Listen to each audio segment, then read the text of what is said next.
for free. O'Reilly Auto Parts. Check the back seat.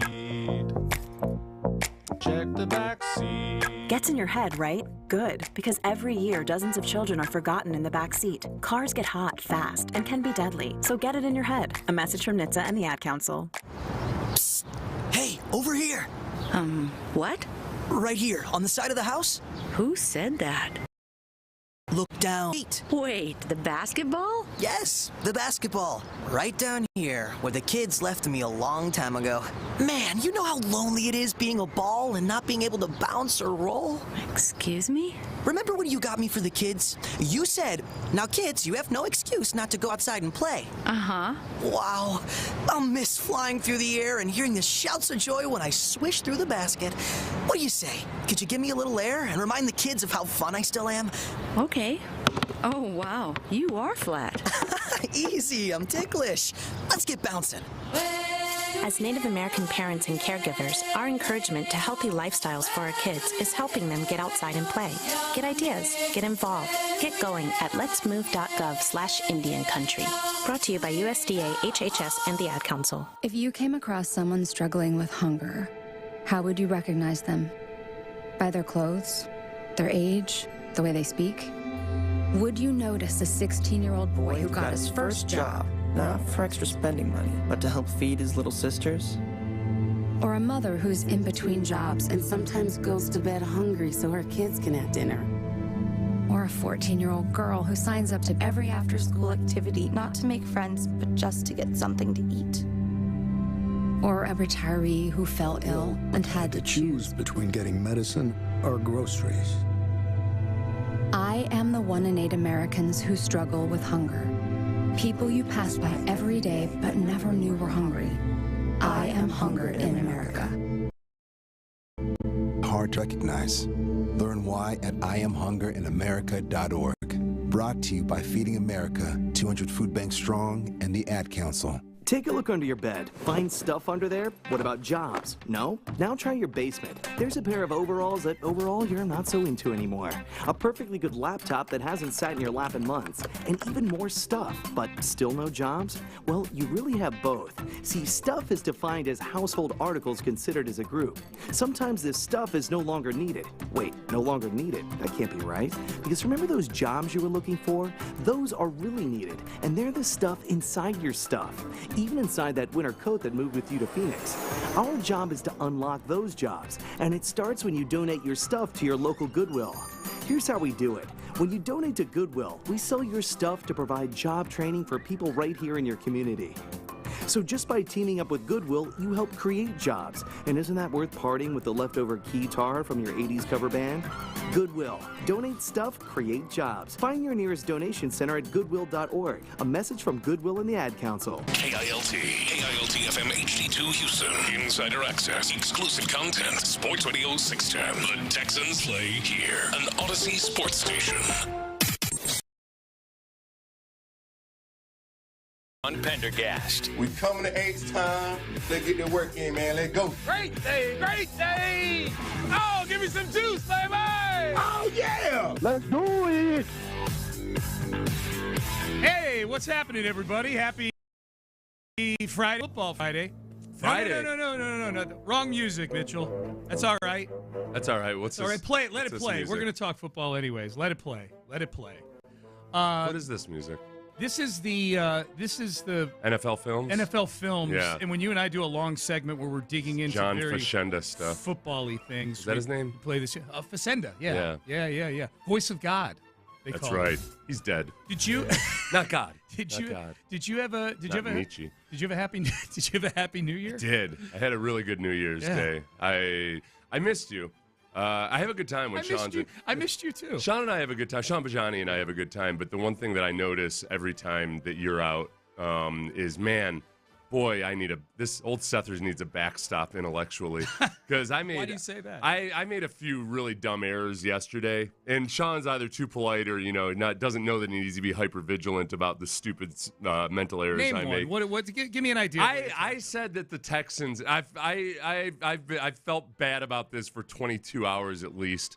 I said that the Texans were above the Packers on the waiver wire, and that means that they didn't put a claim in. Oh, they were like in front of them. They would get to pick ahead. And I don't know why. I know that they have a better record than the. So for those of you who don't know, the waiver wire works like the draft, basically. And if you like a player, like say a Trayvon Diggs, you put in a claim, and then they run down, and whoever the highest person in the draft order is gets that player. Gets the player, yeah. So Green Bay was the highest based on the current. What the current would be. Yep. Green Bay had put a claim in on Trayvon Diggs, and nobody else above them had. So they got Trayvon Diggs. They got him, yeah. In my mind, I had looked up the current waiver wire order without thinking about the actual records, and it must have been an old one, and it showed that Houston was above Green Bay, which that's not how it works. But I didn't catch myself, and I said, well, it looks like Houston just didn't put in a claim. But we don't know, actually, because Houston's actually below Green Bay. They're 11-5. That was one of the many stupid things I said yesterday that and the text line probably corrected me, but I'm not on the text line because I get distracted because of the aforementioned mental weaknesses that I have. Right. Well, weaknesses. That's just... Sean? Yeah. It's January 2nd, 2026. Do you see what I'm holding in my hand? Toothbrush. A gas station toothbrush. Yeah. Toothbrush. Because old Sethers forgot to brush his teeth this morning. So, but they're clean now. They're clean now. They are? You cleaned them? Yeah, my teeth are, yeah. And I clean my sneakers, too, with this gas station toothbrush. It's 2026, Don't brush your teeth again. And we're off to a rip-roaring start. Yeah, baby. The other mistake I had made, too, was I was trying to make a point about the Texans' offense. You know, they're at a point now where really, like, a lot of times the clutch plays for the offense in the fourth quarter are, did you get a first down? Right. Did you just keep possession at the end of the game? It's a muted version of back when Tom Brady he'd have all these game-winning drives, but it was, okay, you drove him to the 35 where Gostkowski kicked the field goal or something. It wasn't actually all that impressive, except that he could do it in that. This Texas offense, their situation is, okay, can we get a first down? So, I digress. I had said something about the Tampa Bay game where I said that there was a muffed punt for no gain or something, and it was actually, that was the Jalen Noel return. Okay. Yeah, I thought it was I mixed it up in my mind with a muffed punt. Let's not dwell on a couple mistakes you made yesterday. No, I won't. No, I won't, because I have my backstop here. Okay. I'm going to start carrying you around with me in a backpack. Oh, like Yoda in Empire Strikes. You'll be like Luke Skywalker, and I'll be Yoda, just climbed up on your back. That's why I could never live in New York City, because I would really get taken advantage of by people asking to. I could be living in New York City for 15 years, and on the first day of the 16th year, I would let somebody take my luggage. Oh yeah. He was like, "Hey sir, I'll take your luggage." Okay, here you go. Every dice game, every 3-card Monty game, you would stop and play. Hayseed getting off the bus. In Manhattan. Oh man, that's great.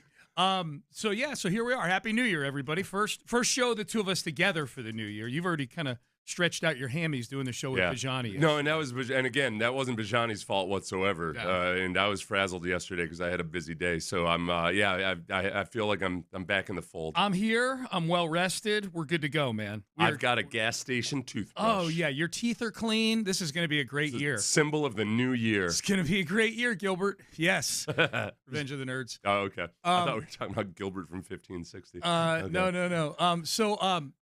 So we live in a world now where Indiana is probably going to be the college football. Now, the Texans' job over the next 2 days is to ruin the mood of the state of Indiana, which is probably at an all-time high right now. Yeah. Because Indiana beat the crap out of Alabama yesterday. So it's the Texans' job to make Indianians feel miserable again on Sunday. Yeah. As a 10.5-point favorite. Yeah.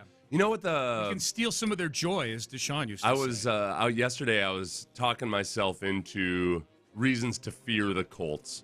You know, because I like to do this. The appropriate amount of fear that you have to have for your opponent, no matter how meager they are.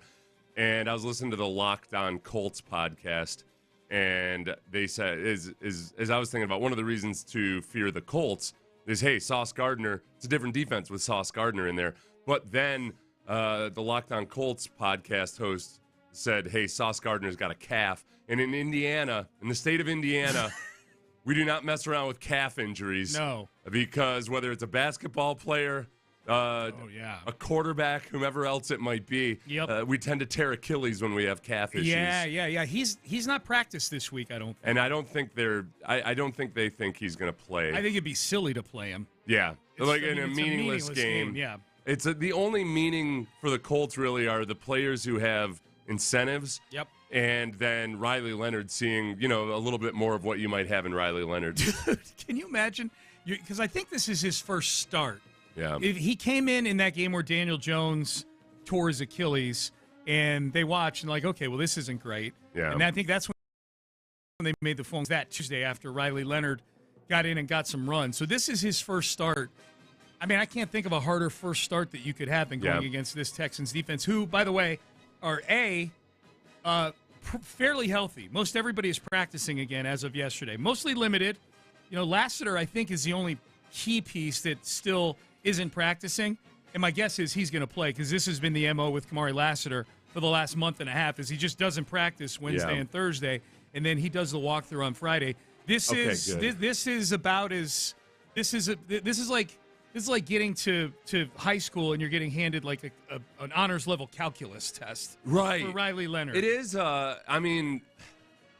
a freshman. Kamari, I got freaked out a little bit because when I opened up the show prep, you had said Kamari Lassiter was out, and you just meant out of practice. Yeah, DNP. I should have put DNP. DN did not practice, but he's not out for the game. No. So I thought I had missed something in my ridiculously stupid day yesterday. No, I'm a bad backstop so far. No. Tricked you. Well, one point Bijani made yesterday, which was really good, and I'm glad you're here because you're the Notre Dame football expert on this show. Yeah. Riley Leonard in the national championship game last year ran the ball 17 times. Yeah. This year when he's been in, he's only got 3 rushing attempts, and I don't know if any of those were designed runs. I haven't gone back and watched all his snaps yet, which I will do. It'll be easy. He hasn't had that many snaps. But I am wondering with a full week of preparation, now he did have that knee injury a few weeks ago, but with a full week of preparation, Shane Steichen has been really good in his career with running quarterbacks. Even guys who aren't huge athletes or anything, but guys that are capable of running, he'll mix in the QB run game to keep defenses off balance. And I wonder if they just go ahead and run the hell out of him. They better. Yeah. He's not a great thrower of the football. I mean, I think there's a reason. He's better than Anthony Richardson at this point. Okay. Well, I think in terms of completion percentage, he's above 50% completion percentage, but not by much. Yeah. I'll be honest with you, I was surprised he got drafted. I was very surprised he got drafted in the 5th round. I'm not surprised he got drafted by the Colts because we know what Shane Steichen likes to do. We know what Shane Steichen did with Jalen Hurts in Philadelphia. Yeah. We know that what he's tried to do with Anthony Richardson. Mm-hmm. The reason why Daniel Jones was such a good fit because they can run a lot of stuff that are design runs for quarterbacks. You can run a lot of design run stuff with Riley Leonard. That was the thing that Notre Dame missed this year from Riley Leonard. And it's ironic that I say this because they have Jeremiah Love on their team, who's the best running back in college football.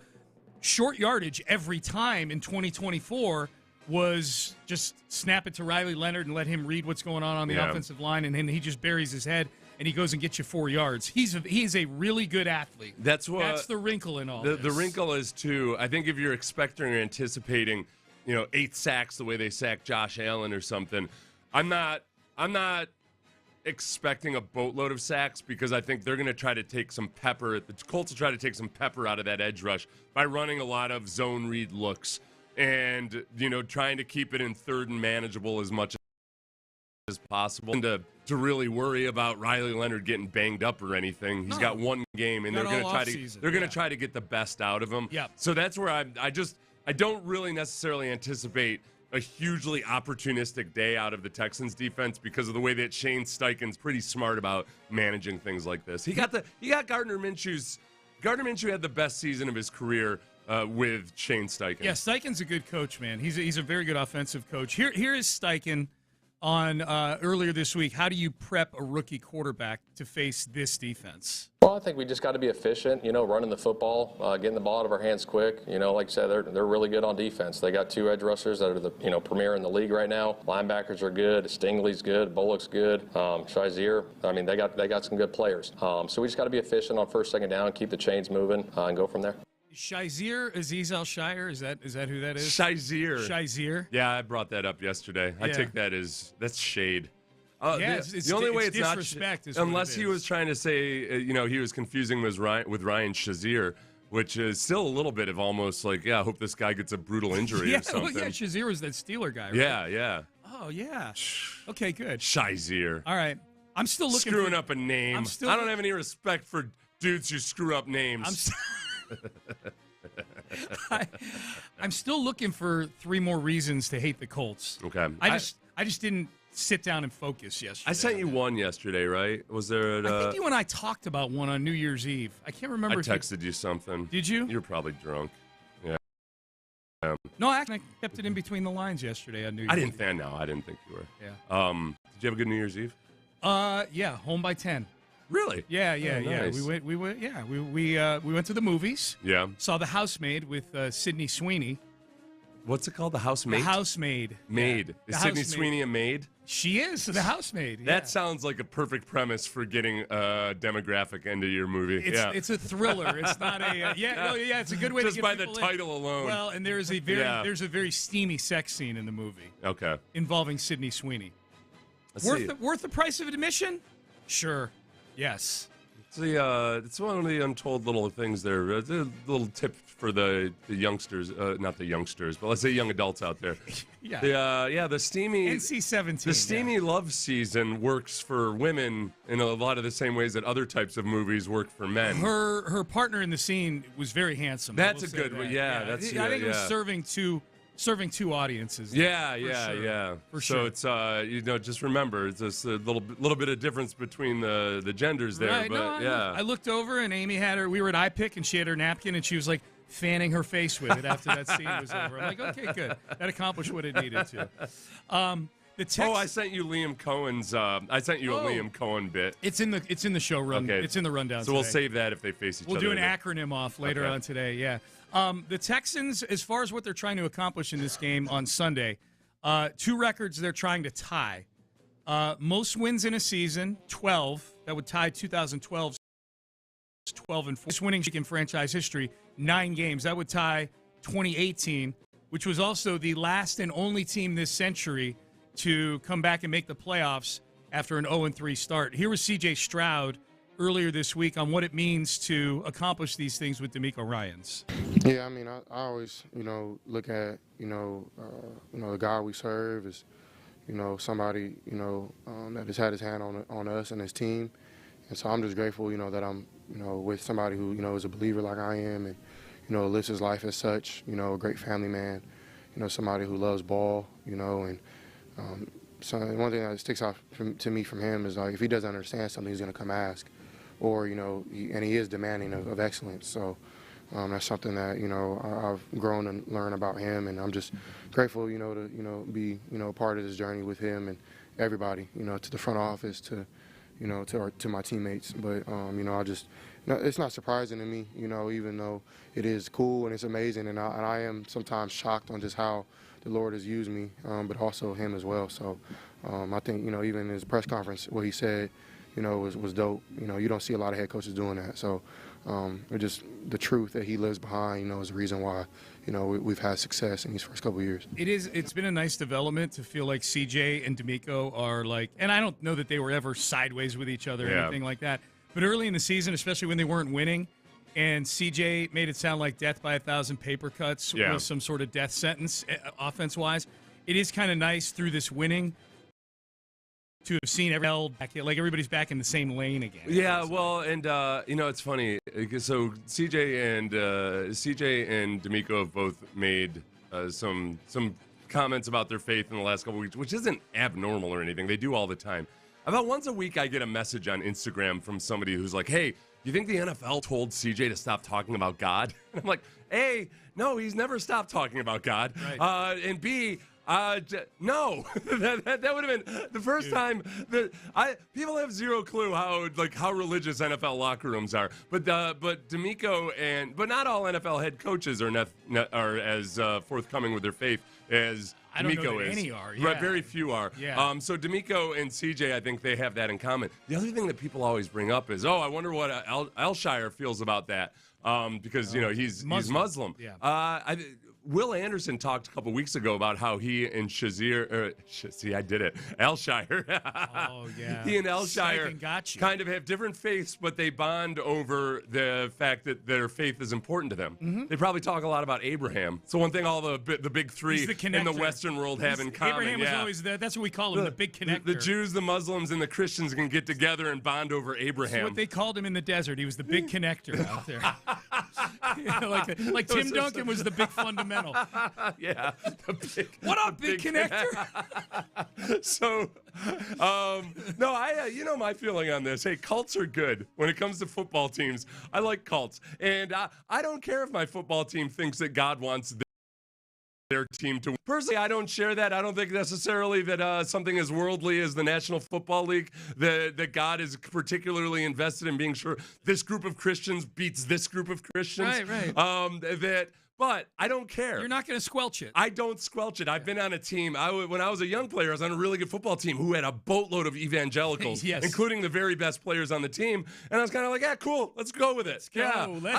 Listen, I don't agree, but yeah. Woo! Go Jags. It works. And Abraham. Yeah. All right, hey, we got Astros news from yesterday. Yeah, oh my goodness. Yeah, Out of nowhere. We got our big splash, and it's coming from overseas. We've got that for you coming up next. Hey, Zadok Jewelers, man. If you are looking to start off...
American flag. It's an Academy Sports and Outdoors Football Friday on Sports Radio 610. Here's Payne and Pendergast. Payne and Pendergast with you on a Football Friday. We're going to take a few minutes, though, to talk a little baseball on a Football Friday. How about that? Because the Astros made a big splash yesterday, Seth. They took that money that they've cleared out from underneath the competitive balance tax threshold. Yeah. And they've gone over to Japan and plucked Japanese ace Tatsuya Ime from the Japanese league on a deal that it's interesting because I went back and looked at some of the free agent lists, and you're starting to see more and more guys that didn't play in Major League Baseball last year on these free agency lists. Yeah. Japan is becoming a nice place to go find some players. Always has been a nice place on occasion. Now it's becoming a little more normal. It's and maybe now after the successful Kikuchi experience, maybe this is going to become our Cuba West. That could be Cuba Eastern, I guess Eastern Hemisphere. Yeah, west of us. But, Chandler Rome and others said that the Astros have reallocated some of their scouting to the Far East. Did I not suggest they do that? You did. You got to find the next wrinkle. You got to find the next thing you can exploit. The glitch in the matrix. They did a really good. Teams were very reluctant or hesitant because they didn't quite know how to scout Cuban. So the Astros were very, very aggressive going back to Hughley and ended up with the most Cuban players in their system for a long stretch of time. Hell yeah. Maybe now Japan is the new Cuba. Yeah. As they say. Mm-hmm. So Tatsuya Ime, who had a sub-2 ERA last year in the Japanese league, is now a Houston Astro. The interesting things about this deal, as I mentioned, I was looking at some free agent, like top 100 free agents. Tim Britton of The Athletic said that Ime, he had forecasted an 8-year, $190 million deal for Ime. So we're talking like money in the neighborhood of what Framber's going to get. Yeah. Probably a little less annual value, but like in that neighborhood. And the big thing was 8 years. We know that Jim Crane doesn't play in that league. The deal is 3 years, maxes out at $63 million. The most interesting thing about this deal is that he has opt-outs after each year. Mm-hmm. Jim Crane did not play in that sandbox before. Right. With the opt-outs. Remember, because everybody's like, why don't you just give Correa the deal that Minnesota did a few years ago? When Minnesota gave Carlos Correa in his free agency year back in 2022, the offseason of 2022, 3 years, $100 million, but he had opt-outs after each basically year. The player can become a free agent whenever he chooses. So the team is on the hook even if he sucks for 3 years. But the player, if he has one good year like Bregman this year, can say, oh, you know what? I'm going to test free agency again. Yeah, so we're living in that world now. We're living in that world. I wonder if this is what I like about it. Because it's funny, and actually, I posted about this yesterday after the Astros signing was, if you look at like the Texans, if you're a defensive tackle out on the free agency market and you don't like the deals you're getting, go sign a 1-year deal with Houston because Houston gets the best version of defensive tackles. Yeah, no doubt. You're looking at Togiai in some respects is one of the very best defensive tackles in the league this year after getting kicked around from place to place previously as a 4th-round pick. And they're getting the most out of him. Sheldon Rankins came here on a 1-year deal, ended up getting a much better deal in Cincinnati after that, and then he comes back into the fold. So for a long, long time, Astros have been good at developing pitchers and getting the best out of veteran pitchers when they come here. And I was, we've been wondering, all right, is the Astros car wash at the Astros pitcher car wash as good as it used to be? A little bit of that might be factoring in here, where pitchers still look at the Astros as a place that, all right, you know what? They're gonna get the best version of me. They're gonna teach me some things about pitch selection and everything else, and then I'm gonna go to Houston and then and probably play pretty well, and then maybe hit free agency again. I saw Chandler bring this up. Chandler Rome brought this up on his podcast that he does with Tyler Stafford, the Crush City podcast. I saw a clip. It popped up on my Twitter feed last night. And Chandler made a really good point. Chandler, it sounds like, talked to Scott Boras, who is Ime's agent. He is also Yusei Kikuchi's agent as well. And so Chandler kind of said that sort of factored in, that when Kikuchi came here and went 9-0, Kikuchi was a distressed asset when the Astros traded for him. That's one of the reasons why everybody was upset. I say everybody. A lot of people were upset that the Astros gave up so much to, I'm putting it in air quotes because none of those guys have really done anything, that they traded to Toronto. The pitcher, the Bloss kid, had Tommy John. Loper Fito's on the Major League roster, but he's not an impact guy. And then Will Wagner was the other guy. It was perceived at the time like, what are you doing giving up all this for a guy whose ERA is in the 5s or whatever it was? And then he comes here, and you don't make the playoffs that year without Yusei Kikuchi on the team. And the common link is Boris here, where Boris saw what the Astros did for Kikuchi, and he was able to kind of give Tatsuya Ime a very clear picture of what it looks like to become a Houston Astro. In a lot of ways, if you think about back when the Moneyball days of Oakland, and people would say, well, what did they ever really do with it? Well, what happened was other teams realized, oh, this is a good way to do business, but we actually have money. Yeah. So we can do Moneyball, but with way more money. And, you know, we can be smarter about how we make our financial decisions, but we've got more money to do it with. And Boston goes and uses Moneyball to win. Break the curse of the Bambino. So with the Astros, there's a little bit of, I think it's almost, you take Tampa's strategy, where Tampa doesn't have any money, but they develop pitchers like crazy. But then they're like, all right, see you later. Off you go. They eject. So, but the Astros have money, but they can maybe start to treat it a little bit more like Tampa marry these guys forever. But we can be more aggressive with the short-term stuff, you know. And they've done. I mean, they've made, like, they let Charlie Morton go. They certainly weren't going to pay for Garrett Cole, all of that. But if you're a destination for pitchers, then you can get guys like this, and maybe he's only here for a year, and then he goes off and spends more money, but you can go find another Imai somewhere else. Yeah. It's incumbent upon your scouts to make sure you're finding those guys. It's incumbent upon your minor league system to be developing guys for sure. I like that Jim Crane is to not play. If you want to be a contender, if you want to be one of the elite teams, I think you got to pick. Don't do it all. Don't do it for everybody.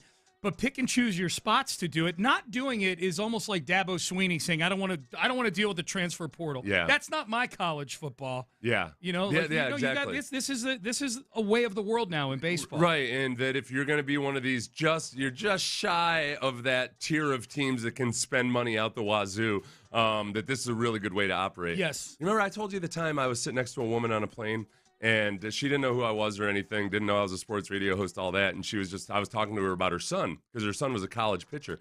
And she told me, and she didn't know a thing about me. She thought I might be a baseball fan. And she's like, well, if he gets drafted by the Astros or Tampa, if he gets drafted by the Astros, he's going to go in.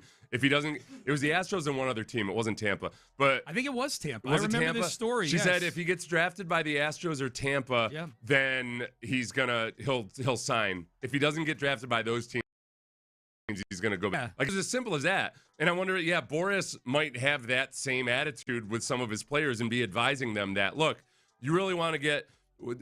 Boris, for how much people hate him, he might become kind of a pipeline for pitchers that come here on deals with opt-outs. Maybe.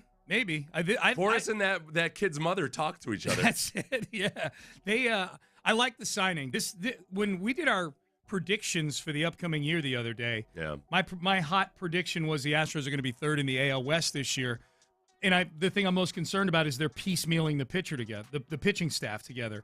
This is a really good signing. Does it change my prediction for the Astros? I think it makes them a better baseball team. Yeah. I don't know if it makes them better than Seattle, but if he can be Fromber light, that's a huge win for them. Yeah. That's so this is exciting. Out of nowhere in January on the first day of the new year. On a holiday, you're off to a good start, Crane. 2026 is looking up. Way to go. Epilogue. That kid, I've got his name written down somewhere. I was going to ask you. He's done nothing of note. I would go back and tell that lady, like, who do you guys think you are? You know who you else? Thought the Astros are going to draft your son? You know who else has done nothing of note? Almost every guy that gets drafted. Yeah. It's really hard to make to be an impact guy in baseball.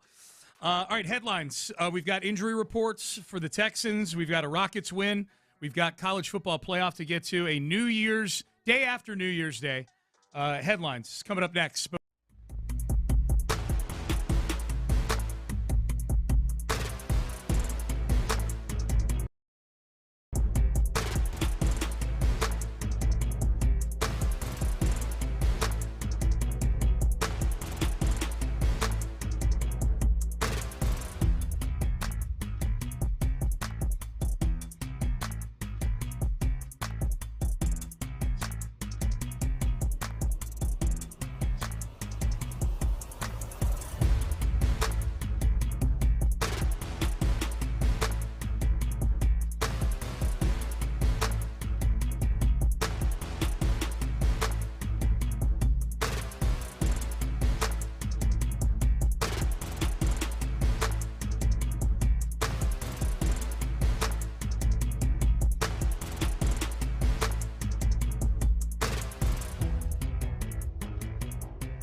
22. Payne and Pendergast with today's headlines powered by Men's Tea Clinic. All right, let's start with the Texans and the injury report. We did not dig into that hardcore in the open of the show. Did not practice yesterday. Kamari Lassiter and Jamal Hill. Other than that, everybody's practicing again, including Azeez Al-Shaair, Nico Collins, Derek Stingley Jr., Trent Brown, Sheldon Rankins, Danico Autry, all back at practice. All those guys I named did not practice on Wednesday. Ariante Ursery, full go at practice. That's a big one, man. I'm excited about that. The kid broke his thumb a couple weeks ago. He was potentially could have played last week, but the fact that he's playing this week, very, very good sign. We'll see how he fares with that thumb. Yes. But they have the Colts have some good pass rushers, especially Latu, their first-round pick from a couple years ago. He's had a really good season. He has. Other injury news in the NFL we should touch on real quick because that Ravens-Steelers game has potential to be very important to the Texans. Yeah. The Jags and the Texans both win. Texans will be the 5 seed, and they'll face the winner of that game on Sunday night. The winner of that Sunday night game they'll face in the first round of the playoffs. Lamar Jackson has been a full go and very talkative at Ravens practice this week. We'll get to that later in the show. He answered a lot of the allegations of laziness and meetings in a Mike Preston article. Well, too, Anthony Richardson spoke yesterday, too, and that's relevant to this game, and basically said, I got vision issues still. So for all the people that thought Shane Steichen was somehow screwing him over or something, he's still having a hard time seeing. It's only the 1 foot box around him. So no big deal about that. You can see downfield all right. Yeah. But the 1 field box or the 1 yard 1 foot box around him. Yeah. Okay. He likes. Sounds like kind of a big deal. He's a YOLO guy anyway. Yeah, just chuck it downfield. T.J. Watt limited in practice this week. So just bringing up those are the two big injury names to have an eye on for the Sunday night game, Ravens and Steelers, a game that you can hear right here on Sports Radio 610, by the way. Rockets 120-96. They beat up on the Brooklyn Nets last night in a New Year's Day game. Then this is how about 2/3 of the Rockets games are going to be. Bad team, and they just kind of build a lead, and they were up by 11 at the half, and they win by 24. Yeah, it's fun this year. It's not like it used to be with the James Harden era where they would be beating up on teams in the regular season, but the whole time you would say, let's see what happens when you get to the playoffs. Because this team still has developing to do and questions to answer. So the games versus the good opponents this season, it's a lot more fun. Yeah. There's still a lot more drama, and it means more. It means more than back in let's see what happens in the playoffs Even era. in games like this one last night, there's still possessions that I watch. I'm like, hey, really could use a point guard out there from time to time. But that's something we'll be Alvin Şengün. In the game last night. He was questionable to play in this game. He ended up with 20 points, 6 rebounds, 6 assists. Kevin Durant, 22 points, 11 assists in the game. Amen Thompson led the way with 23 points. So nice methodical win over a very bad Brooklyn team. Meanwhile, we mentioned this in the previous segment. If you want to hear us go into it, deep dive style, Tatsuya Imai is the newest Astro pitcher from Japan who was one of the aces of the Japanese league for the last few years. He's here on he's coming here on a 3-year, $63 million deal. Max is out at $63 million. 54, that's guaranteed. He has opt-outs after each year. And so a couple notable things. One is that they're dipping their toe in this opt-out contract waters that we've seen with Carlos Correa, we've seen with Bregman. The Astros weren't seemingly willing to go into that type of contract, but they're going into it full bore. Desperate times. With one of the more desperate measures. One of the more highly regarded free agent pitchers available. So that was thank you Rockets. Or Astros. This is like a delayed Christmas present. It was nice, and it makes me feel better about the team going into next year too. So that's good. College football playoff over the last couple days. We know that New Year's Eve, Ohio State, the defending champ, got knocked off by Miami. 3 games yesterday. Texas Tech, man.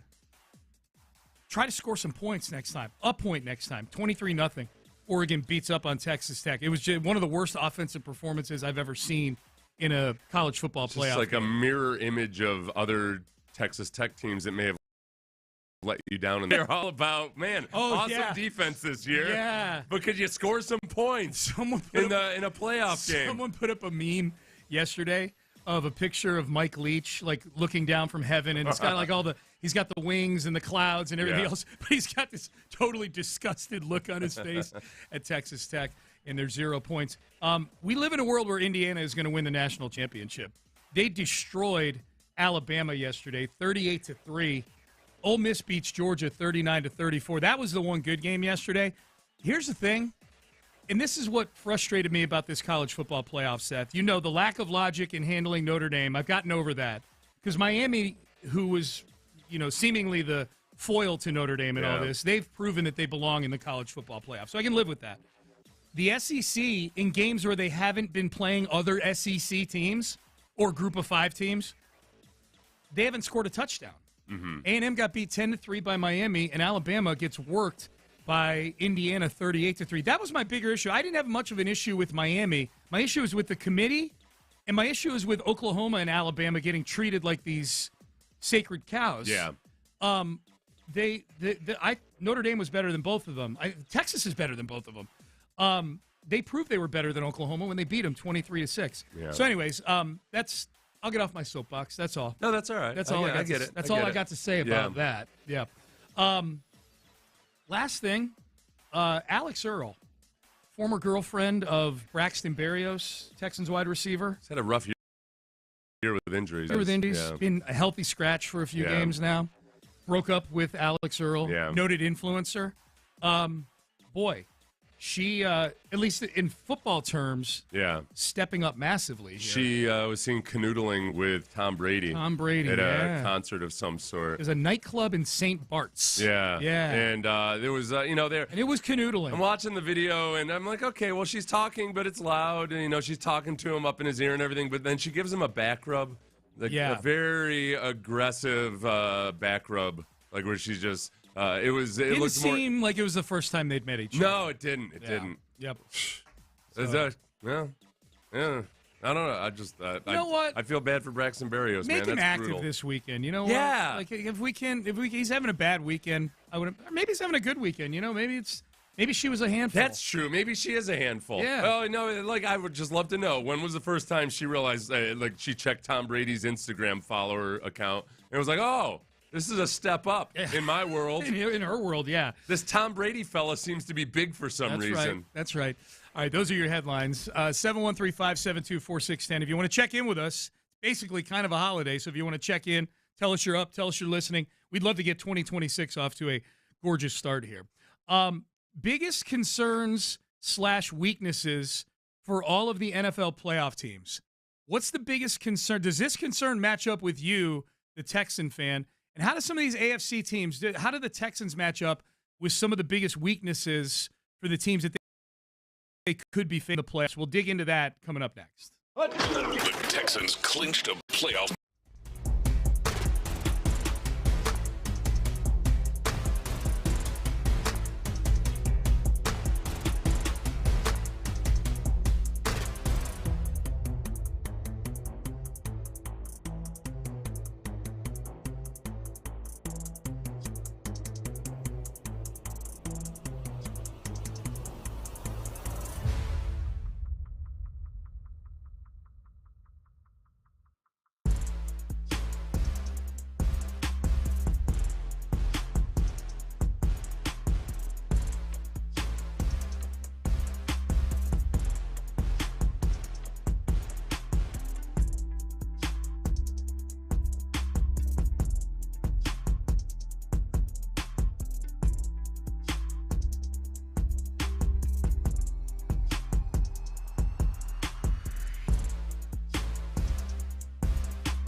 KILT FM HD2 Houston. Insider access, exclusive content. Sports Radio 610. The Texans play here. An Odyssey sports station.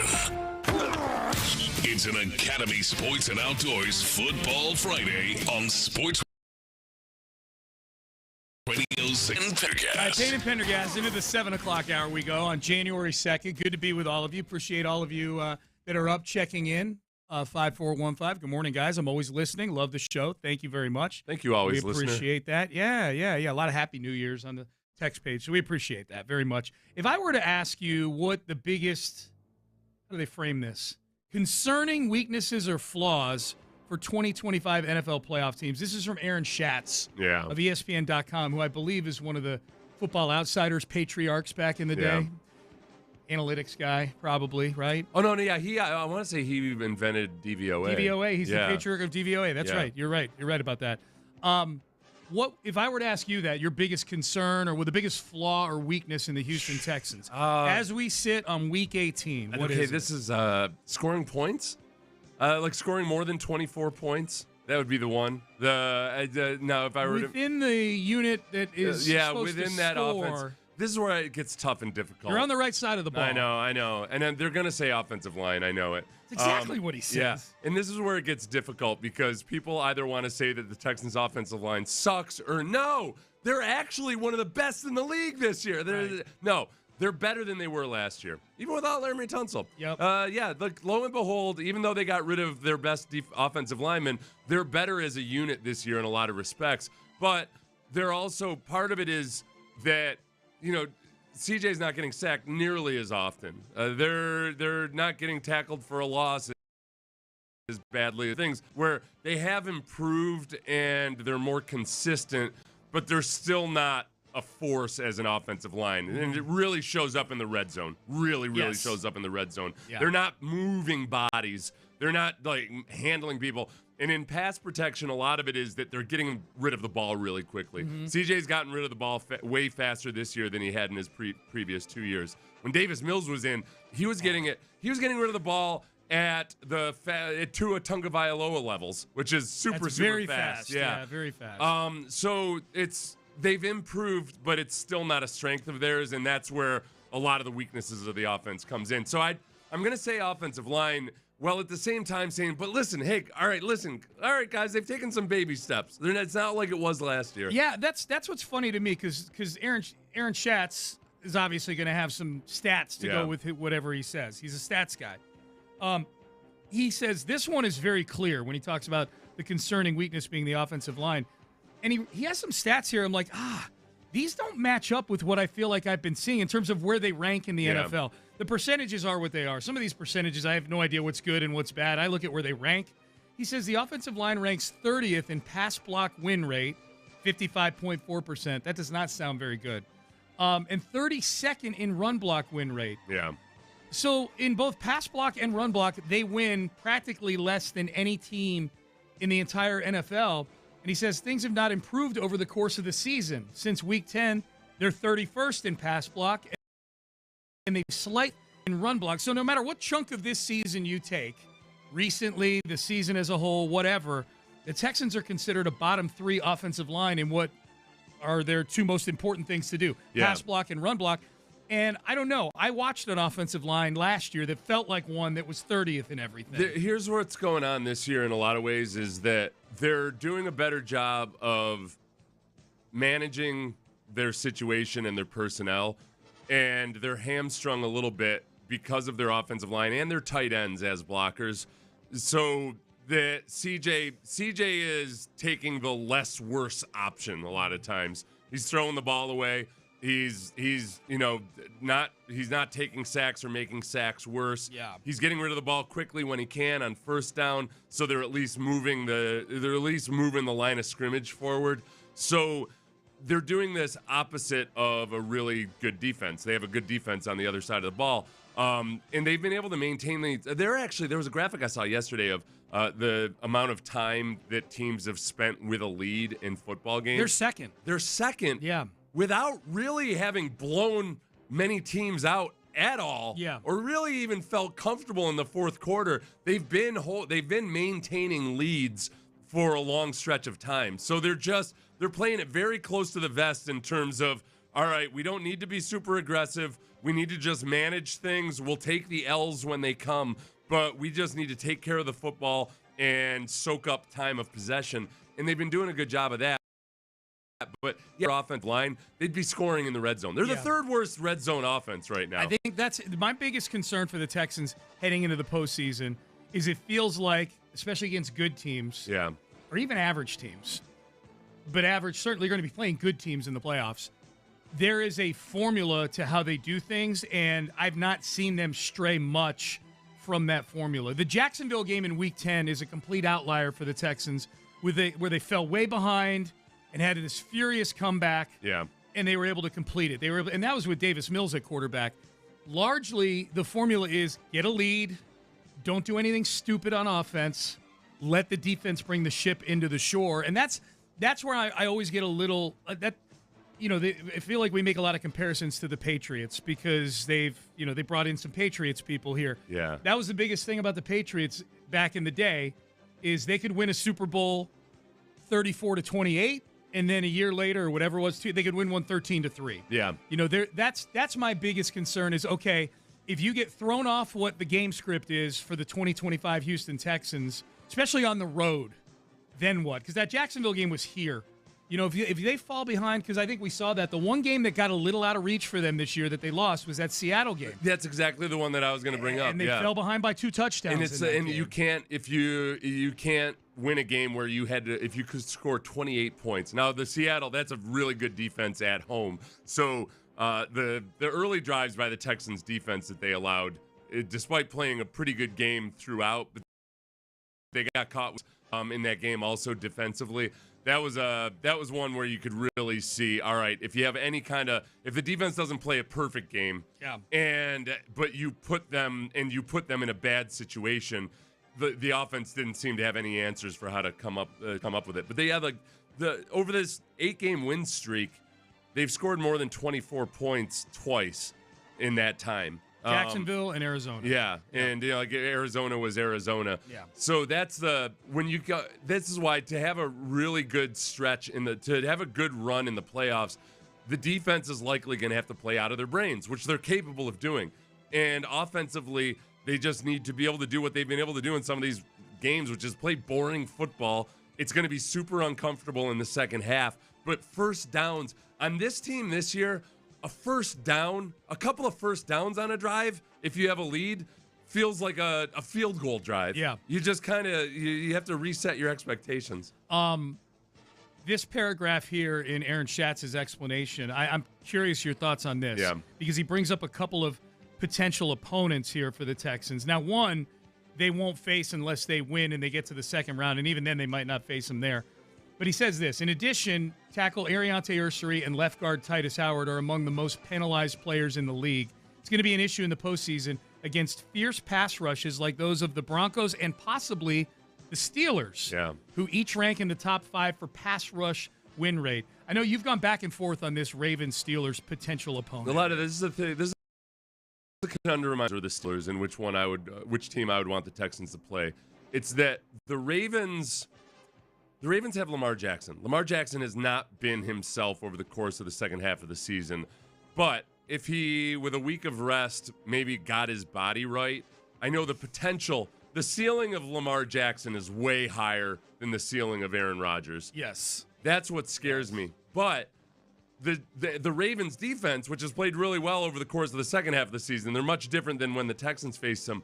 They don't have as many brutally physical and tough grown men on their defensive line as the Steelers do. Mm-hmm. And that's been what has really hurt this offense at times is, they got a bunch of full-grown Cam Haywards on the other side of the ball. T.J. Watt, Highsmith, Cam Hayward, and other guys. Travis Hunter is the one guy who's kind of a full-grown man on that Ravens front. Travis Jones. Yeah, excuse me. Travis Jones. Yeah. Yeah.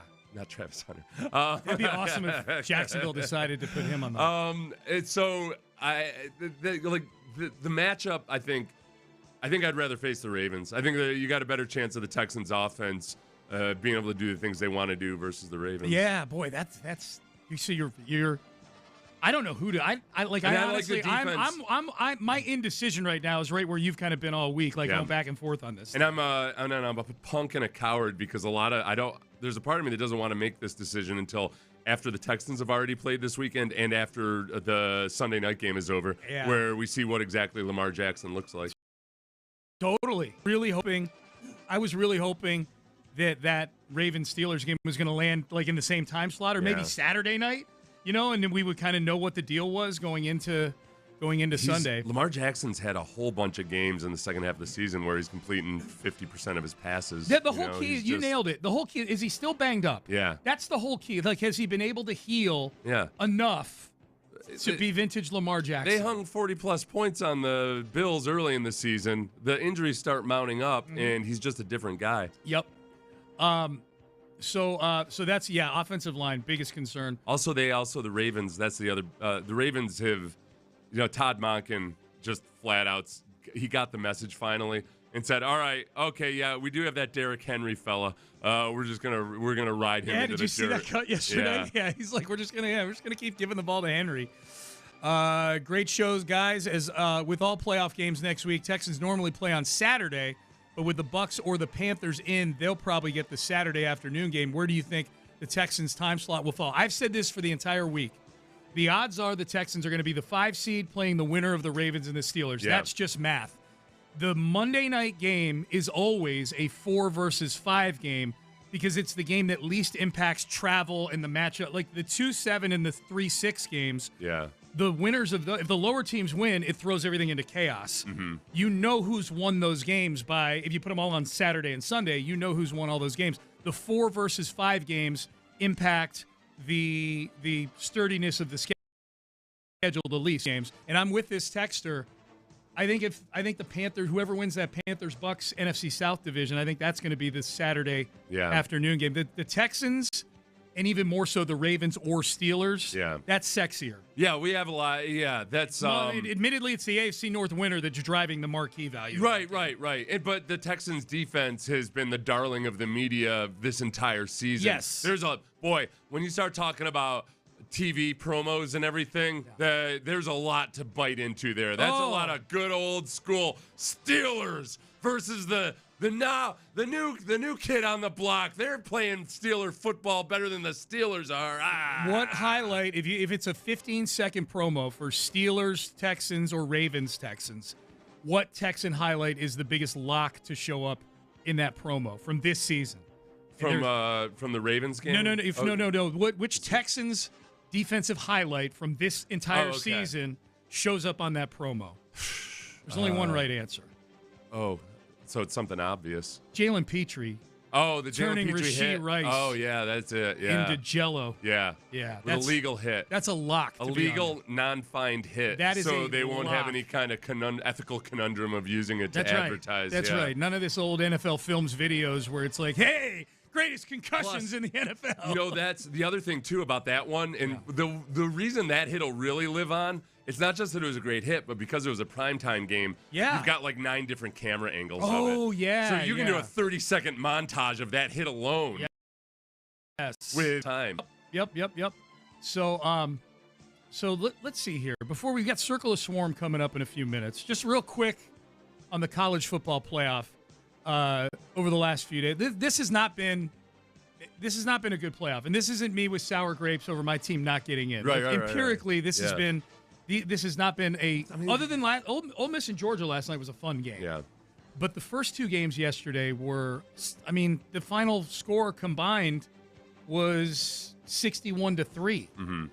Now, watching Alabama lose 38-3, I'm not someone who has to watch close games. If I'm watching a team that either I dislike or has been dominant forever, have to deal with being regular people, I'll sit and watch it. I loved the Super Bowl this past year. Yeah. The Eagles just taking the team that's tormented every other team for the last 7 years and just doing what we've all wanted to see, which is torment Patrick Mahomes, just torture him. I enjoyed that. I watched all 60 minutes of that game. I like blowouts if only because people will make the joke. They do every single time. Yeah. They'll make a joke like, hey, Fernando Mendoza benched in a playoff game. Oh, they took him out at the end? Yeah, they'll make that joke, and immediately 300 million people will argue against and explain, no, that's what, no, you idiot. Speaking of Mendoza, I want you to put your GM/scouting hat on. Yeah. We look at everything when it comes to number one overall picks, right? Especially quarterbacks, most important position. Looks like the Raiders are going to probably get the number one overall pick in the draft. So if you're picking number one overall, and we're looking at everything, this was Fernando Mendoza following yesterday's 38-3 win over Indiana on the field, sideline reporter, post-game interview. Why? What is so special about you in this group? Well, first of all, my team and I want to give all the glory to God. What a historic venue, the Rose Bowl, one of the best venues in all of sports. It's just a great conglomerate of individuals coming together and really forming complementary football. Coach Shig has hit on us, no complacency. And especially when you have a bye, it's tough to get in the rhythm of football. But once we got our feet on the ground, we knew that we're going to stick together and come out with this W. Dude, can you imagine the reports we're going to get out of the combine when he's meeting with teams? It's going to be so good. It's going to be so gushingly positive. It's going to be the exact opposite of all the Shador interview stuff last year. Yeah. Because Shador was reportedly kind of trying not to impress some teams. Yeah, he just flat out didn't want to go to some teams or whatever. Yeah. I don't. Do we even have to say reportedly? I mean, Deion himself has come out and said that that was their strategy. They were stiff arming some teams. Fair. Yeah. So no, this is going to be the most. I think there's a danger of people like really hating Mendoza by the time the draft comes around because there's going to be so much gushingly positive stuff about him. The thing that's funny, he's giving a coaching PowerPoint right there. The two best parts of that cut, the use of the word conglomerate just tickles me. We're a conglomerate of individuals. It just tickled me. And then number two, it doesn't translate on the radio, but if you go find the cut, he's using his hand in a way where it's almost like he's explaining something on a pop. Something, no, it's like you see, this is like my TikTok feed. Yeah. You know, it's just like the motivational speakers and everything. He's doing the thing where you chop your hand like a karate chop on your other palm as he's making his different bullet points. And I don't have to look at the text line. Listen, there's at least 3 on there already. I know that think we're making fun of Mendoza somehow. Like, no, we're not. Like I'm saying, it's really, I love watching the kid.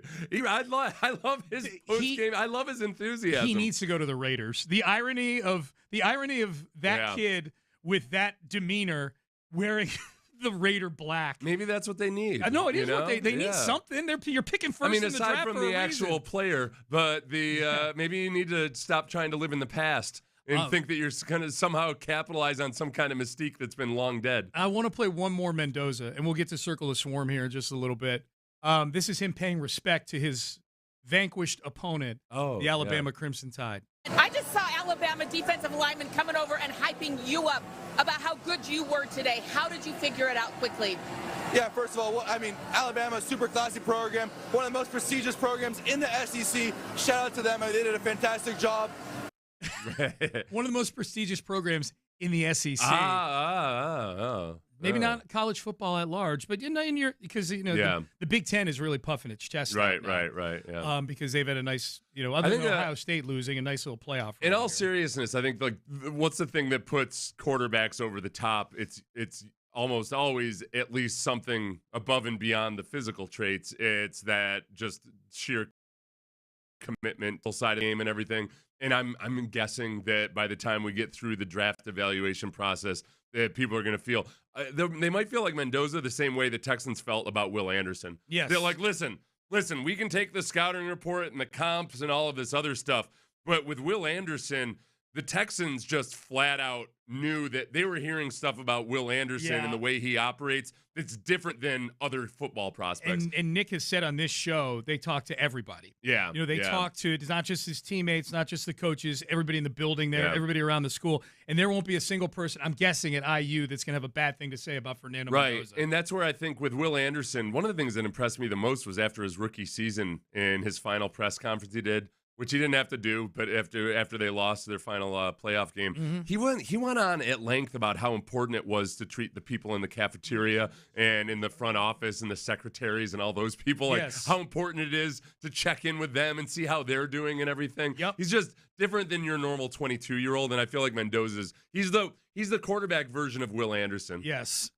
I really enjoyed that post-game interview yesterday. I think Mendoza, I was one of those people. I was a hater at first. I've come around on Fernando Mendoza. I like him. Well, winning helps that too. That whole shtick really wears on you if you're losing. And I don't think as a Raider, there's a better chance that he doesn't come back to do something to to hurt the Texans. Yeah. You know, like the Raiders, they're more than a Fernando Mendoza away from being a decent franchise. So we'll see. Oh, did you see what he's getting comped to? Hey, Sean, Mendoza sounds like a glorified Brock Osweiler. Oh. He does have some Osweilerian traits to him. The problem is, though, the difference is that with Mendoza, it to me at least, maybe I'm a schmuck, it feels like it's genuinely coming from the heart. He's really good at articulating all of it. Where with Brock, it felt like it was a methodical, like, I am going to play the role of this guy, and I don't know. Brock felt a little dumb. Fernando Mendoza does not feel dumb to me. You know, like he seems like a pretty sharp kid. We'll have to, you know what we should do sometime around draft season is speed up some of Brock Osweiler's speeches. Oh, yeah. If we speed it up to 170 words per minute or something, that maybe sounds more like Mendoza. I need this comp. You know what? That's my project for this weekend. Yeah. I'm going to find some Mendoza and some Osweiler. My meager editing skills can do that, though, for you. I can speed it up. We'll do that on Monday. Okay, good. We'll come in and we'll say maybe I'll disguise the voices a little bit so you can't tell which one is that Mendoza would be funny. and which one is through Brock. like one of those modulators. So I'll run it up to, it's probably more like 210 words per minute. Who said it? Yeah. Brock or Mendoza? Yeah. I like that. Good job, Texter. All right. Let's do this week's final one of the regular season. The Payne and Pendergast Circle of Swarm. What we're looking for is players, right, who are looking to swarm. The swarm mindset, that whole mentality. We want players to have a special work ethic and a relentless mindset in everything that they do. Who's in? This is a special group of men, believe it. It's the Payne and Pendergast Texans Circle of Swarm. Yeah, Circle of Swarm. We do it each and every week. It is a 6-man squad. Seth picks 3, I pick 3. Unlike the Astros Circle of Trust, which can be anywhere from 0 to 26, this is not an open-ended circle. This is a fixed one. We each pick 3. The swarmiest players from last week's game with a slight glance ahead to this week's game against the Colts. Texans a 10.5-point favorite. They're going against a rookie quarterback making his first start. Last week, I think unquestionably, one of the 2 or 3 biggest wins of the year. The Chiefs win was big, I think, just for the Texans' psyche. The Buffalo win on Thursday was really, I thought, the one that kind of, at least with the defense, kind of raised the consciousness level of what this Texans defense is capable of. That Chargers win on the road, short week, holiday week, going against a team that was still in the mix for the number 1 seed in the AFC. And the Texans executed the formula that you and I just talked about 10 minutes ago perfectly. Get a lead. It would be nice if they didn't go through these huge lulls in the game where they're, 3 and out, punting all the time. Yeah. But this is a formula that has worked for this football team, and that was a big win over the Chargers, who the Texans are now ahead of in the standing. So we got to pick a circle of swarm here, my friend. Are you ready to go? I'm ready. Ready to pick? I think this is a tough one. You always There's go some first. guys that, there's a guy I'm considering putting on here who didn't even actually show up in the box score defensively, I think. We'll get to that later. Ooh, that's interesting. Yeah. Okay. I'm going to go my issue of do I go with Daniil Hunter or Will Anderson? So Will Anderson and Daniil both had sacks in this game. Will had a halvesy. That's right. It was a half sack with Sheldon Rankins, which is another tough one that I'm having between, because Sheldon Rankins had a bunch of pressures in this game too, and a half sack. Yep. There's a lot to like on the defensive side of the ball in this game. I'm gonna go with Will Anderson. Will Anderson Jr. Okay, there you go. So Will Anderson, Seth picks Will Anderson. I mean, you could almost pick him every week. Yeah. He's just so good. He's almost at the LeBron MVP. You get tired of voting for him. Year, Will Anderson, by the way, just expanded his lead in the number of circles of swarm that he's been in. He's been on the most. I think this is his 10th. I'll look after we're done. My first one is going to be Henry To'oTo'o. Got a lot of love from a lot of people for his performance in that game. Leading tackler in the game. That can be deceptive sometimes. He showed up. He was on screen a lot in that game. Yeah. And he followed. This is what I liked about To'oTo'o is he might have had his worst game of the year the week before. And even D'Amico was acknowledging that Toto did not play well in that Raiders game. No. Yeah, D'Amico really talked about the conversation he had with Henry To'oTo'o about how, hey, your bad plays don't define you. Yep. That you're a good player. Yeah. And he really rebounded. Now, part of this was schematically they were able to play with 3 linebackers on the field a lot more. They didn't play with 3 linebackers at all against the Raiders. With Shire back in, To'oTo'o could just he didn't have the green dot. He wasn't the signal caller, all of that, so he could just go. Yes. And he came up big. Came up big with a couple of very good, boring, but secured form tackles at the end of the game that really mattered. Yep, no question. In the open field, no less. In the open field, yeah, it's nice to see, man. That is nice to see. All right, who's your next one? Okay, so this is one I was having a hard time with because I don't think he showed up in the defensive box score. Okay. But as D'Amico talked about this week, the presence of Danico Autry. Oh, no, yeah, Danico had a sack, He had a sack. Yeah, okay, this is easy then. Yeah. The presence of Danico. Should have had 2, but he got called for a ratchet tripping Yeah, call. I can't believe I forgot the sack. Yeah. Danico Autry, because it's not random dumb chance that the Texans have seen more missed extra points and more missed field goals than just about everybody in the NFL. The presence of Danico Autry, who's blocked over a dozen kicks in his career, messes up the operation. From the center to the holder to the kicker, they know that this is a different squad they're facing, and that's why so many teams have missed extra points and field goals versus the Texans. They're the top-ranked team in terms of opposing field goal percentage and opposing extra point percentage. Yeah. And a lot of it is because of the presence of Danico Autry. And he had 1 and a possible second sack in this game. Yes. Danico Autry. Yeah. And the Chiefs. The Chargers missed 2 kicks in that game. I think it's a great one. That's a really good one.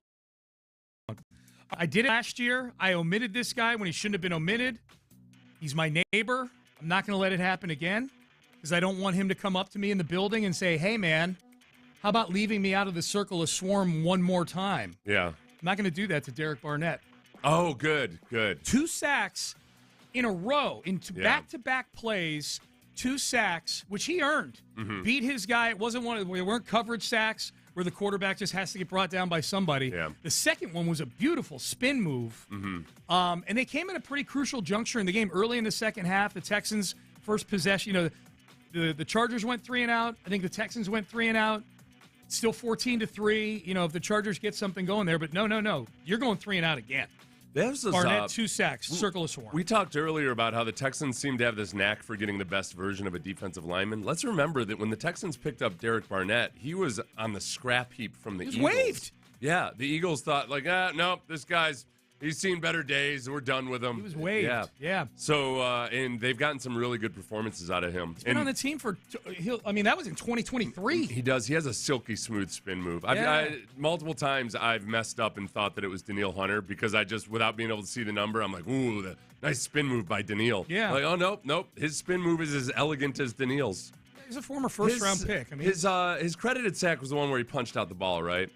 Who are we talking about? Danico Autry. Sorry, I was thinking about when I was going back to Danico Autry. Oh, yeah. He punched out the ball, and because Rich Eisen seemed kind of surprised that it was called a sack. Yes. Yeah, that's the way it works. Rich. Quarterback fumbles the ball, that's a sack. That's and we know this on a pass play. We know this isn't your first game doing play-by-play. Yeah, because we've lamented all all the other ones. Those are the rules of football. Yeah. Oh, and they rule that a sack. Yeah.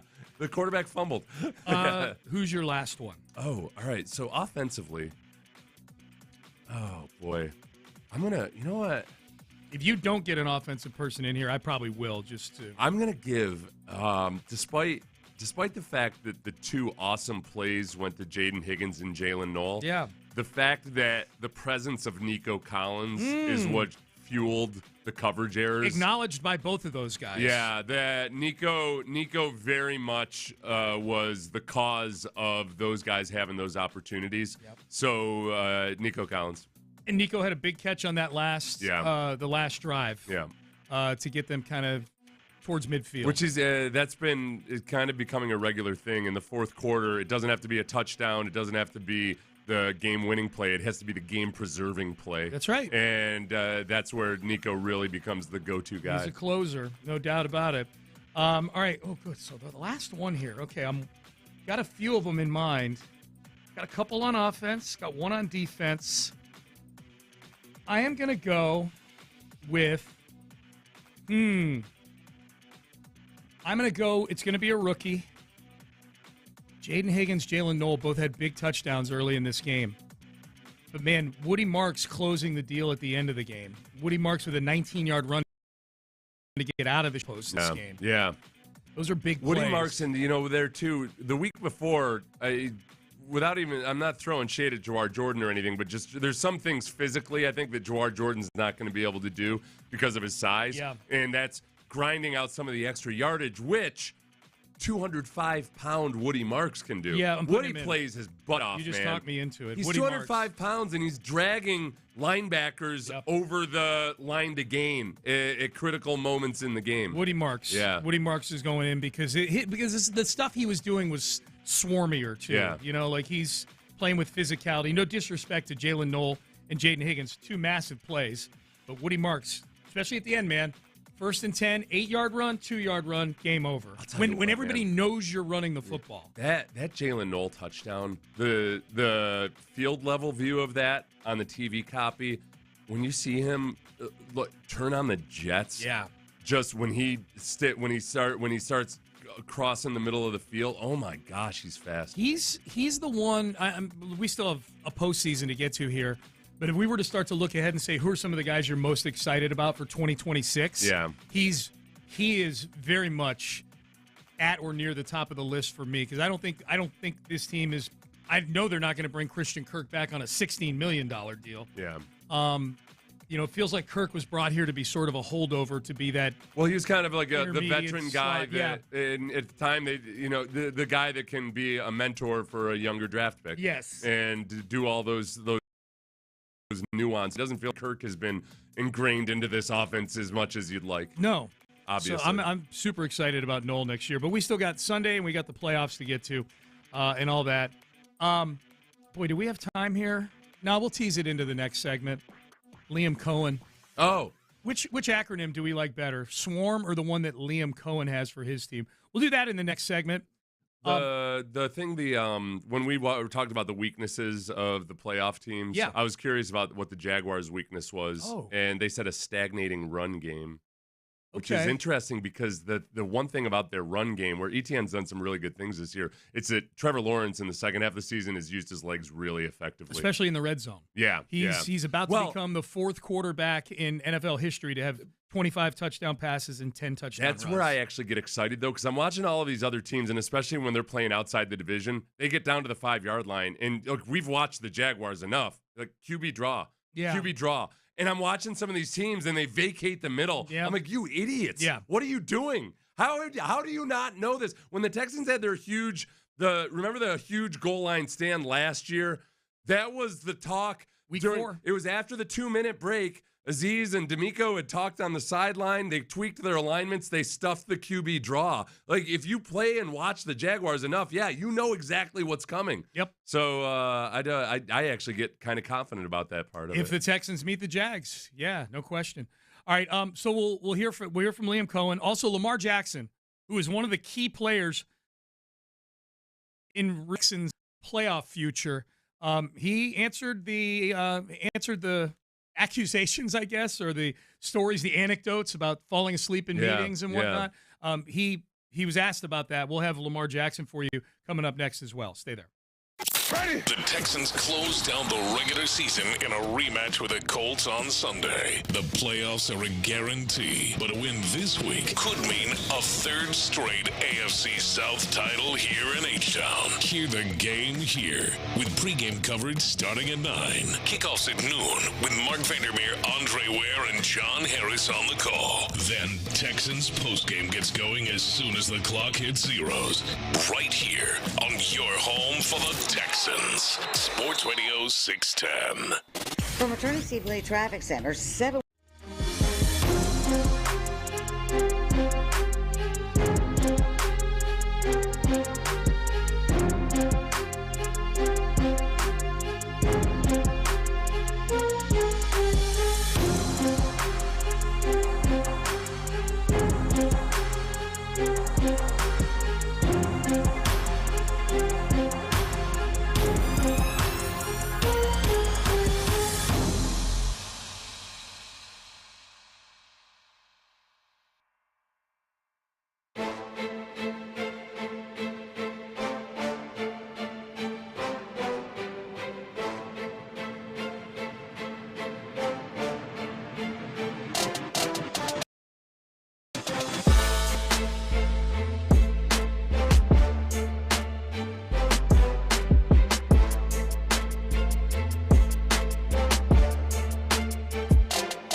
Pendergast is driven by West Point Lincoln at Katy Freeway, 1 mile west of the Beltway, exit Kirkwood, under the giant American flag.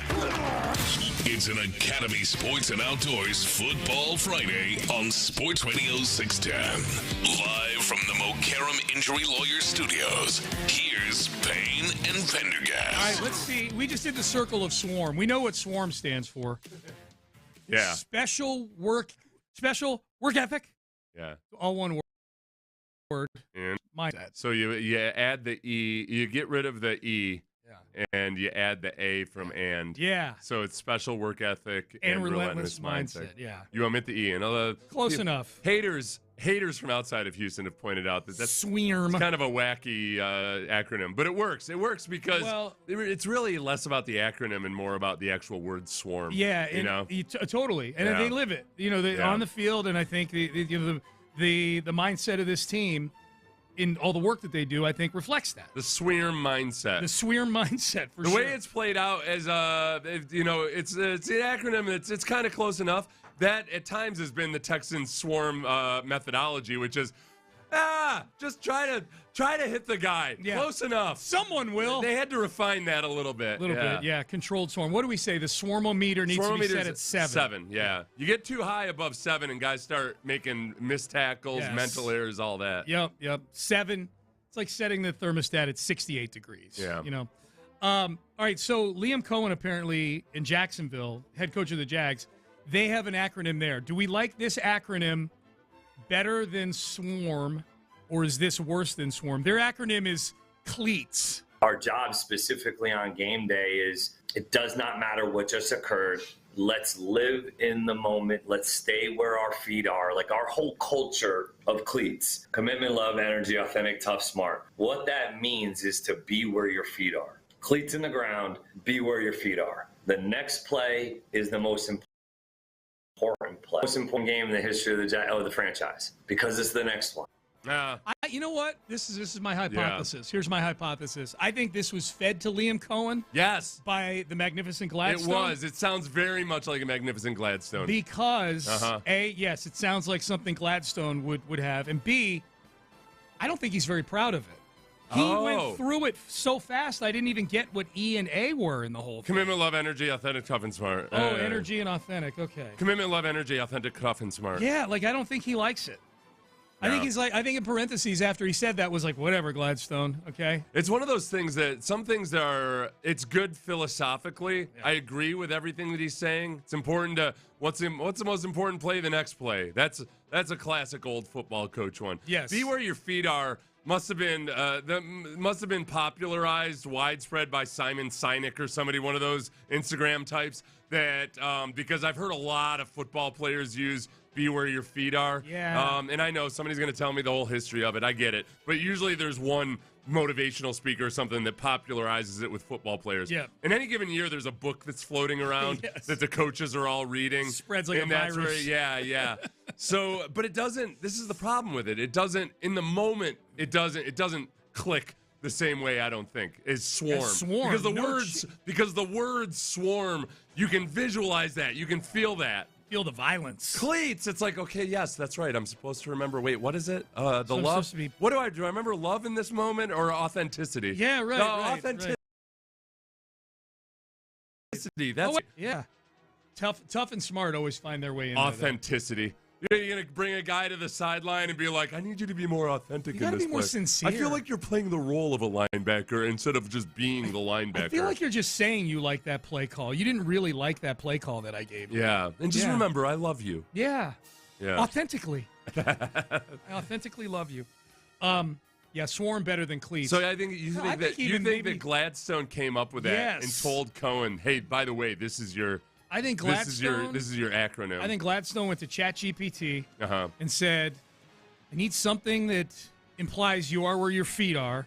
CLEATS would keep you where your feet are for sure.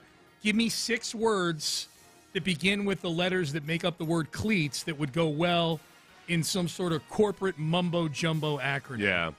So that's my hypothesis. I'm going to ask Gemini right now. Give me a convincing argument for using this as an acronym to a football coach and we'll see how much it sounds like. How much the Magnificent Gladstone? Yeah. For a football coach to use. I wish I could type faster.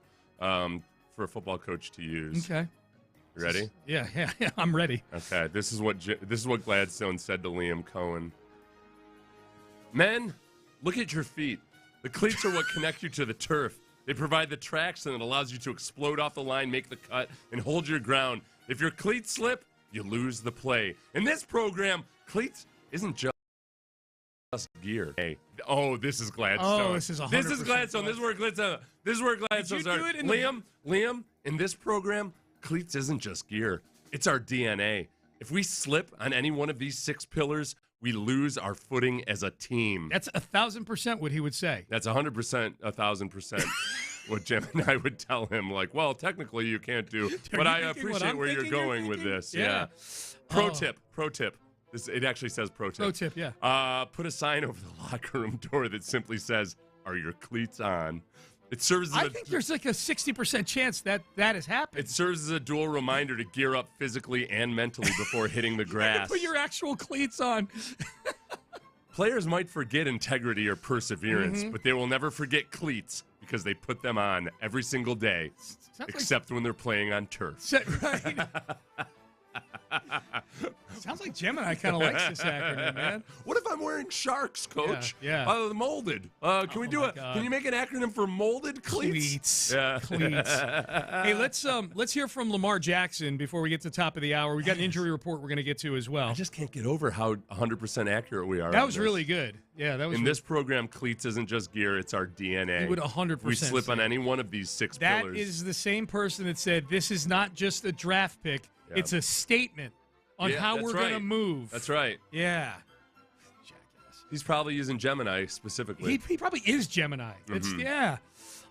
This was Lamar Jackson yesterday getting asked questions about an article that was written in the Baltimore Sun alleging that Lamar Jackson fell asleep in meetings, playing video games up late, really not handling his business like a franchise quarterback should. Here is Lamar Jackson in his exchange with the media.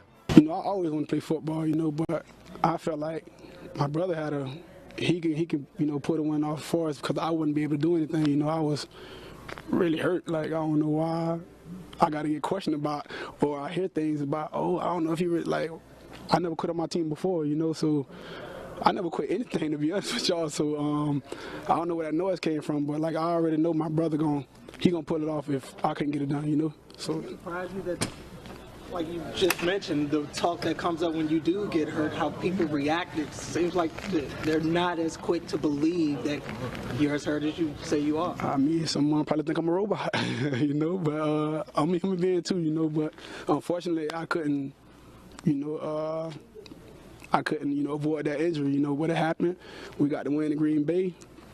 I'm looking forward to play Sunday, so it is what it is. Talk about the noise. I mean, there was a column that came out that raised questions about, I guess, some of your work habits. Do you want to be here? All that kind of stuff. Do you have a response to that?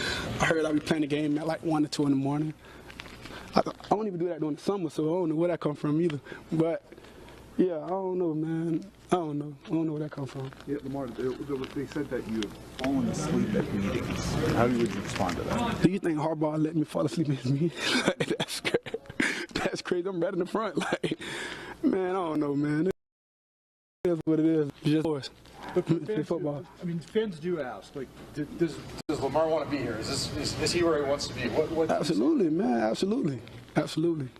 I don't even know where that come from. Right. All right, so he's denying all the things about playing video games till 1 in the morning. His brother he's referring to, obviously, is Snoop Huntley, who went in and got the win against Green Bay. He hasn't been falling asleep in meetings. He sits up front, and he absolutely wants to be a Baltimore Raven. And one of the things in the story was that he stays up late at night playing video games, and that's why they practice in the afternoon instead of in the morning. Right. That was the part of the story that I was skeptical of, just because lots of teams practice in the afternoon instead of the mornings. Well, and I think even the most powerful quarterbacks don't have the power to dictate when the other 89 guys in the preseason or the other 52 or 60 guys or whatever the practice squad practice in the regular season. One guy wants to practice in the afternoon, so they're going to cater to that guy. Yeah, that's the part that made me wonder, all right, I don't know about this. The falling asleep part is interesting.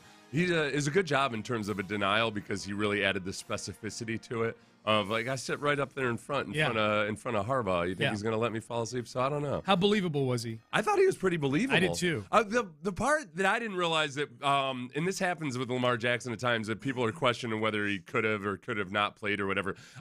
Man, he's played through a bunch of injuries already this season. He's been out there where arguably he shouldn't have been out there just because his performance has been so substandard, and I think it's to me it's clearly tied to his injuries. He just hasn't moved. Even if Lamar Jackson, let's say he did have the issue of falling asleep in meetings or whatever, anything like that. Okay, fine. If that's been an issue his whole career, that doesn't explain why he just can't seem to move the way he typically moves now. Yeah. It's that there's obviously something with his body this season that's keeping him from being at his peak. No question. All right, so that's something we'll be keeping an eye on. Are the Ravens distracted by all this Lamar stuff? They play the Steelers on Sunday, and in all likelihood, that'll determine who the Texans are playing the first round of the playoffs. All right, let's get back to Colts-Texans. Biggest storylines for this game. We will get to that coming up next. But before we do that, Seth has the Mokaram injury report. Look, the Colts, who knows? This game is meaningless to them. I think Sauce Gardner, there's probably a really good chance he doesn't play. He didn't participate in practice yesterday with a calf injury. Going back to the Halliburton days on the basketball side of things, they get testy in Indiana or nervous about guys playing with a calf injury. That's neither here nor there. The big news yesterday with the Texans was that Ariante Ursary was a full participant in practice. So had hardware inserted in his thumb a couple weeks ago, and there's a very good chance he plays in this game. And the Colts do have Leatu Letu, very good edge rusher who's had a good season. So that's good news with Ariante Ursary. That's your injury report brought to you by Mokaram Injury Lawyers. If you've been injured in an accident,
insider access, exclusive content. Sports Radio 610. The Texans play here. An Odyssey sports station.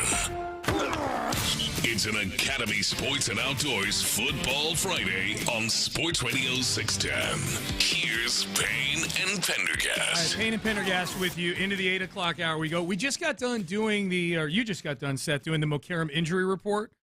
And as I look at it here, I feel pretty good about where the Texans are injury-wise for this time of year. I mean, there's a bunch of guys that are look, this time of year, everybody's dealing with something. A lot, the other 40 guys that aren't on the injury report have something going on in Week 18 of an NFL season that, everybody's banged up. It would be nice if I had my wish list for this game against the Colts coming up on Sunday, noon kick. You can hear right here on Sports Radio 610. I don't know. It would be nice against a rookie quarterback to build enough of a lead where you can get some of these guys so they're not playing an extra 25 or 30 snaps in this game. There's a part of me, too, that's also like, okay, look at preferred scenario, which is a Texans victory and a Colts loss. There's a part of me that, okay, if you get... I think you mean a Jags loss. A Jags loss, yeah. excuse me. Yeah. Thank you.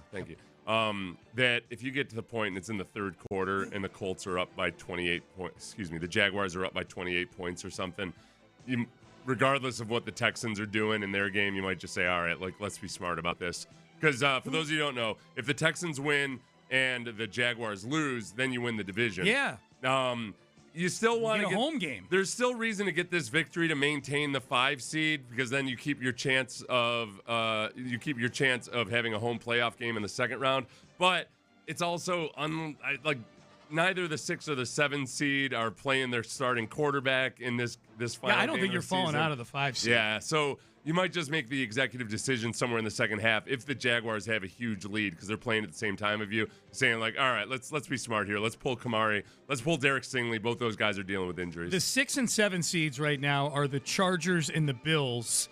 The Chargers are not playing Justin Herbert. Yeah. The Chargers are damn near a 2-touchdown underdog to the Broncos in Denver. And the Broncos have everything to play for. Yeah. Broncos need to win that game to be the number 1 seed because the Patriots are the 2, and they play the Dolphins. And they're a 10.5-point favorite. A lot of these games that matter in the AFC playoff race have huge spreads. Yeah. We know the way this goes, though. At least one of those games is going to end up being close. This is the NFL. The Bills are the 7 seed. It doesn't sound like are going to play Josh Allen in this game, and they play the Jets. They're still at home a Jets. So the Bills would be the one that would scare me a little bit, that they might mess around and win that game against the Jets because the Jets stink. And if you lose to the Colts, now you're talking about falling to the 6 seed. Yeah. I think that 5 seed, if you're not going to get a home game and be the 3, I think that 5 seed is a fantastic spot. Yeah. I think the winner of the Ravens-Steelers game right now, that neither of those teams are playing nearly as good a football as the Patriots or the Jaguars or even the Broncos are right now. And then to your point, that 5 seed, man, I think the 6 and the 7 seeds can win their games in the wild card round. And if that's the case, it means the teams that are left over are the Broncos at 1, the Texans at 5, and then whatever permutation of the Chargers and Bills is at 6 and 7. They reseed everything. Yeah. You'll get a home game in the second round of the playoffs. That's to me, the biggest reason why the Texans have never made it past the divisional round is they always got to go on the road. That's the biggest thing that I think sometimes people don't realize because if you're just not paying close attention is that there are no brackets, that they just reseeded every round. So it makes it way more interesting when it comes to potential matchups. No doubt. But it also adds extra permutations, which old Sethers doesn't like. That's okay. I don't like having to keep track of stuff. You got your backstop, baby. If you were prioritizing Texans to get out of this game on Sunday, they're up 28-7 in the third quarter. Yeah. Jags are up by 3 touchdowns. You start to decide, okay, discretion being the better part of valor here. Do you have a priority as to guys you would want D'Amico to say, hey, go take a powder? I think any of the guys who are injured, really. And the nice thing about the defensive line is because you rotate your defensive linemen so much, you got a whole bunch of defensive linemen out there. What about CJ? CJ, I think that's what I'm trying to figure out. Let's focus on the offensive side of the ball. Yeah. I think the offense needs work on. They still need to work. I think honestly, I feel like kind of like Tom Brady back in the day would still be out there on the field in a blowout and he would say, "We've got stuff we got to work on. We need the reps. We got stuff we got to work on." Yeah. That's how I kind of feel. So I might take Ariante Ursary out. Blake Fisher can use the extra reps, but Ariante Ursary, you don't want to tempt fate with that. Who's broken dealing hand. with an actual injury? Yeah. Any of the guys who are dealing with actual injuries, Stroud's health. I might take out. Nick Chubb out. Even if Nick Chubb hadn't been dealing with an injury, just because of his age and previous injuries, It feels like they've chosen to take Nick Chubb out anyways. Yeah, just kind of. Yeah. I mean, Jawar Jordan and Woody Marks got all the carries last game. Yeah, that's where it gets dicey. Is that I think Woody Marks and Jawar Jordan both need reps, but it's also the running back position, which is one of the most fragile in all of sports these days. Yep. But I want the offense to stay out there and keep working. I'm being greedy in that. That's okay. I don't disagree that they need to work. I mean, look at the numbers. So a win clinches a minimum of a 5 seed, and with help from the Titans. Well, I think I have 12.5-point underdog in the rundown. I think it's up to 13.5 now. The Texans can still win the division, as Seth pointed out. Here was DeMeco Ryans earlier this week on playing the game at the same time as the Jacksonville Jaguars are playing the Tennessee Titans. And when I was scheduled to come out, I told one of my buddies, I'm like, oh, they're going to make us play at the same time. I knew that would happen, and rightfully so. It makes it interesting. You have to, play the game, so I understand why it's set up that way. It won't be nerve-wracking for me. I'm going to be focused, on our game and what we have to do, because no matter what happens with all these scenarios, I think it matters most is that Houston has to win. Right, and that's our focus, and that's what we'll be focused on. Whatever else happens, it happens. We can't control that. Yeah, I mean, we want to see what happens in that game for sure, but we can't control it. So you can't control it for me. You don't worry about it. And so, good schedule set up. Yeah, I think you've had. With Nico, I think one of the things he's just great at is focusing himself, but also getting players to focus. So the discussion that you and I have just had over the last 5 minutes, I don't think he's probably having that discussion with any of his actual players. I think that as far as any of the players this week know, they're going in to win this game, and they're going to play the whole game. And but and I think DeMeco, by and large, is trying to operate himself that way as well, but maybe with a little bit of Nicky take the wheel. At some point, Caserio might get in his headset and say, all right, Nico, the plan B, as we discussed that I told you we'd have a plan B, we're enacting plan B. I don't have to tell you why, it's just we're enacting plan B. Carrie Underwood hit Nicky take the wheel. Yeah. Yeah. That if he gets aware that at some point in the third quarter, Caserio might say, hey, all right, DeMeco, it's time to pull Kamari. It's time to pull Derek Stingley. Yep. Anybody who's got an injury, we're pulling these guys. Yeah. Don't take your foot off the gas pedal. We're just putting you in a different car. Yeah. Still pedal to the metal, but do it with Tremon Smith out there. Yeah. And then Nick's scoreboard watches and hopes like hell that the Titans don't make a miraculous comeback or something. Yeah. Were you ever in a scoreboard watching situation as a plawer? I mean, Probably. You were on some really good teams in Jacksonville. Asking me to remember that. Yeah.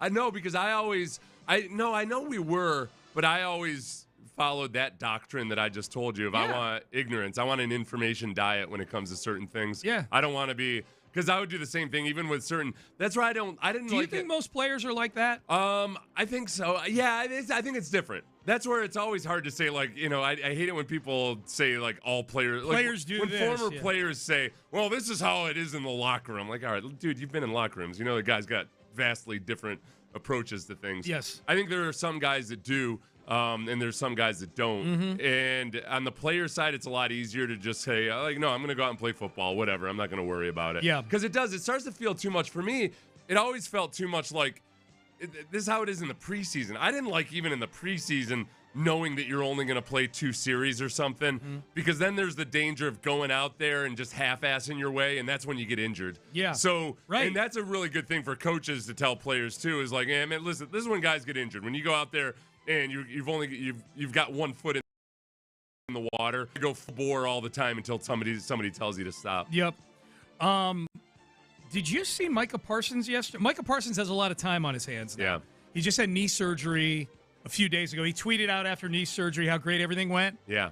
And presumably now he's convalescing. You've had multiple knee surgery. He's sitting in bed with his phone right now. Sitting in bed, and this is the tricky thing. Might be on either morphine or oxy. that you got to be careful on social I knew media. you'd have a good perspective on this. That's after I've had 20 surgeries or so in my life, and I know that I gotta be careful on the social media afterwards. Yeah, so here's or just even any conversations on the phone back in the day. Yeah, totally. Which was more relevant to me. Totally.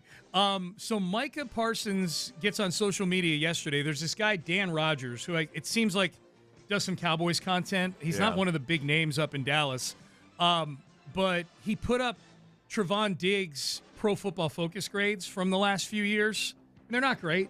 And this year especially, he just hasn't played well. He's been awful. This year he's been in some measurables, he's the worst in the league. He's allowed a perfect passer rating. Perfect passer rating, targeting him, quarterbacks have, according to some metrics. Micah Parsons retweets Dan Rogers putting up all of Trevon's PFF grades. Yeah. He says, I feel like what point is there in trying to publicly disrespect someone? He's not representing the star anymore. Just give the man a farewell and wish him the best. I don't know why everything has to be negative every time a breakup happens. He's in a better situation right now. Trust me. You got Micah's team, so he's got a little knowledge on that. Bro's going to be great again. Mm-hmm. A lot of exclamation points in here.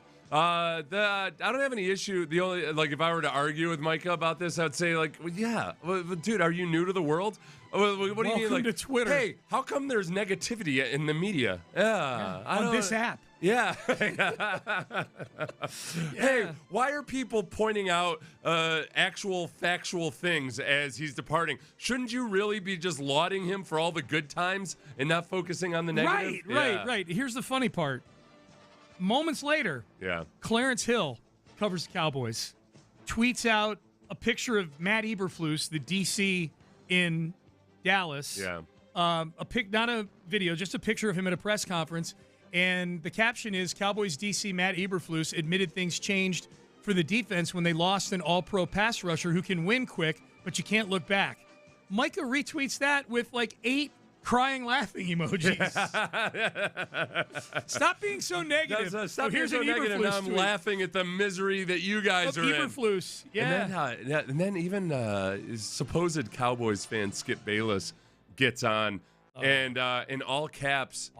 What does he say? He's like, someone ask Micah why, I'm paraphrasing, why Green Bay was 6th in defensive efficiency before he got there. It was scoring defense. Scoring defense. Yeah. And now they're 8th. They fell to 8th. It's like, all right. Yeah. All caps. Why? I retweeted. I said, why are you yelling? What are we doing? And apparently some Cowboy fans came after Micah after the 8 laughing emojis at Eberflus. And Micah says, y'all want me to feel bad? Jerry Jones slandered my name to Cowboys media and national media for months. So I do think I can react to a comment if I want to. #respectfully. Yeah, there was a war of various Cowboys media that were kind of sticking up for Jerry Jones in that whole ordeal. And the soap opera over whether or not Micah had actually agreed to a deal with Jerry and whether then Micah backed out of the deal, I don't think we'll ever know the real answer to all of that. I still side on the part of the players where if Jerry thinks that he's going to be able to cut an agent out of the process, you are acting like an old town Motown producer that's just you're trying to bilk somebody into signing a contract, without them having representation. Yep. That's what it is. That's how you're going to be perceived from the player's side of things. That you might have had a handshake agreement with Micah. Maybe you did, maybe you didn't. But to act like the agent isn't allowed into the process, that's shady, man. That's shady. Very shady. Well, it sounds like you might do the same thing at some version of it with Pickens. And it's against the NFLP, the collective bargaining agreement also. Yeah. Sean Sharif, who's our counterpart up in Dallas, he and RJ Choppy host the morning show on our sister station up there. He retweeted the last tweet we read from Micah about, y'all want me to feel bad? Jerry Jones slandered my name. Sean Sharif retweeted it. Keep in mind, they have a relationship with Jerry Jones. Yeah. He comes on their show weekly, maybe twice weekly. Says to Micah, why didn't you tell everyone how you tried to play agent only to back out after Jerry acquiesced to your terms? Did you not initiate talks with him only to cry victim so your agent didn't think you acted without him? Yeah. That's a pretty strong accusation. Then he got into it with a Micah family member, didn't they? Des Bryant jumped in. Oh, it's Des Bryant. Okay. There may have been that too. I just saw Des Bryant jump in on the whole thing. Oh, okay. Yeah, it was a fun little. I don't know how radio friendly it is. I don't know how many people care about that level of the whole thing. I think people. I like that. I think they like wallowing in the Cowboys' misery. That they do. That's a good point. And I think the Micah's act is always interesting. We also, this is one of the stupid errors I made yesterday. I got the new year started off right by doing some really stupid things. And after the show, you had texted me about the waiver wire, and I realized, I'm sorry, listeners, I've screwed up. I didn't mean to make you feel bad. No. I made me feel bad. Yeah. I'm the one that, idiotically, for whatever reason, I was thinking that the Texans were below or above the Packers on the waiver wire. They're not. So the way the waiver wire works right now, the Texans are above the Packers based on season record. Yeah.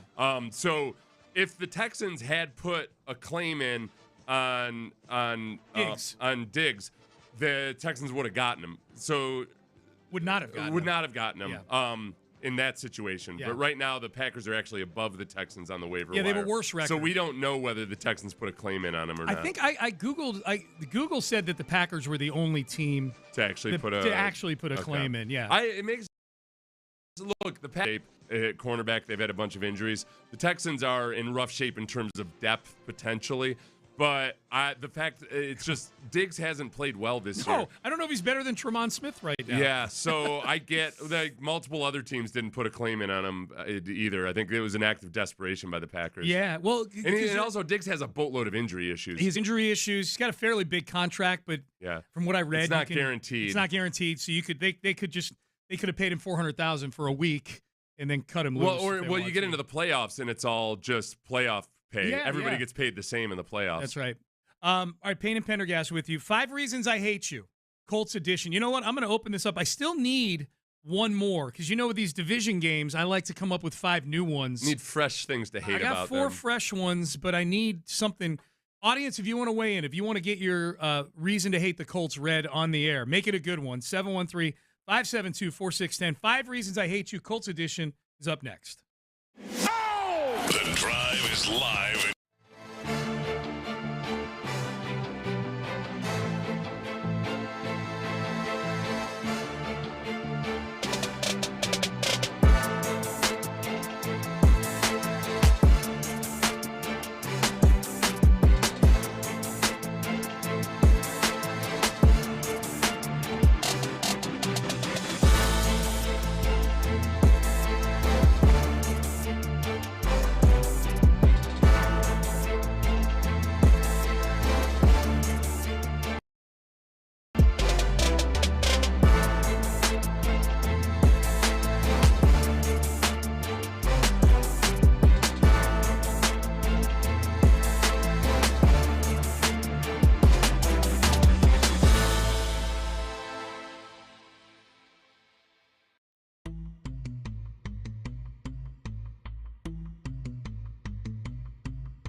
Highway, exit Kirkwood, and take the first U-turn at West Airport under the giant American flag.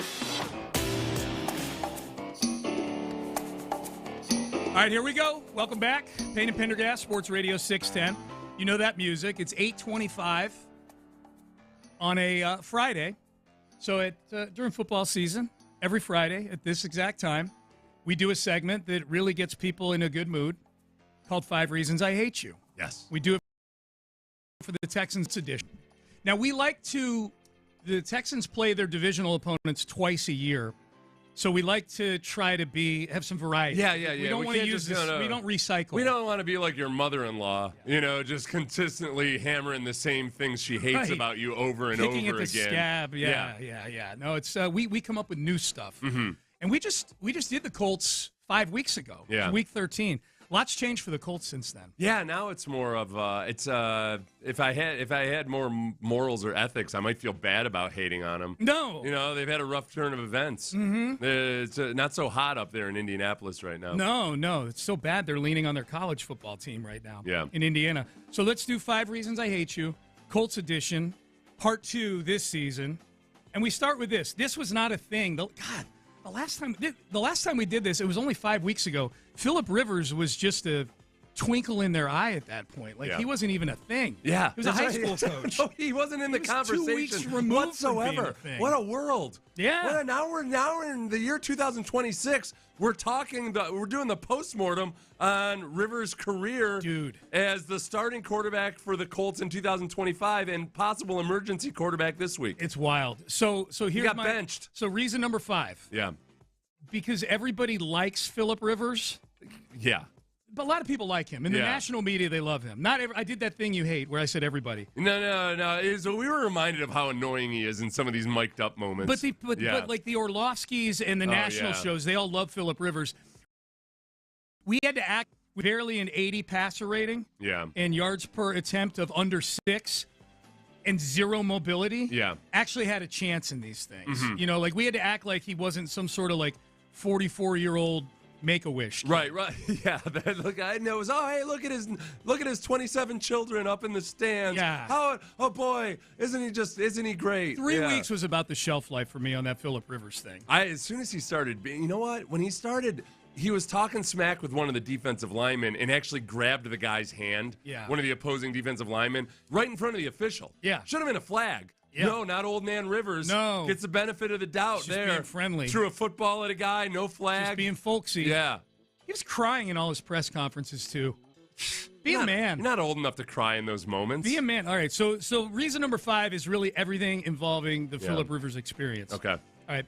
Reason number 4, you had not 1, but 2 chances to beat the Jacksonville Jaguars and do the Houston Texans a service. Right. You guys are supposed to failed. You're supposed to be the most powerful offense in the history of football in the first half of the season. Right. Look at their defense. These guys are maniacs. Yep. And you know what? I'm disgusted on behalf of some of the genuinely great Colts teams of the past that somehow this group of slappies was being compared to them. Yep. You embarrassed them. You have no respect. No respect. Just got that text. Hate the Colts for being swept by the Jags. Thank you. Yeah, That's good reason job. number Good call. 4. Good call, Texter. It's reason number 4. Reason number 3. Shane Steichen can't even pronounce Aziz Al-Shah. This all It's out. disrespect. This is disrespectful, and he acts like he didn't do it on purpose. Okay, here we go. So if you're wondering what we're talking about, here was Shane Steichen being asked, how do you prep rookie Riley Leonard, who's going to get killed, to face the NFL's best defense? Well, I think we just got to be efficient, running the football, getting the ball out of our hands quick. Like I said, they're really good on defense. They got 2 edge rushers that are the premier in the league right now. Linebackers are good. Stingley's good. Bullock's good. Shazier. I mean, they got some good players. So we just got to be efficient on first, second down, keep the chains moving, and go from there. Shazier. Even if he was thinking Ryan Shazier, he still mispronounced his name. And you're going to disrespect that guy? As you point out. Can he walk yet? If he thinks it's Shazier, then he's maybe secretly wishing Aziz Al-Shaair gets paralyzed in a game. Yeah. I think I hope Shazier takes real umbrage with that. I hope he's offended by that. I hope he does too. Shazier. Learn how to pronounce his name, man. It sounds like he's Shazam or something. Right. Shane Steichen. Steichen's, is Steichen on the hot seat? I don't think he is. I think Ballard's on the hot seat. Yeah. Chris Ballard, the GM, who hasn't won a playoff game in what? What did I do? Oh, nothing. We have guests in studio who are friendly with Chris Ballard. You're laughing. Jen, who's a longtime listener, and her daughter, Avery, who's a longtime listener, and actually has a picture of me and her when she would have been like 9 years old on her screensaver. She's an electronic media major. Yeah. I might be, which I'm glad she told me before we started this segment, because I'm sitting here, I've got my gas station toothbrush. Yeah. We're doing a segment of 5, and I might otherwise be a little bit of like, oh, this young Avery is going to think I'm a jerk or something. But no, she came here specifically so she could watch me hate on people while holding a gas station toothbrush She needs to that I find out- bought this morning because I forgot to brush my teeth She this needs to morning. find out what this industry is all about. Gas station toothbrushes and extreme hate. She's doing some Gen Z hand signal that I don't understand. Yeah. I don't know what this means. I know this is 6'7". Okay. Yeah. She's not doing we'll that. We'll talk about it during She's not the break. doing that, yeah. Yeah, Mitchell, the other Gen Zer in the booth, is doing the what's same she doing thing. there, Mitchell? What is that? What does this mean? Yeah. It means clock it. Clock it? I don't even know what that means. I don't either. Yeah. Oh, my God. That's hilarious.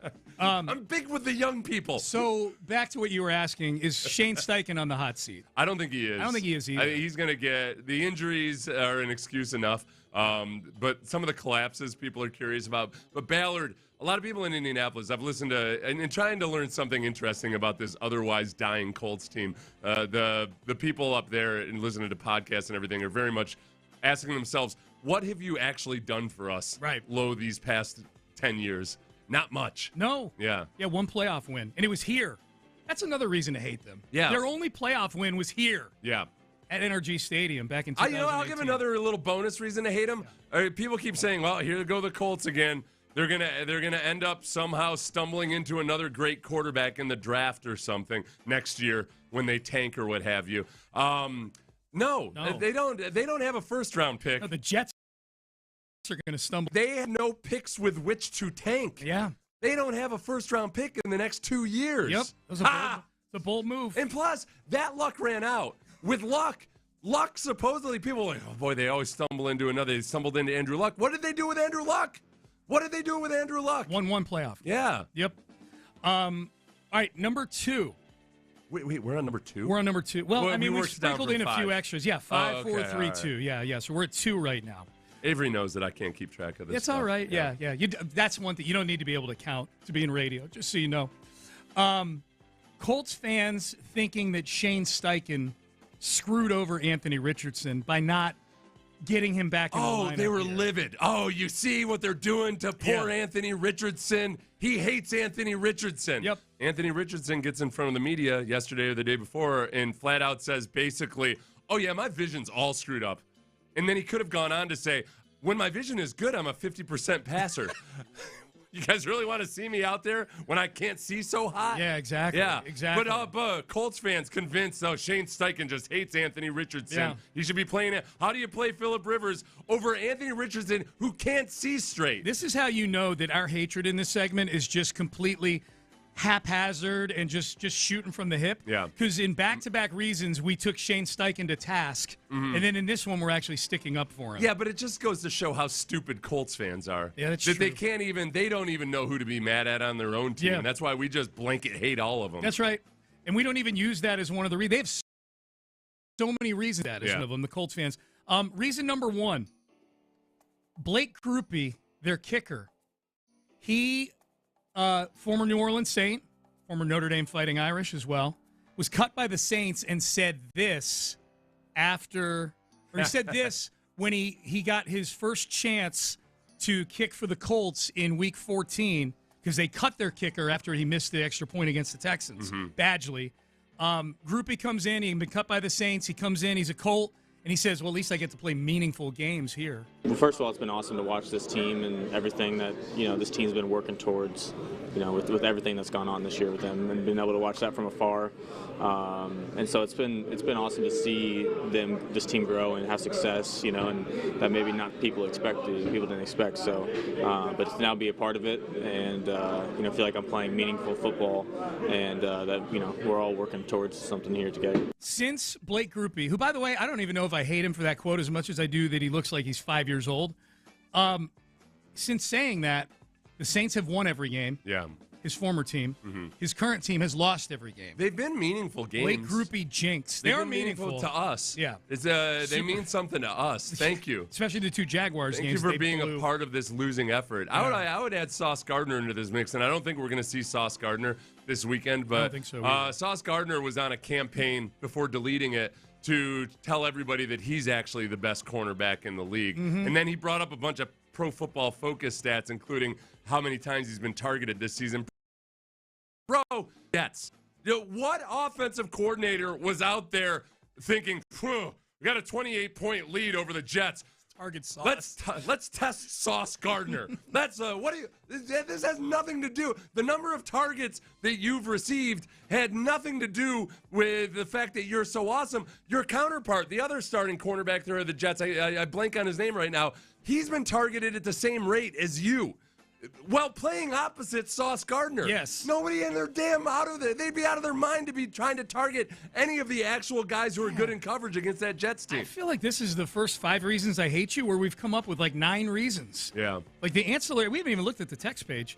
The ancillary, well, I looked at 1, but the ancillary reasons are as good as the 5 that we had come up with initially. Yeah. There's a lot of reasons to hate this football team. This is good. This is good. Yeah. This is I just want the players to hate them enough that if the Jaguars lose this game this weekend, the Texans can have a chance to win the division. To win the division because they took care of business. Texter just said this: Colts made us have to cheer for the Titans to beat the Jags because they couldn't do us a solid. Right. This is very dirty feeling like the last 2 weekends, because we had to cheer for the Colts last weekend against the Jags. And now we're cheering for the Titans this weekend against the Jags. It feels a little bit like when Tomlin was so disgusted with the Browns for trading Flacco to Cincinnati. Oh, yeah. You're like, are you kidding me? You're gonna throw this wrench into our plans potentially when you got nothing going for you? Yeah, man. The worst. All right, So Avery, how long have you had that as your screensaver? Like, she has a picture. Oh, it was a bit. Yeah. They pulled a bit on me. So, they claimed that every day she wakes up and she sees a picture of me and her when she was 9 years old together. It was a bit. It was a bit. You got bitted. Is there a hand motion for that? That was a good bit. Yeah, there you go. Okay. We need a then and now picture. All right, Payne and Pendergast with you. Jalen Noel had a good game, I would say, against the Chargers this past weekend. He was on the Nightcap. He was on the Ocho Cinco Shannon Sharp podcast. He was a guest this week. His welcome to the NFL moment for Jalen Noel. I'm curious if Seth Payne had a welcome to the NFL moment as well. We'll get to all of that. That's a good question. Think about it during the break. I think. Coming up next. It's hazard.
It's an Academy Sports and Outdoors Football Friday on Sports Radio 610.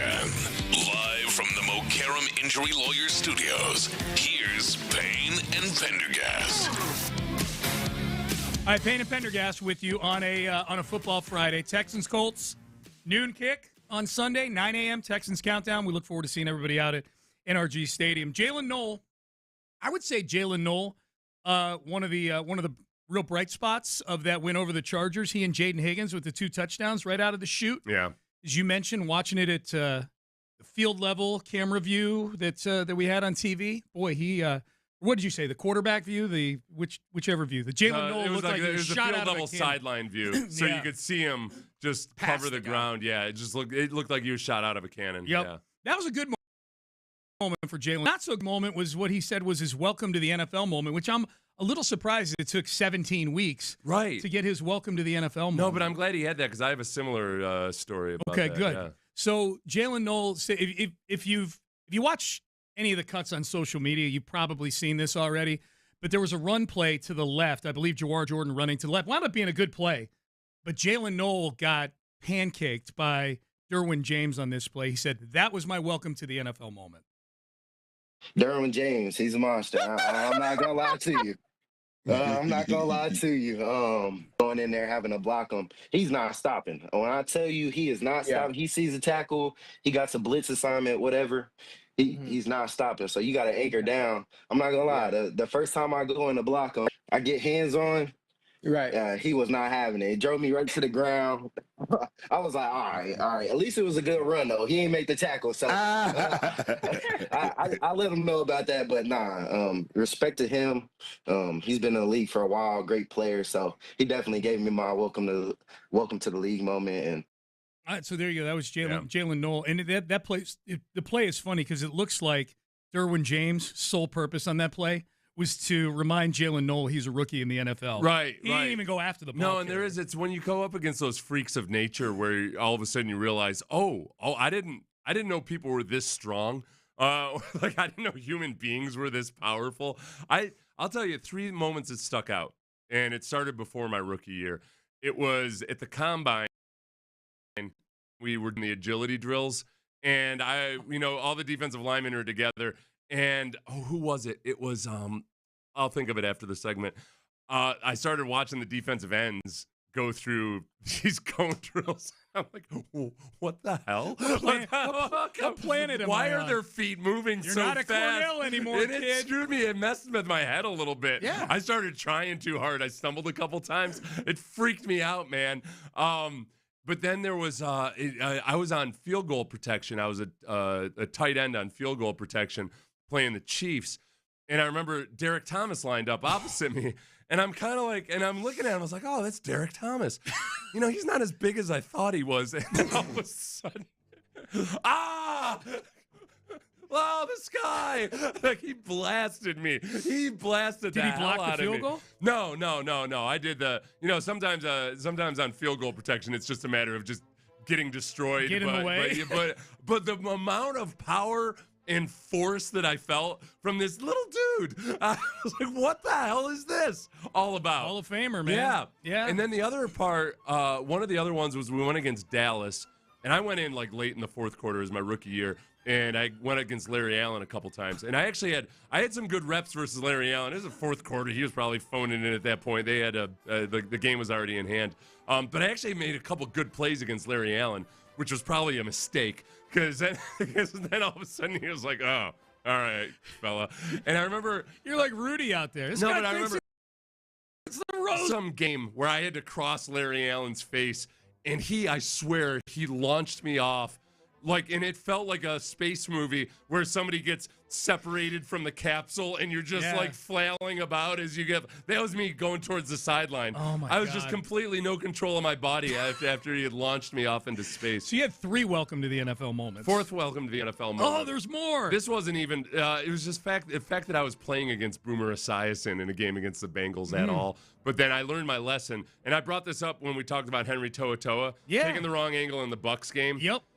Because on a blitz, he just took too wide a That was path. on the 4th down play that would have ended the game. And Baker Mayfield just snuck up through the pocket. I did the same thing to Boomer freaking Esiason, not Baker Mayfield. Old Boomer Esiason, who was playing in his last year in the NFL. Not Bengals Volume 1. Yeah, this I'm not is that Bengals old. Part 2. I'm not that old, but it was Boomer Esiason, backup quarterback, who had started that game, I think, and he either scrambled or stepped up because I took too wide a berth against Boomer. Have you ever told Esiason. Boomer about this in the time? I think I did a long time ago. I saw him at Radio Row. Yeah, that's what I figured. That's where the rehashing goes on. Man, those are good. Derek Thomas, though, R.I.P. My God. Honestly, I still to this day, the amount of force and power that dude generated, and while not being that big of a guy at all, it was amazing. Larry Allen, R.I.P. too, I think, right? Didn't Larry Allen pass recently? Man. I must have do I have a superpower of some sort the that I lesson didn't in all even this realize? is Boomer Esiason better make sure his life insurance I think you mess around with Seth Payne, disrespect him early in his 25 years No, but that later. seriously though, that Larry Allen though too was a level of strength that I had never experienced before. Yeah, that was 97. So yeah, that was still peak Larry Allen. I mean, probably a little, He wasn't as great as he used to be. Yeah, but they weren't the dynasty still. Guess what? He's still strong. Yeah. He had old man strength. As long as we're talking about Dallas Cowboys, late 90s, early 2000s, I was texting with Clint last night. Did you know the playoff game last night between Alabama and Indiana, we know the final score was 38-3. I saw somebody tweet out that was the first time Alabama has trailed in a game by 35 points or more since the Arkansas game in 1998. Oh, wow. Arkansas beat Alabama 42-6 in 1998. And I'm like, 98, Arkansas. Text Clint. Said, Chief, is this a Clint Stoerner game? Yeah. Oh, yeah. And I think I played pretty well. So you know what I do? I go find the box score of it. Uh-huh. So I said, you did. I mean, you won 42-6. 13 of 20. Tell me if this isn't the most Clint Stoerner box score ever. 13 of 29 for 239 yards. Yeah. 13 completions for 230. It's almost 20 yards of completion. And so I sent him those stats. He's like, He's like, yeah, that completion percentage looks to be right about where it should be. I said, but dude, the yards per completion. You were YOLO Stoerner in that game. No, what Clint always needs to do, I suggest this of any quarterback, a lot of those were throwaways. That's what I told him. That was game management. Exactly what I said to him. I said, I a lot of good decision making and drops by your wide receivers. That goes back to me when I was in high school, young freshman, watching my brother play quarterback and sitting in the stands. My brother threw the ball away and on a play, like threw it away, and I was sitting in the stands and I heard these girls say, "Oh my God, he's horrible! Oh my God, he's horrible!" That's probably like 90% of the reason guys don't like throwing the ball away. It was Amy Richter, yeah. She was one of the hot girls in school. And I just wanted to be like, oh, no, yeah. Did you take up for your brother? Eventually I did. I talked to Amy a couple weeks later about it. Yeah. Yeah, good. She understood the error of her ways. Okay, good. You convinced her. Here's what Clint said. He said, my completion percentage left a lot to be desired. No. It was laughing all throwaways. emoji. And that's what I said. I said, I choose to think it was a product of responsible decision-making and drops. And then he says, so you look at my career percentage, it's awfully similar. You know what? YOLO Stoerner. CJ had Amy Richter talking some smack about him in the game last week. Because I had a conversation with somebody who said, man, you know what? See, he's making these wildly inaccurate throws. And I was like, well, which throws are you talking about? And a couple of them were the throwaways. Like it's actually a really, really good thing. CJ had an elite throwaway in that game when he had that unblocked defender coming at him from his right. And he had, maybe CJ could have gotten to his check down earlier, but the Chargers are doing a good job of taking away the checkdowns too, to where even if it had been a completion, it probably would have been a tackle for a loss. Yeah. And it would have been a risky throw. That one that he just flicked his wrist and launched it off to the right, I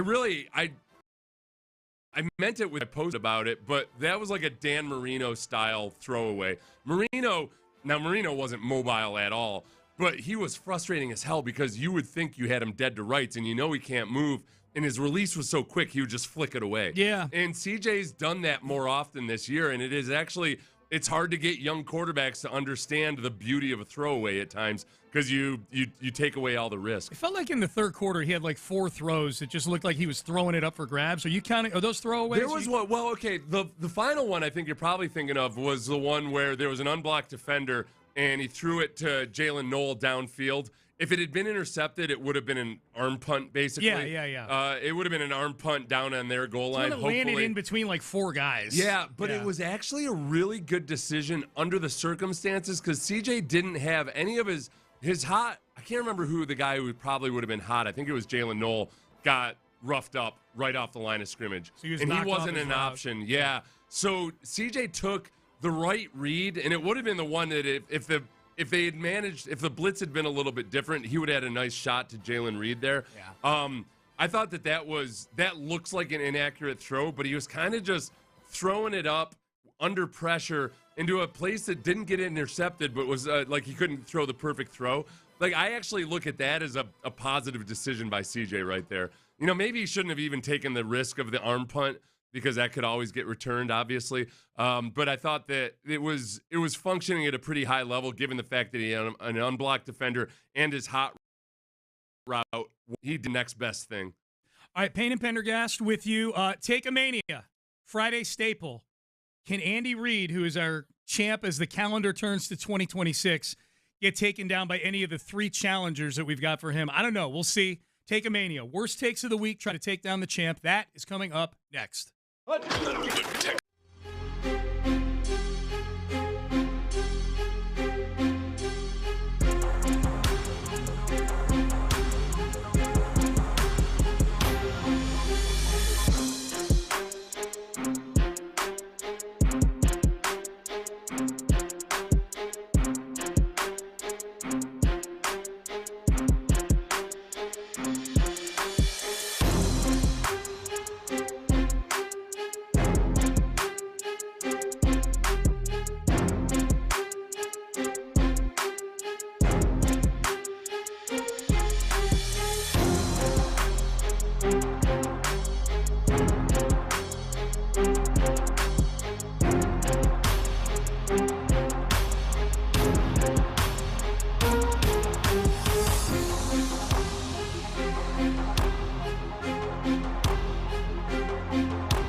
Let's go. 9 o'clock hour. Take a mania time. Take a mania time? Take a mania time. All right. Yes, it is.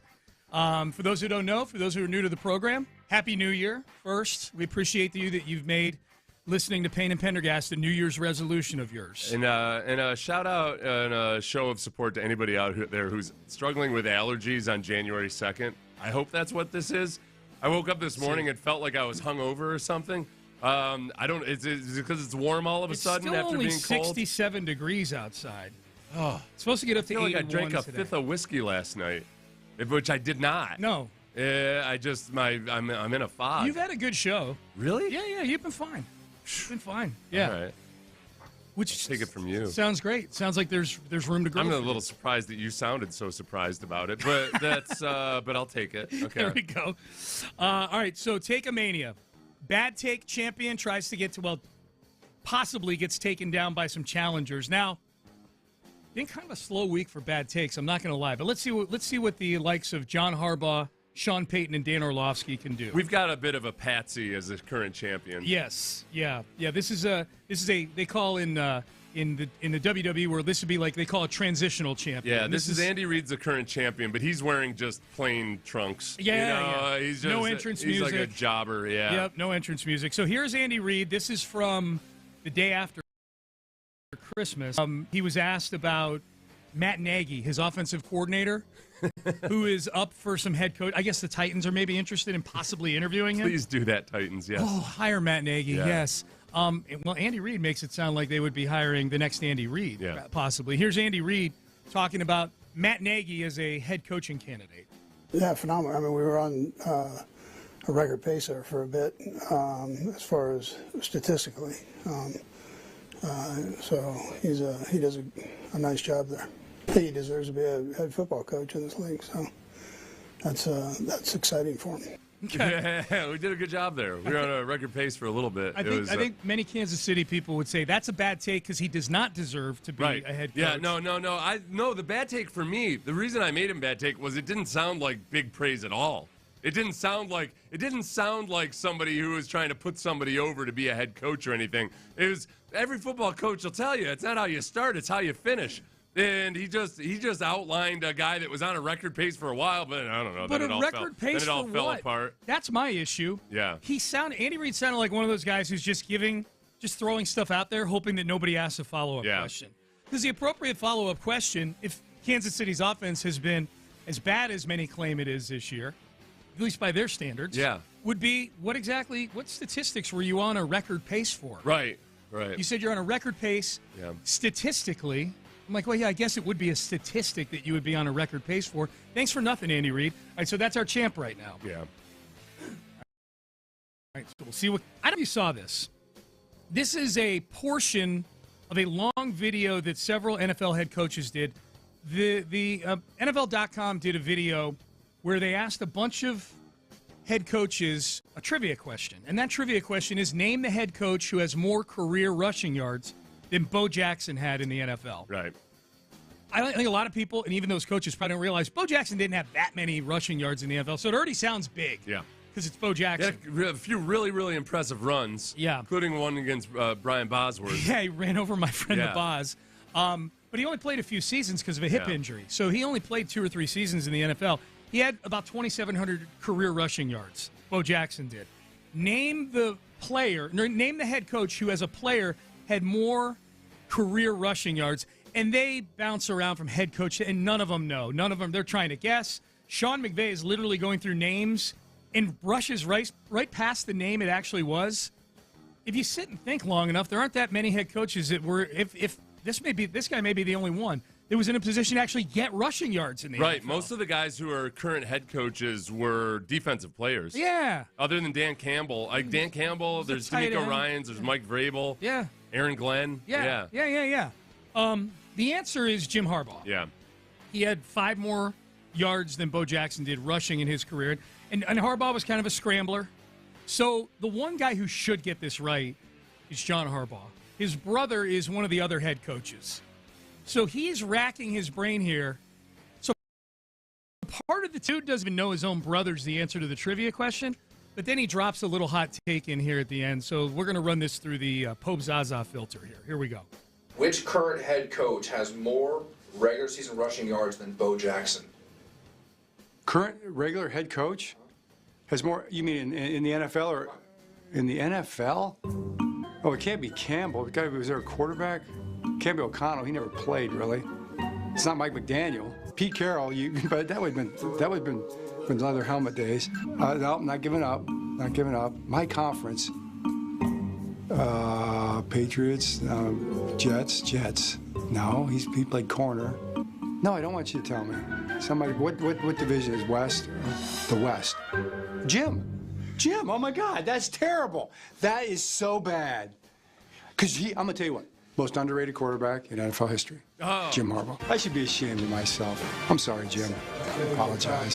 Most underrated quarterback in NFL history. I'm not convinced that he didn't do that intentionally. Jim Harbaugh. Yeah. That I think he probably knew it immediately. Because you know why? Such a simp. Because you know why? Is there a single chance in hell that Jim Harbaugh himself hasn't told John Harbaugh at some point, possibly 19 times, that he has more career rushing yards than Bo Jackson? Good point. I think Jim Harbaugh is acutely aware of that. Okay. Also, that Cornell has a winning record versus Michigan, too. That's why did you guys play him back in the leather helmet days? Some plastic, okay? There was a little bit of plastic there at the end. The best of the list of schools. If you go back in any school, I think Cornell at one point was the only team that had versus Michigan. Really? Yeah. At least I that's love what that. we used to say before we had the internet to back it up. I've got Chat GPT open. Yeah. Maybe I'll ask. So what about his take that Jim Harbaugh, most underrated quarterback in NFL history? No, I mean, it's not. You know my rule. You're sticking up for your brother or whatever, anything like that. It doesn't count as a bad take. I just asked ChatGPT, who are the all-time most underrated quarterbacks in NFL history? Yeah. Ken Anderson, who's up for the Hall of Fame. Once you make the Hall of Fame, you're not underrated anymore. He's up for the Hall of Fame this year. Phil Simms. Phil Simms might have been a little underrated. I always felt like Phil Simms has been overrated in retirement because people who didn't know Phil Simms might think he was better than he is because he's so omnipresent in media, or at least he was. He was a Super Bowl MVP, but then 4 years later, the Giants won a Super Bowl when Phil Simms got injured. Yeah. And Jeff Hostetler beat the Bills. Boomer Esiason comes up on the show again. Underrated. Jim Plunkett. Mm-hmm. These are all guys who've been. Jim Plunkett's a big one. Yeah, he's won 2 Super Bowls. Yeah. Jim Plunkett, former #1 overall pick, who was labeled a bust early in his career. Joe Theismann. Oh, okay. Tony Romo. Yeah. Tony Romo, underrated or overrated? Overrated NFL quarterback. Overrated. Phillip Rivers. I think he's venturing into overrated territory. He's properly rated, I think, yeah. Matt Ryan. I think Matt Ryan was overrated. Yeah. I know he's an MVP one year. Overrated. He Kyle Shanahan his way to an MVP award. Mm-hmm. Alex Smith. Underrated? Yeah, I would say underrated. Kirk Cousins. I'll stop doing this. Okay, yeah. There's no John. There's no Jim Harbaugh. So they don't win. Okay, he doesn't win. Mitchell, we need the music for Take-A-Mania here. The count. The 1, 2. The 1, 2. You know the. Oh, and a kick out! All right, a kick out. All right, here we go. Here's Sean Payton. Sean Payton did his press conference a couple of days ago. It was on New Year's Eve because he was asked by the media, do you have any rules for your guys? Are you worried about your guys on, keeping it straight here on New Year's Eve? Payton claims he didn't even know it was New Year's Eve. But do you have an extra message for your players because it is New Year's Eve tonight? I didn't know it was New Year's Eve.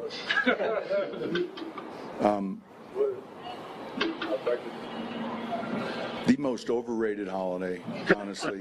We said that today. Like, seriously. I didn't know it was New Year's Eve, and so. Is that something you had to tell your guys in New Orleans because it is Party Central? Not the good teams. Not the good teams. I have to know, what was his facial expression? Did he look like super serious? A little bit. Did he look insulted that he would ever even know that it was New Year's Eve? A little bit. That somebody would think that? A little. There's no smile. That's the part. What you're trying I don't to think it's all that, because I don't think it's. I know a lot of times people accuse coaches of faking it when they say they don't know that it's election day or they don't know that it's New Year's Eve or anything.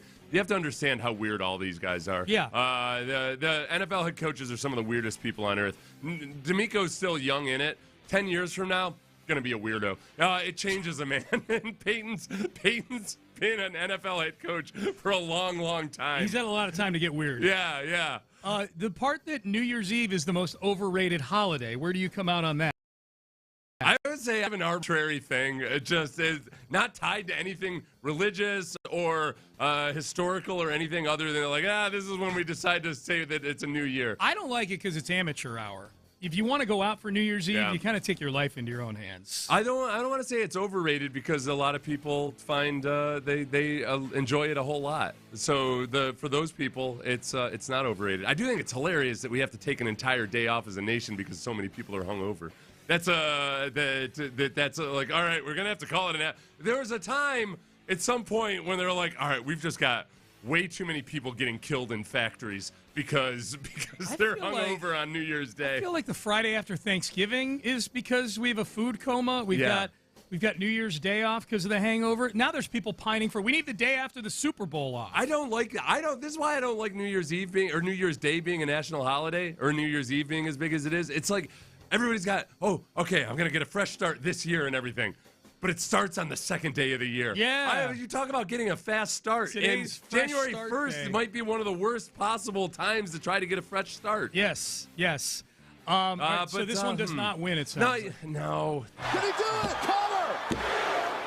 Andy Reid is a paper champion. I know, and I hate that he's the current champion. Yeah. Okay. Yeah. Yeah. All right, but I don't want to put another paper champion. No. That's okay. It's okay. All right, this is getting a lot riding Orlovsky here. Yeah, here's Orlovsky. And again, this is another opinion, but this is Dan Orlovsky talking about Matthew Stafford.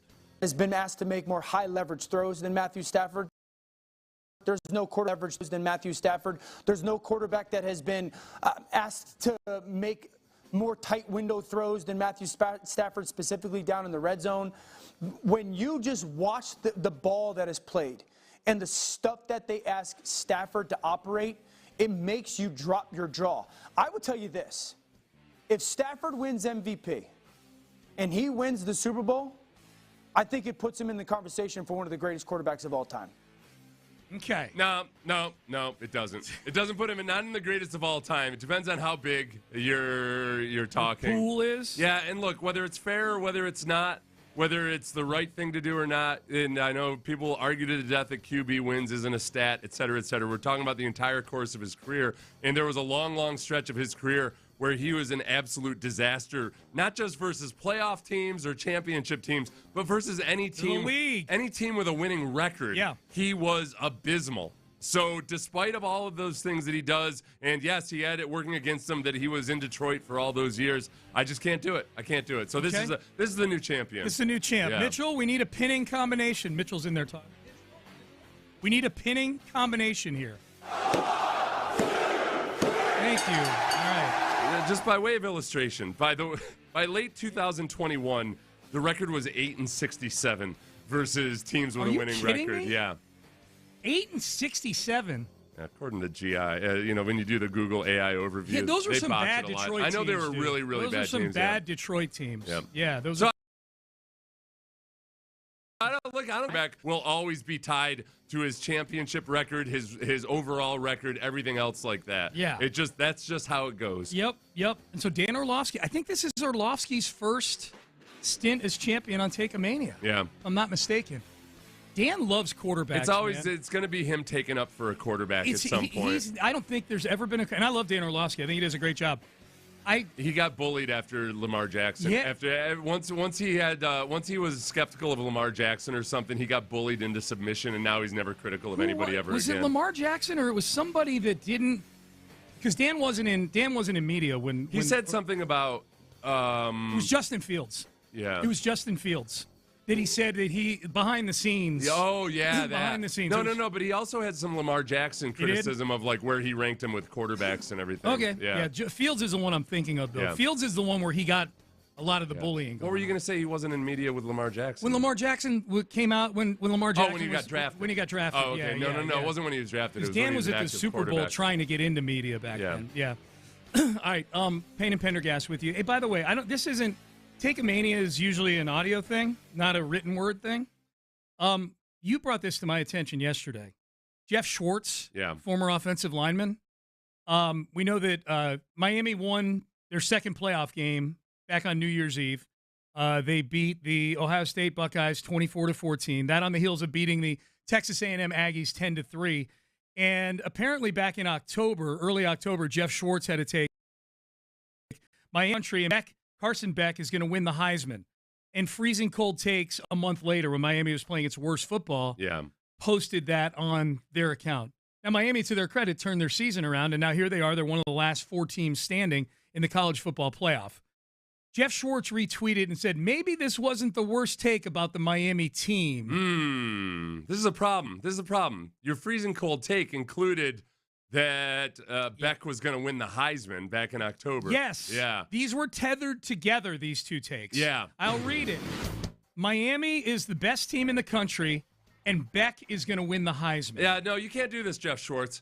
You can't say, hey, this wasn't a bad take. Okay, you're saying it was a bad – okay, maybe this wasn't a bad take about Miami. But it doesn't exclude the fact that you said that about Carson Beck. This is like if I had said, boy, Angelina Jolie and what's his face? Billy Bob Thornton are the 2 best-looking people on earth. Okay, no, you can't. Now you could debate about subjectivity. You and can't retweet that sentence you just said and say, looks like I was right on Angelina Jolie. Looks like this wasn't so freezing cold. Yeah, but what about the hideous person you just said was good-looking, Billy Bob Thornton? If I said Angelina Jolie and Carson Beck were the best-looking people on earth. Right. Pretty bad take. That would be a pretty bad take. It'd be a very odd take, too. Yeah. It'd be very strange. I should have used somebody different than Angelina Jolie because she's polarizing when it comes to whether people like the her looks? Particular look or not. Yeah. You know, it was weird. Thumbs up on Angelina Jolie. You know, it was weird to figure out that sometimes I think that person's the most beautiful person I've ever is that's kind of AI distortion. Yeah. The woman from the movie about the chess player. The Queen's Gambit. Yeah, what's her name? It's a series. Yeah, I forget her name. Do you know what I'm talking about? She's she's ridiculously photogenic from the right angle, but there's other times where you're like, I don't know about this person. The lighting might not be very good. Yeah, something like that. Two-Face. She's a Two-Face. All right, Payne and Pendergast with you. How the hell does it not have her name up here? I'm reading about chess strategy. Anna Taylor-Joy. I don't need Anya you Taylor-Joy. reading about chess strategy during the show. It's Anya Taylor-Joy. Don't get sucked in by the chess strategy. Do you see what I mean, though? Because her eyes are really wide apart, which is either a good thing or a bad thing. Yeah. So sometimes she looks like an alien. Yeesh. But then from other angles, it looks like she was an AI generation. Not the one you're enlarging right there. The one to the upper right of it. Yes, that one. Ugh, wow. No, but there's other times where you're like, oh my gosh, she's exquisite. All right, Payne and Pendergast with you. D'Amico Ryans met with the media earlier this week. What would clinching a playoff berth? See, now I can't tell. Is that bad or is that good? I think it's good. Yeah. I spend a lot of time with my wife saying, like, Brandy, is she hot? And then she'll tell me whether she is or not. Yeah, yeah. Okay. What does she think of her? I think she thinks she's beautiful. Okay. Well, let's find out. I can't tell. And then after she says yes, then I gush about the woman to the point where Brandy gets pissed. Right. I'll be like, oh, I know, she's so hot. She set you up. All right, D'Amico Ryans, what would clinching a playoff berth and having a chance to win the division, what would that mean to him personally? I'll tell you what it means to him personal rankings of Texans history. We will do that coming up next. Ready? The Texans.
Hi, Payne and Pendergast with you on a football Friday. Texans and Colts noon kick on Sunday.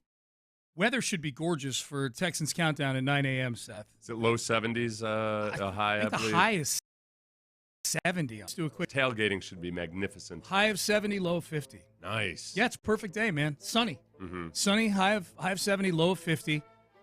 That what was the Raiders game is the one that knocked me for a loop. Weather was like 83 degrees out there, like noon. Yeah, I don't need that. Don't need that in my life. Text message. Well, y'all fellas are starting 2026 off with a bang, ugly shaming and all. Hey, what the hell? No, we weren't. It was only Carson semi-ugly. Beck, really. Carson Beck a little bit. Hey, man, I've Plus, taken Billy Bob Thornton will joke himself about like the mismatch he was with Angelina Jolie. Dude. You know, Billy Bob Thornton's one of those guys Billy Bob Thornton is one of those guys that's got he's not conventionally handsome, but he's got an appeal to him. So he's got a way about it. And he knows it. Mm-hmm. He's got the confidence and he knows it. So I don't feel bad about that. Carson Beck, I feel a little bit bad about. Do you do? Yeah. He gets paid He's $4 a kid. million a year. But he's just a kid. He ain't that young. He's been in college for 19 years. Yeah, but he's exactly. just a kid. He's just a kid. Just a kid who makes more than I've made in my whole life. Yeah.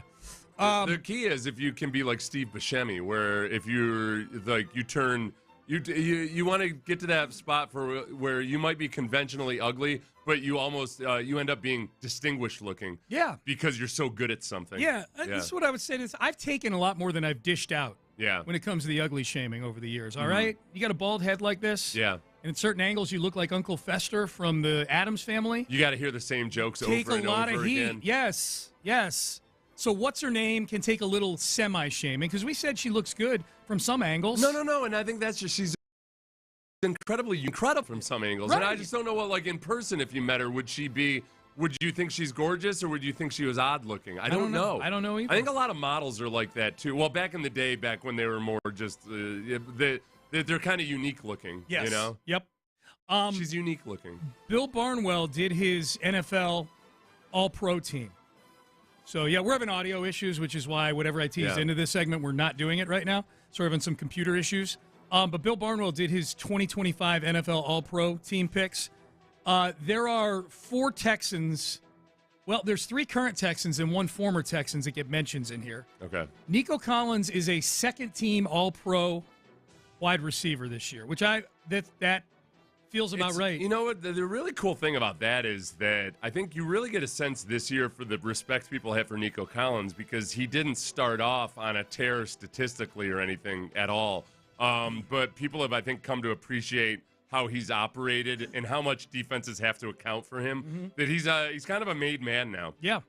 If this had been his breakout season, I don't think people would be talking about him necessarily the same way they are. No It's just chance. he's got a body of work now where they look at him and they say, okay, yeah, this is a guy that, man, defensive backs really respect him. Defensive coordinators respect him. You're 100% right.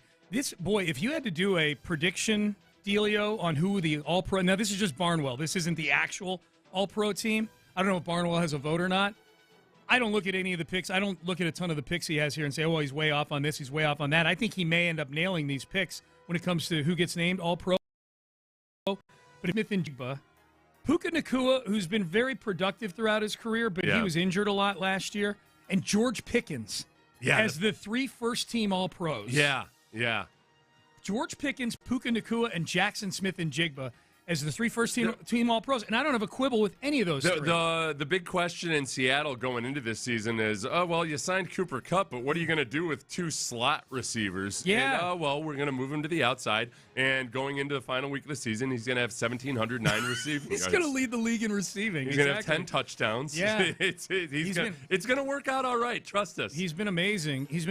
But to that, Nico is the 8th leading receiver right now heading into week 18, but still – like people hold him in a regard where, but he's a top 5 receiver. Yes.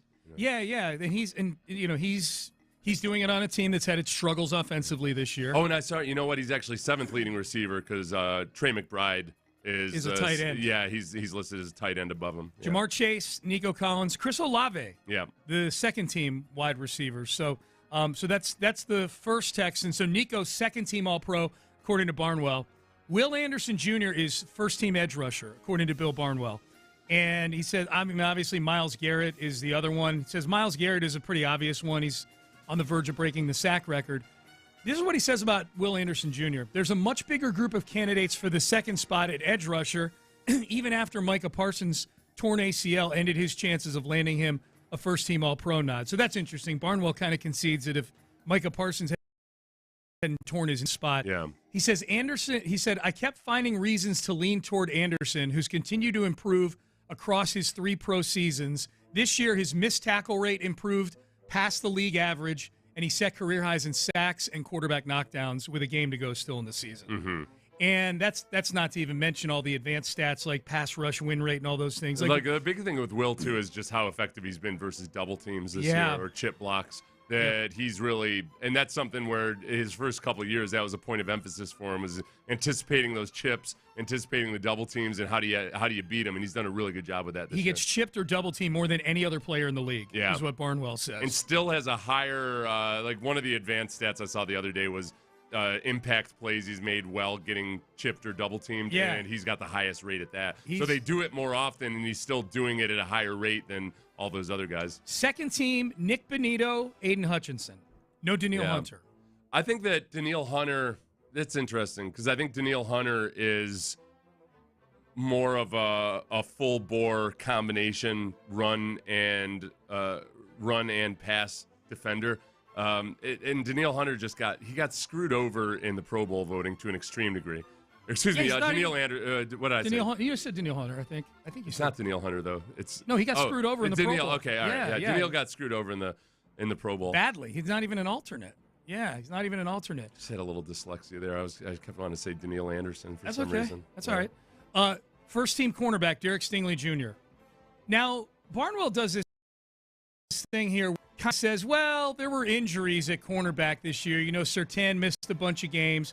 Christian Gonzalez missed a bunch of games. Devin Witherspoon missed a bunch of games. In terms of being able to line up against anybody and play either man or zone while tackling well, those 3 guys are all better than Derek Stingley Jr. in Bill Barnwell's eyes. Oh, really? Really? Yeah, read the exact sentence. For my money, the 3 best cornerbacks in football in terms of being able to line up against anybody and play either man or zone while tackling well are Surtain, Gonzalez, and Devin Witherspoon. But Surtain missed 3.5 games. Gonzalez missed 3 games. Witherspoon was out for 5 games. They've all been great when they've been on the field, but missing that time hurts. And so he arrives at Derek Stingley Jr. What? Okay, this is the problem. And this is where Derek Stingley, I think, wasn't getting a lot of credit this year, because especially people love looking at the advanced stats and this and that, and then the gold standards. Okay, how are they impressed, man? The way the Texans have been playing defense is the whole lot of they'll play off the ball and they'll read the route combinations and attach to the receiver, and they're really, really good at it. And you don't have to rely necessarily on Derek Stingley coming up or following the best receiver or playing a whole boatload of press man or anything. But then you end up with these stats where like separation allowed by cornerbacks, Derek Stingley isn't that high. And that's where the stats fail you, because it's a combination of the coverages that the Texans are playing, plus Derek Stingley's ability to give guys some cushion and bait a quarterback. Yeah. And so advanced stats don't really do justice to how well Derek Stingley has played this year. But he also he got off to, I'd say, a slower start early in the season when he was dealing with that oblique injury. It was clear those first few games that he wasn't quite moving as well as he typically does. Derek Stingley, Christian Gonzalez, Quinyon Mitchell are Barnwell's top 3. Yeah. His second team, Surtain, Dante Jackson of the Chargers, who we just saw, and J.C. Horn of the Carolina Panthers. No Kamari Lassiter. No Kamari Lassiter for second team. Lassiter's becoming the most disrespected defensive back, and it's annoying because a lot of these same people will put up they'll retweet the stats of passer rating allowed and all of these other things, and Derek Stingley's playing opposite of him. If he's a lesser cornerback, then boy, they must be really attacking Kamari Lassiter. And yet, no, that hasn't been the case. There's nobody you can attack in that defense. The thing about Barnwell's omission of Kamari Lassiter is that Barnwell, in that first sentence that I just read, outlines what he thinks makes for a good cornerback. Yeah. The ability to play man, the ability to play zone, and the ability to do it while tackling well. There's no better tackling cornerback in the National Football League than Kamari Lassiter. There's certainly no more physical tackler than Kamari Lassiter. There's a stat that one of those sites uses called the impact score, and a lot of it is just big-time TFLs and sacks and everything like that. And you look at the list of the top 10 guys, and it's a bunch of defensive ends and edge rushers, and then Kamari. Yeah. Like Kamari is basically like a tiny little defensive end out there for you. His tackle normal cornerback tackles. Yeah. A lot of cornerbacks get 7 or 8 tackles a game because they're tackling their guy that just caught a pass. Right. Kamari has TFLs. Kamari's he's like a free safety cornerback. Yeah. So there you go. Laramie Tunsil, by the way, second team All-Pro tackle according to Barnwell. Oh, good for him. Yeah, I saw. Still don't miss him. No, a lot of the guy that you went on the radio with in Washington, who you were going back and forth with about he had some tweet yesterday about how Texans fans said that we wouldn't like Laramie Tunsil. Look at them now. No. They've got this glaring weakness at offensive line. And Texans fans, to their credit, were like, no, bro, the offensive line certainly isn't strength, but they're actually better than they were last year with Laramie Tunsil. Go ahead, keep him. How are you guys doing with him? Yeah. I can see he's been the catalyst for change in Washington. Oh, yeah. You guys have been off to the races, have you not? Enjoy your first and second round high picks. Oh, wait, that's right. Yeah. We have your second round pick. That's right. Keep losing. Right, no, nobody really here is crying about the loss of Laramie Tunsil because, for one, people are really happy about Ariante Ursary. Yes. And the offensive line is not a strong offensive line, but they are a better offensive line than when Laramie Tunsil was on there. So I'm not trying to say that Laramie Tunsil isn't a really good offensive tackle, but there was just way more to the story there than the non-playoff team Washington Commanders realized. All right, let's stack the card for this weekend. We've got a big weekend of NFL football. A lot of games that could potentially impact the Texans' seeding. Texans are in the playoffs, but seeding still the question. We will stack the cards as we get ready for Sunday against the Colts. That's coming up next. Hey, stack the deck in your favor this year, 2026.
Texans and Academy Sports and Outdoors Football Friday on Sports Radio 610. Live from the Mokaram Injury Lawyer Studios, here's Payne and Pendergast. All right, Payne and Pendergast with you. Final segment as we stack the card here.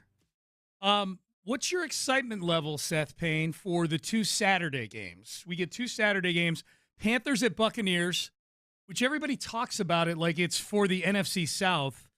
But if the Buccaneers win this game, the Buccaneers actually need New Orleans to beat Atlanta the next day. Yeah. Because a 3-way tie at 8-9 gives the division to the Panthers. So the Panthers they're in the driver's seat right now, the Carolina Panthers. And then the late game is Seahawks-49ers. So I'm very excited about that one. I think Seahawks-49ers that's one of those games we've seen in the NFC West a few times the last several years where the winner is the 1 seed and the loser drops all the way to the 5 seed because you don't win the division.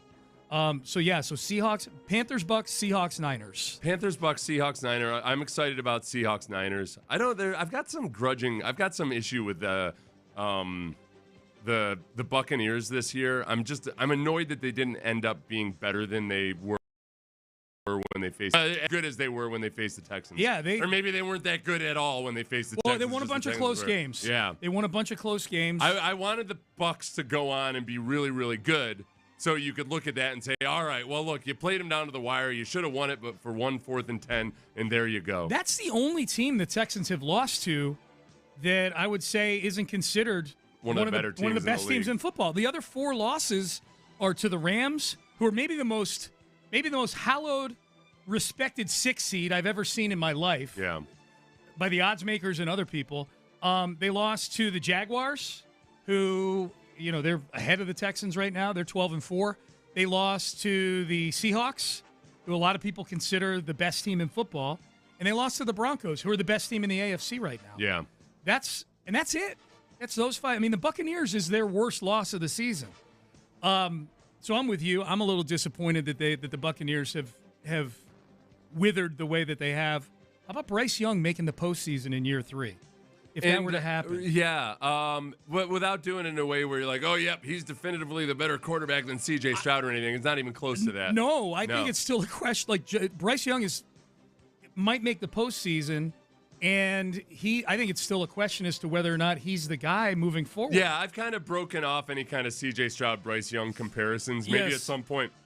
Because C.J.'s doing some things this year that are they're more advanced on the quarterback side of how he's operating and everything than where Bryce Young is right now. Bryce Young is still CJ.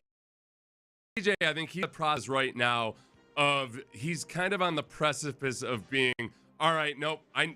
That's the guy. I know the statistics don't look that good, but no, he's a made man. Where Bryce Young is still trying to get into the conversation of all right, are we seriously going to go with this guy? Yeah. For the long term. I do think they need to make after the 3rd year. You do need to make a decision with 1st-round picks on whether or not they get the 5th-year option. Yeah. I think Bryce has sewn that up, and I would say coming into the year that was a huge question mark if they would commit to him the 1st overall pick, commit to him for a 5th year. But I think he's earned that. Who do you want? This is for me. If the Texans were to make the Super Bowl, if we look at the Seahawks versus 49ers, who would you prefer the Texans play in the Super Bowl if they made it that far? Seahawks. Really? Yeah, Seahawks.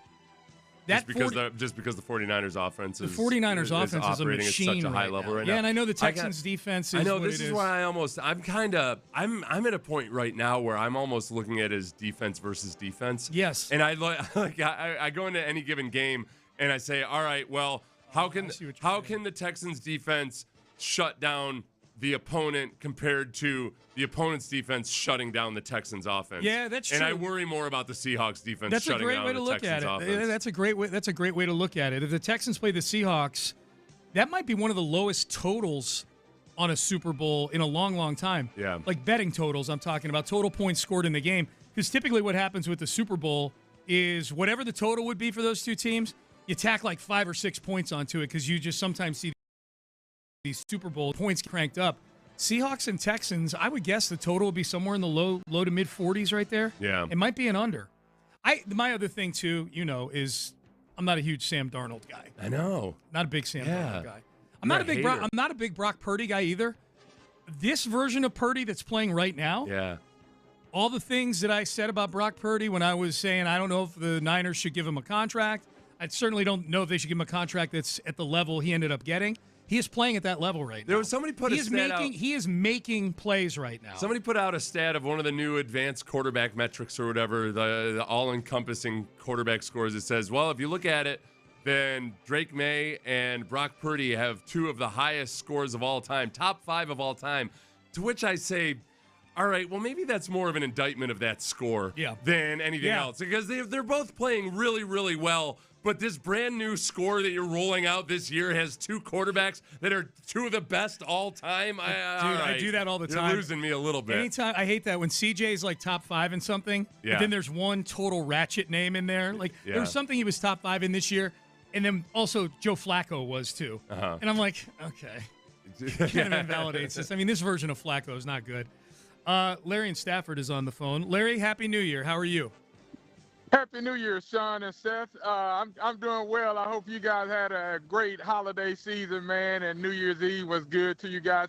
I want to touch on a couple things. Number one, if them Redskin fans honestly think anybody down here in H-Town is crying over Laramie Tunsil ass, they are out their damn mind. Laramie Tunsil in that locker room was a huge issue in terms of how he went about his business. And everybody in H knew that he was acting like he was a prima donna, and that's kind of why that offensive line, along with that old sorry-ass offensive line coach they had all the kind of issues they had last year. And now, as things are beginning to settle, we have our left tackle for the future. Trent Brown has played well, and now we're getting ready to go on this epic Super Bowl run. So if you up in the Virginia area or D.C. area thinking that anybody gives a damn about Laramie Tunsil down in the H, you are sadly mistaken as far as the fans go. We don't care because we're going to get a high-ass pick from y'all for giving y'all Laramie Tunsil so y'all can miss the Super Bowl and the playoffs again anyway.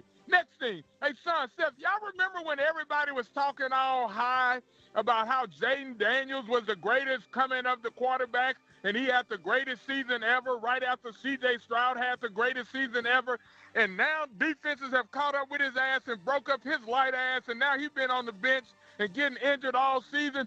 This is why when you start talking about quarterbacks, you better give it a little bit of time before you try to make an evaluation on how great they're going to be, because the league is designed to catch your ass. And they caught Jaden Daniels' ass and put his ass on that sideline multiple times. My next point, if anybody else in the National Football League thinks that anybody would take anybody over Derek Stingley and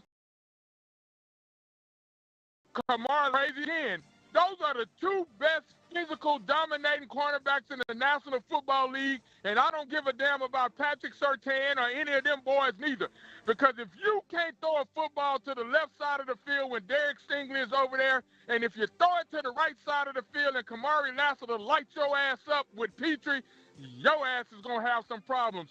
We got the best corners in the league. My next point, as far as who I want to play in the Super Bowl, bring Brock Purdy ass on down here so them Iowa State boys can get his ass again. Because here's the thing about Frisco. I know it's a Kubiak offense, but we got a defense that busts up quarterbacks. And all that running that Brock Purdy does, Henry To'oTo'o got a question mark for his ass when he do that kind of stuff. Fellas, look, it's 2026. And now all things are possible because our boys are getting ready to go on this epic playoff run as far as I'm concerned, because we got all the talent and the head coaching and the administration over there that we deserve finally after 20-plus years. And I'm excited for Cal and Hannah to be excited about this team because we have been dying for something like this. So if you can't tell, it's Friday. I'm fired up. I might go buy my wife a car and I'll haul. There you go. That's one way to celebrate the new year. Buy your wife a car. Way to go, Larry. Appreciate the phone call as always. Let's see, text message. Bryce Young is a better quarterback than CJ. If you guys think CJ is a better quarterback than Young, you need to do the weather. Oh, get the hell Stop out of doing here. sports. Get the hell out of here. I'll get right on that, fella. Yeah. I'll get right on not doing sports anymore. And doing the to meteorologists. Yeah. You, sir. Oh. I will not sit here and have you slander the work that meteorologists do. I will not let you besmirch the good names of Justin Stapleton and Cheetah Craft. With your bad sports take. Yeah. Or even criticism of our bad sports take. Right. No. Or minimalization of meteorologists. Yes. That's what that is. Turn your microphone on. No, it's not. I don't think it is. You're talking to the wrong microphone? No. Let's see. We got all kinds of issues. Does that button Yeah, work? that's Hey, better, this yeah. button doesn't light up, though, That's but I better. use this button. We got all kinds of things going on. Yeah, here. be prepared. You've got computer issues going on in the. Yes. Okay. I think your mic's off again. Press the on the other one. There we go. All right, so both buttons are on. Yeah. Does anything in here work? What the hell? Hey, the microphone's not broken today. We're winning. We're winning. How you doing, Patrick? Happy New Year. Hey, you should be man, doing the weather. I am happy. I'm alive. I'm not dead. It's a new year, and the Texans are going to the playoffs. The Astros got a real starting pitcher. Life is kind of good. Life right is now. good. How do you feel about Japan replacing Havana as the new source of future Astros greats? Well, they don't have to come over in rafts and avoid sharks. Yeah. But as far as going, do you think as far as just the Astros have spent more time and sent more resources over to Asia, and we've always been talking about, okay, where do they find their next edge? They were really good with Latin American players, better than most of the league with Latin American players, and then they focused on Cuba, had more Cuban players than anybody else in the league, and now maybe this is the new pipeline. Well, and if you look at the way that the market has shifted out this year, players coming over from Japan and from Korea, a lot of them are former American players who went over there, found the success they didn't have here, now are coming back. And they're signing for way cheaper than guys who are here. Weiss, So Weiss for the Astros. They got right? him for $3 million. I mean, So we've seen a lot of guys, like 7 or 8 guys have now come over from Japan and Korea who were failed American players who went over there, found success, came back here, and they're all signing relatively cheap deals. Then Murasaki Murakama, who was the big power hitting third baseman, who was supposed to get anywhere between a 5 and 8 year deal, $180 million, signs for 2 years and $34 million in Chicago. Not even with the Cubs, but with the White Sox. And it shows there is a depression in the market for players coming over from Japan and Korea. And it was a couple of days ago when I had said on Crouchbox, I said, the Astros might be a stalking horse for Tatsuya Ime, and Imai, because I've heard all 3 pronunciations in the last 24 hours. But that they might be a stalking horse for this guy. They've scouted him since high school, and if his market was going to develop the same way Murakama's did, which was nothing, then they should absolutely be in on a potential short-term deal. Sure enough, 24 hours later, thank you, Dana Brown. Yeah, man. We went to 3 different pronunciation guides, and it was Imai. So we got it down now. Yeah, every AI-generated Japanese person said Imai. Imai, and the way that I internalized that was I spoke my own love language to myself. Alcohol. Mai Tai. M-A-I. Yeah. Mai Tai. Imai. Yeah, so Imai. Okay.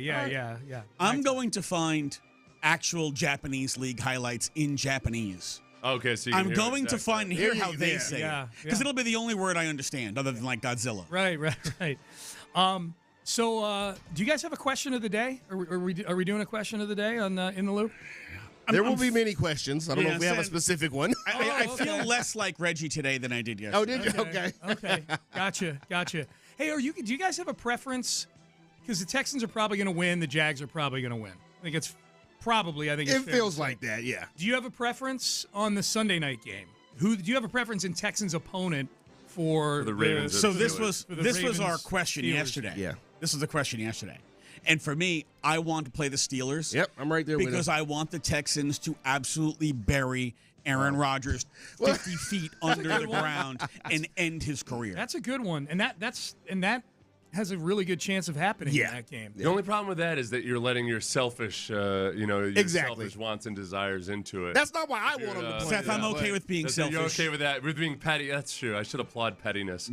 Once I crossed, show in the that's world. That's a good point. Yeah. Once I crossed 50, ZFG on petty and selfish. Yeah. I worry a little bit that Lamar Jackson with a week off might have gotten his body right again, and that maybe that report, either maybe erroneous report about Lamar Jackson some of the way may cause him and John Harbaugh to talk through some things or something, and all of a sudden everything's going to be right in Baltimore. They had to come to Jesus. The ceiling of Lamar Jackson, if he's healthy, is so much higher than Aaron Rodgers' ceiling at this point. Yeah. That's what scares me. The thing that scares me about the Steelers is that they've got a bunch of full-grown men on their defensive line, and that's been a huge issue for this Texans offensive lineman. It's almost like, look at him like, how many full-grown men do they have on their defensive line?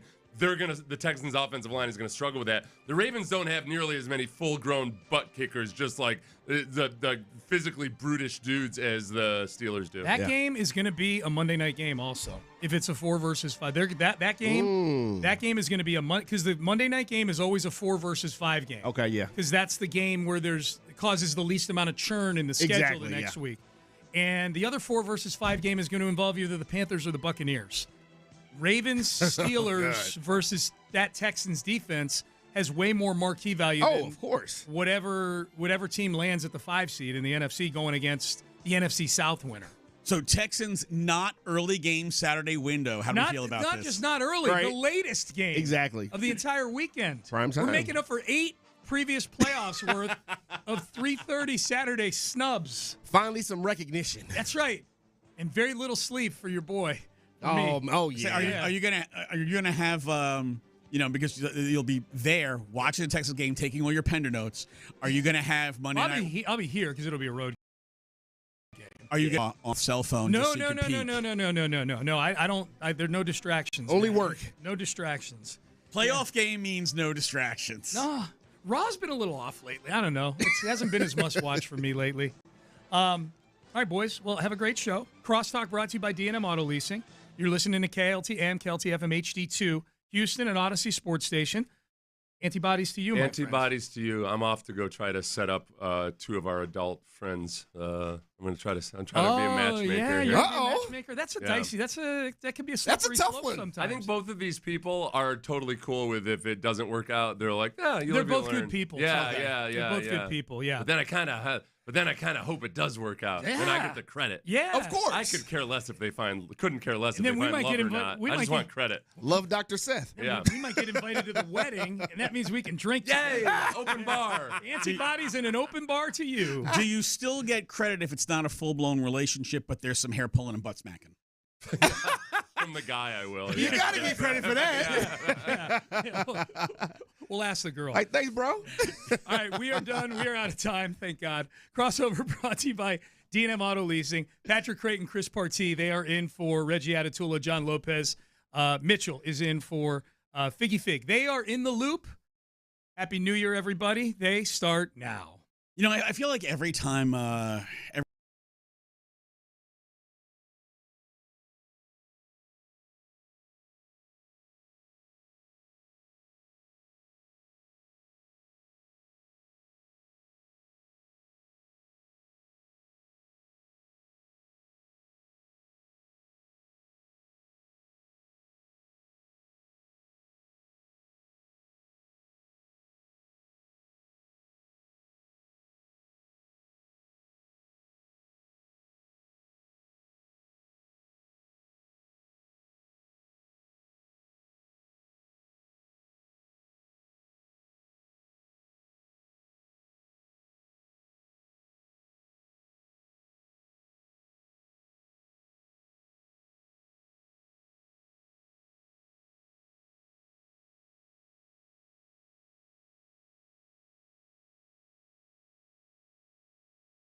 questions in starting pitching. Just a team that had no depth. Didn't even have full rotation, and you had no depth.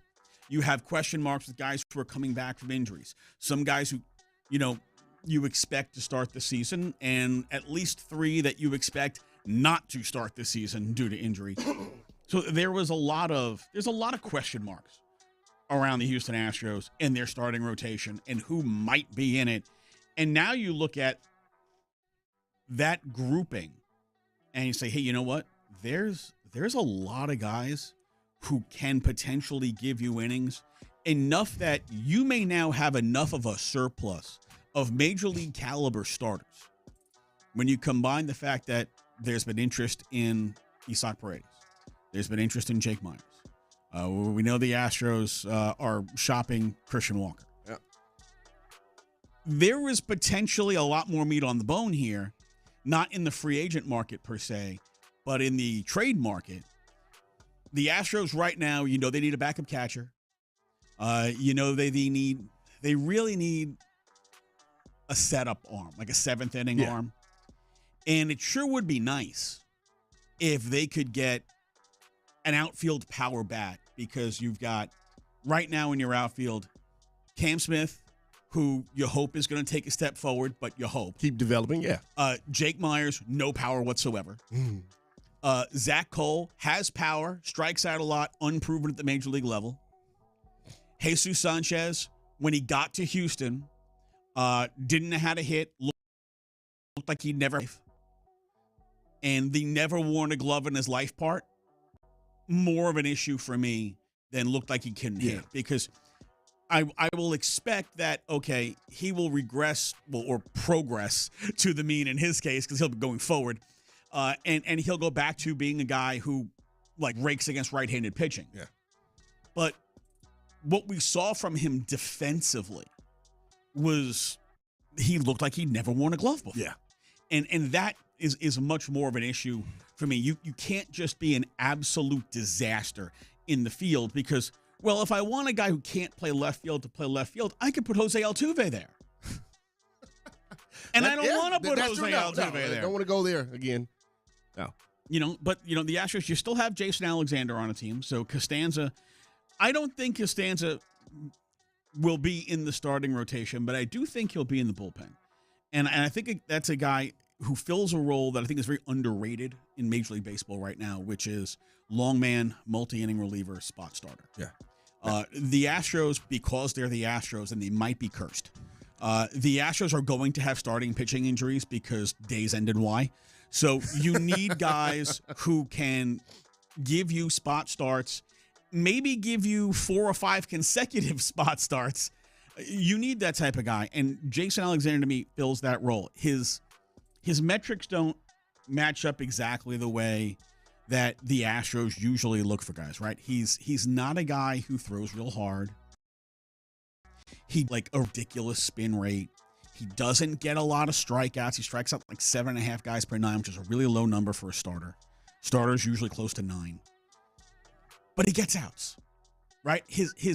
For people who understand advanced stats a little bit, right? FIP, fielding independent pitching, being a number that the advanced metrics guys look at and compare to your ERA, that if your FIP is a lot higher than your ERA, they'll say, well, this number indicates that either the pitcher might have gotten a little lucky, might have gotten benefit of some really strong fielding. If the FIP is lower than their ERA, so, well, the pitcher got bad luck. These are guys who should have gotten more outs and should have given up less runs. So Alexander's FIP is about a run higher than his ERA, which would indicate he was the beneficiary of good fielding. Which, I mean, that's not the part of why you have Carlos Correa. Exactly. And Jake Myers, you have Cam Smith played with very well defensively, and maybe he got a little bit lucky. But I'm also a believer that sometimes guys make their own luck. And he was a guy who was able to get soft contact. He was a guy who was able to get ground balls and got himself out of jams that way. And I think there is a place for that guy. Maybe it's not the number 3 starter, but as a guy who maybe has to be your number 6 starter for a period of time, or comes out of the bullpen when your starter only goes 5 innings and gives you 2 innings of relief to kind of save your bullpen on that day. To have a bullpen game, hey, I got a guy who go out there and give me 4 or 5 innings, not 1-1, 2-1, 2-1. You can get through a little better. And I think that's a role that's the Astros recognize the value of that role more than a lot of other teams do. Now, when it comes to Christian Walker, backtracking a little bit here, how likely is it, in your opinion, that they're able to, I guess, unload him if they want, if they really want to go that way, unload him before we actually get to spring training? And what do you think? You think they can attract something and bring something back worthwhile, or someone worthwhile that can come right in and contribute for him? I'm not sure what kind of return you're going to get, because I think the return is going to be based on how much they pay down. How much they pay down on Christian Walker's contract. Christian Walker makes $20 million for each of the next 2 years. If they should not be willing to pay more than half of that. If they're paying a total of $20 million of the $40 million remaining on there, you should be able to get somebody that can contribute, or somebody that is more than a lottery ticket prospect. Somebody who's at least the AA level and isn't 26. You're not looking for somebody who's 17 years old and is in rookie ball. Needs a lot of work. Well, how many things can happen to somebody between 17 and 24? Lots. How many things happen? Life happens. How many things happen to you between 17 and 24? So from that point of view, you're talking about the lottery ticket. Yeah. Does he develop? Does he not develop? Does he have injuries? Too many question marks. There's a million different things that could happen there. So that's why I call them lottery tickets, because they're too young to project to anything realistic. There's too many things that can go on. But can you get, if you trade Christian Walker and you pay down half his money, can you get a legitimate 7th inning arm? Can you get a decent prospect, not a guy who's a top 100 guy, but somebody who has an upside to be something close to a major league regular. Okay, it might be a couple of years away, but has an upside to be. If you get a 23-year-old kid in AA who's, say, has power, has speed, plays a position of need for you. But I think the best version for that, if we're talking about Christian Walker, is getting a bullpen arm. If we're talking about Isaac Paredes, you're looking for a young starting pitcher. Somebody who's under 25 or under, is either in AAA and ready to come up, or has gotten at least some, like a little bit of a taste of the majors, but basically has 5 years of control. Because, Isaac Paredes' arbitration number is expected to be about $10 million. So if I'm trading Isaac Paredes and I'm getting a prospect pitcher, I save my $10 million. And the Imai move, based from SportsRadio, because they have Imai in at $18 million, so that's his actual salary. Yeah. Then there's an additional $3 million in incentives that he can get pitching 80, 90, and 100 innings. Once he hits it once, it goes for the whole contract, which he's not going to be in anyway. If he hits those numbers and he winds up making $21 million, that would put the Astros, according to SportsRadio, about $6.8 million under the first tax line. So it stands to reason that further moves are going to come where they're going to decrease salary. So that, because look, they still need to get a backup catcher. And I think they paid Victor Caratini $6-7 million last year. So if you want that kind of player, that's kind of the range you're in. That's going to put you right up against the tax. So they need to get themselves more flexibility. So a guy like Walker or Paredes, one of the two, is probably going to go. I know a lot of people don't want to move Paredes, but he has the most value, and he can get you back that what you covet most, which is young starting pitching. So what they will do, we will see. But clearly the Astros are not going to be done. They probably need to reallocate some funds, but they are not even close to being done just quite yet. Coming up next, college football, New Year's Day, they go together. But sometimes even the smartest coaches do really dumb things. Next. The winds keep on coming.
John Lopez and Reggie Atatula. Always live, always local. What do I do? Just take a nose hit? Just take a good whiff of that. It's my first. Whoa! God almighty. You're in the loop on Houston Sports Leader, Sports Radio 610.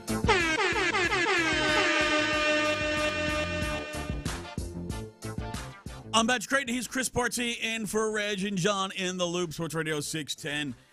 Mitch Billamacki at the master controls on the other side. I've gone from a standing position to a seated in a very slow chair because this was Seth's chair. Yeah. And Seth is a very He's a large tall human man. being. Yes. So right now I probably barely have half my head in the camera. So I'll work on that in the next segment. Also made the mistake of not checking the volume when I plug my headphones in. Apparently Seth is really deaf. It was blasting. It was on freaking max. I put my headsets on. I was like, whoa! Yeah, if I wasn't awake before then, I am now. That was... Didn't even need coffee. Man, I tell you, between, when your dog has bad gas or Seth having the volume at the maximum level, one of those two things, equal. So, college football and New Year's Day, kind of synonymous. It's, huge college football. Peanut butter and jelly. And we thought we were going to get some really good games yesterday. Well, 2 of the 3 games were absolute duds because they were colossal ass kickings. The one game that actually had some had some drama, had some excitement to it, may have been decided because Kirby Smart did not live up to his name. He was not smart. And, he did something very, very silly. It was a 4th and 2 play where they sent out the punt team and then almost called timeout. So Georgia goes, oh, you know what? Let's send our offense back out. And the plan was we're going to use a hard count. We're going to try to get them to jump offside. And if we get a free first down out of it, great. But they were not supposed to snap the football. Just a hard count and try to draw them off sides. And then if you get them off sides, okay, then you snap. But you only snap if you're getting the draw. Then this happened.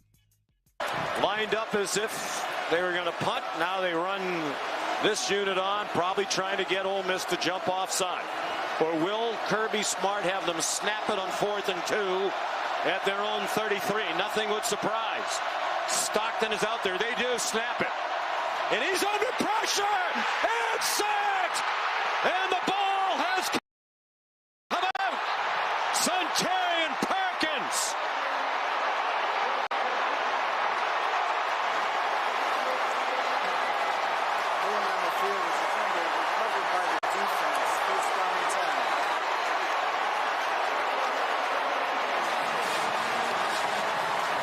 Georgia fans stunned Kirby Smart. Kirby Smart, apparently did not tell his guys, do not snap the stupid football unless you've drawn them off sides. And they wound up snapping the ball to a very surprised quarterback who then got drilled into the turf. Talk about a lapse in communication. How do you not communicate that to your team, to your quarterback, that no, we're not going to actually snap the ball unless they jump off sides?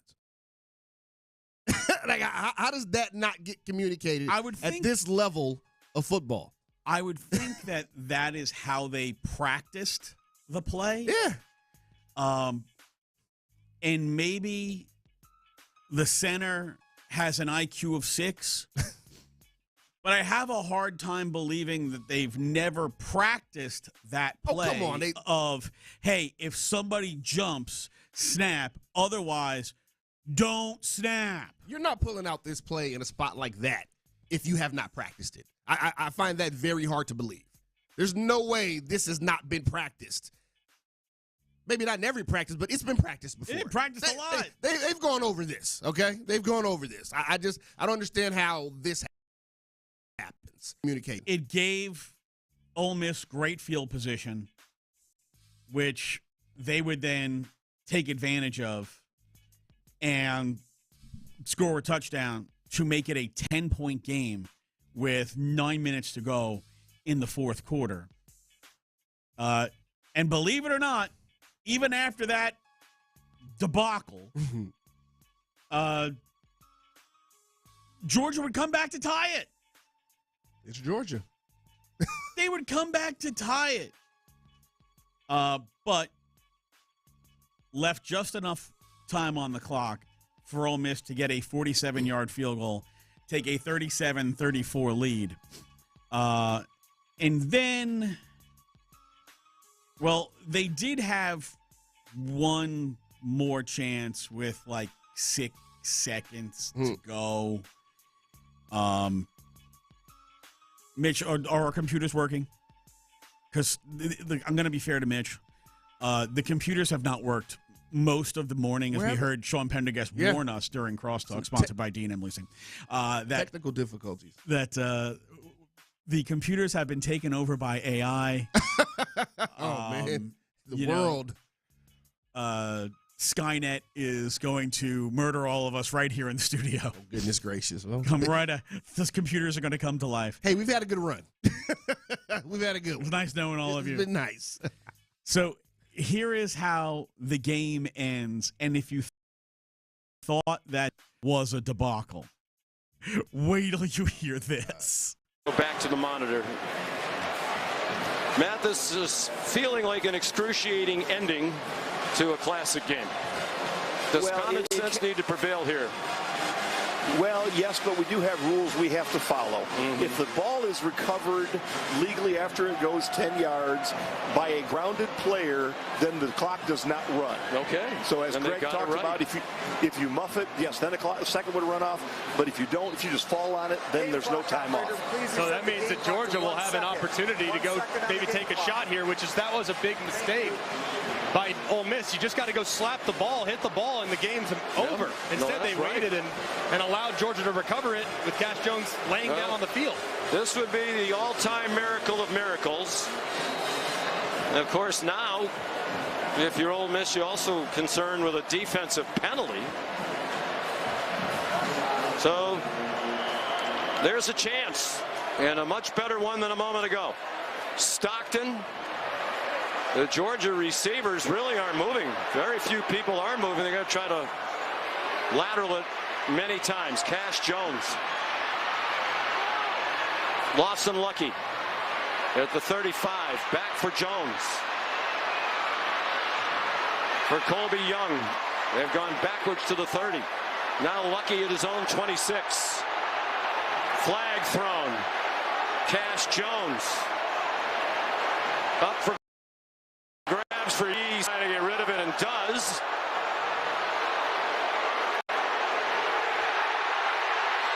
And they take Stockton to the ground to end it. Perkins and Andrew Jones. There is a flag down. It's against Georgia. This one is finally over. And Ole Miss wins 39-34. I guess they decided instead of throwing, up the Hail Mary, they were going to, it's written in the beginning. First of all, we're getting there's rules that we have to follow. Thank you, Captain Obvious. Somebody's got to throw that out there. Gee, did you see that hit? I mean, his head exploded right out of his helmet. What's your analysis on that, Bob? That had to hurt. Oh, my goodness. And then you get, the receivers. They only run, 8 yards. Yeah. And then they just stand there. The quarterback's holding on to the ball like he's trying to chuck it down the field, and all the receivers are 8 yards out. They're all ready to do the 900 hook and ladders. Wait, where's the scramble drill? What are we doing here? What are we doing here? It looked like they didn't know what they were doing. Apparently. Which would not have been the first time in this game. Again, communication. Where's the communication at? It was... For a team that is as good as Georgia and is historically good as Georgia, to have multiple fourth quarter plays, blunders, where they look like they do not know what they are doing, and they were the 3 seed. Yeah. So they are no longer that. Now, after 2 years of the 12-team CFP format, of all the teams to have a week 1 bye. Oh, yeah. 7 of the 8 have lost. 1 has advanced. Yeah, and they may have... I'll be honest, I didn't think they were going to advance. They may have tectonically shifted college football. Yeah. We'll get into that a little bit later on. But coming up next, we'll be joined in studio by the General, John McClain. He joins us next. The Texans clinched a playoff berth with their 20-16 win over the Chargers. That makes 3 in 3 years for C.J. Stroud as the starting QB. But he's not taking it for granted. It takes a lot of hard work to get here. It's not just every year, the Texans are standing to go to the playoffs. What really matters is the work we put in. And so just not getting used to success. So, when that time comes, you're still grateful. Insider access, exclusive content, Sports Radio 610. The Texans play here. From Attorney Steve Lee Traffic Center, 713 call Lee. Not too bad out there, doing okay. We do have a crash on North Sam Houston Tollway eastbound at Antoine Drive. Was in the right lane, it's now off to the shoulder. Really not much of a backup there. I-69 East Tech southbound at Beltway 8 North. Injury right there as well. That's off to the shoulder. Mostly sunny today. Right now, 6:10.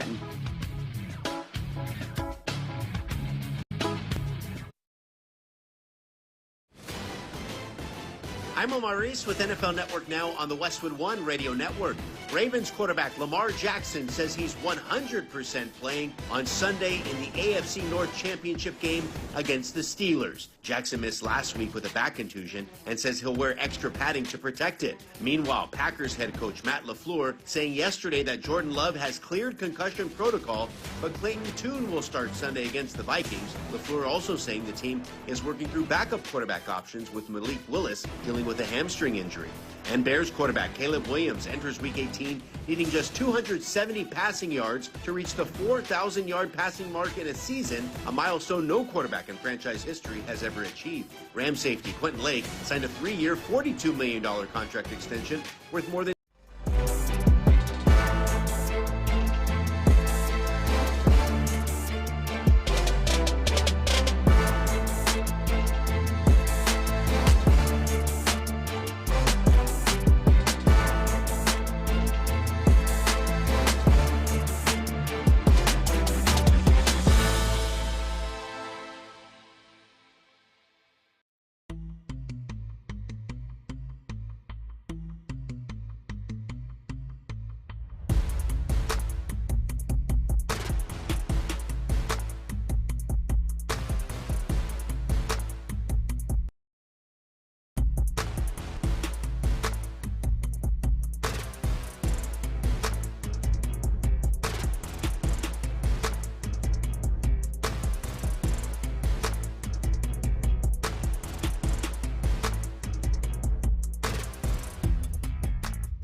6-month backlog, and New York scumbags I'm still trying to put behind bars. Come out to the coast. We'll get together, have a few laughs. Who gives a f***? Yes, I was wrong about you. You're not such a Ass. How's that, ass? Shh, it's okay. I've done this before. I'm that f***ing Energizer Bunny. Listen to me. Sister Teresa called me Mr. McLean in the 3rd grade. Friends call me John. Off. You're neither, shithead. Yeah, I got a deal for you. But I let you live. Yippee-ki-yay, motherfucker. He is not only our resident Hall of Famer and resident movie star, but he is also our talking, breathing encyclopedia of all things Houston sports. He is the General, John McGlane, joining us in studio to start off the new year. And, you know, I said resident movie star. Now maybe resident movie director? John, you've got a movie project that you're working on that I'd like you to tell us a little more about, because it very much involves football. It involves Texas, and it's all right here. And you know, we've talked to some big name former players and Hall of Fame players. What's going on with this Prairie View Interscholastic League documentary that you're working on? The director is Mark Burns, has done a tremendous job. He and the writer, Joe Hawley, an author and longtime Chronicle columnist, have had to go through like 40 hours of interviews. My job was to do most of the interviews. Rob Lynch has done incredible jobs. Producer Scott Nethery, executive producer, and it's the four of us. We've traveled to Canton, we've been to Waco, San Antonio, Brady, Key West, Key Largo, Florida, to interview Jimmy Johnson, and the premiere is going to be. And you guys will be getting invitations on January 30th. It'll be available to the public on February 1st. And I tweeted a lot about it yesterday, and I retweeted everything. I'm going to tweet more because I'm trying to get people talking about it. The word out. It comes out, because we're hoping everybody will retweet all the information. But the title is the PVIL story, Separate but Equal. ? And it's about high school football in Texas before integration. And Rob Lynch came up with that idea. We had finished working on one about Bum, Wade, and Wes Phillips, and I recommended Southwest Conference. And then Rob started telling some stories. I said, where'd you hear those stories? He said, from Joe Green and Kenny Houston. I said, we got to hear more of that. And the stories, the only 3 members of the Pro Football Hall of Fame still alive, Joe Green, Kenny Houston, and Emmett Thomas from Angleton. And we have interviewed former players, coaches, administrators. Michael Hurd, former Post sports writer who was at USA Today. And Michael was retired from Prairie View A&M. He wrote the definitive book, Thursday Night Lights, about high school football in Texas with the Prairie View Interscholastic League, all black, and what they went through compared to the all-white University Interscholastic League. And of all the interviews we've done, none of them complained about it. And people are like, well, why is Warren Moon interviewed? He grew up in L.A. Because when he was a little kid, he read a story in Sport Magazine about the greatest quarterback nobody knows of, and it was Eldridge Dickey from Booker T. Washington here, who went to Tennessee State to play for John Merrick, because let him throw them. So Warren fell in love with Eldridge Dickey and said he played quarterback in the yard and the street. I'm Eldridge Dickey. And when coaches, when he was little, wanted him to play a different position, nope, I'm playing quarterback. I'm Eldridge Dickey. And he tells a great story about it. He wouldn't be where he is today without Eldridge Dickey, who died here in 2000. Dickey was the first black quarterback drafted in the first round, 1968, by the Raiders. And his story is unbelievable. Al Davis drafted him, never played him at quarterback, had no intention of doing it because he had Darryl LaMonica coming back as MVP. He had George Blanda, and he drafted Kenny Stabler in the second round. Why would he draft Eldridge Dickey? Well, it's keep him away from the Chiefs and Hank Stram, their arch rival. And what Stram has a quote, what the Raiders did to Eldridge Dickey is criminal. And Santana Dotson, who grew up here, his dad, we interviewed him, and he played with the Raiders. And he started getting emotional when we were talking to him about Eldridge Dickey. And said, why are you getting emotional? He said, because we thought he was the one. He was the black quarterback who was going to show all the white general managers and owners that a black man could play quarterback just as well as a white man.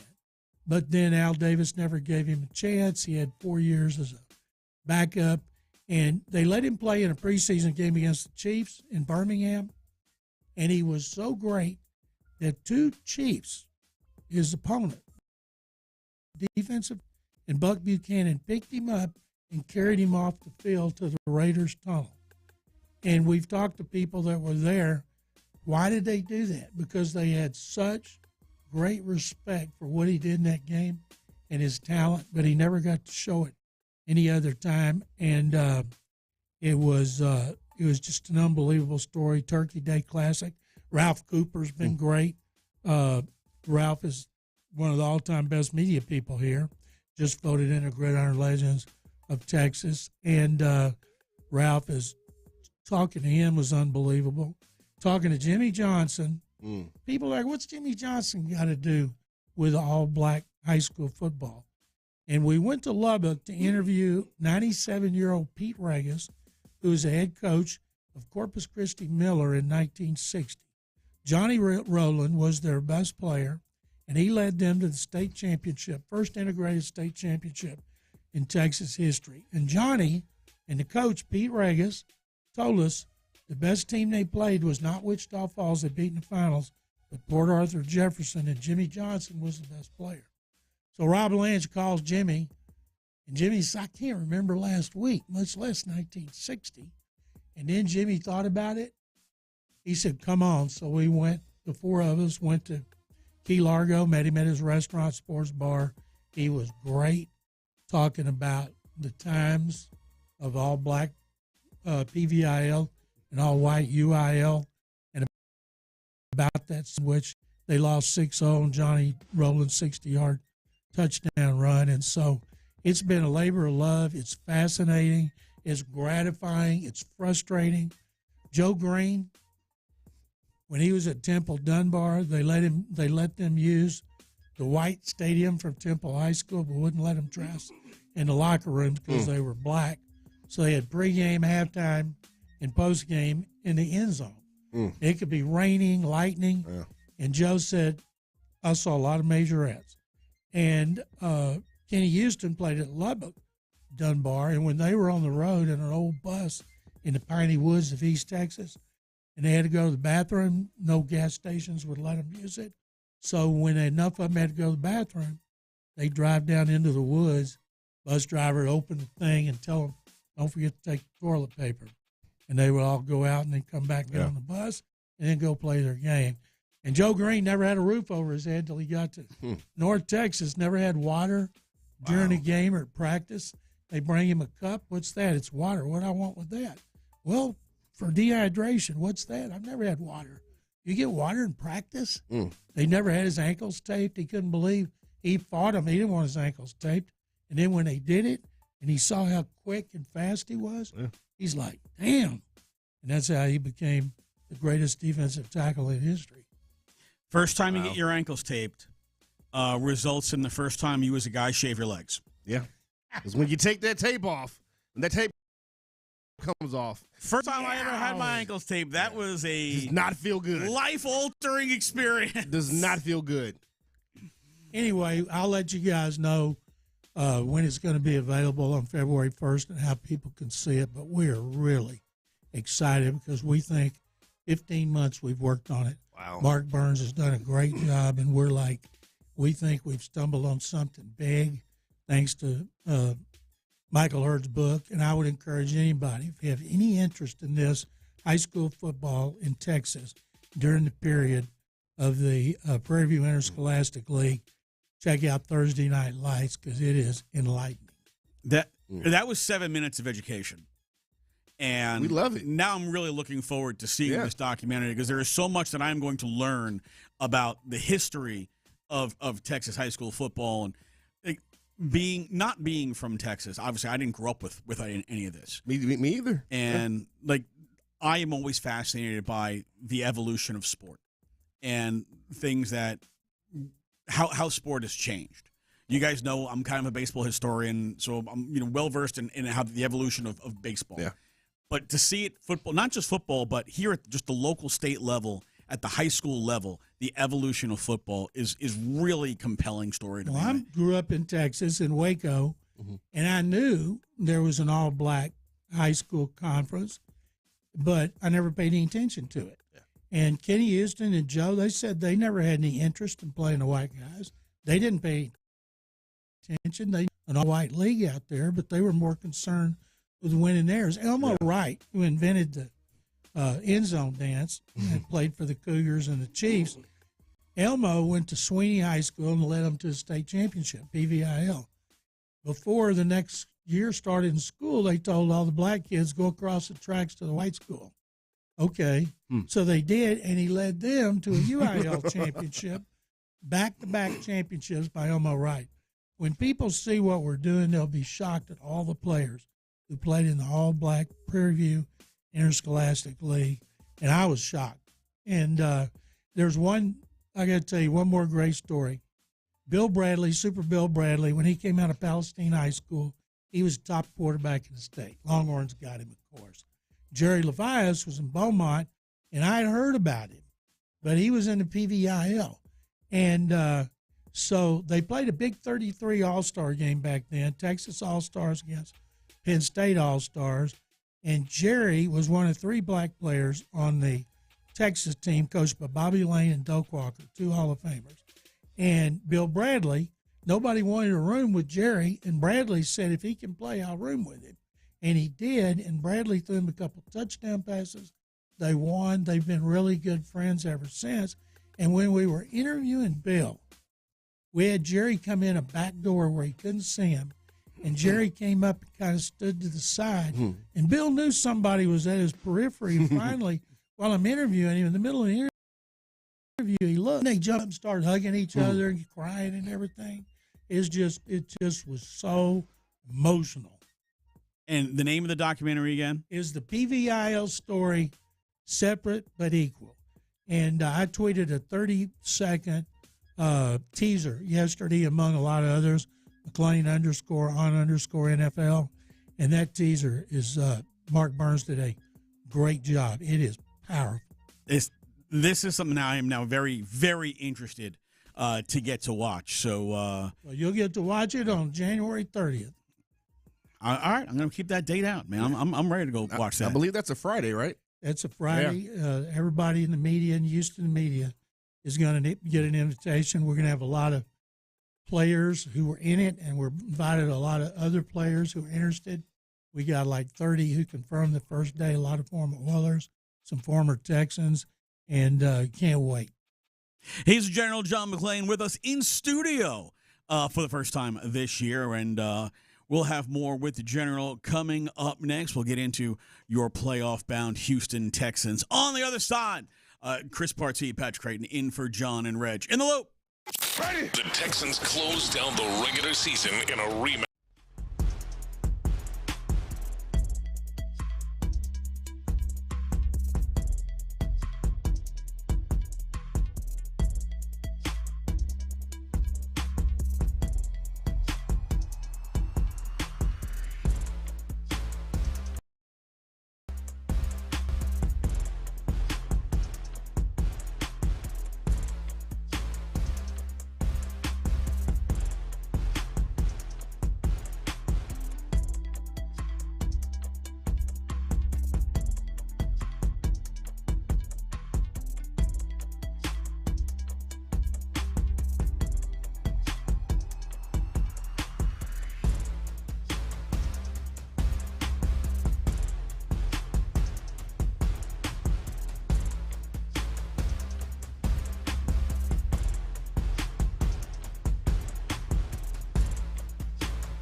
KILT FM HD2 Houston. Insider access, exclusive content. Sports Radio 610. The Texans play here. An Odyssey sports station.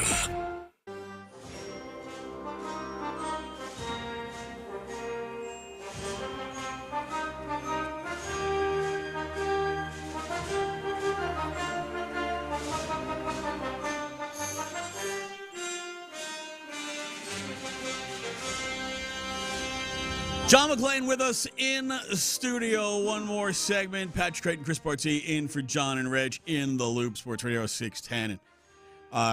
First segment with John McClain. A lot of great information about the new PVIL out. We'll get to see it January 30th. But the rest of the world, they'll get to see it in early February. February's Black History Month, and we want it coming out February 1st. Makes sense. A lot of great info there. Make sure you just kind of put that in your calendar for February 1st to go check out that documentary. John, let's get into the Houston Texans. I know that the sentiment around here is, hey, do you want to play the Steelers? Do you want to play the Ravens? You better want to play the Steelers. You do still. Well, I mean, listen, I want to play the Steelers mainly because I want to see Will Anderson and Danielle Hunter slam Aaron Rodgers into the turf again and again. I want to ragdoll him. One step drop. I want to see him get ragdolled. I would love to see him just get absolutely brutalized to end his career. But they still have to win a game this week. And I know they're playing an Indianapolis team that's on quarterback 4 or whatnot with Riley Leonard. So what do you expect from the Texans this week? And assuming, and I know the danger of using that word, assuming that the Texans are in full control of this game, what's the line of demarcation for you before you would say, okay, it's safe to go to the backups? Sit some guys. First of all, when they played Tennessee and the Raiders, those were two of the worst teams in the league, and they barely beat them. The Colts are not one of the worst teams. They just had bad luck at quarterback. And they got nothing to lose, and more to come down here and beat the Texans. But is that all bad? It's only bad if Tennessee upsets Jacksonville in the biggest upset in pro football history, which isn't going to happen. But so that means they're going to be, if they win, they're the first wild card, and they go to the winner of Baltimore playing at Pittsburgh. Pittsburgh beat them 3 weeks ago, I think. And I think Lamar Jackson's supposed to be back. They played Cooper Rush in the 44-10 victory, the first they've ever had in Baltimore. They've never beaten Lamar Jackson. And of the 5 starters who were out in that game, 4 are back. And it'll be a lot better Baltimore team with revenge on its mind.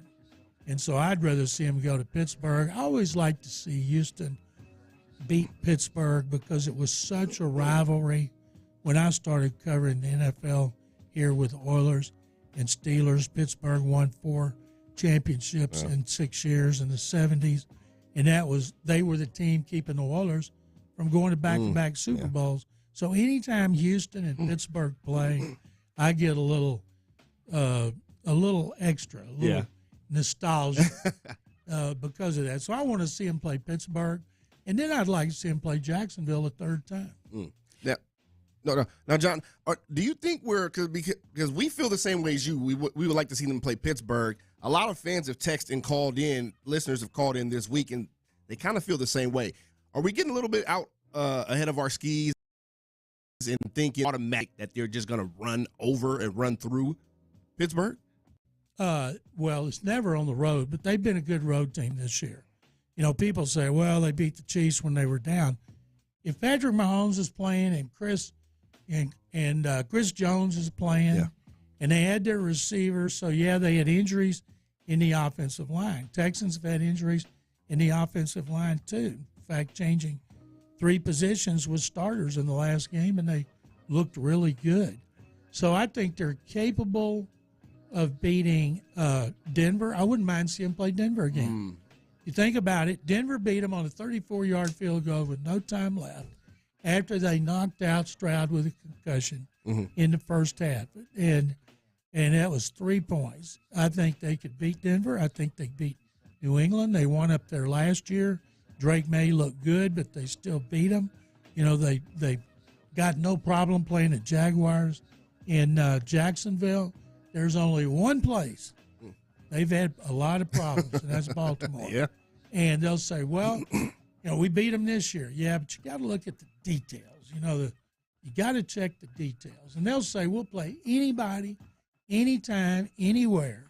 And if they went back to Baltimore and played Lamar Jackson, they'd be thinking, okay, we're going to beat him for the first time. But from a fan standpoint, it wouldn't be automatic to beat Pittsburgh. But like Patrick said, I'd rather see him going up against 42-year-old Aaron Rodgers than I would Lamar's week of inactivity where he's gotten healthier. No, and like we were saying yesterday, I don't dislike Lamar Jackson. I like Lamar Jackson. I mean, he kicks our ass all the time, but I like Lamar Jackson as a person, as a player. I don't feel the same way about Aaron Rodgers. Of course you don't. And if they could just slam his head into the turf repeatedly. You're vicious. Right? Sports mean. You want to give him a concussion on the way out, huh? Into retirement. That's New Yorker coming out. Yeah, definitely. Is anybody surprised by the fact that I am both hateful and petty? Is anybody surprised by this? This is the PC I know. Not surprised at all. New year, same old person, okay? of all the new leaves we're turning over, that's not going to be one of them. Sports hate flows through my body like the force, okay? That's how it is. It's sports hate. I don't have real hate, but I have sports hate. I have a lot of sports hate. And Aaron Rodgers is on the receiving end of a lot of that sports hate. He's toward the top of that list. He is very much so. And that's the way it is for a lot of people around the country don't like him.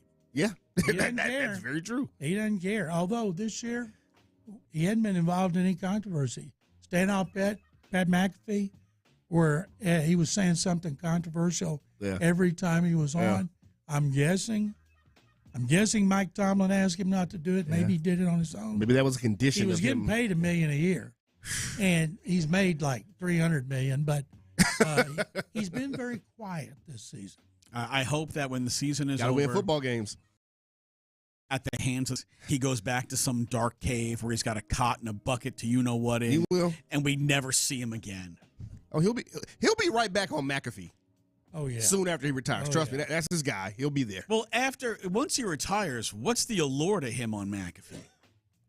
That's his guy. That's McAfee's guy. He says stuff that create controversy. Yeah. Buzz, yes. But now it's just all the same stuff. When J.J. Watt's on there, J.J. is outstanding. He's informative. He's entertaining. He's analytical. Yeah. And he's not afraid to be negative and critical when it's deserving. And I think J.J.'s done a great job. Where Rodgers, he just would slip something in there. And then everybody, whoa, what did he just say? And then when he get back for practice on Wednesday, all the New York media would be all over him. Mm-hmm. Why did you say this? What did you mean by that? But I'm sure the Steelers are much happier with him now that he's in Pittsburgh than it was when he was in New York. Not making as many references to the NFL being scripted or anything like that. John, the Texans are on an 8-game winning streak. What to you has been the biggest proponent of this winning streak? What is the most important change that happened for this football team? Of course, the defense continues to get better. The offensive line has done a much better job in pass protection. Run blocking is mediocre at best. That's what they got to do better in the playoffs because you have to run when you're playing on the road. And I think getting a premier running back is an important move they need to make in the offseason. I'd love to see them get Jeremiah Love, but that's not going to happen. They're going to be drafting too low. And I still think they need another interior lineman or two. So I think it's still going to be, we know the defense is going to be a Super Bowl caliber. We know the kicking game and special teams are Super Bowl caliber, but the offense is not. And it's got to start up front. They still have to protect Stroud, but they have to do a better job of run blocking. John, it doesn't feel like there's a quarterback in this field that the Texans defense should fear, but in saying that, number one defense, all that good stuff, is it AFC title game or bust this year for the Texans? Or should it be? They've never been beyond the divisional round. We haven't had a team in the championship game since the Oilers in '79, and it's because they've had to play them all on the road. Do we see them winning 2 road games? I don't, but I'm usually wrong when I pick them to lose on the road. They've beaten Josh Allen, made him look bad 2 years in a row, and they made Patrick Mahomes look bad. If you can make those 2 guys look bad, you can make anybody look bad. Doesn't matter if it's Bo Nix or Drake May or Trevor Lawrence, which they've done before, Jackson or Aaron Rodgers. But the defense is capable of doing that with anybody. The key, you got to score 20. You score 20, they're 10-0. So that's the key. 20 stinking points is all this team needs, and then they're going to win. You know, the Texans are basically a game behind the Jaguars. And like you said, barring a catastrophe of epic proportion for Jacksonville, they're going to win the division. I feel like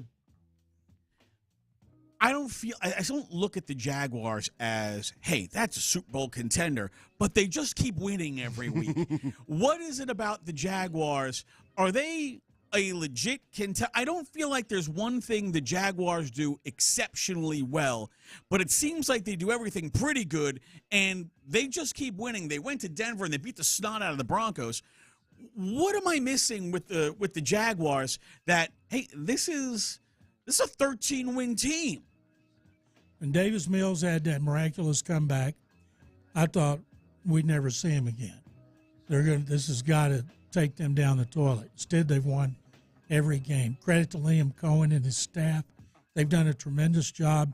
Trevor Lawrence is finally living up to his generational talent that made him the first overall pick.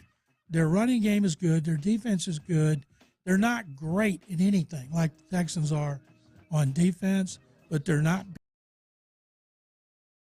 beating them sessions. And they made that trade for Jacoby Myers, which may be the best deadline trade that was made. And but I still have a hard time thinking about them being a Super Bowl team, like everybody does, probably including a lot of their fans. And I look at New England, I think, okay, they beat one team with a winning record. Now, they've been great, but still, what are they going to do when they start playing better teams? The Broncos, their defense has not played the way it was playing earlier. It has not been as good, and that's got to bother Sean Payton. Bo Nix been good in the fourth quarter. And Baltimore, they never go to the Super Bowl. Lamar Jackson's got a losing record in the playoffs. Probably his only wins are over the Texans. And I don't see them. So if the Texans are going to get to the championship game, finally take the next step of winning a divisional game on the road, it'd be ironic if it's the only time they've ever been a wild card if they actually won 2 road games in a row. So is it possible? Of course it's possible. They're going to do it. It seems like this is the year.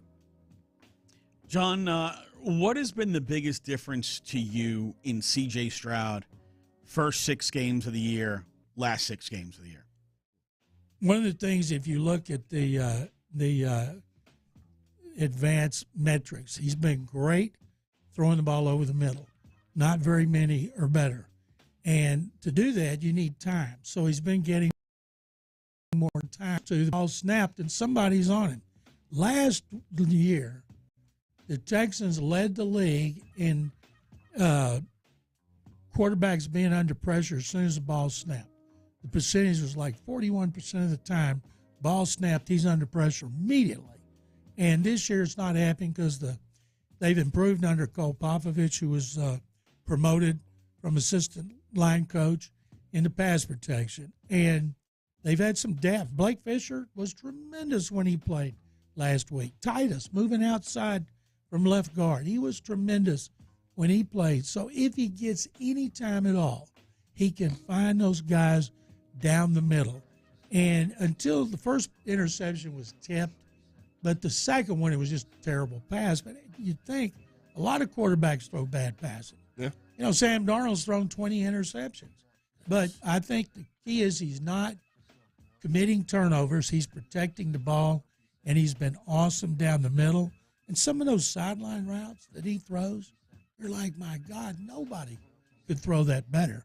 Problem is, I saw the other day, they have been in the red zone so few times compared to the other playoff teams, and they have 8 rushing touchdowns, which ties them for second fewest. They just can't run the ball when they get inside the 5-yard line. So you'd think he'd have more touchdown passes. The fact is, they just don't get down there. They didn't get in the red zone at all Saturday. Not one time. John McClain with us in studio today for the first time this year. Follow him on X, formerly known as Twitter, at McClain_on_NFL. And it's good that John has control of his Twitter account again. You and I both had experiences with that in the what can only be termed as the Texans media assault of 2025. John, always appreciate you taking some time with us. Thank you for coming into the studio today. Have a happy new year. And what are your plans for the weekend? Patrick and Chris, thank you very much. My plans now are what my plans always are. I watch a lot of ball. Yeah. Thank you guys very much. Remember, the PVIL story, separate but equal. Thank you. Thank you, John. John McClain with us on the guest line. Coming up next, it's time for Hot Leads. We got him next.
2.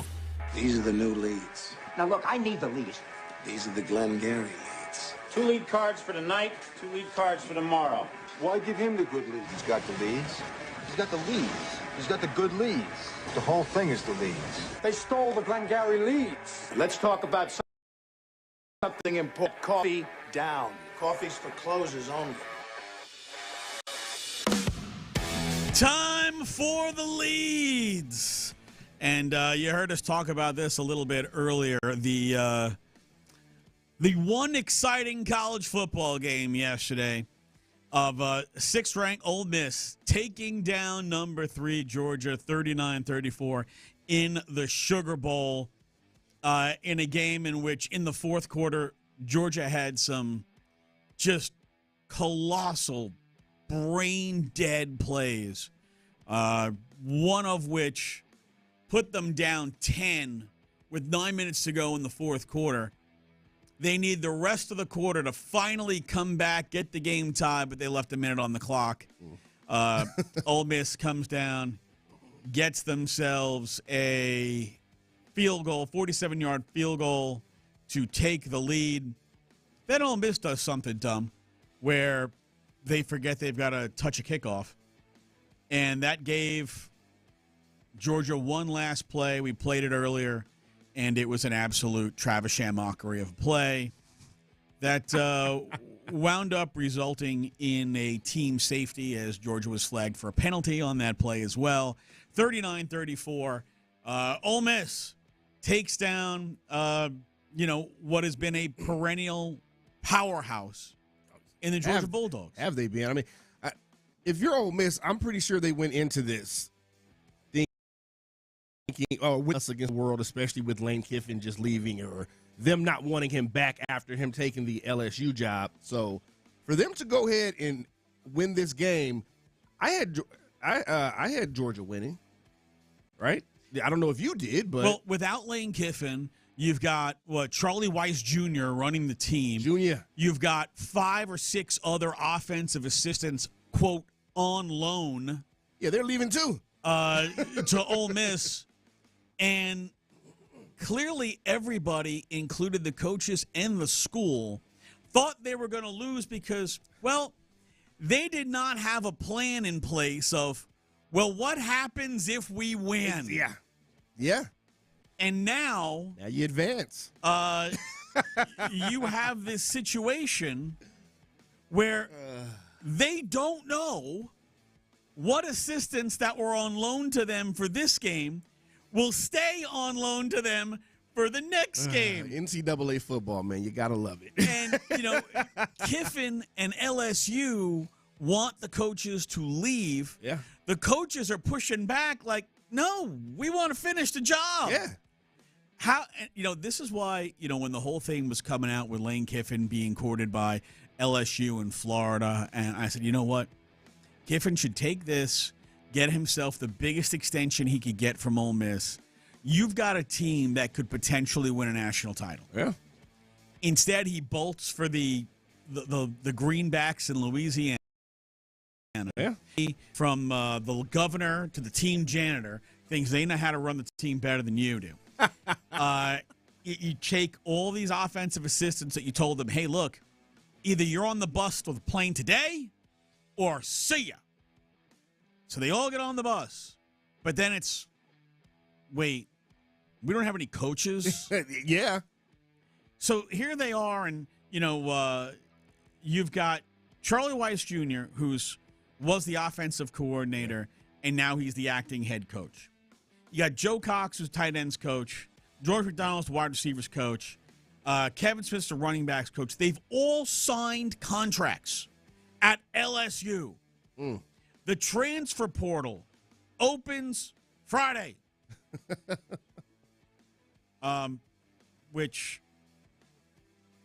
I believe is next Friday because this article was written today. Okay, so I'm going to say next opens Friday. next Friday. And Ole Miss has no idea what coaches they will or won't have, and they play the Miami Hurricanes in 6 days. Talk about a mess. That's college football right now. It is just a mess. It really is. And this whole ordeal with Lane Kiffin, Ole Miss, the coaching staff, it just highlights all of that. It's ridiculous. Locally, Texas Tech embarrassed itself in the CFP, much like their in-state rival anymore. Once upon a time rival, Texas A&M. Yeah, Texas Tech, which entered the CFP as the 4 seed, they got butt whooped by Oregon 23-0 in the Orange Bowl. They barely had 210 yards of total offense, whereas Dante Moore threw for 234 just on his own for Oregon. And Baron Morton of Texas Tech charged with minus 32 yards rushing because of how they calculate sacks in college football is really stupid. But 18 of 32 passing for $137 and 2 INTs. He also lost a fumble. Cameron Dickey lost a fumble. 4 turnovers. Texas Tech apparently decided they weren't showing up. They had the ball for 22 minutes. I mean, showing up, not showing up would be an understatement here. I mean, they didn't even wake up. They barely woke up for this game. You said they had the ball for 22 minutes. 22 minutes. In New York, there used to be a news station called 1010 Wins, and their tagline was, "Give us 22 minutes, we'll give you the world." Well, Texas Tech failed at that. They didn't even give you 3 points. Hell, they couldn't even give you a safety. An absolute Travis mockery of an appearance by Texas Tech. And then the game that signaled college football Armageddon. The Indiana Hoosiers stomped a mud hole in Alabama and walked it dry. BTA. 38-3. God. This was not a halftime basketball score. No. This was football. No. I was wrong. And they absolutely bludgeoned Alabama. Gave him a spanking. It was more than that. It was a whooping. Michael Irvin pulled out his belt for this one, too. Yes, Irvin was acting a fool on the side. He always is, but he was enjoying it. You know, sometimes it's entertaining when guys act a fool, and sometimes it's just annoying. Michael Irvin's entertaining. The Miami game, yeah. Michael Irvin's entertaining. Take out that belt. You know, it's not like he's taking out a switch and hitting his 4-year-old. That'd be Adrian Peterson. But I give AP a break. Alabama had 17 carries for 23 yards. To be fair, their run game has been atrocious all season long. But 23 yards against a basketball school. This is football Armageddon. The preeminent college football program of the last 20 years got mudhole stomped by a basketball. That wasn't just one guy carrying the ball. That was multiple carriers, like four or five different guys carrying the ball. Ty Simpson, you get nothing. Daniel Hill, zip, zilch, nada. Kevin Riley, just go back to the bench. And that makes it even worse that you had multiple rushers combined for 17 carries, and all they got you were 23 freaking yards. You want to know what's crazy? What? And this might just be a awakening for like Oklahoma or just the SEC in general. Bama beat Oklahoma pretty convincingly. I think we could all say that right now. Bama only ran for 28 yards against Oklahoma. 28 yards. I think they ran for -2 against Georgia in the SEC championship game. Their run game this year has been awful. I think when I say football Armageddon, Indiana handled Ohio State and just brutalized Alabama. The Hoosiers. They look like they're going to go undefeated and win a title. This is a basketball school. Indiana. Let's just be honest. This is a basketball school. I mean, it's a basketball state. Indiana is known for hoops. The Hoosiers, they're known for hoops. And now they're essentially on their way to maybe dominating college football. I mean, it just doesn't sound right. It doesn't sound right. Would you like to know the last time Indiana won a college football national championship? Oh, a national? Oh. 19 never. Have never. That's about right. Won a national championship. They have never been awarded. They've never even tried to claim one. In fact, this year was only the third time in the history of the program they won the Big Ten. Yeah. And the first time since they shared it in 1967. Even I wasn't born in 1967. Neither was I, sir. And as my kids think, I'm carbon datable. You said 67? 1967. Yes, thanks, Mitch. My mother was 8 years old. 6 years old in 67. That's a long time ago. I wasn't even an itch. That's a long time ago. And wow. And as everyone here is happy to tell you, I'm quite old. They're happy to say. Come on. The 4 finalists, I mean, it's going to be something new that we haven't seen in years. Oregon, never. Miami, 2001. Ole Miss, 62. And Indiana, never. So. I mean, but Oregon's been in the mix for quite a while. You know what I mean? But as far as winning national championships, no. But they've They're been like in the Gonzaga of, kind of, At least being in the mix. But this is uncharted territory for college football. Oh, absolutely. Sure. And I'm what's crazy is that fans are probably going to complain just like they do in college basketball when they're like, they want the upsets, but when it gets down to the Final Four, they're like, man, where's Duke? We love to complain. Where's North Carolina? Where's Kansas? That's what we do. Oh yeah, complain about everything. All right, now finally the bowl game that could be considered the most ZFG bowl game that there is. For those of you who don't know what ZFG means, Z means zero, G means given. Yeah. You could figure out what the other letter stands for. The Lockheed Martin Armed Forces Bowl. We disrespect our armed forces in this country so badly. 6-6 Texas State against 5-7 Rice. Wait, 5-7 and you're in a bowl game? They got a waiver because so many teams opted out of going to bowl games. Oh, my God. There were not enough qualified teams. You don't win 6 games, people eligible. There were not enough qualified FBS teams to go to bowl games. Wait a minute. How many programs are in FBS? 100 and how many? 130? And half of them had 6 wins and half of them didn't. And a bunch of them decided that they were not going to play at any bowl games. And the trickle-down effect is 5-7 Rice. Wow. Who's going to get stomped by Texas State. Crazy. And if Nate Griffin heard that segment, he is absolutely going to be on my phone blasting me in a second about disrespecting the Rice Owls. Disrespecting the Rice Owls, who are 5-7 and in a bowl game. Let's talk about the real disrespect here. That's Number crazy. one, with teams in the Armed Forces Bowl. The Armed Forces Bowl needs to be taken a little bit more seriously than A little bit. Number 2, teams that choose not to go to bowl games of their own volition, unless it's because injuries and the transfer portal have knocked you down to less than 45 players. Yeah. Or you have some medical emergency that has your entire team in quarantine. If you willingly choose not to go to a bowl game, you should be bowl ineligible for the next 2 seasons. I'm with you there. Again, that's just something catastrophic happened to your team.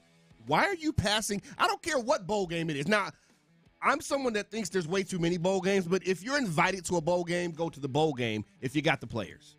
Go to the bowl game. There was a team that only had 17 players left after. I get that. I get you don't have enough. They don't have enough players. But outside of that, look at you, Notre Dame. Outside of that, if you willingly pass on a bowl game because you're just butthurt, yeah, no bowls, 2 years. If you were going to go to the CFP the next year, And how about this? If you think you should have been in a better bowl game, how about this? Win more games. Yeah, don't suck. Win more games, you'll be invited to a better bowl game. How about that? Don't suck. All right, coming up next, are the Rockets nationally a non-story? Get into it next. The Winds keep on Texas.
Football Friday on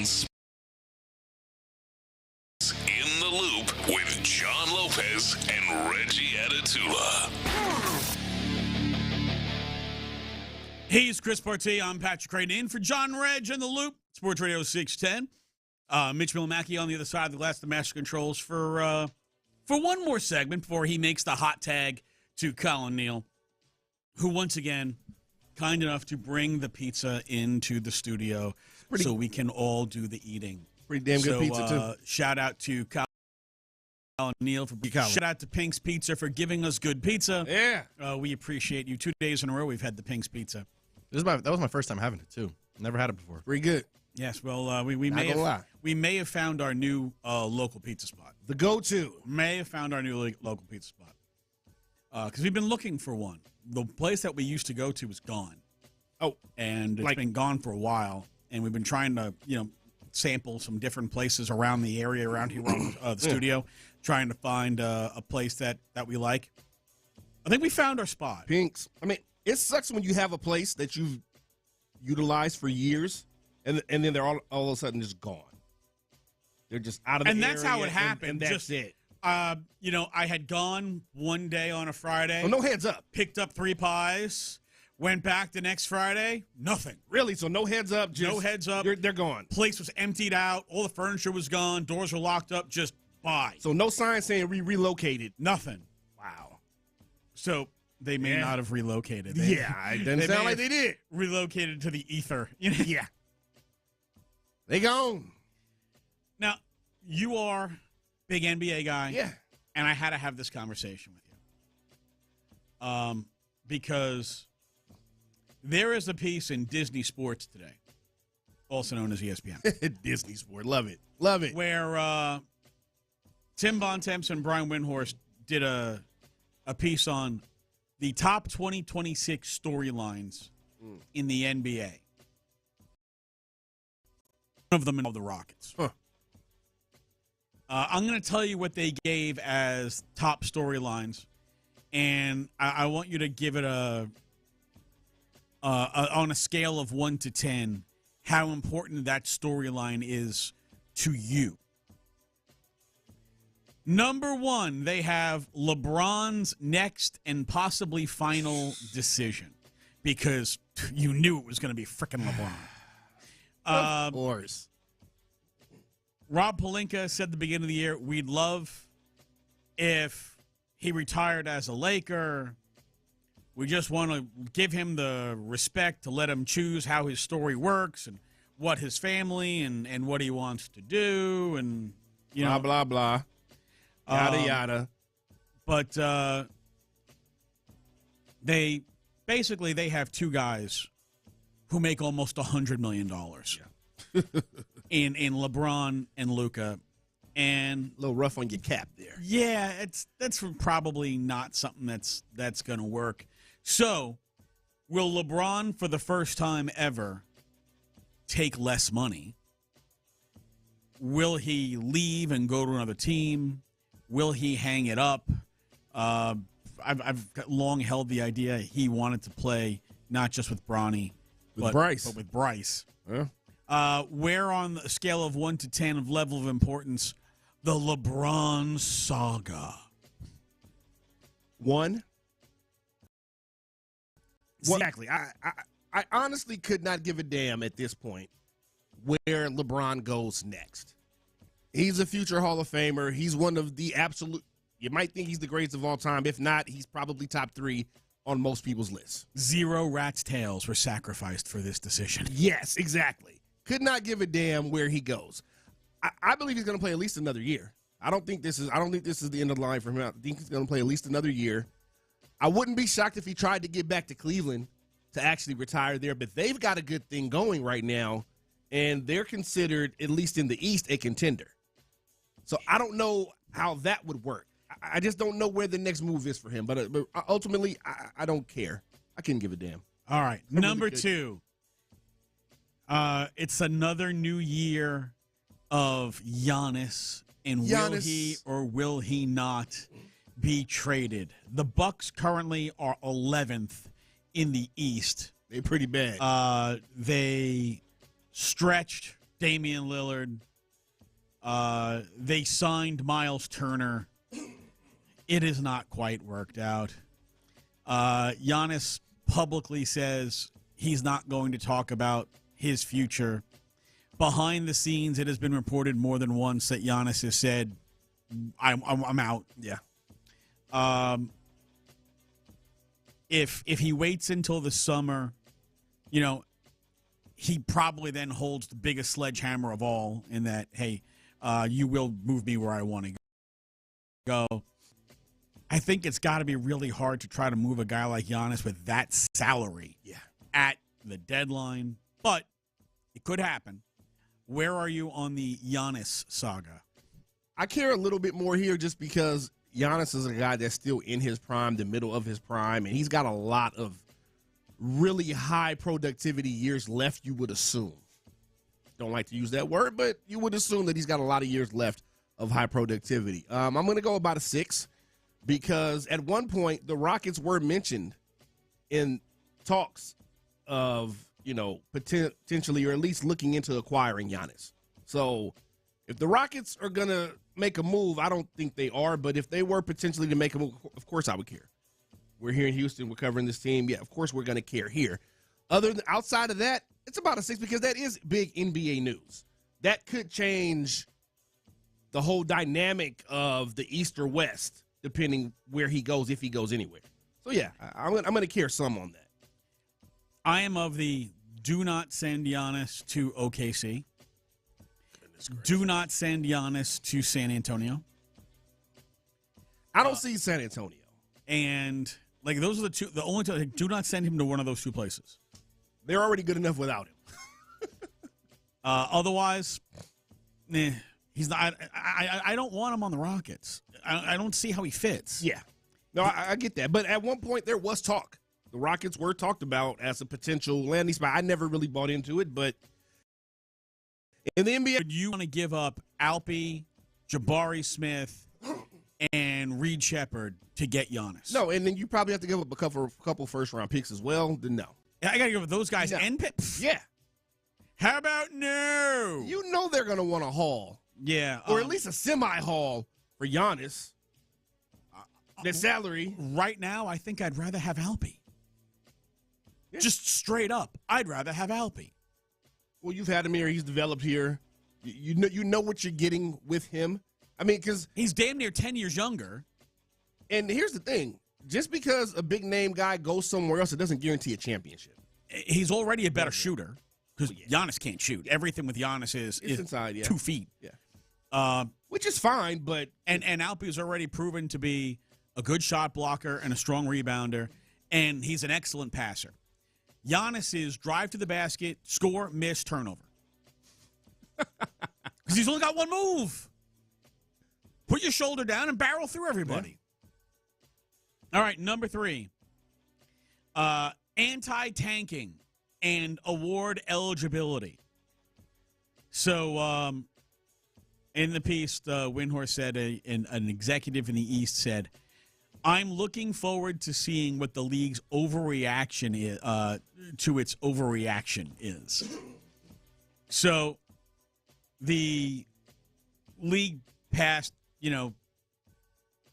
rules regarding tanking and, the draft lottery. They also passed rules regarding how many games you have to play to be eligible for an award. Awards, yeah. And that has been something that has had people who are legitimate players not be eligible for awards because they just load management. Yeah, you missed a month. Yeah. Oh, sorry, you're out. You're not eligible. If you're looking at, Joker's got a hyperextended left knee. He could miss enough games to be ineligible to be MVP. Yeah. If Joker's ineligible because he missed 20 games, what are we doing? Yeah, I mean, it's a very fine line because here's the thing. If there had not been such an issue for the past decade plus, almost a decade and a half of teams and players load managing, a lot of time it's the team, though. players get the brunt of it, but a lot of times it's the team load managing these players. So if not for that, we would not even have to go here. So I don't have a huge issue with it. Now, it is unfortunate if Jokic is not able to, maybe win his, fourth MVP because he missed 20 games. Or He's finished first or second in MVP each of the last 5 years. Yeah. Giannis is getting close to the number of missed games. Yeah. Wembanyama is getting close to the number of missed games. He was the Defensive Player of the Year. He might be ineligible. So looks like we're going to have an Austin Reeves MVP. Sometimes I think you make rules because you're butthurt about something. They're scrambling instead of understanding. You got to let things play out. The NBA is scrambling. They're trying. The NBA has a lot going on, especially with this whole gambling ring and all these other things. And most fans thought games were fixed already anyway. So they're trying to just get away from all these things that tie them to any type of corruption. All right, I got to get through. We only got a minute left here, so I got to get through all the other ones. Just give me a quick number.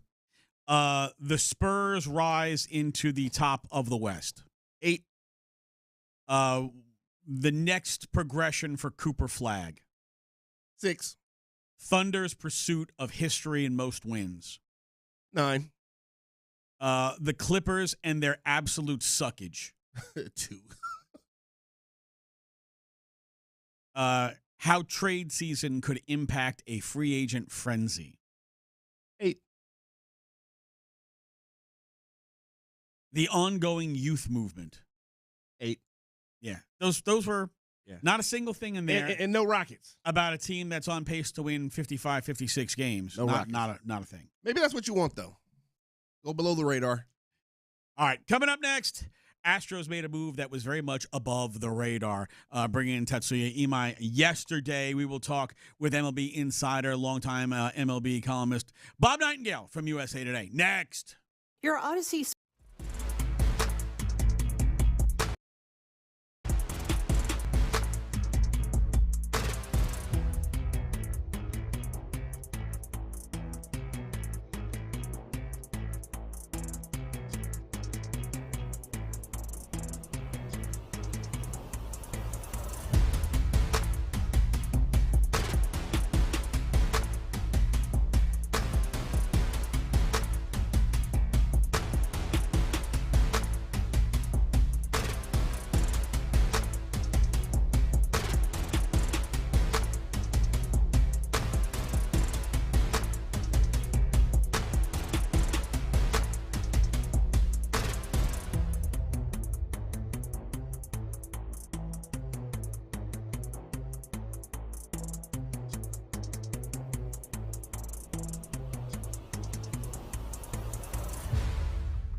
Houston. Insider access, exclusive content. Sports Radio 610. The Texans play here. An Odyssey sports station.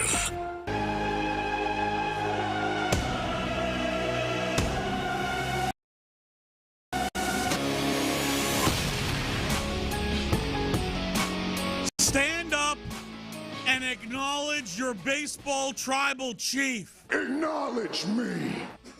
MLB Insider, USA Today, Odyssey Sports, friend of the program, Bob Nightingale joins us. Bob, Happy New Year, brother.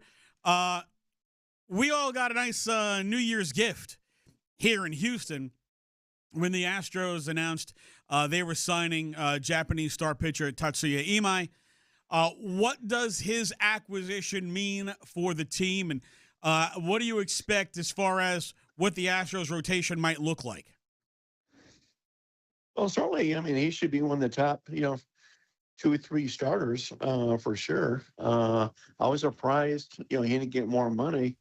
I think everybody was, but everybody just, not sure what you're going to get. I thought he'd get more just because of what happened in the playoffs or World Series, with the Dodgers, Yamamoto looking so good. So we'll see. But for the price tag they got him for, I thought it was a steal and a no-brainer. Very, very low risk. Bob, Chris Partsy here. So what's the next shoe to drop, in your opinion, for the Astros in terms of off-season moves? Yeah, I'm not sure. I mean, I could see them going after the other Japanese name now. Okamoto. Yeah, Okamoto. If they trade Paredes. Otherwise probably just some little tinkering here and there. But I don't see any major moves. So, and that kind of brings me to where I wanted to go with you next, which is they still have the glut on the infield where you essentially have Christian Walker and Isaac Paredes to share one position, both of whom are going to be making way too much money to share a position. You have Jake Myers, who's gotten some attention in trades for in center field. They still have Jesus Sanchez, who's kind of been a forgotten member of the team, almost assumed by everybody here locally that the Astros are going to find a way to move him. What is there anything going on with the Astros on the trade front, or what moves might you see them making? Well, I think with them it might be a deal where who doesn't get Bregman, who doesn't get some of these guys, or Arenado, and then they can be a fallback option to get Paredes. Like, if we don't get these guys, maybe we'll make a trade for Paredes. I would think he'd be more logical than Walker, just because I think he's got more value for the buck. Well, what do you see them do? The Astros have. Is Jake Myers coming back? Is Jesus Sanchez going to be on this team? What do you think their outfield looks like?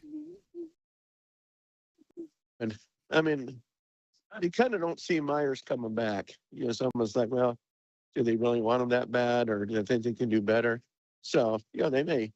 Who knows? They can be trading a Paredes or Walker, for that matter, to get outfield help.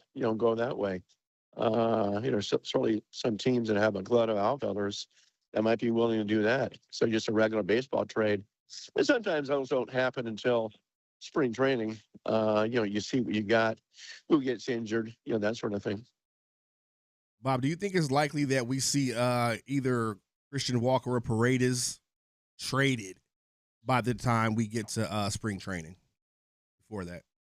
I would say unlikely, just because they, teams are putting the roster together. So if nothing happens the next, 2 weeks or so, I think you hold on to them. Then you just bring everybody to spring training. There's always spring training trades and stuff like that. And you're always going to have, someone's going to have some unforeseen injuries. It makes it a little tougher this year because of WBC. You're not sure, who's going to be around, that sort of thing. But I do think, it'd be more unrealistic to see both of them on the roster come opening day.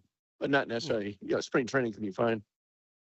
Talking with Bob Nightingale, longtime MLB insider with USA Today, with us on the guest line.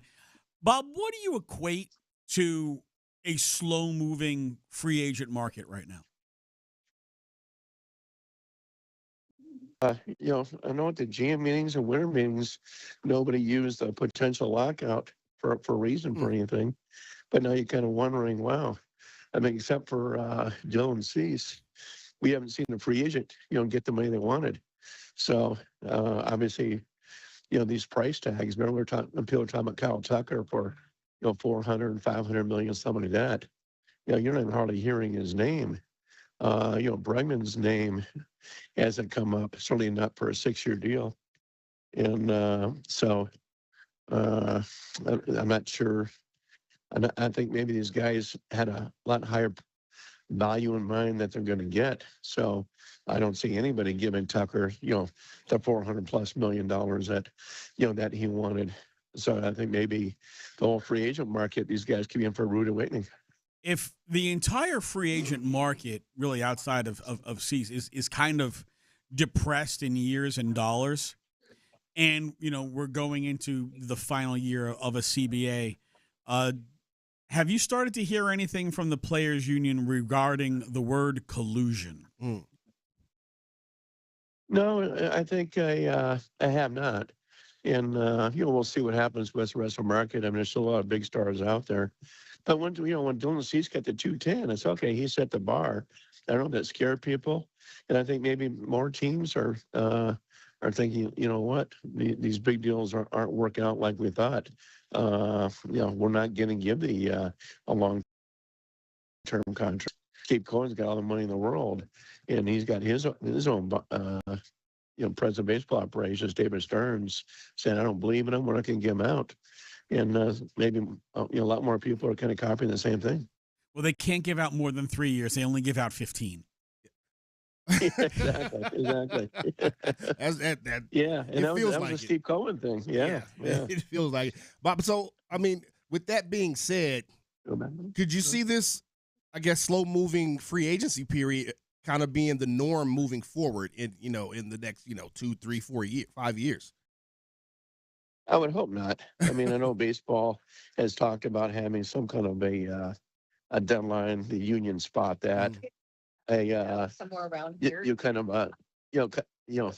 talk about a trade deadlines and the agents want a trade deadline to move the free agent process more, and then the owners want a free agent deadline, and the union doesn't want that. But yeah, it's just such a slow trickle. I mean, it's so much more boring than the other sports. When free agency hits, everybody's going crazy all at once. And now we're going to have the same thing again. We're just a slow trickle right into spring training again.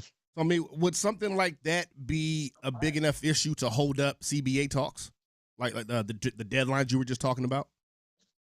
No, I don't think so. No. Yeah, I don't think that part of it. But it just does, make the off season kind of a drudgery type thing. Yeah. We're in. I know the most exciting time was when we had the lockout for the COVID, when the players get back to work that year, and then everybody started signing within, a week. That was a blast. And this has been tough. Clearly, the next CBA will have a transfer portal for all players who want to be free agents or request a trade. And one of the transfer portal. That'll make it a lot of fun. Hey, Bob, we've seen Munetaka Murakami signed a below expected deal on the south side of Chicago. We opened this interview talking about the below expected deal that Tatsuya Imai signed. There were a lot of players from Japan and Korea, particularly players who started their careers here in the States, didn't have success, went overseas, found success, now coming back, who've signed really, team-friendly price deals as opposed to, say, a pitcher who has performed not as well but was here in the States. Those guys are getting more money. Is there – we've seen in the past players coming from Japan and get big money deals. Is there currently a depression in the Japanese/Korean market for players coming into MLB? Yeah, I don't know why, because you talk about more and more stars. I mean, you look at the with the Dodgers and Yamamoto, people go, oh, man, what's he going to do? And he returned in baseball last year, but when the Hiroki Sasaki was a semi-bust. Now he pitched well come playoff time, but he was a bust, during the season. So I think just people don't want to take that gamble. But yet you have Americans that go over there. If they perform well, they've got their contracts and they're very well coming back. So I think that's why, some of these cases, especially in my case, you have opt-outs after every year. Like, really, that's how he's going to get. So, I mean, force him to perform well the first year so he can show people, okay, this is what you missed out on. Now do you want me? Bob, who is the next big name as far as foreign-born or players playing overseas that I guess is on the come up but isn't on our radar here yet in the States, if there is one? I know there's supposed to another pitcher over there, and I can't think of his name, but we'll hear about him at the WBC. I mean, that's what a lot of these guys' names came up to WBC. Whether Amaya or Akami and stuff, is like, okay, man, these guys are studs. And so I think we'll get a much better gauge come WBC time as far as hearing about these guys and their potential. Bob, where do you expect Kyle Tucker is going to land? I still think Toronto. I just don't think there's a market for him. Toronto's always been out there. I'm not sure they made an offer. They don't want to bid against themselves. That stuff happened, last year. It really irritated them. You don't hear about him with the Cubs at all. I don't think Cubs necessarily want him back. The Dodgers say, okay, we'll give you a 3 or 4 year deal. You want to take that? So, I mean, someone's going to be in for a rude awakening here. It may be him. Where do you have what's going on with Framber Valdez? Same thing. I think when he saw the $210 million, he's got to think, man, I'm a whole lot better than Dylan Cease is. And certainly, he didn't have a great year last year. Cease was very mediocre. So I think that he's probably holding out for around $200 million. He's not getting it, and kind of waiting to see, who will finally step up. But certainly, he's the best guy out there. And I think, what's worried teams too is just, man, he's had some, kind of a temper tantrums type thing. Obviously, the issue with the catcher last year, it scared some teams. I think if that stuff hadn't happened, he would already be signed by now. And, of course, the final piece of the triumvirate is Alex Bregman. Do you think he winds up back in Boston? I do. I think they won the most. I think they need the most. Detroit was big in the mix last year, and I think Detroit felt jilted like, hey, we made you a good offer, you used it, and we just made the playoffs, without you. We can do it again. I know a lot of talk with the Cubs, but Matt as rookie, and obviously they made the playoffs without Bregman. Arizona's kind of like, well, if nothing else happens for you, we're here. If we can move our own guy, I can tell Marte, but they can't sign him in order to have Marte on the budget. So I still think, Boston makes the most sense. Where is Bo Bichette? If Kyle Tucker winds up in Toronto, does that mean they're out on Bichette? I would think so. I don't think they can afford both. I think it's too much. I'm not saying it's not impossible. I think Bichette's got a big asking price too, and I think people are using the Bichette versus Bregman. Like, okay, who will take our money here? And so that teams will kind of make offers to both, saying that if you guys want it, first come first serve. So we'll see what happens. I would think Bichette would be a natural fit, whether Boston or anybody else that doesn't get Bregman. Is he more likely to play short, second, third? Where does are his days of being a shortstop numbered? I think so. I mean, he was way below average defensively. Of course, he missed a lot of time too. second base. He looked very good in the playoffs. So I would think a lot of teams will look at him at second base. And, seems like a great athlete too. Where play a number of positions in the infield. Who knows? Maybe one day he's in the outfield too. You're signing him for the bat, not the defense. All right, Bob. Last one for you. There's a little sarcasm in this. Are the Yankees not going to spend any money this offseason? Well, I think they made an offer for Bellinger, and kind of saying, hey, we're interested in you. If they don't get Bellinger, maybe then they have to look toward Tucker. But I think what the owner, Hal Steinbrenner, is saying is, wait a minute now, we had over $300 million payroll. What did it get us? Tampa Bay's got the low payroll every year. And they're fighting for the division title, and don't have to look any further than the Milwaukee Brewers. Like $130-140 million payroll.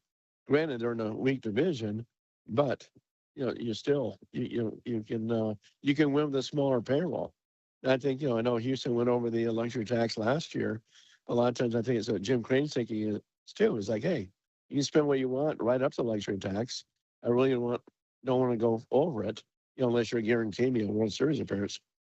I just spent the last 2 weeks in New York with family, 90% of whom are evil Yankees fans, and their misery over the fact the Yankees haven't done anything warmed my heart.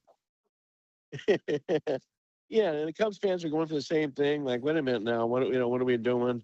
But a lot of teams haven't spent money yet, and we are January 2nd. I mean, you hate to say it's still early, but let's see what happens here the next 3 weeks. He's Bob Nightingale, a longtime MLB insider with USA Today on Sports Line. Follow him on X, Twitter at B Nightingale. Bob, thank you so much for taking some time with us, brother. Happy New Year to you and the family. We'll talk soon. All right, Happy New Year, guys. Take care. All right, Bob Nightingale with us on the guest line. And you heard, the first part of that interview, we pretty much talked about the Astros. You heard what he had to say about the Astros. Let's dive into that a little bit more next. The Texans clinched a playoff berth with their 20.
on the Mokaram Injury Lawyers Reaction Monday, supported by Shoppers John Deere. Game analysis, inside info, coaches' comments, and your reactions starting at 6 and going all day long. Thanks to Mokaram Injury Lawyers. Call Mokaram Injury Lawyers at 281-222-2222. It's an Academy Sports and Outdoors Football Friday on Sports Radio 610. Here's In the Loop, Lopez and Reggie Atatula. He's Chris Partsy. I'm Patrick Creighton in for John and Reg on In the Loop, Sports Radio 610. Colin Neal on the other side of the glass, and I just had to get his attention because I can't do the whole thing if he's not paying attention. And since we didn't get to do this at the top of the hour when Colin first made the hot tag, coming in, Mitchell Milmacki going out, let me set this up the proper way and introduce my producer properly. He is Colin the Game Neal. It's time to play the game. Time to play the game! All right, now that we got propers out of the way, we got to get our propers in for our producer. Especially after, for the second day in a row, I somehow convinced him to stop and pick up pizza for us. Hey, Colin is the man. Super producer Colin. Thank you. Colin. Whose voice is that? the man. It's ND. Oh, it's ND Kalu. Yeah. I was going to say, that ain't a regular around here. Whose voice is that? He nailed it, though. Super producer. That's Stop my by, man. got us. 2 days in a row, we are feasting on Pink's Pizza, which, as we said earlier, may have become the new official pizza of Area 45, because we've been looking for a new local pizza place, and we may have found it. I also like the fact that they had wrestlers, like masked wrestlers, on the pizza boxes yesterday. They got luchadors. Yes. Yeah. And I can't really see. We got, looks like, I don't know, a clown. Looks like a clown. Yeah, it's a little clown on it this time. With a little top hat. It's way too small for his head. I don't know. I like the masked superstar. Yeah, I like box I yesterday. like the luchador. Yeah, I like that. All right, so we just heard from Bob Nightingale talking about the Astros and what's going on around Major League Baseball and how slow the market is right now. And after Dylan Cease, it seems teams just like the heinies got very tight when it came to giving out the money, clinching, and they are all petrified of giving out the money. And suddenly they're petrified of giving out money. Well, there's expected to be a work stoppage at the end of the 2026 season. Both owners and the players union both think a work stoppage is coming.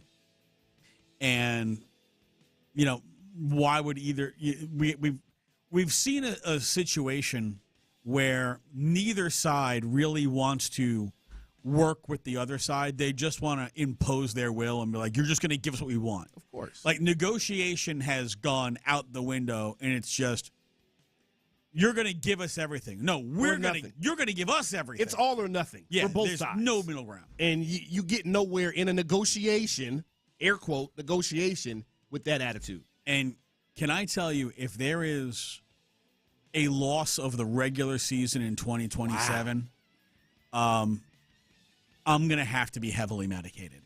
Wow. Because I can't, another summer of no baseball.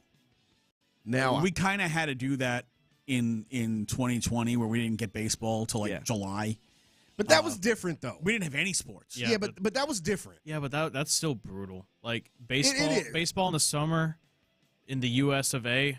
just doesn't sit, and without it just doesn't sit right. But that was a different circumstance, though. It was. This time it's greed. It would be greed. It almost happened a couple of years ago. Yeah. But then who we just had on, Bob Nightingale, was one that kind of broke it like, hey, they're making progress. We will have baseball. How tough would it be this time around, though, for baseball to bounce back from supposed lockout, strike, whatever it may be? I'll tell you what. During COVID, when we had literally no sports except UFC. Hell yeah. Thank God for UFC. I found myself for the first time in, 20 some odd years, watching non-sports programming on the regular. Mm-hmm. Previous to that, I literally watched Law and Order and NCIS. Like that was like the only non-sports shows that I never watched. SVU, I got you. But now all of a sudden I started watching all these shows that I never even freaking heard of. Yeah. Started watching things like The Boys. It was a new world. And The Witcher. And just like, all these different shows. I'm like, never heard of any of this stuff. I started watching a show called Warrior. I watch more non-sports programming over the last 5 years than I watched my entire life. Wow. As far as like stuff that's not movies. Movies are a totally separate category. Yeah. But like shows that are television shows, and whether it's on a streaming platform or it's on broadcast, or whatever, it's a television show. TV shows, yeah. I've watched more TV shows in the last 5 years than I watched my whole life. Oh, so you kept with it. You kept watching them. Yeah. Even after the pandemic. Just less. Like, because there's not as much time. Of course. You know, a lot of sports to cover. Just in Houston. I watched, like, I had never heard of The Witcher, but I watched 2 seasons of it. I've heard of it, never watched it. It was the first 2 seasons I watched when I had COVID, New Year's Eve 2020. Well, you had more than enough time. So I was basically locked in my bedroom for 9 days. I had to find out how to get Paxlovid because it was a brand new drug that came out for COVID at the time. And probably hard to get. There was one Walmart that had it, like somewhere deep into Richmond. That my wife went and drove like 50 minutes to go find this one Walmart that had it. I called all the local like CVS and Walgreens, HEB, nobody had it. One Walmart, way the hell out in nowhere, they had it, and she drove all the way out there to go get it twice. Because twice? Because remember, it was COVID. You had to get everything had to be done over the internet. That's right, yeah. So the first time they gave online, they did it wrong. So then I had to get it. Irritating. They had to go do it a different way, and then she had to go back out there again. So irritating. This wife, is why I'm married. You got a good wife, man. Because, like, she's not just my wife. She's my secretary. She's my, like, data input person. Like, everything about my life she has somewhere. Executive assistant? Yeah. Like everything. Everything I need. Every appointment that I have. Every medication I take. Every time I'm due for whatever checkup. Like, she has everything, like, dated and in a file and in her calendar, and she knows exactly when I have to do everything. Wow. I don't know when I have to do everything, but she knows when I have to do everything. She literally is like my executive assistant with everything. Hey, so, and while maintaining her own full-time job. Yeah, that's a good deal right there. While maintaining the house, while taking care of our kids when they're home. And well, at least you get up at 5 a.m. and take the dog out. Yes. That's your role. That's because when her alarm goes off at 5 a.m., for work, she goes, oh, and the dog's like, yeah, all excited to go out. I'm like, all excited, jumping I'll around. put the dog out. And then I try to not walk into, well, that's the least first, you can do. Try not to walk into the armoire, then not to walk into the door, then not to walk into a closet. Yes, please don't. And then not to walk into a chair as I make my way to the back door to open the door and give my dog a cookie. You got a lot of obstacles in your house. I do. Sounds very treacherous. You gotta wait, man. You know, and if you think that I'm blind now, wait till I first open my eyes and they don't function. As you get older, you will realize every time you open your eye, I can't see. Wait a second. Start rubbing your eyes like 5 minutes later. All right, things are blurry, but there might be light. Rub my eyes for another 5 minutes. I went through that a few months ago. I scratched my eye, my pupil. Yeah. Somehow. Ouch. I got up one morning and my left eye was just blurry. I thought I was dying. I thought it was over. Ended up going to the eye doctor. It was just a scratch on my pupil or cornea, whatever it is. Yeah. Scratched cornea. Yeah, that is a Astros like injury right there.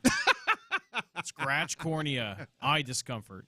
Out 4 to 6 weeks. Discomfort. It was not the most comfy thing ever. So yeah, it was an ordeal. Thought I was dying there for a minute, or at least going fully blind. I'm already half blind. Well, at least you're here. I'm here. I made it. Maybe. All right, things that the Astros need. Number 1, backup catcher. Yes. I'm going to give you some options. You're going to tell me what you think as far as backup catcher. Victor Caratini, Jonah Heim, Elias Diaz, Gary Sanchez. Any of these exciting you? I thought you had another name coming up. I mean, Caratini is familiar. All right.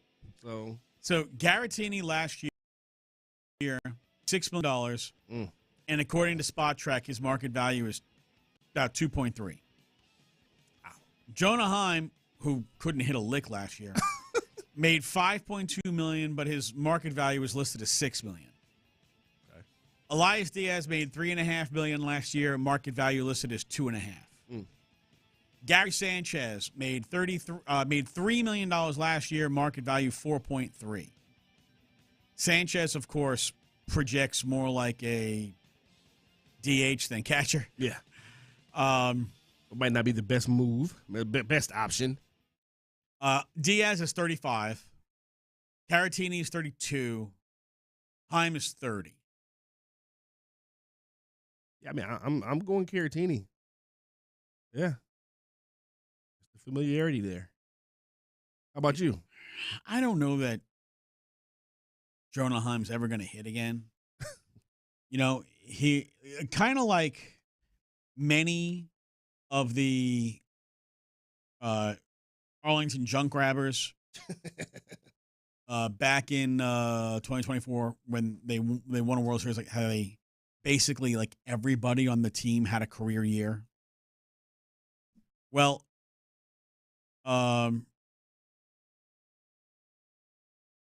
wait, is it 2 years now since they've won?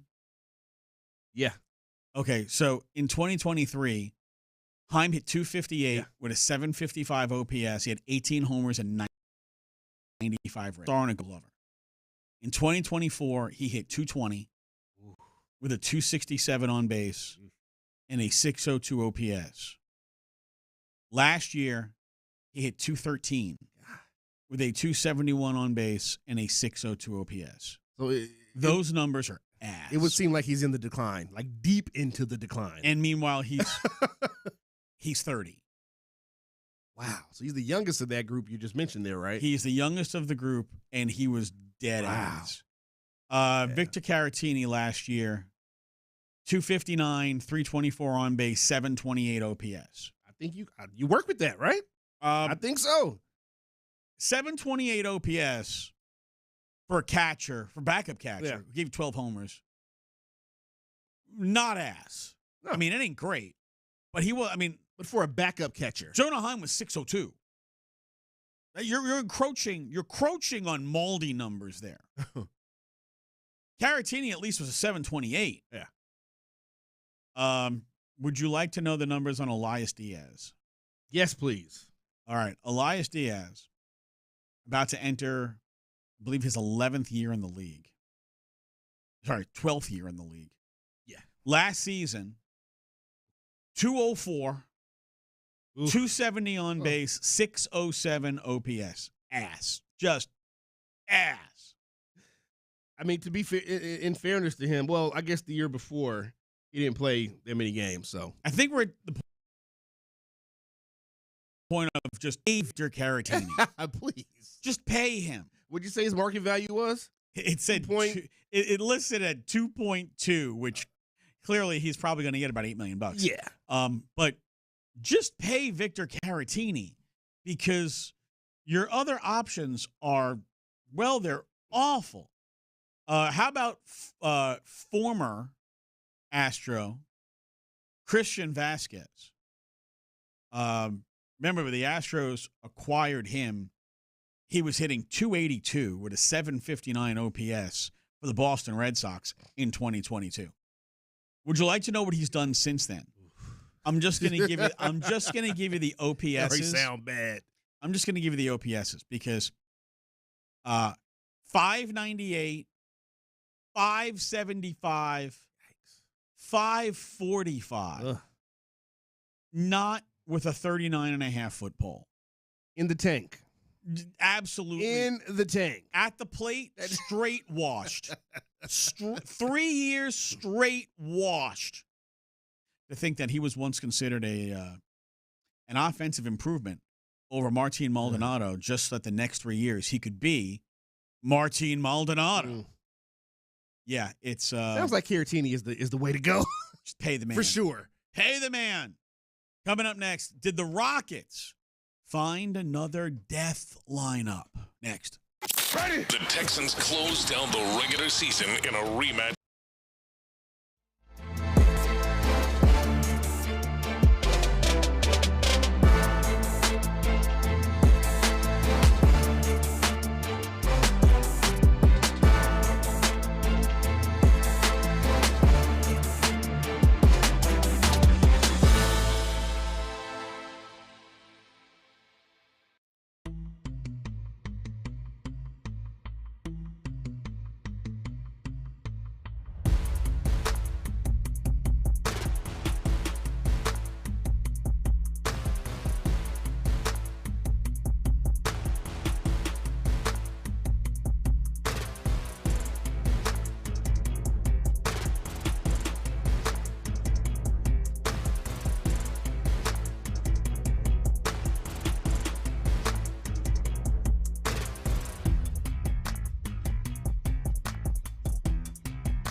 $5544. 800-823-5544.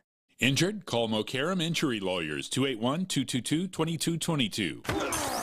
It's an Academy Sports and Outdoors Football Friday on Sports Radio 610. Live from the Mokaram Injury Lawyers Studios, here's In the Loop with John Lopez and Reggie Adetula.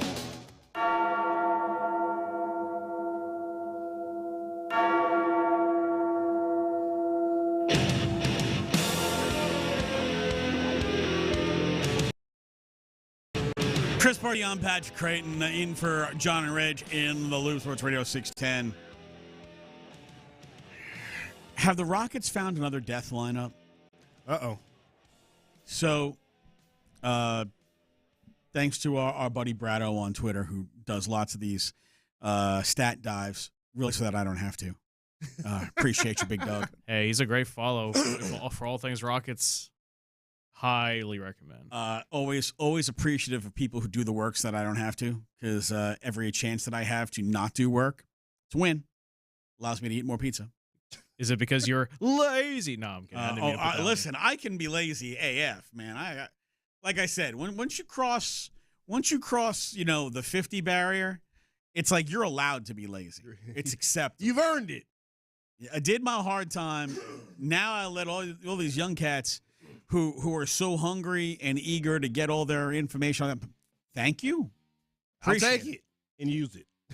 That's what you do. So he notes that in a total of 51 minutes, the Rockets have outscored their opponents by 48 points when they have their lineup consisting of Amen Thompson, Kevin Durant, Alpi Şengün, Jabari Smith, and Tari Eason. Houston has won 17 of their last 18 games in which Tari Eason has started. Their net rating and play alongside, quote, the starters is plus 45.2. That number, by the way, for those of you keeping score at home, we know you are, not ass. Not at all. Is this the new death lineup for the Rockets, or is you think it's too small a sample size and not really sustainable? I believe it has the potential to be a death lineup, but it is a very small sample size right now, and I'm someone who's of the belief that they still need to go out and find a veteran point guard presence, like an actual point, because they don't. I mean, this lineup, there's no legit, I won't say legit, but there's traditional point guard, like, in the vein of a Fred VanVleet. There are guys that are going to be available. Trade deadline is coming up February 5th. They may not necessarily have the greatest need in the regular season, but come playoff time, I think they're going to need that guy. I do. Are you looking for them to try to make a trade for a highly paid player or for a cheaper player? I don't think it's going to be a highly paid player. I mean, I know last time I was on Area 45 with Bijani, we kind of ran this down and had a list of names that I can't remember right now. But one name that I threw out is a guy that he's, I guess, in that highly paid players, but was and he's more of a combo guard, but he can run the point. Is CJ McCollum, because a guy like him, he also adds more shooting for you as well. Which, I mean, you can in today's NBA or in basketball in general, you can never have enough shooting. But he can also, and obviously that spreads the floor, spreads teams out. But he also can play the point guard position because he's done it. He did it in New Orleans primarily when he was there with the Pelicans. So he's a guy that can do that. There's other guys like Darius Garland is another guy. I don't know offhand how much he makes in Cleveland, but they could be looking to move him. He's another guy that's an actual point guard that you could bring in. He's on the smaller side, but he's a hell of a player. So I do think at some point they're going to need to address that need, because missing Fred VanVleet, I mean, that's a huge part of this team from last season. Huge part. No, and it's people are like, should they go after Trae Young? And Trae Young defends as well as you and I do. Yeah, maybe worse. And he's a guy, but he's been mentioned though. Makes a ton of money. He does. I think that's a little too much. And I don't see how you're able to get a guy like that without giving up players that you don't want to give up, because depth. You can't necessarily give up Fred VanVleet. He's got an implied no trade. Yeah. You don't want to give up Steven Adams. You don't want to give up Jabari Smith. You don't want to give up Tari Eason. And Amin Thompson. And I feel like Reed Shepherd, the guy who's most likely to be moved, because number one, he hasn't signed an extension. Yeah. Number two, he seems to miss a lot of games. He's great when he's on the court. He's shooting 50% from three. And he's shooting like 4.5 threes a game, and he's hitting 50% from three. Like, Tari has been ridiculously good this year, but he does miss a lot of games. And if you're not going to be able to sign him to the kind of deal that he wants, you got to move him and maximize his value. I feel like Tari might be the guy who goes, but he doesn't have enough salary. Exactly. And it's gonna take more than just Tari Eason, to get a Trae Young. Like, I don't want to give up Reed Shepherd. Somebody besides Kevin Durant has to be a guard who shoots threes, and I know Kevin Durant's a forward, but he can kind of play. He kind of does everything. He can play a big guard, small forward, big forward. He does everything but play point guard.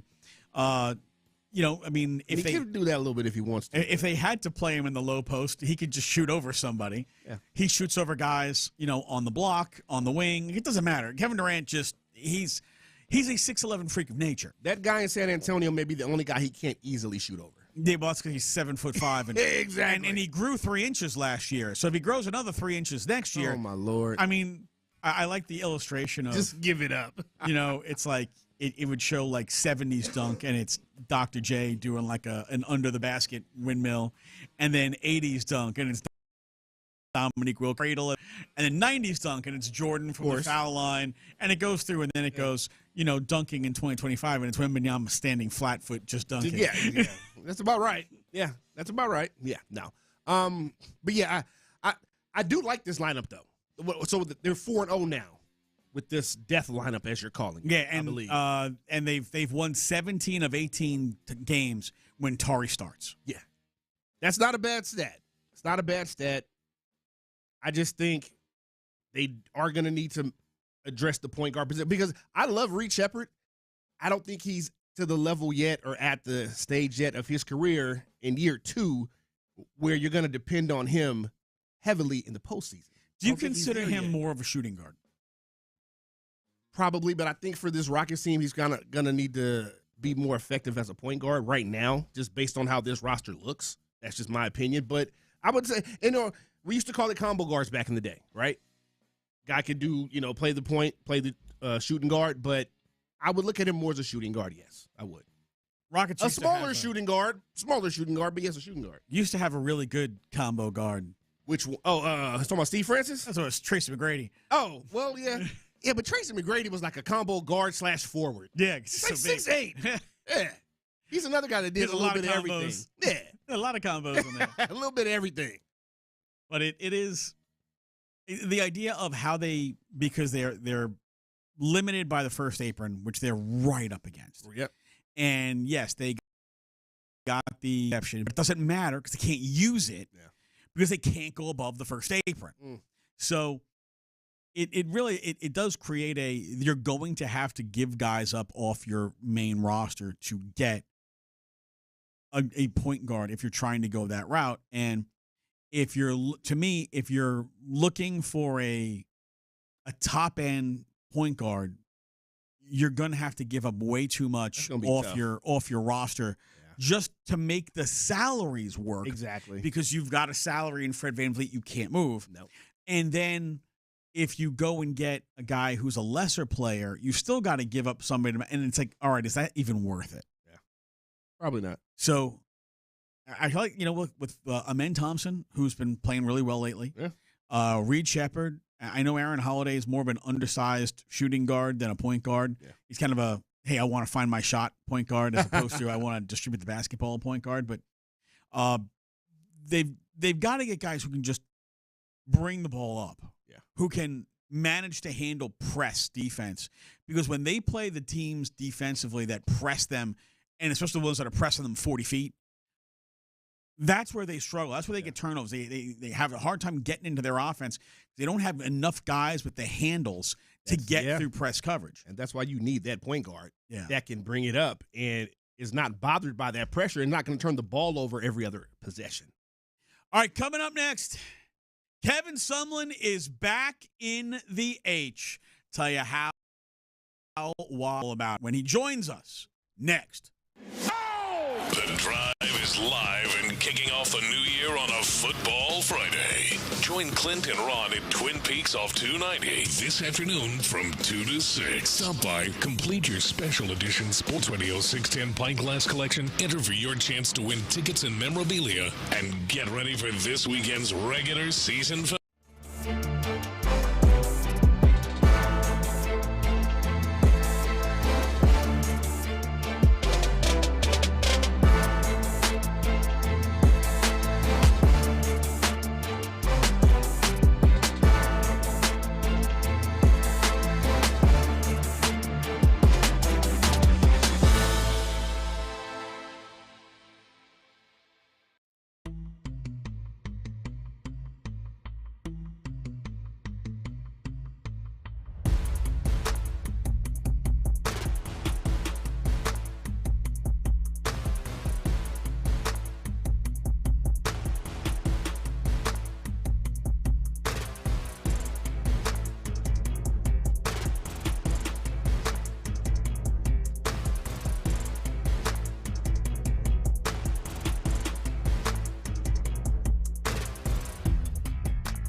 Radio 610. The Texans play here. An Odyssey sports station.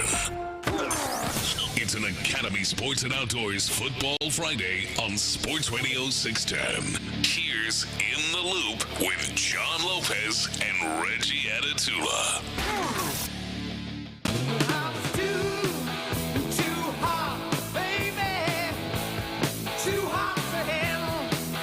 All right, so Coach Sumlin's going to have to push back to 140 as he's still tied up in some coaches' meetings. But we'll have him at 140 instead. Right. So that will bring us right back to your Houston Texans. Yeah. First order of business, Kamari Lassiter did not practice today. It's the first time he didn't practice on a Friday. I feel like the Texans should be able to handle business without Kamari Lassiter against, the Colts candy shell that is left of the Indianapolis Colts. And you would think so. I think they might as well give him the whole week off. It is looking like he is not going to play. Doesn't sound like it. I mean, what do they got? So Phillip Rivers is not playing. You got Riley Leonard, right? Yes. At quarterback. His first ever career start. He's played, but he's never started an NFL game. So it's going to be interesting. I don't think anyone expects the Texans to lose this game. Let me ask you, is the reason Riley Leonard is starting because the Colts did not potentially get murdered by the Texans defense? That could be part of it. Yes. Because it almost feels unfair to have 44-year-old, grandpa Phillip Rivers. It's amazing to me that he's a grandpa at 44 because I'm going to be 53. Yeah. And I don't expect to be a grandpa for quite a while. For a little while. Hey, you never know. Please, baby Jesus. Let it be a while. You're not ready yet, huh? Nuh-uh. Not yet. Not yet. How about no? Yeah. Give it a few years. A little buffer. Like 10. Quite a few. Well, I'll tell you what. I was 31 when my oldest, was born. That would be 10 years as my son is 21. Okay. So if that would make me close to retirement age, which I feel like that's the age when you're supposed to be a grandparent, is when you're close to retirement age. You'd be surprised. There's a lot of 40-something grandparents running around. Lots. You'd be shocked. When I first moved to Texas, I met a woman who was 40 years old and was a grandma. Yeah. And I was just like, I'm sorry, say that again? And she told me how that happens. She had a child before she finished high school. Yeah. And then that child also had a child before they finished high school. And I said, oh, so you never taught her anything? She smack you? I would think that would be the last time you spoke. That was the end of that conversation and all conversations. Oh my Lord! Forever and ever. Just couldn't help yourself. It was one of those. Can he ever help himself? It's a good point. I didn't even plan or think that. It just kind of came out. This is like a random woman you met somewhere. Being my usual smart ass self. Wow. And she gave me, a look of disapproval. Probably a death stare. Maybe also. Essentially. And just kind of turned around and walked off. Probably gave you this look. Like this, like wide-eyed, like. Did he really just say that? Like one of those, like. Did he say that to me? No, he didn't. Like TF you say type thing. Mm-hmm. Yeah. The hell he say to me? And then she walked away, and I never spoke to her again. And how does this relate to the Texans peaking at the right time? I have no idea. Thank you, Colin. I don't think there's a good segue. Maybe they're just smarter than I am. It had to do with it had to do with grandpas getting Phillip Rivers hit by people. Phillip Rivers got us there. Yes, Phillip Rivers. It's all Uncle Phil's fault. It's all his fault. Damn you, Phillip Rivers. Well, Texans won't have to worry about that guy. Or honestly, if they would have faced Phillip Rivers, if Rivers faced the Texas defense, would that be? Would it be elder abuse? It could if the Colts just threw him out there. Yeah, let's be fair. The penalties for elder abuse are not nearly as strict as they need to be. Probably not. Just beat his ass. Probably not. Just beat his ass. But originally, we were going to talk about the fact that C.J. Stroud said that he feels the Texans' offense is peaking at the right time. Now, I'm going to go out on a limb here and say what we've seen better not be the peak of the offense. Because if this is the peak, all of those people... they're in trouble. All of those people who are out there saying there ain't no damn way in hell the Texans should give C.J. Stroud $50 or more $1 million a year. If this is the peak, they're right. But I don't think they're right, and I don't think this is the peak. It might be the peak that they're allowed to reach this year, but I don't think it's the actual peak because I think their head coach likes to keep the cards tight to the vest and not potentially have a game like the Rams had 2 weeks ago where Matthew Stafford just threw pick. And next thing you know, they were too far behind to catch up. But the Texans defense also is the kind of defense that if he threw 3 picks inside his own 40, might only result in 6 points. Yeah. And especially in this game coming up against a Colts team that's playing a rookie quarterback in the start, they would probably still win the game. Or I'd say they would still be in a good position, I would say, to win that game, even with those types of mistakes. I need at least 2 picks. From the Texans this week? I want to see at least 2 picks. Yeah. Tell me this. How long is CJ playing in this game? Whole game? Half game? I think it's a matter of when the Texans have a 3-score lead. Okay. Like if the Texans have a 3-score lead. That could be in the first quarter. Well, let's say late third quarter. If they have a 3-score lead late third quarter, I think that's like 5 minutes to go, third quarter, up by 18. Yeah. Probably the line of demarcation. I could see something along the lines of 17-3 by halftime, if not 17-0 by halftime or 20-0 by halftime. I can see that. I'd still, I'm going to trust my defense that they're not going to give up 25 points in the second half. Yeah. But I feel like the Texans starters, and by starters, I'm talking about CJ, Nico, Dalton Schultz. Yeah. I feel like those guys play into the third quarter. Okay. And if they're up by 3 scores, 5 minutes to go in the third quarter, okay, you're out. Take them out. If they're up by 2 scores, 10 minutes to go in the game, take them out. And by 2 scores, I mean 14, not 10. Or at least 12, right? Not where you can get a touchdown, 2-point conversion, field goal, tie the game. Exactly. So, 10 minutes to go, fourth quarter, I could see them starting to sit guys down on the offense.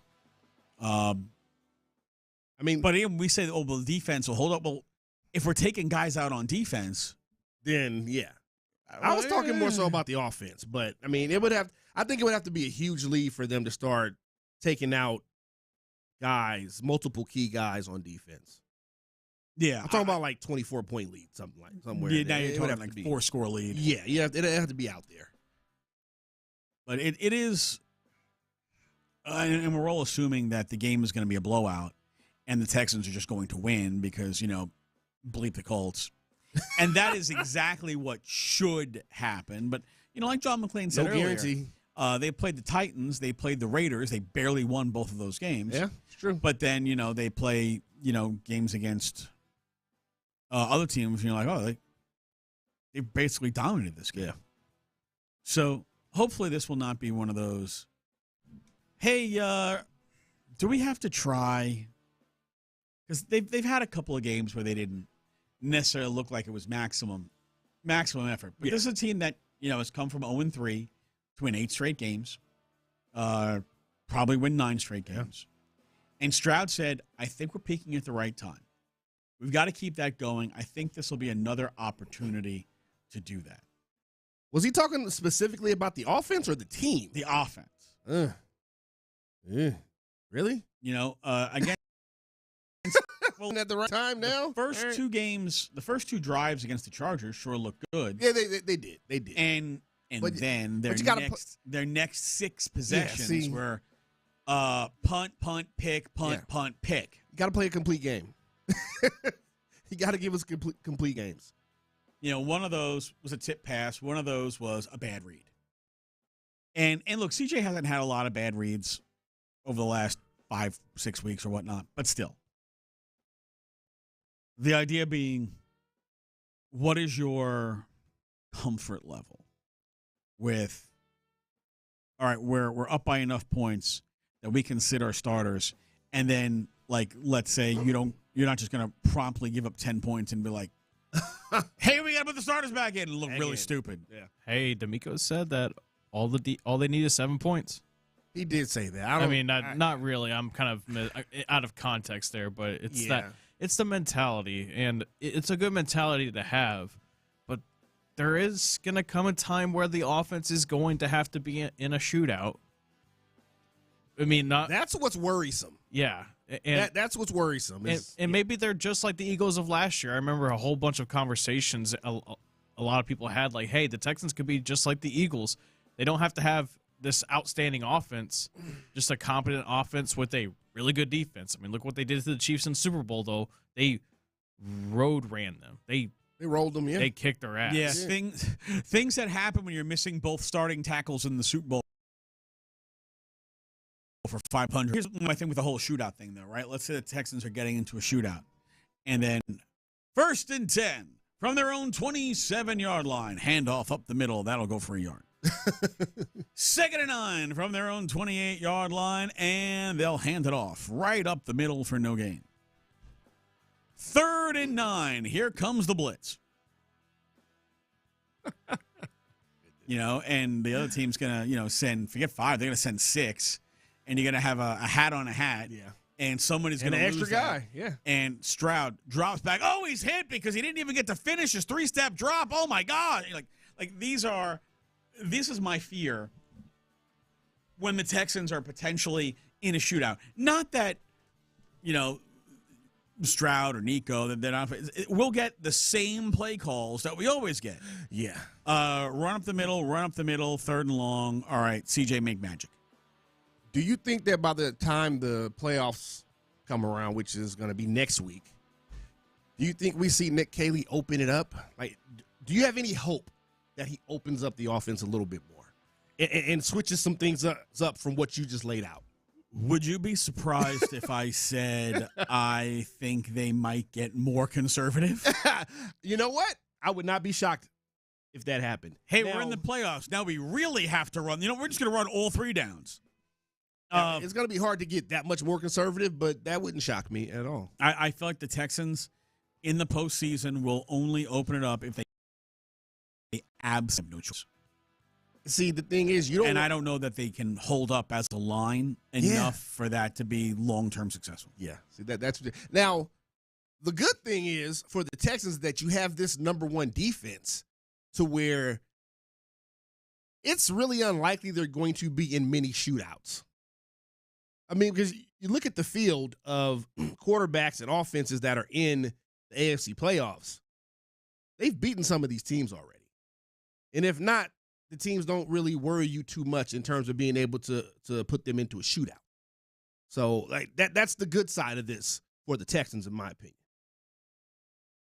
I would agree with that. To be in a shootout, I mean, what? It's going to be tough against this defense. How many teams have scored more than 22 points on the Texans this year? I mean, is it 2?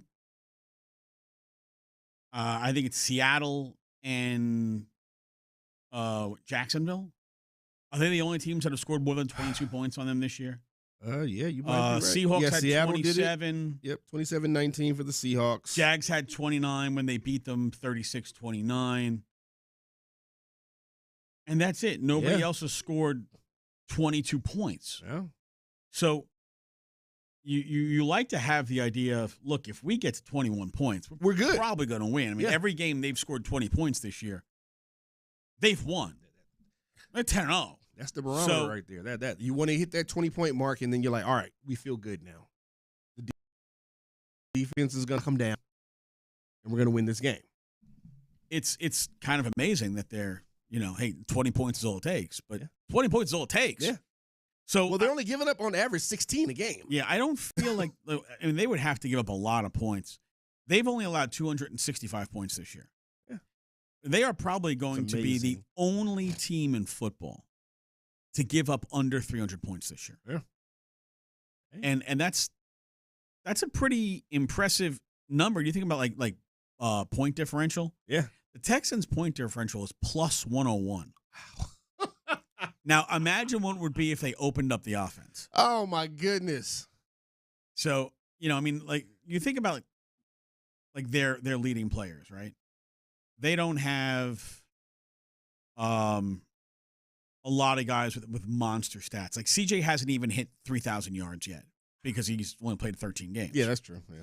So he hasn't hit 3,000 yards. He hasn't hit 20 touchdowns. Woody Marks leads the team in rushing with 655 yards, and he hasn't, he missed a few games. Yeah. Outside of Nico Collins, who's at 1,117 yards because he's Nico Collins. You expect that from him. They only have one other wide receiver over 500. Yeah. And that's Jaden Higgins, who's got 502. The second leading receiver is Dalton Schultz at 704 yards. Yeah, I did. Nick Chubb is the only other running back with at least 500 yards. He's at 506. So don't have a running back with a lot of rushing yards. No. They have one wide receiver with a lot of yards. Nico's probably going to get 1,200 yards. But no other wide receiver is probably going to get 6. No. I mean, it really has – it's not a one-man show here for this offense. They've had to do it with – it's a complete team effort, just in general. It really is.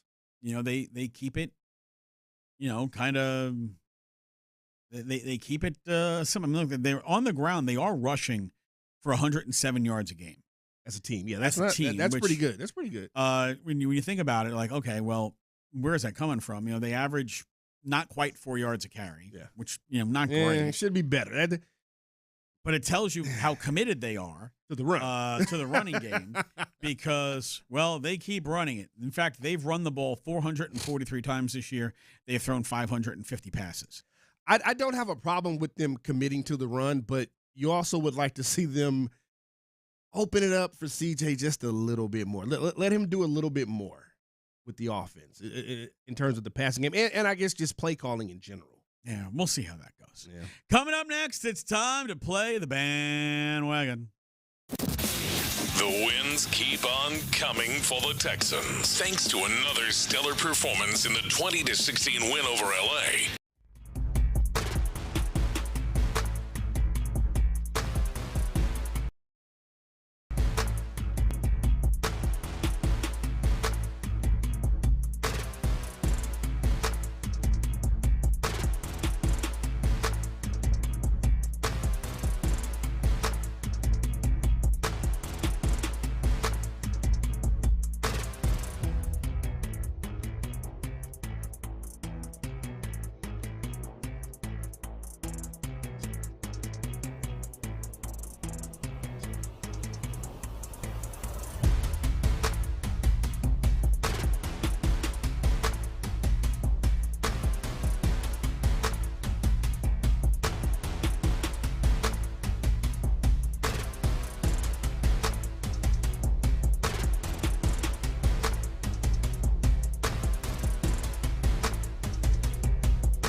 I'm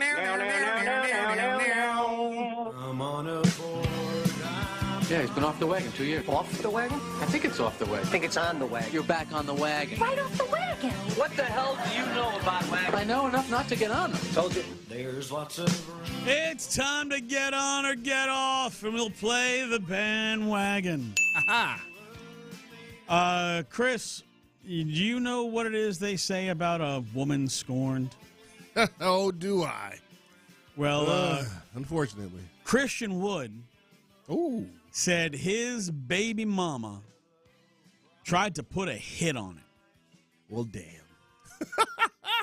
I'm sorry. He accused his ex-girlfriend, Yasmin Lopez, who definitely has a body by surgeon, a lot of plastic, of playing a role in what he said was an attempt on his life during a broad daylight robbery attempt in his home. Oh, that's crazy.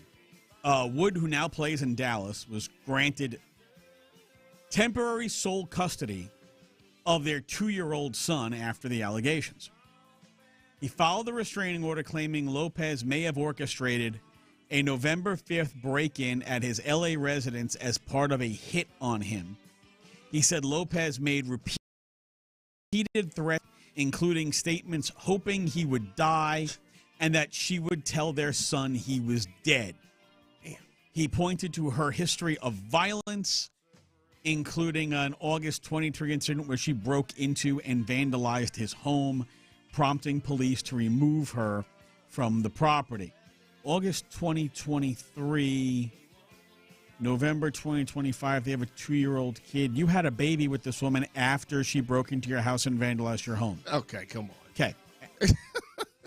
He also noticed some suspicious social media activity about an hour before the incident by Lopez, which featured lyrics of a violent rap song by a rapper named King Von about murder for hire. Oh, I know that. Followed by gun emojis.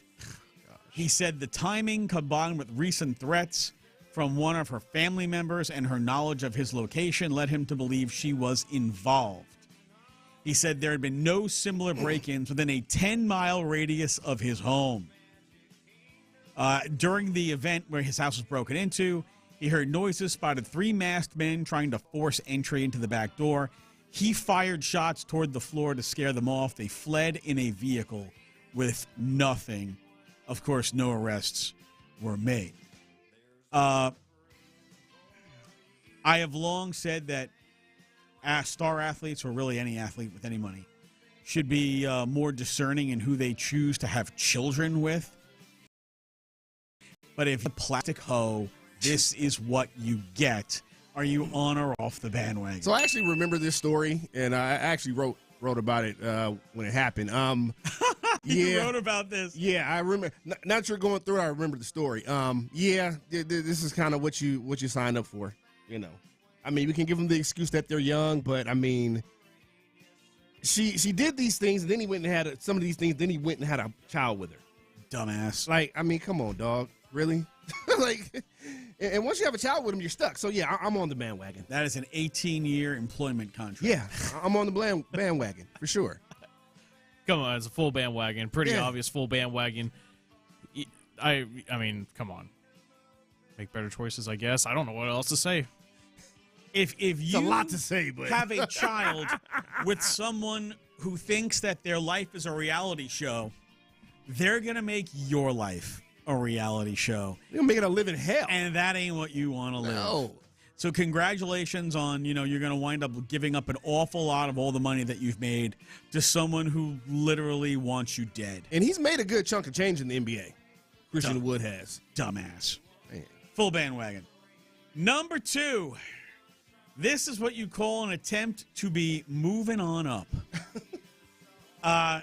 Social media influencer and professional hot Alex Earl, who recently broke up with Braxton Berrios, on New Year's Eve, decided to shoot her shot at Tom Brady. Hey, why not? She was seen getting very cozy with Tom Brady at a New Year's Eve celebration in St. Bart's. Brady, 48, Earl, 25. Appropriate age difference. All right. Seemed to be very close at this party, with many clips showing her leaning in to whisper in his ear while caressing his back. That is called, wait, there's a word for this. There's a word for this. Get these gears rolling. What do they call it when a woman is... seduction. Oh, seduction, yeah. She was trying to seduce him. Well, of course. So like a succubus. Yeah. The whole bus, too. She is basically known for being a TikToker. Recently ended a 2-year relationship with Braxton Berrios just in December of 2025. She, of course, is the daughter of a very rich construction magnate. And Tom Brady's most recent romantic link was with model Arena Shayk, if I'm saying that right. But apparently that relationship is on hold. And why not? Because and why not? You're Tom Brady. Meanwhile, his ex-wife and former supermodel Gisele Bündchen married her yoga instructor. Stepping down. So, coming, and Tom being hit on by the young and the wealthy. This is yet another wannabe hanger-on about to find out there are no 18-year employment plans with one Thomas Brady. Are you on or off the bandwagon? I'm on the bandwagon, PC. I'm on. Ain't no way Tom Brady would marry this girl. Or just have a child. Or please don't do that. Or anything stupid. No, this is all funsies. This is all funsies. That's all this is. That's it. Yeah. On the bandwagon. Yeah, Colin. me too. Come on. All funsies. See, Tom is one of the very smart, rich athletes. Player. He's already done the marriage and divorce thing. Yeah.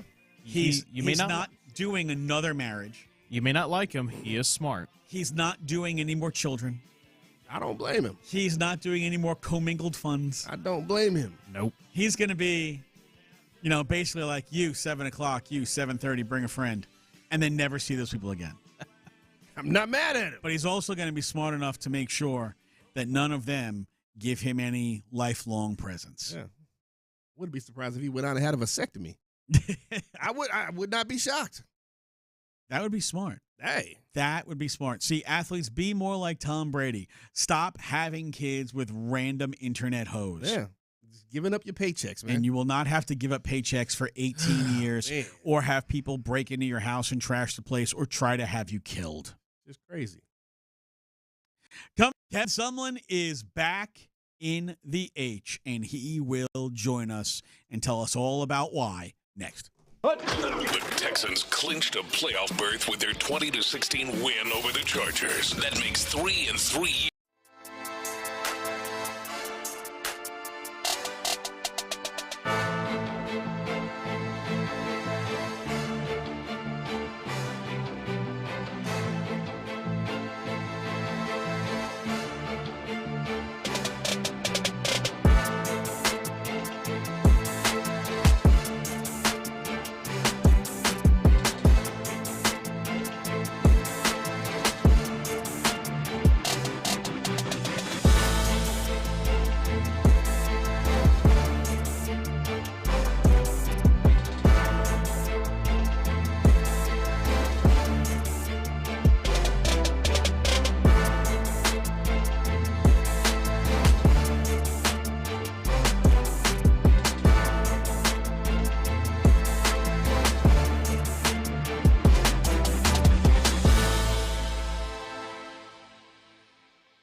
Football Friday on Sports Radio 610. Live from the Mokaram Injury Lawyer Studios, here's In the Loop with John Lopez and Reggie Adetula. Here's Chris Portsy. I'm Patrick Creighton in for John and Reg in the Loop. One more segment to go before we go to the fellas. Sean Bijani and Clint Stoerner.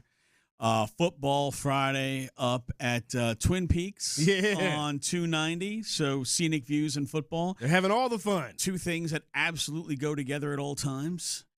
Scenic views and football.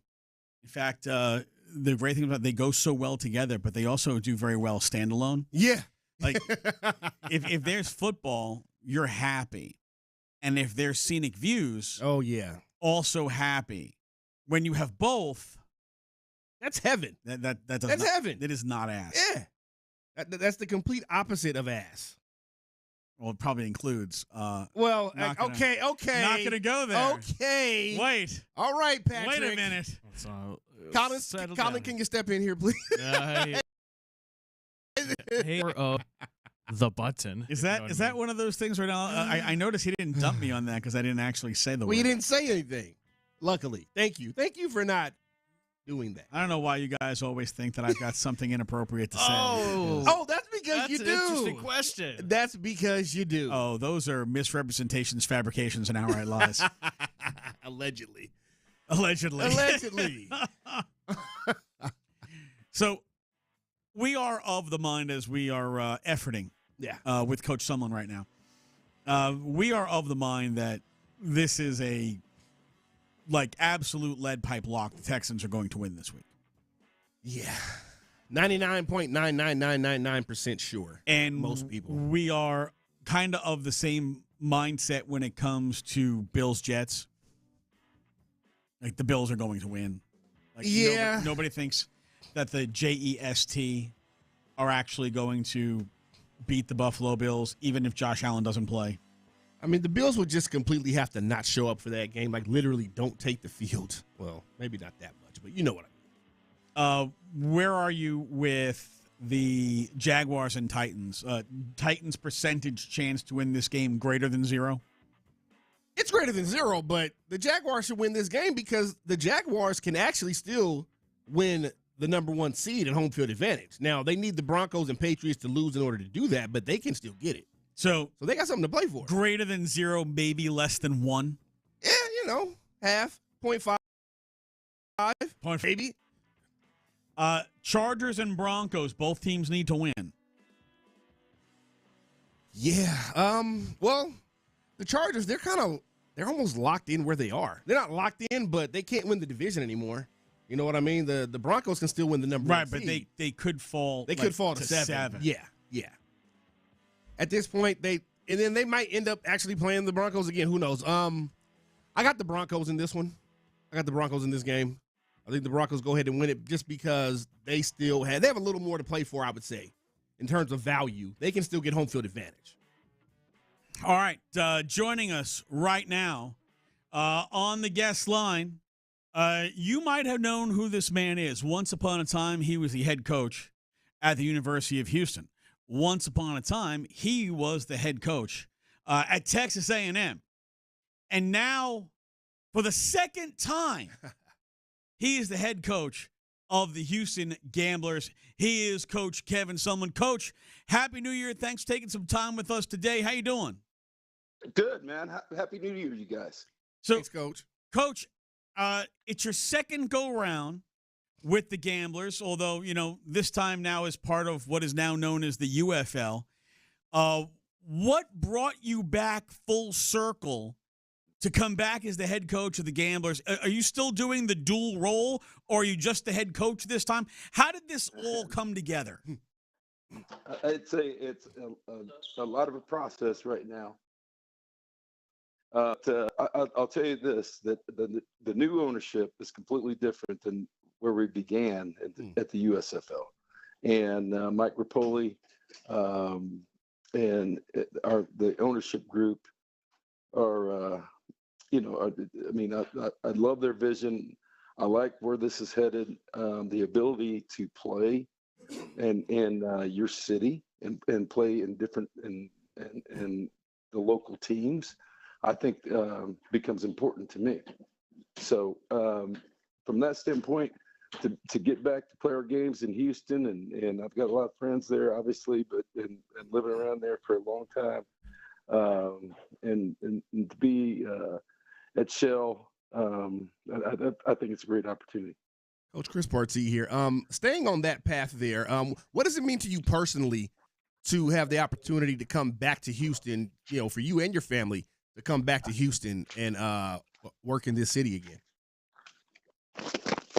It's a big deal. I mean, like I said, it's a lot different than the organization that we had a few years ago.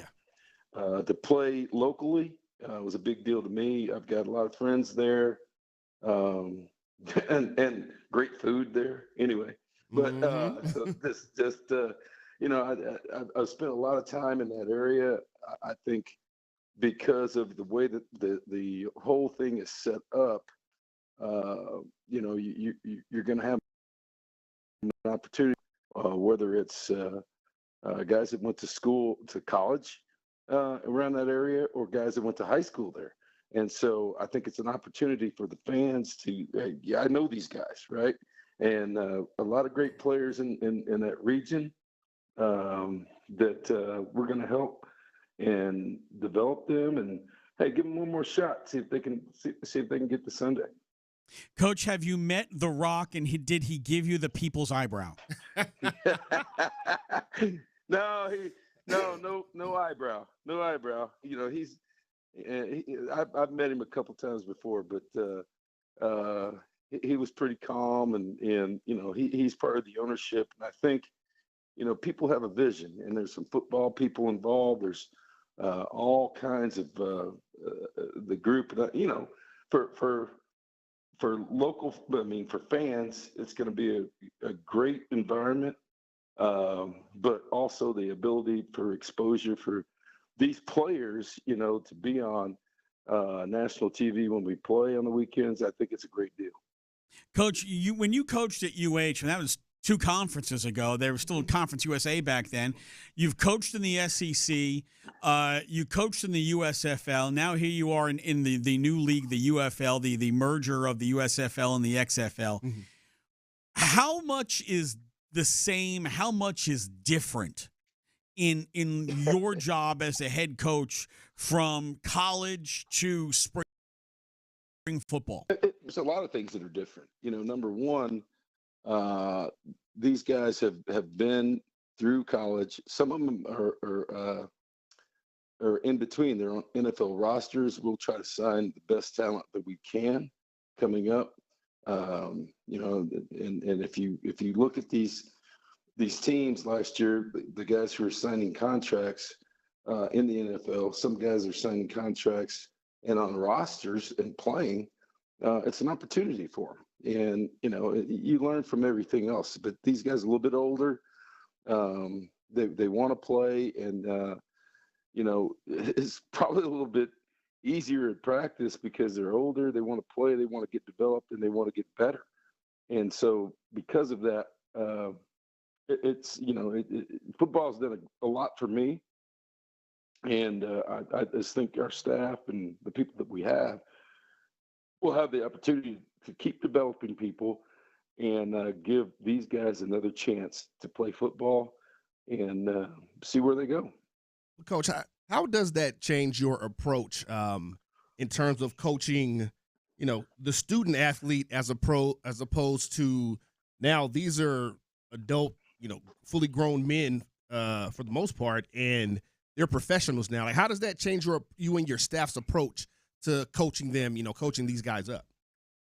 Well, a lot of things have changed. Well, the portal opened today. So, for college football, you watched a great game the last couple of days, last couple of weeks in college football playoffs. But, from that standpoint, but these guys they wanted to get better. You got guys from all different levels. They're older, obviously, and some of the issues that you can have, in college, you really don't have here. And because guys want to come to work, they want to be better and they want to win. Coach, not having to deal with NIL or a collective, pro or con? But to be honest, that's why I'm doing it. Of course. Oh, yeah. I talked to a bunch of people today. The portal's open. They're at work, and they're all, they're just watching. Yeah. Their computer screens, and they're on Twitter. They're on Instagram, and now, once a guy gets in the portal, you can contact them. It's free agency. Yep. I mean, really. So, it's coaches and players. And so, from that standpoint, it's really just about football.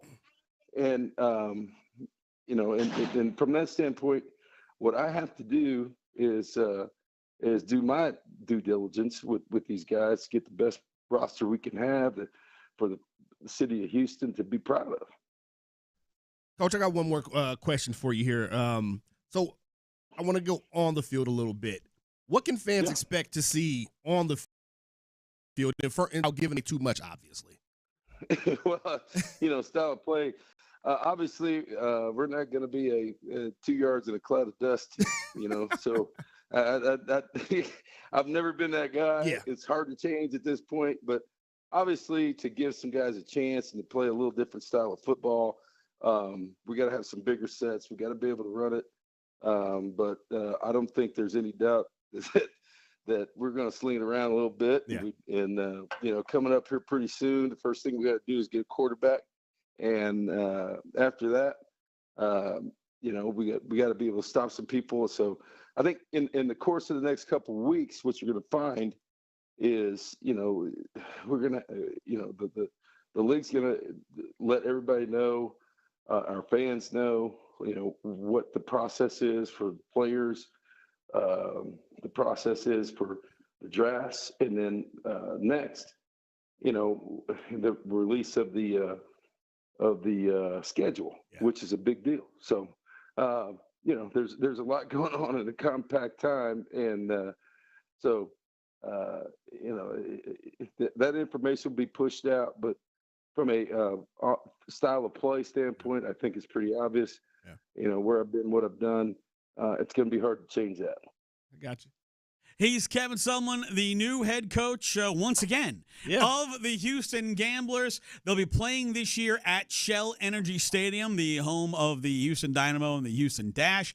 Tickets are on, get them on the UFL website or at Ticketmaster, and the season starts Sunday, March 1st. So get your tickets now. You get the best seats in the house. Coach, wish you the best this year. Hope we get to talk to you a lot more often as the season goes on. Wish you the best luck as you craft together your team. Thank you for joining us, and Happy New Year.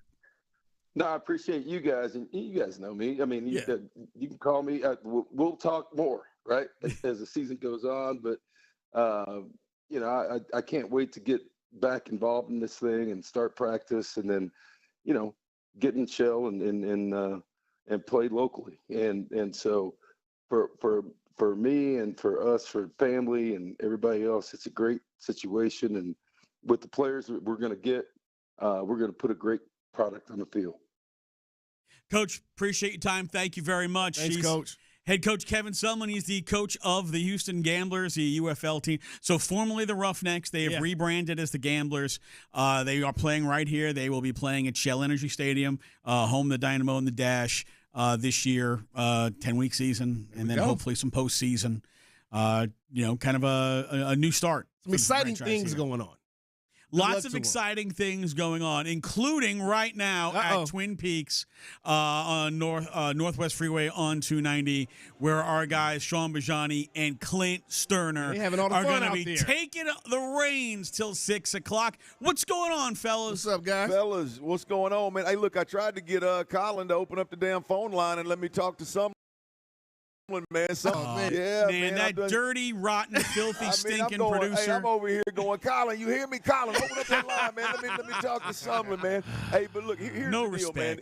Hey, guys, look, all joking aside, I mean, you want to talk about, I played in the developmental leagues, NFL Europe, I played in both those. Almost played in one that never got off the ground, AAFL, which was kind of like what I believe they're doing with the UFL now, is kind of some regional players that have a name. Yeah. Being a part of it. But when you do something like this, right, it's so beautiful to see. People operate with common sense.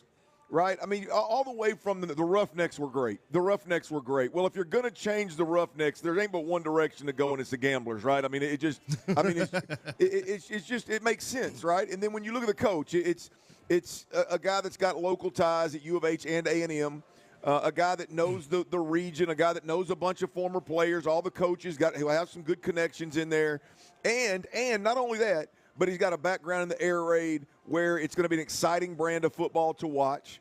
I don't know, man. You just look at it like all of this just makes sense. If you're trying to sell a product and you're trying to make it the best you can make it, obviously from the name to the head coach to the style of offense that you're running is so critical. It is not an afterthought. It is not a but.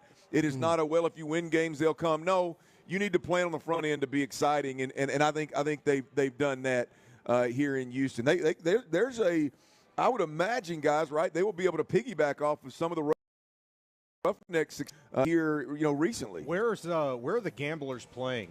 They're going to play at Shell, so home of the Dynamo and the Dash. I was going to say, if he wanted to play at TDECU so bad, he shouldn't have left U of H in the first place. Did you guys happen to ask him if he regrets that at all?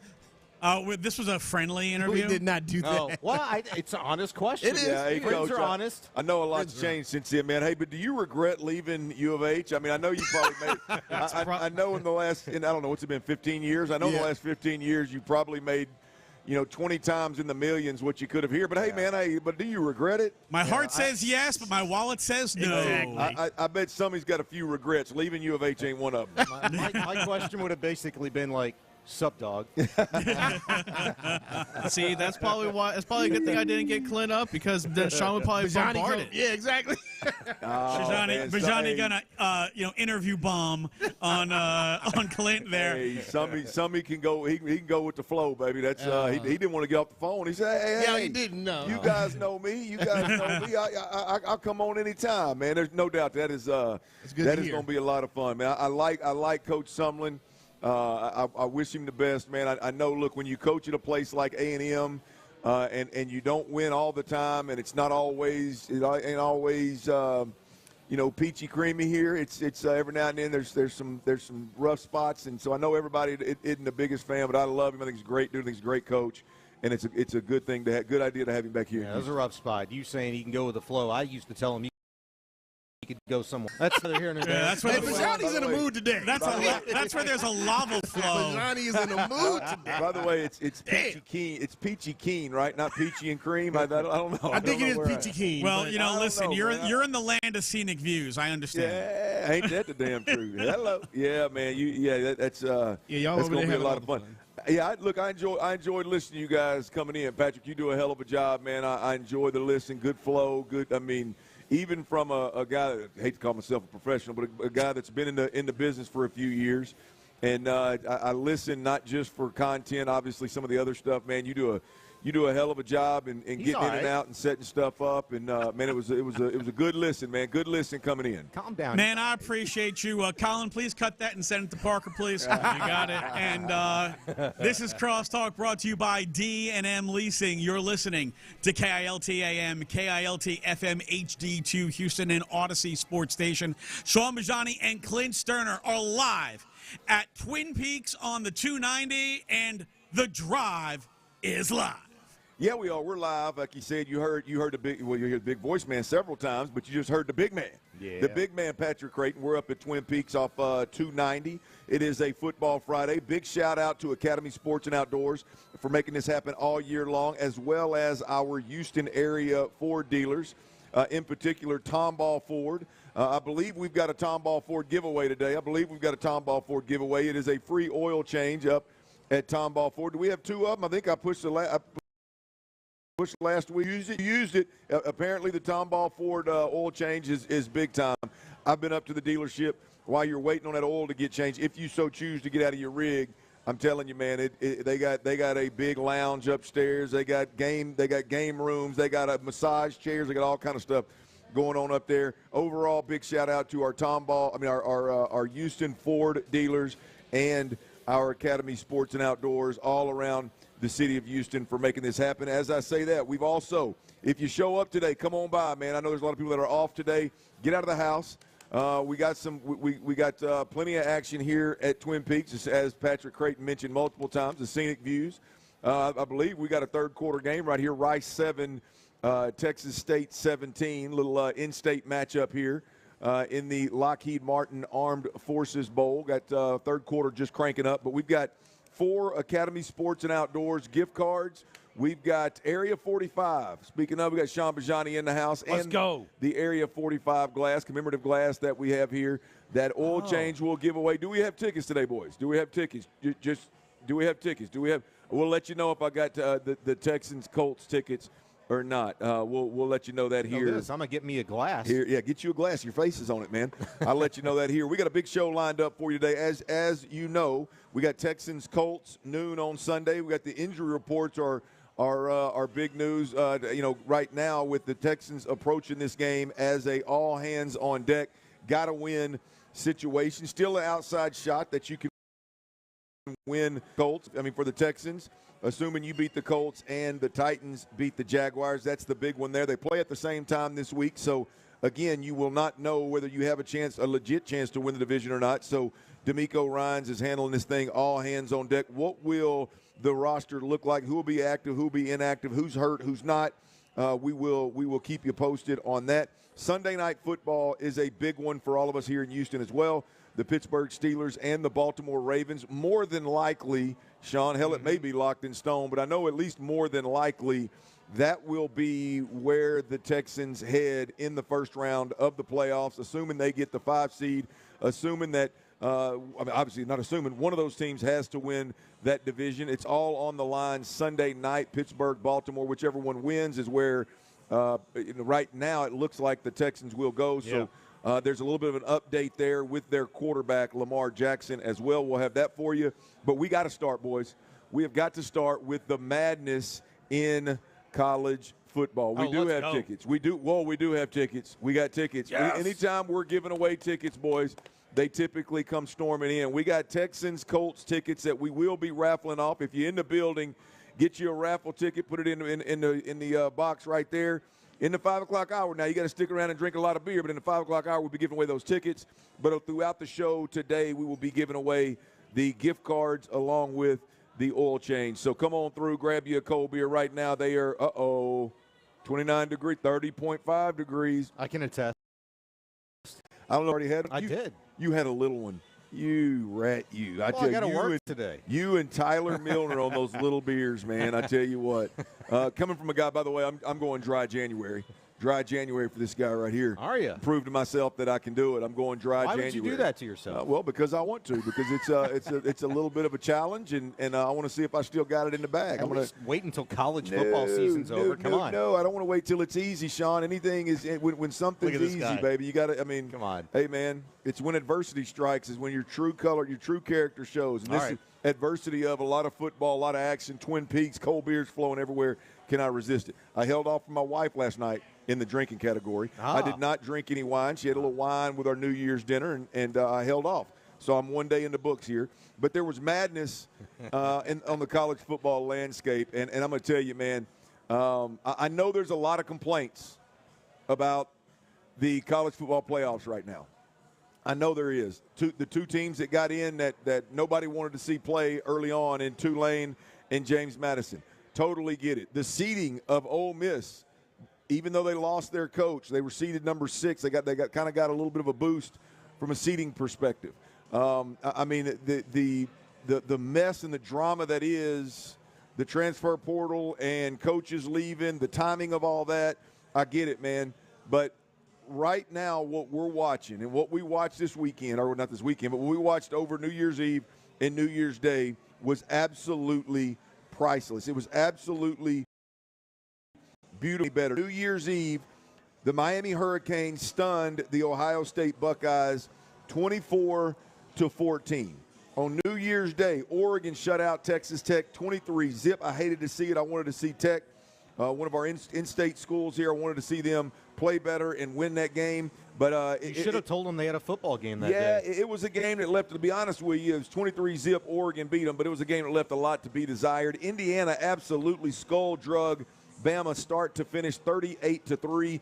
And Ole Miss shocked Georgia late last night, 39-34 or 37-34. I must have fat fingered that thing. 39-34. Oh, that's right. Because they got the safety at the end. Yeah. You're right. 39-34 in a thrilling shootout. And I'm telling you, man, everything that the college football playoff sets out to offer all of us as a fan, you saw it over the 2-day stretch of those 4 games. That was absolutely beautiful.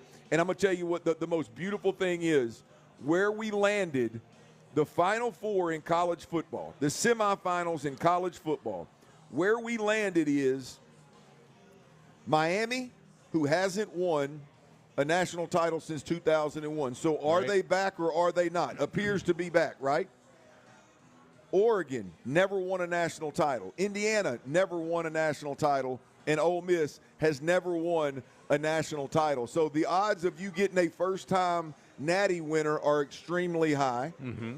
And the way in which it all unfolded is absolutely beautiful. I believe every one of these quarterbacks are products of a transfer portal at one time or another. I believe Dante Moore was early on in his career before he transferred to Oregon. But everybody else, including him, all of them, I believe, are products of the transfer portal. The parity, where I'm going with this, the parity in college football right now is in a place that it's never been. And I'm going to talk more about this moving on. As an Arkansas Razorback, as a former player, as an alumni from the Razorbacks, it's never been easier for you to close the gap between that level school, if you will, and the big dogs. And there's no more I've been saying this for years. I said it with COVID. I said it with transfer portal. I said it with NIL. It's never been easier. There's never been more of an opportunity for you to embrace what college football is about and close the gap between you and all the powers that be. And I'm talking to 75, 80, 85, maybe even 90% of college programs out there that are in Division I right now. There's never been a bigger opportunity for you to close that gap. And if you didn't believe me the last 2 years that I've been talking about it, then look at the college football playoffs right now. Look at the Final Four, and it'll tell you Indiana, Ole Miss are 2 teams that embrace the transfer portal. Mm-hmm. You can argue Indiana hired a coach knowing he was going to bring 13 or 14 players with him. Right. They embrace the I'm telling you, man, we're going to talk about this throughout the show because the Indiana story is one that you got to hear about. I did not know a lot of the details until reading up on it this morning. It's not just about a great coach. It's not just about transfer. This is a great plan. The blue. Sean, let's talk a little bit about the games themselves. And look, it's not real radio friendly to go into the details of every game. So let's start here. Who were you most impressed with? And I'm gonna limit you to two choices here: Ole Miss or Indiana. Ole Miss, remember, shootout last night with Georgia. Yeah. I mean, Georgia looked to be on a whole different level. Indiana, not real sure what the Ohio State game meant, but then they went out there and blew the doors off of Alabama. Who were you more impressed with? It was going to be Indiana until Ole Miss played last night. I tell you that. I like Trinidad Chambliss. I think he's awesome. I want to hear from you what kind of NFL prospect you think he may be, because that dude's got some massive stones for what he showed me last night. Just kept coming against Georgia. But I got to go Ole Miss because of just that, the resilience they showed. Yeah. And towards the end of that game, I thought the best team flexed their muscle. I mean, Kirby Smart, great coach, great program. He's been doing it and there for a long time, 9, 10, 11 years, whatever it's been. I think you have to look at Ole Miss as a legitimate, they're not going to say title favorite, but maybe the second best team in the country right now behind Indiana, because they're number 1. I totally understand why Lane Kiffin's got this clause in his contract now at LSU. I'm here. I'm a Tiger. Go Tigers. But if Ole Miss wins the title, I get money. I get a bonus. I can totally see why, because that is a really badass team. Yeah, look, it's hard not to go with Ole Miss, right? Because Ole Miss, who are you most impressed with, Ole Miss or Indiana? It's hard to not go Ole Miss because Ole Miss quarterback and their backup head coach, right? All kind of let's call it distractions, to put it nicely, over the last 2 or 3 weeks of football, losing their head coach. They got, I believe I read this morning, they got 6 offensive coaches that are back coaching Ole Miss that are actually going to be at LSU. Yeah. And by the way, you want to talk about how, we're going to talk about this later too, how much of a mess the NCAA is. Those coaches, the portal opens. Yeah. The portal opens in like 2 days, whenever, in a couple days, whenever. And we still don't know if those coaches are going to stay with Ole Miss or not. Yeah. I mean, how crazy is that? I wonder if the win last night maybe sways their mind a little bit. Well, the win last night put them in a position to have to make a decision, right? Yeah. I mean, you go into that game, you're like, hey, if we lose, it doesn't matter, but if we win, we're going to make that. But now it's a never-ending distraction, but it looks like they handle it well. But it's hard to not go with Ole Miss, man, because when you look at Ole Miss, again, it's a backup quarterback that is this is a storybook ending to a career. Come out of Division II, balled out at Division II, and then comes in here, was going to, like, literally made his decision to go to Ole Miss knowing there was a 4 or 5 star. I can't remember what the older kid or the bigger, stronger, faster kid, what his rating was. Yeah, I don't but either. But he was behind him. He comes here anyway, expecting to kind of be a package guy and maybe do some different things. And boom, starter gets hurt, insert Chambliss, and Chambliss goes on to have a stranglehold on the starting position. Pete Golding takes the head coach job. You look at that as like, boy, there's a knee-jerk reaction to Lane Kiffin leaving. Well, not so fast, because it looks like Pete Golding has handled this and got his team ready and kept the guardrails on the program up there in a way that you at least I lean Ole Miss, but I'm going to tell you, man, what Indiana has done, and again, we're going to lean into Indiana a little bit more deeper in the show. What Indiana's done, I'll put it to you this way. In less than 2 calendar years, what Cignetti has done is not just fielded a team that can win. He's taken one of the worst football programs in America historically. Right? It's not my opinion. That's just historical. Right, yeah. And with inside 2 calendar years, he has fielded a team that is bigger, faster, stronger, more disciplined, more well-coached, more together than Ohio State and Alabama.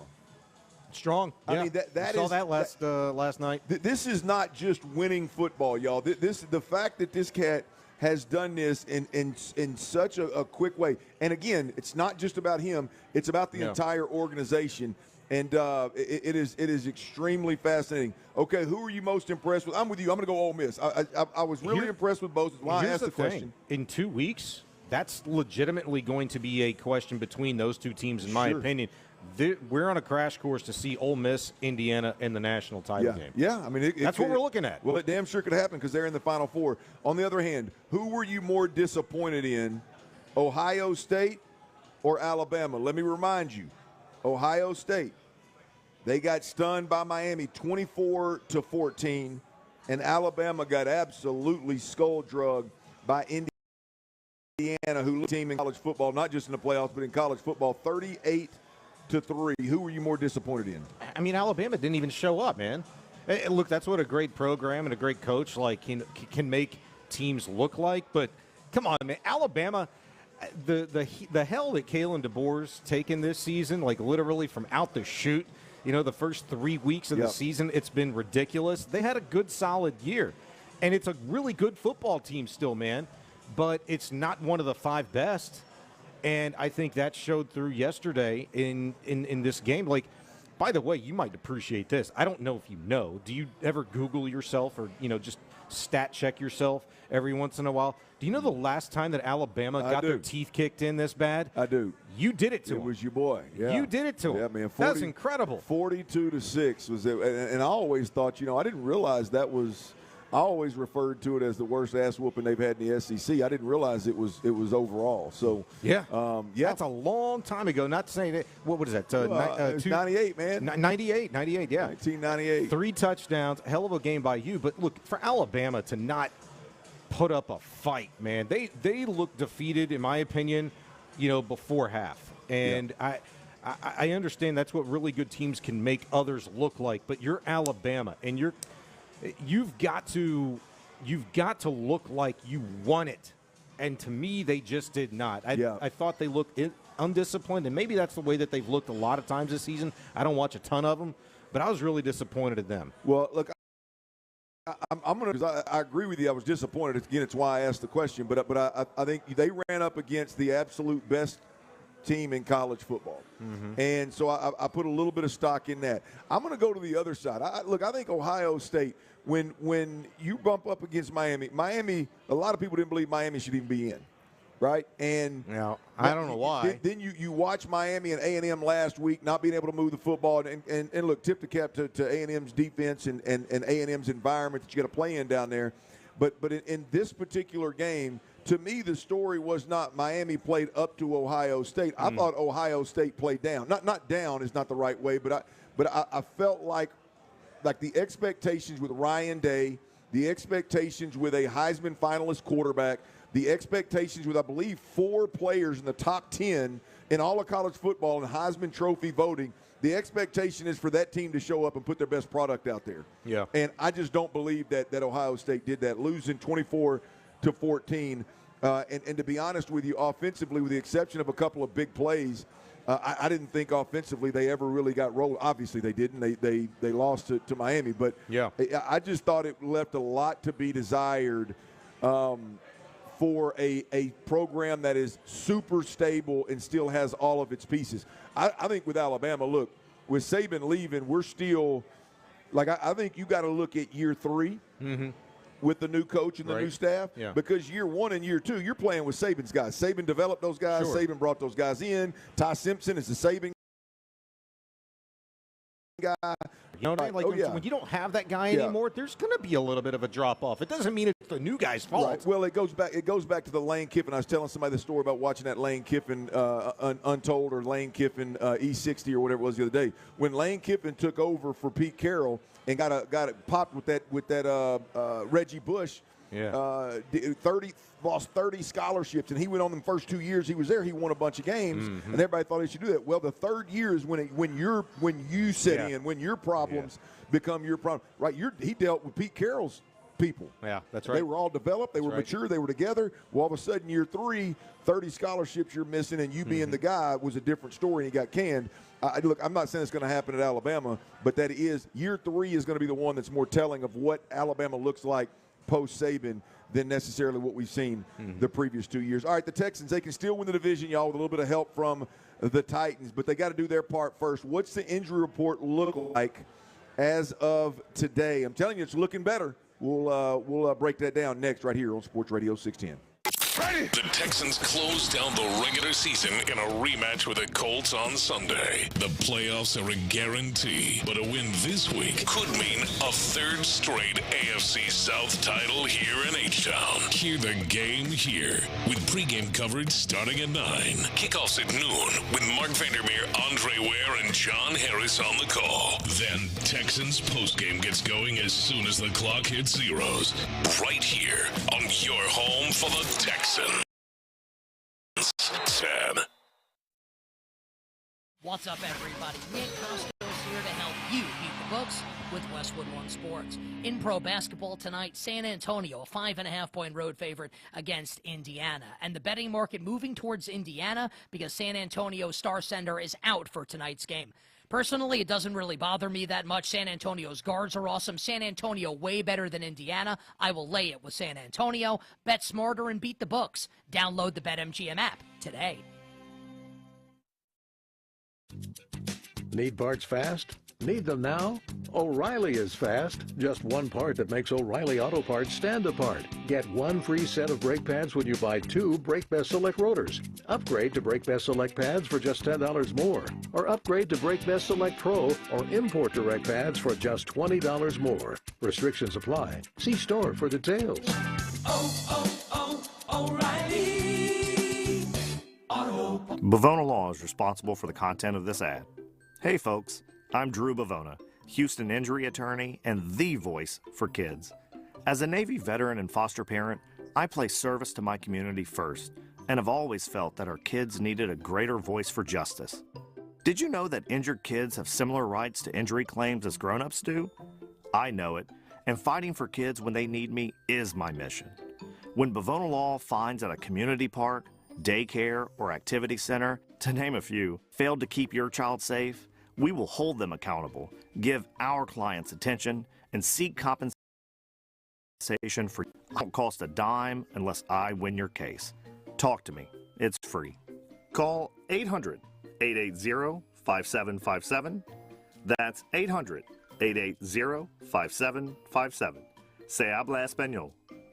Call 800-880-5757. We all hear the radio ads about the IRS. They tell you to be afraid, to be scared, and they try to frighten you into calling. I'm not here to do that. Tax Relief Advocates is different. TRA is here to tell you that if you owe money to the IRS, whether it's $5,000, $50,000, or $500,000, we have a solution. It doesn't matter if you're sitting in your car, at work, or with your kids. No matter where you are, call now. 800-575-6986. Don't lose hope. TRA can eliminate or reduce what you owe to the IRS. Generous programs are now available that can give you a fresh start. Our passion is taxes and helping individuals fix their IRS problems. We have over 1,000 5-star reviews on Google and an A+ with the Better Business Bureau. You don't need to be afraid of the IRS any longer. End your tax nightmare today by visiting us online at TRA.com or call 800-575-6986. That's 800-575-6986. Tax Relief Advocates. Real solutions for real people. At Air Specialist, we believe a good name is earned, not given. With every AC repair, we dedicate ourselves to the craftsmanship and precision that you would expect from a specialist. And now we're proud to offer the same attention to detail on plumbing. Repipes, water heaters, drains, and more. Specialist is not just our name, it's our brand. Air Specialist Plumbing and AC. Excellent quality at a fair price. For over a decade, Men's T Clinic has helped Texas men reach, maintain, and elevate their total wellness goals, including mine. Men's T Clinic's approach to preventive care, testosterone optimization, weight loss, muscle mass, natural therapies for joint pain and sexual health. They focus on underlying causes for long-term vitality. Transformative, individualized. This is the power of one trusted team for total male optimization. 5 Houston area locations, open Saturday. Cash, FSA, and insurance. Men'sTClinic.com. It's Men'sTClinic.com. Is your financial advisor offering you up to a 30% upfront bonus? Or are they promising you up to 10% growth per year, all for your retirement income? If not, then you need to come to Trajan Wealth. I'm Jeff Jr., founder of Trajan Wealth. If you have a plan to retire within the next 10 years, don't wait only to find out it's too late. I've seen hardworking folks like you retire only to be required to go back to work, all because their advisor told them guarantees like these were too good to be true. They're not. That's up to $30,000 upfront or up to $10,000 per year on $100,000, all guaranteed for retirement income. Don't keep working when you're supposed to be retired, and don't let any financial advisor tell you it's too good to be true. Call Trajan today, 346-200-6700. That's 346-200-6700. Annuities, non-advisory products. DBA Trajan Wealth Insurance Solutions. Additional disclosures at TrajanWealth.com. Guys and ladies, you get back in shape, but what happens? You don't see results and give up. If you want real results in 2026, go now to Synergen X and Low T Center for a free men's TRT test and $200 off the women's hormone test. Book now at GetMyHealthFix.com. Say no to holiday stress and yes to relaxation with in-home workout equipment and recovery massage chairs at Johnson Fitness.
best football breakdown is here on Sports Radio 610. The day after every game, join Payne and Pendergast in the Loop and The Drive on the Mokaram Injury Lawyers Reaction Monday. Supported by Shoppers John Deere. Game analysis, inside info, coaches' comments, and your reactions starting at 6 and going all day long. Thanks to Mokaram Injury Lawyers. Call Mokaram Injury Lawyers at 281-222-2222.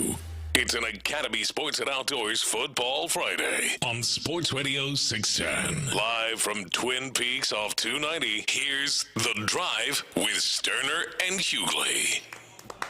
Ron Hughley is out. Sean Bijani is in. We are at Twin Peaks up off 290. Come on by, baby. There's 5 lodges around the city. As I said, we are at 290. If you can come on by here, we'd love to see you. Come on through, cuss and discuss all what's going on in the sporting world in and around the beautiful city of Houston. Or if you can't get here, get to one of the Twin Peaks, the nearest Twin Peaks. As I said, there's 5 of them around the city. And if you're hearing this, there's one right around the corner. The scenic views are as good in 2026 as they were in 2025, y'all. Come on through. Let's have a good time. Big shout-out to Sean Bijani for joining us today. Ron, the show, Hughley is off. Spent a little time with his family. And Big C. Big C's. Well, he did half of the In the Loop In the Loop show. Okay, we got him for the whole thing today. Okay, I was fixing to say, damn, that's a little old. Started telling me before the show, I'm tired. I'm like, dude, you're 24. Shut up. Yeah, man. Super producer Colin.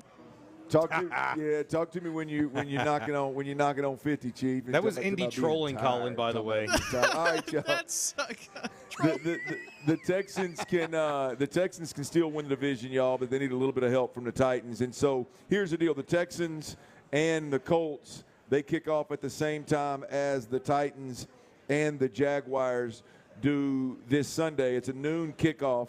And so the only way to approach this game is you got to handle your business. And the Texans are approaching it with all hands-on-deck approach. And here's the most recent injury report for the Texans. The last time I was on air, we had the Wednesday report. Then we were off on Thursday. Now here on Friday. This is the final practice today for the Texans. We have not seen that final report yet, right? No, it should be coming down here any minute. It should be coming down the pike any minute, but I do want to update you on what Thursday's report looked like. Did not practice Kamari Lassiter. Limited in practice Azeez Al-Shaair, Derek Stingley, Ed Ingram, Trent Brown, Nico Collins, Sheldon Rankins, and Danico Autry. A full participant in practice was Ariante Ursary. Now, I think we got to look at this a couple ways. There's a lot of information there. There's a lot of veteran players at this time of year need a little bit of rest. Sure, they may be a little bit nicked up, but it's probably more about rest.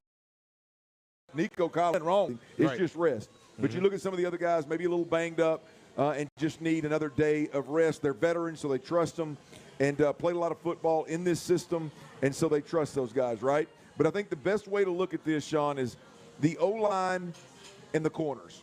I think last week, as you know, if you watch the Texans game, you had Titus Howard had to move to right. Both your tackles were out. So Titus Howard, your left guard, had to move to right tackle. Jarrett Patterson had to come in off the bench to play left guard.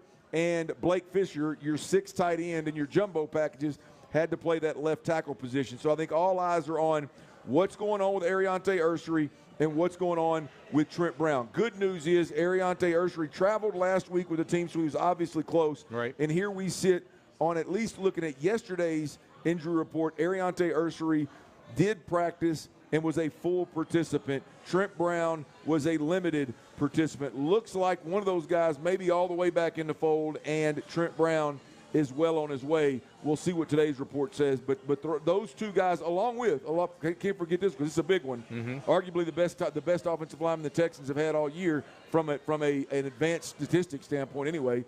Ed Ingram was limited as well. So that O-line is something to keep an eye on as we discuss injury reports. Yeah, Ingram has been limited the other 2 days this week, and we'll see what his status was today. But I worry a little bit less about that and really both Ursary and Ingram, because the way that I'm approaching it, we're still like inside 2 weeks away from Ursary having metal put in his hand, from having surgery. Okay, I wonder if yesterday was a little bit more of a trial run to see what that feels like, because at some point in time, he's going to have to go out there and test it. And maybe that was yesterday. You got to do that in practice before you do it in a game. I would be actually really surprised if Ariante Ursary and Ed Ingram played on Sunday. Played or didn't play? Played. And I would say any significant amount of time that Ingram is on the field on Sunday, I would be really surprised. I don't know why, if you're the Texans, you can't just go into Sunday's game against the Colts the way that you had to adjust against the Chargers this past weekend, right? Because you're trying to get these guys as healthy as possible for a playoff run. You're in the playoffs. You're not going anywhere. You're in. I'd go with Fisher. I'd go with Patterson, Andrews, Scruggs, and Howard. That would be my offensive line going into Sunday. Well, we're going to have to discuss that later on in the show. I do have a little bit of how comfortable are you with the Texans. Clearly, Sean Bijani is really comfortable given that take right there. The other one, other than the O-line, is the corners. The reality of it is, as we saw last week, look, I love Tremont Smith as a special teams, as a guy, as a depth outside corner. And by the way, everybody out there, when I talk about cover corners and wants to throw Jalen Petrie in the mix, just set this one out if you don't mind, because you clearly don't understand what the hell I'm talking about. At the end of the day, you got two starting corners on this team, and both of them are banged up, right? And I'm not quote unquote really worried about either one of them. To be honest with you, we've seen them play some of their best football through injuries, but the reality of it is, Junior, this rib injury, hip injury, oblique injury, whatever the hell it is, has been a problem all season long. And when it sneaks up on you, boom, he's off the field. And now you got Tremont Smith out there, and you saw last week what happened. Immediately the Chargers went after him a couple of different times. One of them was a big-time throw. And so there's clearly a big drop-off between your two-corner and your three-corner. And then you look at Kamari Lassiter. Kamari Lassiter, they got his knee and his foot. He's got all kind of issues on his lower leg. I don't know which leg it is. It doesn't matter. But clearly he's banged up as well. To me, to your point about the O-line, if you're going to rest anybody because you've given yourself a little bit of grace with your positioning right now, Kamari Lassiter is the one that you just can't afford to get injured. You can't afford to make this thing any worse. But it's about O-line and it's about the cornerbacks with the Texans as we move forward. And by the way, these reports on the injury report to me are just as much about the playoffs as they are this game versus the Colts. The viewing portion, available to the media today, they practiced inside. I saw Jonathan Alexander's report earlier this morning that he did not see Kamari Lassiter. And so take into consideration, this is the first time you've not seen Kamari Lassiter on a Friday practice all season long. Yeah. Probably not going to play. Do you need him to play? I say no. Just like I said, Ursary and Ingram, I'm going to be as fully healthy as possible going into the postseason, and the Texans have that benefit to them. Yeah. The other benefit they have to them is that they are not a Kamari Lassiter, an Ariante Ursary, or an Edding better than the ass Indianapolis Colts. Okay.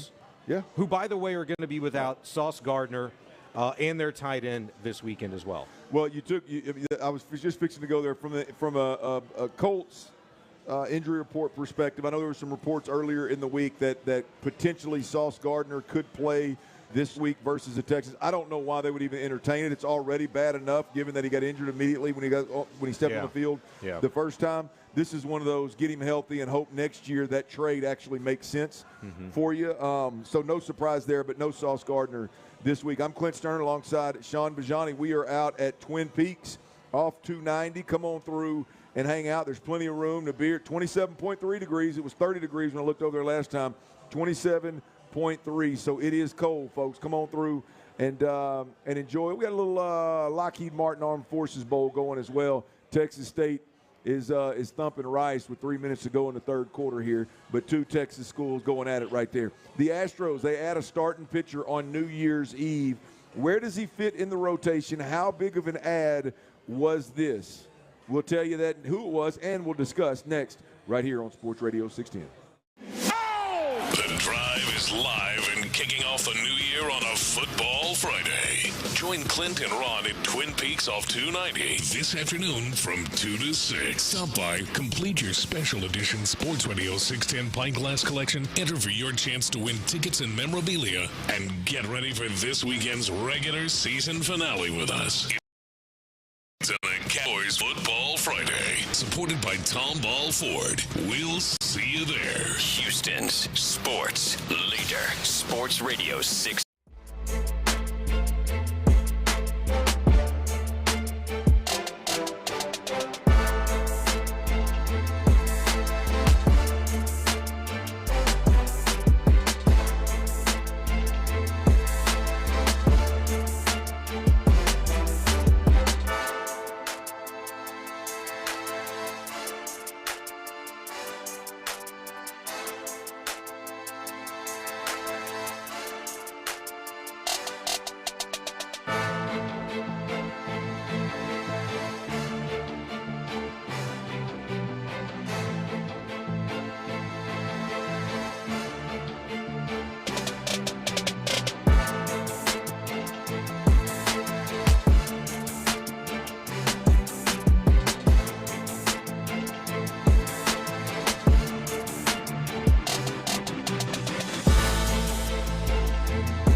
when this signing happened. Oh God, the last 2 days. I think it was yesterday. Tatsuya Imai.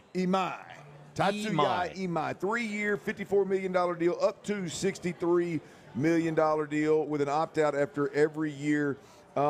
This is big on I think, a couple of different fronts for those that fan for the Astros in to this degree, right? Is one, every fan I've talked to said, hey, man, the Astros got to make a move before the year starts. They got to bring in some more help in the start. They brought in some help. Yeah. What at least is believed to be some help, a top 3 arm in the rotation at the very least. And not only did they do that, but they put a deal together here that may be a little bit outside Jim Crane's, not comfort zone, but what he typically what he typically doles out here. So right. He's never done it before with this opt-out contract. Yeah, so I think, and one could look at it because, look, this contract, 3-year, $54 million, up to $63 million.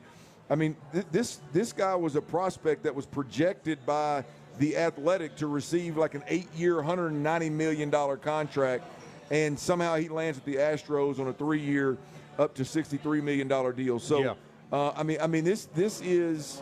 Or let me ask you this. I mean, I know you cover the team and you cover this kind of thing really closely. I mean, how big of a deal is this in your mind for the Astros to bring this pitcher in? It's huge because it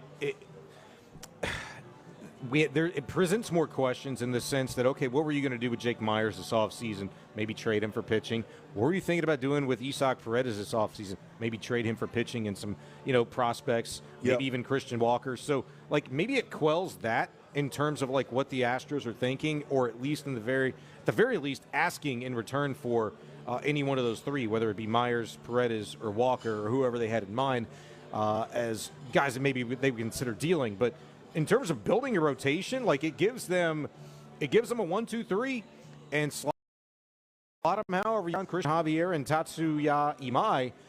Now, they went and got Mike Burrows, too. You still got Spencer Arrighetti and Lance McCullers in the mix, and then some new dudes and some familiar faces like Colton Gordon, A.J. Blueball, Renel Blanco, Hayden Wisniewski that could come back, later this summer. But it gives them options. It gives them flexibility.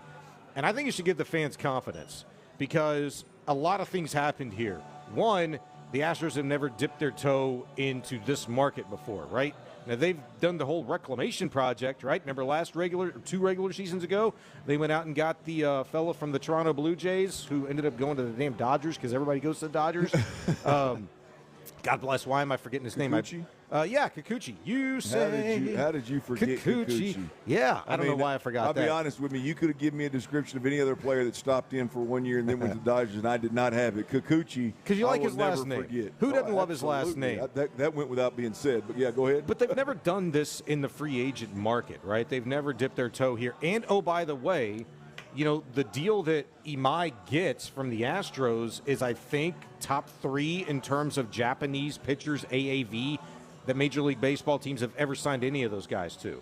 The AAV here, I think, is just over $18 million, right? The Tim Britton projection, which, that's always fun. What does this tell you? If Tim Britton of The Athletic projected 8 years, $190 million, and the Astros give this guy 3 years, $54 million, the AAV is about $5 million a year off, but teams want to see, okay, secondary pitch is going to mix really well. Is it going to transfer to Major League Baseball? He can throw the ball hard as hell. He's 95 to 100. But is his slider, changeup, splitter mix, is that going to work well in Major League Baseball? To me, this is a huge get for the Astros because they can get any pitcher, and I feel really good about this baseball team reinvigorating, figuring out how to work his arsenal best within what we do. The Astros have been pitching ninjas the last 10 years. It's been fantastic. Well, the shorter contract as well, it fits with kind of where the Astros are right now in terms of getting up there in age with Altuve and some of these other guys. And so, I think it's just a good fit with the Astros anyway. I mean, he'll land somewhere in the top 3 in the rotation with Christian Javier. Obviously, Hunter Brown at the top, but Christian Javier or him in the 2 and 3 hole there. This is I chuckled at this a bit because I hope this isn't where we land, but or maybe I'll be honest with you. I hope Lance McCullers is good enough to where this is where we land. But yeah. Fox Sports MLB had the Astros projected rotation as Brown, Javier, Imai, McCullers, and Burrows. Yeah. And the McCullers part of it is kind of where I chuckle. There's so many arms that you could pick to land in that 4 and 5 spot. Yeah. McCullers seems to be one that, hell, he may end up in the bullpen. I don't know what he's going to be. But nonetheless, how do you think this thing unfolds with the Astros rotation, starting rotation, if you had to take a stab at it right now? Well, look, keep in mind, too, people, they're also looking at McCullers as, hey, they're paying him a lot of money. Yeah, sure. Okay? Yeah. They're paying him a lot of money. So you slot him in there. If he's healthy, he's going to have every opportunity, again, because they're paying him a lot of money. Yeah. So beyond that, you do have options. Keep this in mind. I mentioned Spencer Arrighetti. That Spencer's the one for me, Sean. Like I don't, and I may be out over my skis here, but just covering the Astros, watching the Astros closer than I ever have over the last 4 or 5 years. Like I don't know how a 5-man rotation with the Astros happens, and that doesn't include Spencer Arrighetti. Oh, I'm glad you said that. Yeah, I'm with you. People forget just how good this guy's been for some reason. I know the injury, the freak thing where he's broke his finger and you're playing long toss in left field when the Mariners are taking back. And all of a sudden, it's like somebody chopped his leg off like they did Kyle Tucker, and he's out for 3.5 months. Like, what the heck's going on? But the guy had a really good second half finish for the Astros, and so it's like, okay, the guy's got it. Okay, he's a good back of the rotation guy. If you have to slot him in, if he's your number 3 going forward, fine. But they have options. They have a boatload of dudes that could slot in from 3, 4, 5, whether it be Nate Pearson or the guy they picked off, Ryan Weiss from the KBO earlier this offseason. He has a lot to prove. He had a really good year at the KBO last year, but you got to be able to do it at the major league level. Let's see. AJ Blueball. People have been talking about him for 2 to 3 years. He's one of their prospects. He's going to get an opportunity with his spring training this regular season. We'll find out. But, again, I told PC this last year. This could be an embarrassment of riches, dude. You get to the portion of like June, July, August, and you're talking about Ronel Blanco maybe coming back. Hayden Wisniewski should be coming back. I can't do it, Sean. I can't do it again. I tried to live that life as an Astros fan and just go, yeah, man, we're deep when these guys come back.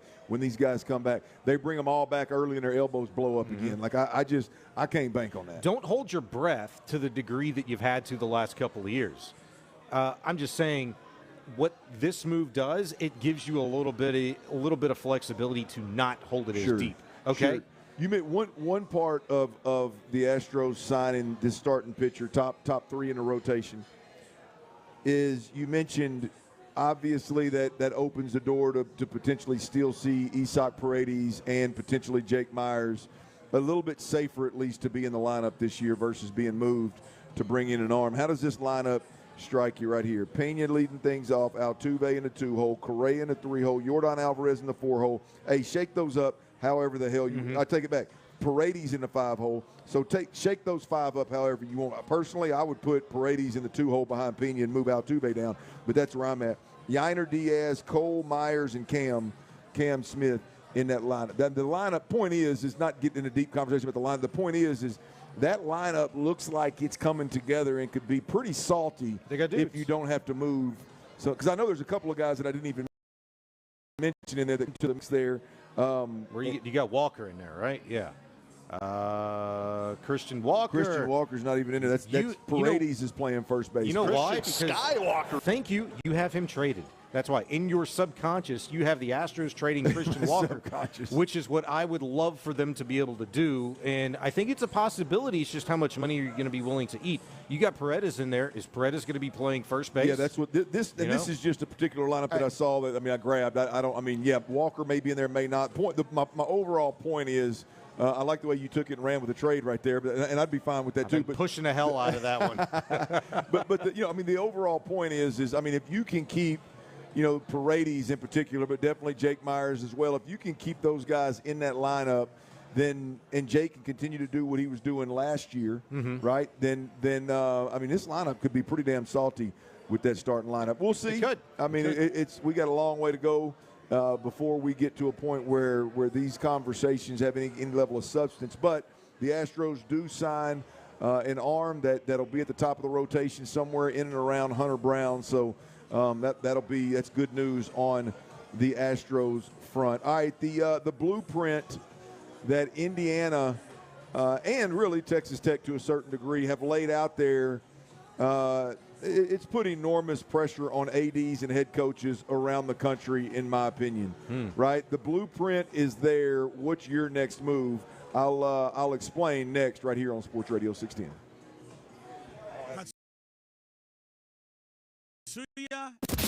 The wins keep on coming for the Texans. Thanks to another stellar performance in the 20-16 win over LA, Tommy Townsend earned the Week 17 AFC Special Teams Player of the Week. Congrats, Tommy. Save some of that punting magic for the playoffs.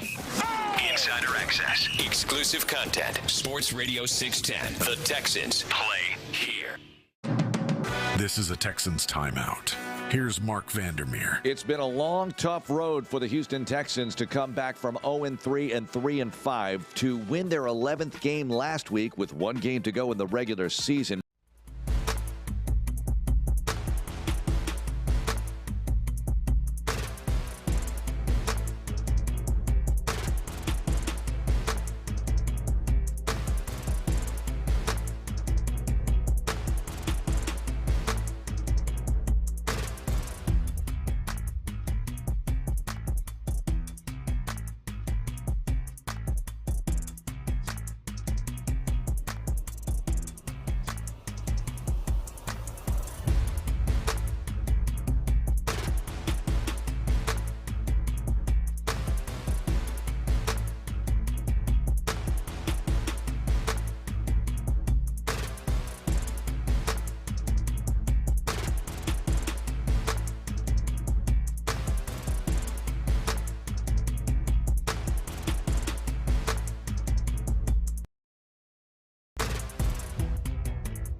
HD2 Houston. Insider access, exclusive content. Sports Radio 610. The Texans play here. An Odyssey sports station. It's an Academy Sports and Outdoors Football Friday on Sports Radio 610. Live from Twin Peaks off 290, here's The Drive with Stoerner and Hughley. Yeah, The Drive is live up off Twin Peaks, 290. Come on, hang out with us. It is a Football Friday. Big shout out to Tomball Ford, all the Houston area Ford dealers, but in particularly Tomball Ford and Academy Sports and Outdoors for making it happen. Sean Bijani is in for Ron Hughley. We'll be here till 6 o'clock. Come on through, and let's get prepared for the next round of college football playoff. Even sooner than that, this big game that the Texans have on Sunday, we'll be chopping it all up. Speaking of college football, that's where I want to land right now. Monster, couple of days in the college football playoffs where New Year's Eve, Miami stunned Ohio State 24-14. Oregon shut out Texas Tech 23-zip on New Year's Day. Indiana skull drags Bama 38-3. Ole Miss shocks Georgia last night 39-34 in an absolute shootout. Look, I think there's several storylines with what's going on in college football right now. I think it's the parity, if you will, in college football is in a place where it's absolutely never been. I just think the opportunity for universities that are middle-of-the-pack universities, if you will. I came from one of them. You're looking at the Arkansas, the Kentuckys, the U of H's, if you will, of the world. There's 90% of the universities out there. If you're not viewing the NIL and the transfer portal as a positive, as an opportunity for you to take the next step and close the gap and potentially do what Texas Tech or Indiana has done, then you're missing a huge opportunity, and your ass needs to be replaced if we're being completely honest. I mean, I've been saying this for 2 years now. I thought this all started, in my opinion, with COVID-19. I do a lot of stuff with the SEC and the University of Arkansas in particular. COVID-19 sixth-year players. Everybody's bitching and moaning about the sixth year, and everybody's complaining about how you got there. I'm like, no, it doesn't matter. Arkansas has the ability to have players that they've tried to develop for. You typically don't get the players that are developed when you get them as the other schools do. Now You've got an additional year. Now the transfer portal is here. You can bring guys in that have been developed in college for 5 or 6 years. That was I think the tip of the spear, kind of a small piece of it. This NIL and transfer portal has changed the game, and I think, I know that most universities, if they embrace it the right way, they can at least give themselves a chance to do what Indiana and ones that are willing to spend the money too. Yeah, well, you got to spend money, you got to think outside the box, you got to hire the right guy. But here's the deal. Indiana is showing everybody the blueprint, right? And here's what Indiana's done this year. They're 14-0. The last 2 seasons, which are the first 2 seasons for Cignetti to be there, Kurt Cignetti, 25-2. They've won a Big Ten championship where they toe-to-toe and won against Ohio State, right? They just beat Bama by 35 in the Rose Bowl. They've outcoached and outplayed OSU and Bama in back-to-back weeks, and they're 2 wins from a national title championship. That is – and by the way, that is what was believed to be one of the very worst college football programs in America when they hired Kurt Cignetti, right?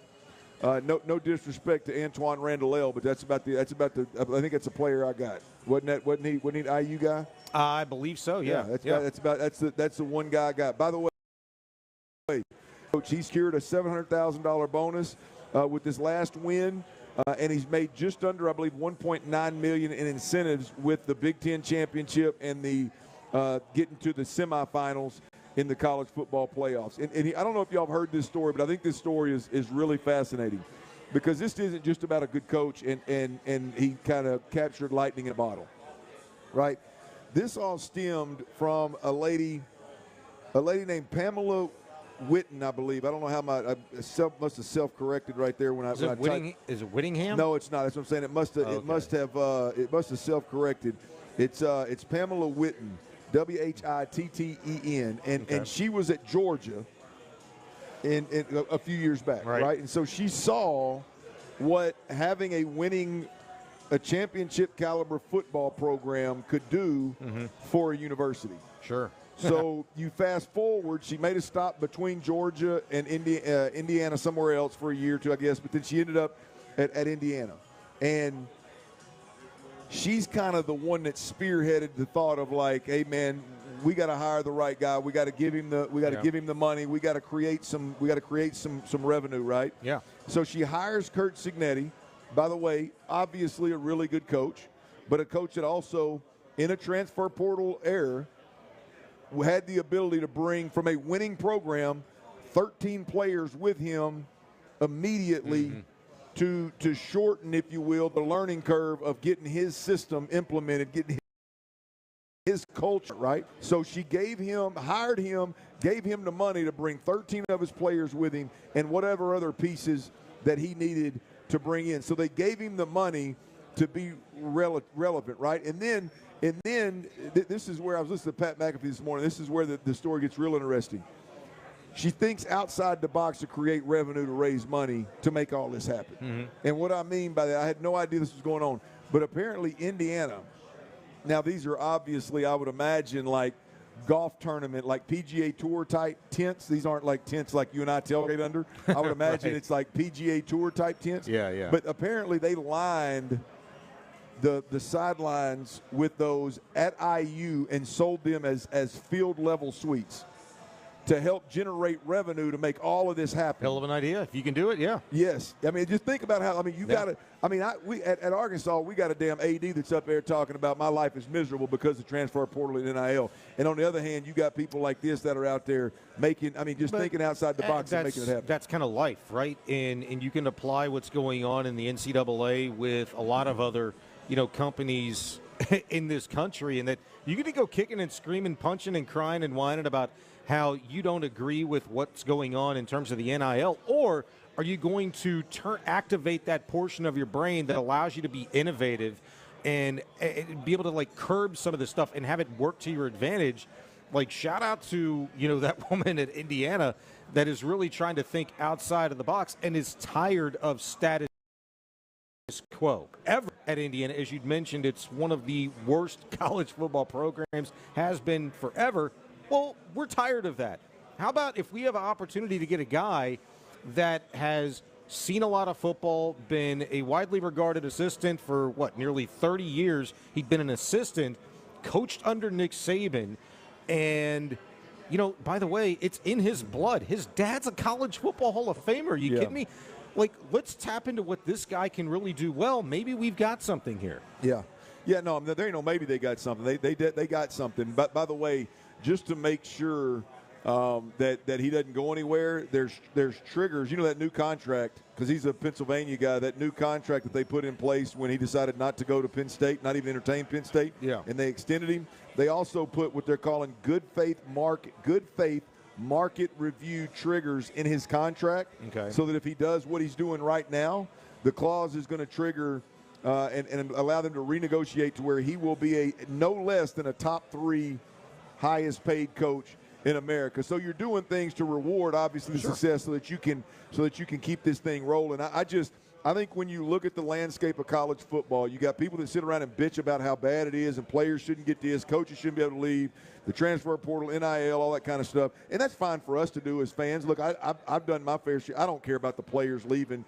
Like, I've never been a guy that watches my team and I'm just in love. I know this quarterback's going to be here for a year or two and he's going to leave, whether it's because he plays well and he goes to the NFL draft, or he's mad and he transfers, or we replace him.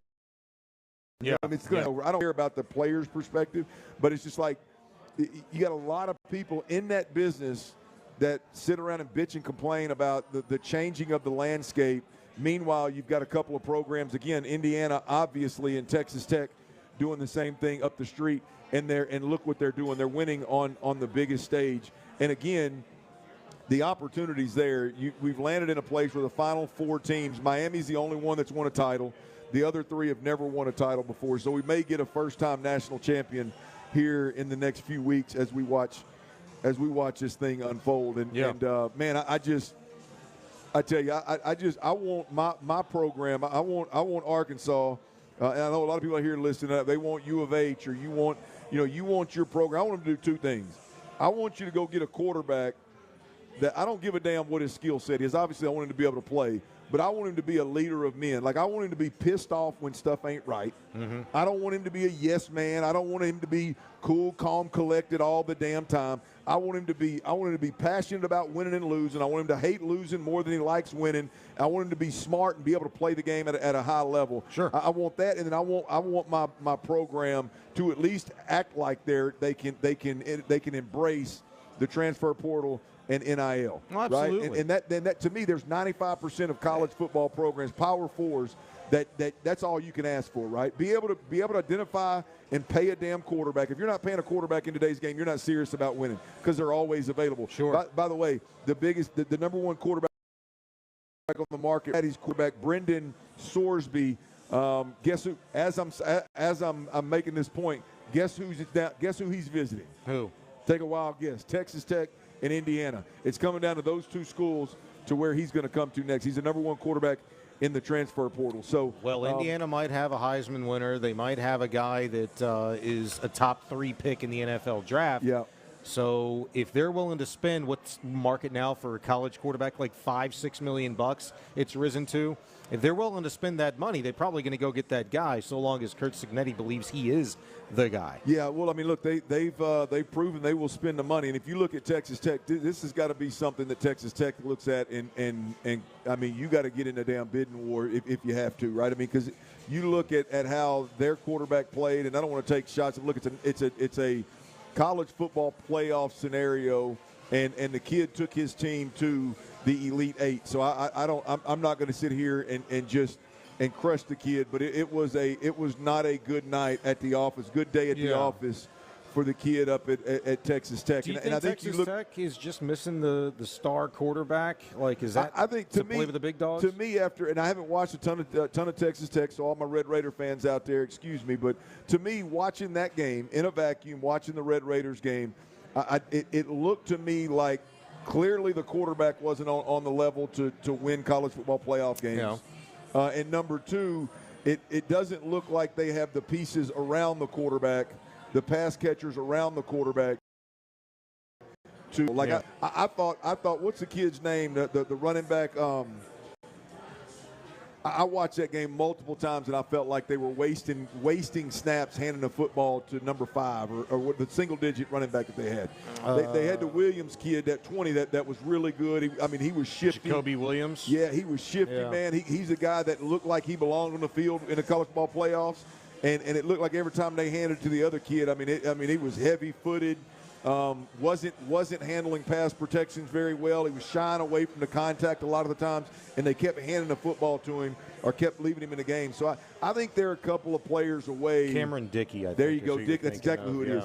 I think they're a couple of players away from having the dudes to go in there and win 3 or 4 straight playoff games. Hell of a run by Texas Tech, no doubt about it. The trajectory is it's steep as hell. It's through the roof. They're going the right direction. I love seeing Texas programs win, especially one that's not already like the Texas and the Texas A&M that are already kind of in that and expected to be in that conversation. I love to see U of H coming with how many wins they had, beating LSU at the end, and Texas Tech being in the college football playoffs. They got 10, sir. They got 10. Yeah, man. First time in a little while. Yeah, there you go. I love seeing all that, man. So I'm rooting for them, but I think Texas Tech is just a couple of players away. So I'm Clint Stoerner alongside Sean Bijani. We are at Twin Peaks off 290. It is a football Friday, and we've got a Texans game Sunday. I'm afraid, and look, there's no right answer here. But I'm afraid that there's some folks out there that may be a little bit more comfortable than I am. I think raising my hand. I think you may be raising my hand. You may be one of them. Andy, Indianapolis Weatherman Andy, are you comfortable? Ass. Well, yeah, no, they're. I mean, I don't doubt that. Now, I don't doubt that the Colts are ass. I mean, they are rough, but ass. Where are you at? Thank you, Colin. As a fan, where are you at? Right, simple question. How comfortable are you with the Texans right now? Where do you stand? Going into this football, I'm not talking about a playoff, how good's the defense, and do you like D'Amico Ryans? I ain't talking about that crap. I'm talking about you're going into a game where you could potentially win the division. Probably gonna be the 5 seed. Probably gonna have to go to Baltimore or Pittsburgh. In this particular game, how do you address the game? How comfortable are you with the Texans and how they address this particular game? We'll cuss and discuss next right here on Sports Radio 610. The Texans clinched a playoff berth with their 20-16 win over the Chargers. That makes 3 in 3 years for C.J. Stroud as the starting QB. But he's not taking it for granted. It takes a lot of hard work to get here. And it's not just every year, the Texans are standing to go to the playoffs. What really matters is the work we put in. And so just not getting used to success. So, when that time comes, you're still grateful. Insider access, exclusive content. Sports Radio 610. The Texans play here. Bavona Law is responsible for the content of this ad. Drew Bavona, Houston injury attorney and the voice for kids. As a Navy veteran and foster parent, I place service to my community first and have always felt that our kids needed a greater voice for justice. Did you know that injured kids have similar rights to injury claims as grown-ups do? I know it, and fighting for kids when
Football Breakdown is here on Sports Radio 610. The day after every game, join Payne and Pendergast in the Loop and The Drive on the Mokaram Injury Lawyers Reacted Shop us John Deere. Game analysis, inside info, coaches' comments, and your reactions starting at 6 and going all day long. Thanks to Mokaram Injury Lawyers. Call Mokaram Injury Lawyers at 281-222-2222.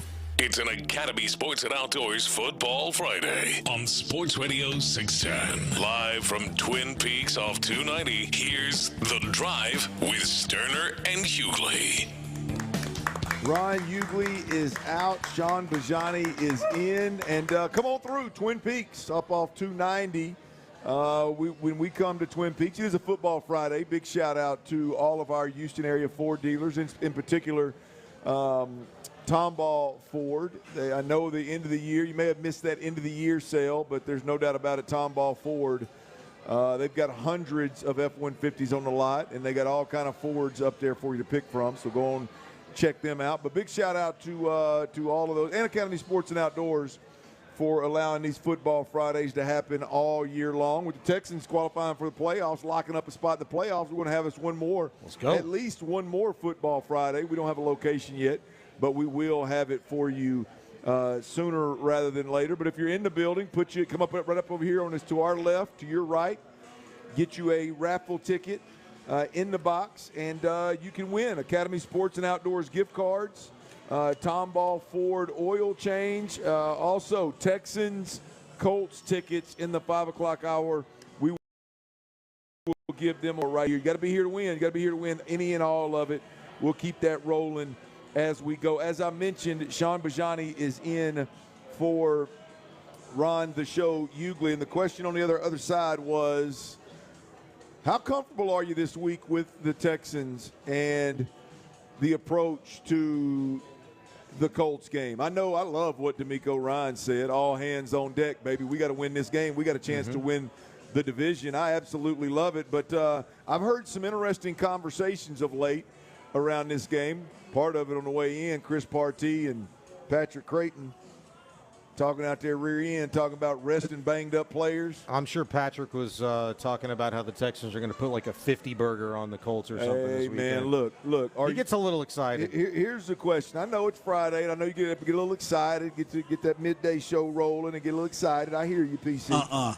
Yeah, man, I know. All joking aside, I was dead ass serious. I thought PC did a great job. I think he always does a great job. But are you a rest your banged up players level of comfort here with the Texans? And I don't know if level of comfort's the right way to say it, but the approach to this game with potentially the division on the line, are you a rest your banged up players? We're in the playoffs. Are you if the lead gets big enough in the second half, pull your starters kind of comfortable? Look, I'm going to be honest with you. I think you're nuts. If you're not wound tight as hell this week, and I mean tight in a good way. I'm talking about ready, right? Yeah. Bottom line is this, Texans fans, we got a shot at the division. And it'd be a shame, it would be a crying ass shame to catch the Colts in a situation where Riley Leonard's playing, Sauce Gardner's not playing. They have nothing to play for other than upsetting Texans fans. It'd be a crying-ass shame if the Tennessee Titans go out there and do you a favor and beat the Jacksonville Jaguars and we don't handle our business against the Indianapolis Colts in our own damn building. So that ought to be enough. But number two, I'm going to put a little substance to this, right? Inside the last 2 months, we've seen teams that have no business being on the field with the Texans be on the field with the Texans. Tennessee, the Colts with a one-legged, I believe it was a one-legged what's the quarterback's name? The kid that played with the broke leg, Colts. Oh, the Colts. Daniel Jones. Dan Jones. With one-legged Daniel Jones, and then we saw Las Vegas. Mm-hmm. You know, those teams played the Texans. A lot closer than they ever should have. Right? 2 of the last 3 games that we've played, we've seen guys, and I'm not making a mountain out of a molehill. I'm just saying what it is. We've seen Geno Smith and Jacoby Brissett play significantly better against our defense than expected. Right. All right? And on the flip side of that, 2 of the last 3 games, the Colts defense has held Seattle to 18 and Jacksonville to 23, which, by the way, that was a tied ball game versus Jacksonville in the fourth quarter before there was an interception. There was a turnover on downs. There's another interception. Goals win that game 23-17. Yeah. Phillip Rivers, you get the whole deal. So I'm going into this game as like you got this is a game that you've got to hold up your end of the bargain. You've got to win this football game and give yourself a chance to win the division. You do. And let's be honest, while you've won 8 in a row and things have been beautiful, we've got a lot of work to do to work out some wrinkles and tighten some things up for the playoffs. And so I'm just one where all hands on deck. I can't tell you how much I greatly appreciate DeMeco Ryans approaching this thing the way that he is. I mean, I'm not surprised. It's absolutely the way I expect him to approach it, but I'm not moving off of this. I think there's a happy medium. Look, do you need to sit Danico Autry and Azeez Al-Shire and like all of your dudes? No, absolutely not. Will Anderson's going to play. He's not banged up. You know, Daniil Hunter's going to play. He's not banged up significantly. Not like guys like Ed Ingram have been. Not like the Ariante Ursary, who's got to figure out how to play with metal in his hand inside 2 weeks, at least 3, because the playoffs are right around the corner, and that's where the Texans are going to go. But look, the Texans are not an Ariante Ursary, they're not a Trent Brown, they're not a Kamari Lassiter team that is, just them better than the Colts. The Colts, all those examples that you gave in what they've been doing the last month or so, playing teams close and stuff like that, that's when they were in it. They're not in it anymore. They're starting a guy who's never played an NFL snap before in his life and riding one of the best corners in all of football in Sauce Gardner. And the Texans, while Kamari Lassiter, and shout out to him because that dude's tough as nails, this is the first Friday practice he's missed. This will be the first NFL game this season that he's not played in, and you'd like to have him out there all the time. But the Texans aren't just a Kamari Lassiter, player away from being a better team than the Colts.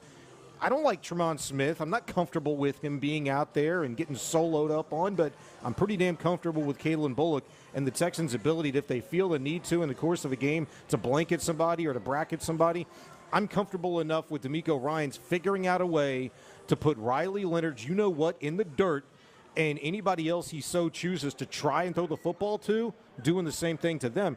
They're playing to keep momentum, to build momentum, to fix some things up going into the postseason.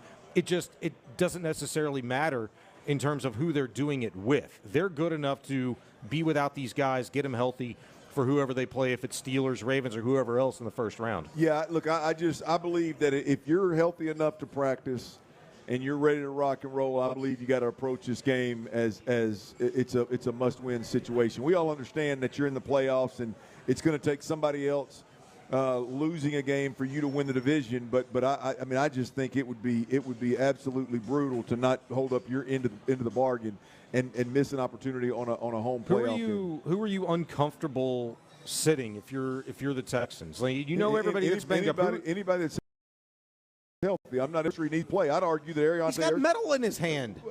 Like, you got to get. Are they going to take that out next Tuesday? No, but I mean, you give him at least a good 3 weeks to figure out how to play with it. If he can practice, he needs to play.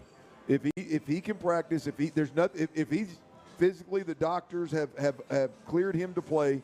I believe that he needs to play. If for nothing more, I think he needs to play anyway. But if for nothing more than to get used to playing with a club hand or whatever, he's going to have to do. Ed Ingram is. I mean, I don't want no. Clearly, Juice Scruggs has no business being on the field. Juice Scruggs is. I mean, he had every opportunity to start for a team that, from an interior perspective, neither guard or center position was spoken for, and he's been the odd man out after getting drafted. I get it. In the second round. So I'm not. I would rather my quarterback C.J. Stroud not be put back behind Juice Scruggs, a guy that you've told us time and time again isn't able to play. So look, I just think anybody that is able to practice needs to play. And Ingram's the one that makes me the most uncomfortable. But look, if the injury for him, when I think it's an ankle, is that severe, and I feel like it's not great because, Wednesday and Thursday he was limited in both days. Ed Ingram today was a full participant. How did that go? Maybe pretty well. He doesn't have a designation next to his name today, and we'll get to the full injury report a little bit later on. But if he does play, fine, okay? But Trent Brown's like the biggest dude in the league, and him playing on, whatever he's got going on, you don't need that to happen. That's what you got Titus Howard for. You paid him top 4 tackle money once upon a time ago to do that. Have him do it again. All right, the Texans injury report has dropped. Friday's injury report has dropped. Who's in, who's out this Sunday? We'll give you all the answers next right here on Sports Radio 610. Ready? The Texans close down the regular season in a rematch with the Colts on Sunday. The playoffs are a guarantee.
Injured? Call Mokaram Injury Lawyers, 281-222-2222. It's an Academy Sports and Outdoors Football Friday on Sports Radio 610. Live from Twin Peaks off 290, here's The Drive with Stoerner and Hughley. Ron Hughley is out. Sean Bijani is in. And the Texans injury report, final injury report, has dropped. And boy, that things changed in one day. Good thing is, or I guess the bad thing is, it's really long. There's a lot of names on there. Yeah, there is. But a lot of full participants. There you go. You took the words right out of my mouth. The good thing is that 99% of them are full participants. The ones that matter, as I shouldn't say that. I guess the ones that I want to focus on are the O-line and the cornerbacks. And if you look at the O-line, was the only offensive lineman that was limited and is designated as questionable in this game. When you look at Ed Ingram, full practice, no designation. Full participant, no designation. And when you look at Ariante Ursery, full participant, no designation. So it looks like Ariante Ursery, unless, again, they just, to your point, they say, hey, man, he's got metal in his hand, he's got a club, he's not ready to go. Unless they say that, they're going to give it a go and see what it looks like, which I think if it's a longer-term deal and it's going to be, he's going to have a club hand in the playoffs, you might as well see what he can do with it here. No Trent Brown, or at least questionable Trent Brown. I do agree with you that if Trent Brown can't go beyond limited participation on a Friday walkthrough, and he's 380 pounds, and he's got a bum foot, bum knee, bum whatever it all it is. I think there's a couple of different things. Ankle and knee, foot. I think it is. But, yeah, but you're right. Nonetheless, now that is a situation where I'd say, hey, man, you got good depth at the tackle position. Blake Fisher was the highest rated, graded offensive lineman last week. I think he earned the right to have that level of trust in this game, as did Titus Howard. If either one of those guys you want to move, I think I'd be A-OK with. But any concerns outside of offensive line wise, any concern Trent Brown being questioned with him not being there? No, not really, because, look, the Texans at one point in time have had to do without all of these guys. And they've played their best football, obviously, as an offensive lineman. I'd like to be able to keep that in my back pocket going into a win-or-go-home situation. And that's not this Sunday. So you get him as healthy as you possibly can. And if you're facing the Steelers or the Ravens, whoever it is, for your next game, I want that guy ready to go to battle for me. And I would say this, it seems to be trending pretty well that Ariante Ursery, going from limited to now full with no designation next to his name going into this Colts game, that's a good sign. And if he can do it, I don't know if it's a screw, I don't know if it's a little plate, I don't know what it is to help his thumb stay together. But if he can figure out a way to comfortably and effectively play with a club on his hand, then great. You sound like some damn Hollywood producer or something, man. Guys play with clubs on their hand all the damn time, man. Let him play. Can you play well on the edge when you got nobody to help you on the outside? We'll okay, that's the big one. We'll for see. me. And if you need somebody to help you, then Nick Cayley, get him somebody out there chipping. I highlighted last week on Take Drop Tuesday. I highlighted, hey man, Woody Marks hit O'Tier Tart in the ribs, made him do this right here. Yeah, made him. Hey, he chicken winged and started rubbing his own ribs before that touchdown pass was ever caught. That's what the hell I'm talking about. So, look, we'll see. I mean, I'd rather find out against the Colts that he can't play and can't do certain things than find out in the first quarter of a playoff game in Pittsburgh or Baltimore, to be completely honest with you. That's a good point, too. Yeah. But the offensive line, bottom line is here. The final injury report is out. The only one that is questionable is Trent Brown. Looks like everybody else is going to be available. Offensive line look like for the Houston Texans. Remember, you got Jarrett Patterson or Titus Howard that can play left guard. You've obviously got Blake Fisher, Ariante Ursery, maybe Trent Brown and Titus Howard that can play your tackle positions. Not worried about it all, just something to watch. They got plenty of bodies that they can get out there and shown to put a good product on the field. Now, the big one here with the injury report, this is the one that could potentially hurt. For those out there that believe that you'd like to go out there and win this game and potentially win a division, this is the one that could hurt. Kamari Lassiter has been ruled out of this game, right? No Kamari Lassiter That means Derek Stingley is full. He was a full participant today, no designation. Derek Stingley Jr. is playing, but no Kamari Lassiter in this game. I told you earlier when we talked about it, this is one that I would not – I mean, obviously he can't practice on Friday, so he doesn't need to play. But even if he were closer to playing, I'd be okay with Kamari Lassiter sitting out. There is just a no disrespect to Tremont Smith, there's just a drop-off between your 2-corner and 3-corner in this with this defense. They ask a lot of these corners, and we just saw the Chargers take advantage of a Kamari Lassiter injury. Kamari wasn't out of the damn game for 10 snaps. And so this is a big one here for the Texans. Hopefully missing this week, he can get back healthy for the first round of the playoffs. I would imagine Kamari Lassiter has told Coach, look, I'll be damned if I'm missing a playoff game. I'll take this one right here for the team, but I'm not missing a playoff game. But Kamari Lassiter out this week is probably doesn't surprise many folks, but we'll see what the backup game be playing. No question. There's no question about that. For me, Tremont Smith, they like him. He's had opportunities. Like I said, maybe the Texans are less concerned because Riley Leonard's quarterbacking the Colts this weekend. Yeah.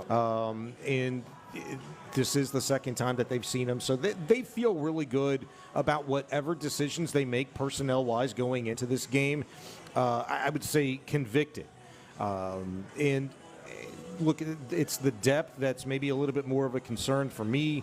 But to credit some of that depth, Kevon Wallace, how many people did he surprise last weekend in his ability to play in this Texan secondary as well? So there is that, and the Texans, they've got quality depth. That's not really been a concern at any point in time over the course of the last 3 years in DeMeco Ryans' era. So I'm pretty confident in what we're looking at from an injury standpoint today as this list has come out. The Texans are going to go in there with whoever they have at their disposal and take care of business, and I would say convincing fashion. Yeah, the notable names here that practiced full go today and will be rocking and rolling, I think, Azeez Al-Shaair, obviously your middle linebacker, Derek Stingley Jr., your top corner, Ed Ingram, your best offensive lineman, at least from a grading perspective this year. Big time surprise, by the way. I mean, Jake Andrews has been good too, but big time surprise, man. To get Ed Ingram, I mean, Minnesota had all but quit on him, and not all, hell, they did, I guess. But to get Ed Ingram in a very big need position on this offensive line for him to football has been. I mean, it's been beautiful. Yeah, he was full go today. And will practice. As I said, Trent Brown was questionable. Nico Collins was just rest. He was full go today. Sheldon Rankins, I believe, had an elbow issue. He was full go today. Danico Autry as well, full go today. The Danico Autry thing has been fascinating to watch this year because, I mean, we said it jokingly on the postgame show several times this year, but like Danico Autry is either in there making a sack, a game-changing play that is a sack or tackle for loss or creating a turnover, or he's committing a penalty that changes the game the other way. Yeah. Like there's no in between with Danico Autry. I mean, he's been an absolute godsend from the standpoint of being able to play inside when we've had so many injuries.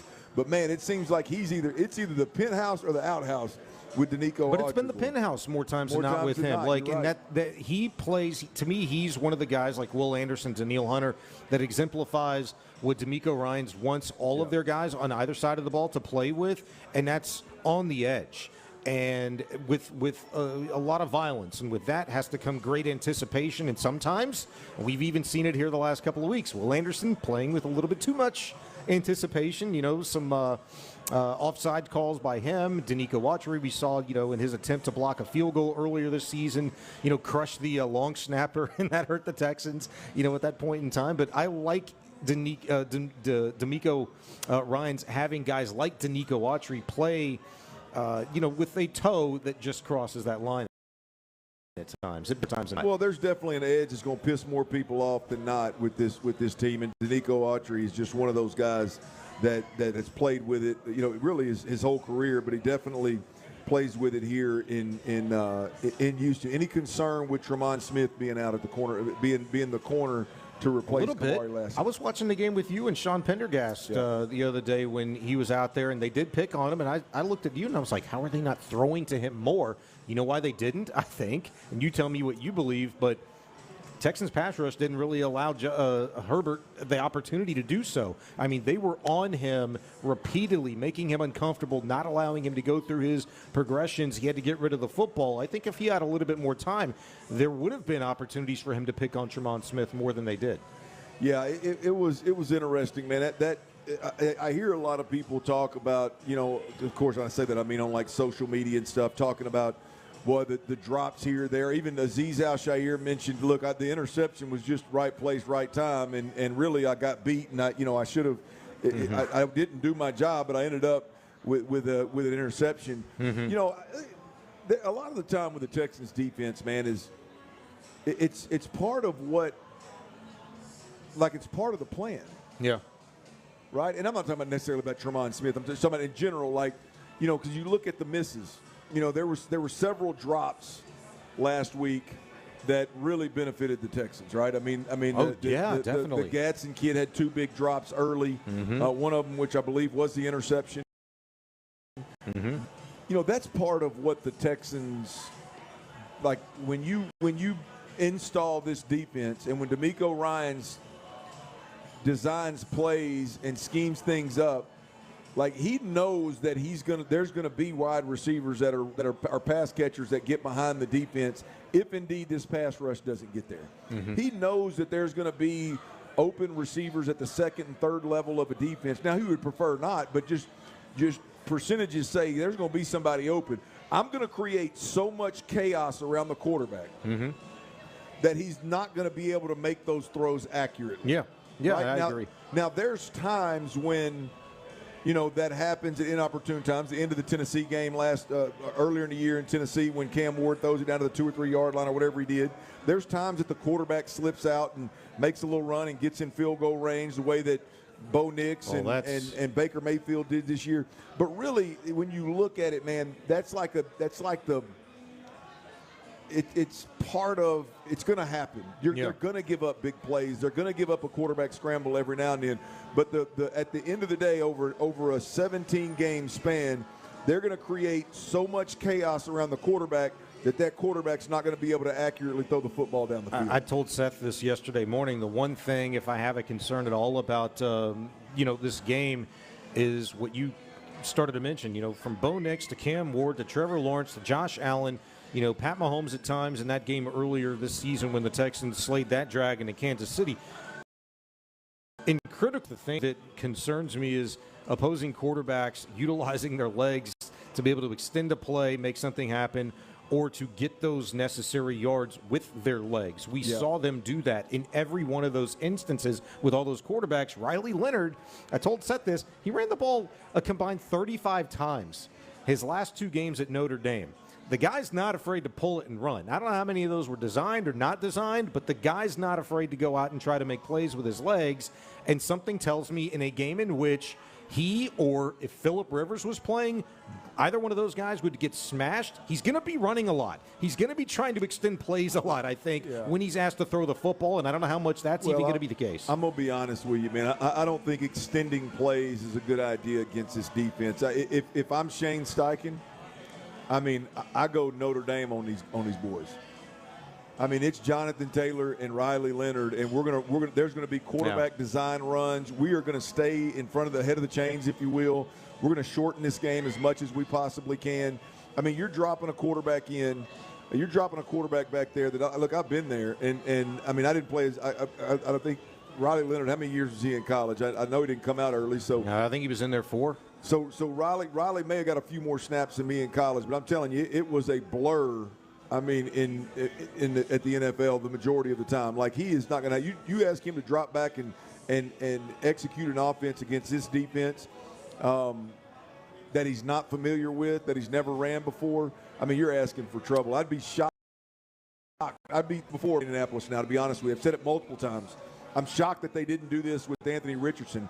But I'd be shocked if we don't see a heavy dose of Jonathan Taylor and Riley Leonard running. I mean, but if Leonard gets crushed, what do you think the over/under is on how long it's going to take before the Colts have to have Seth Hennigan take snaps in this game. Well, Another rookie who's not taking an NFL snap. I gotta give it. I mean, I gotta look at this and say my best chance to win games is to not put him in that, drop him back in that well, and ask him to process this defense at the speed that they play at. So I don't know, man. It's going to be that's a rough go at it. I remember Coach looking over at me back in Randall Cunningham was it started against Baltimore Ravens, and that was Ed Reed and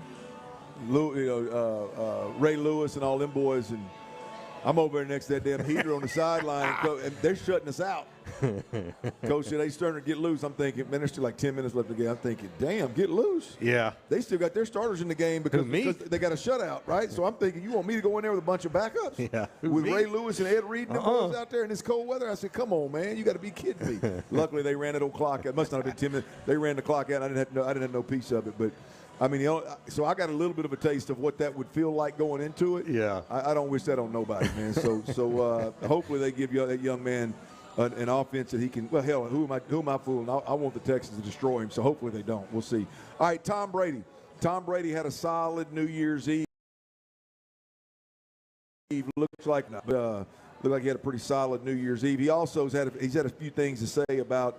Kind of how they went about things in New England with that particular offense. And I can't help but hear it through the earmuffs of the Texans, given C.J. Stroud was watching Tom Brady film and talking Tom Brady offense leading up to this thing.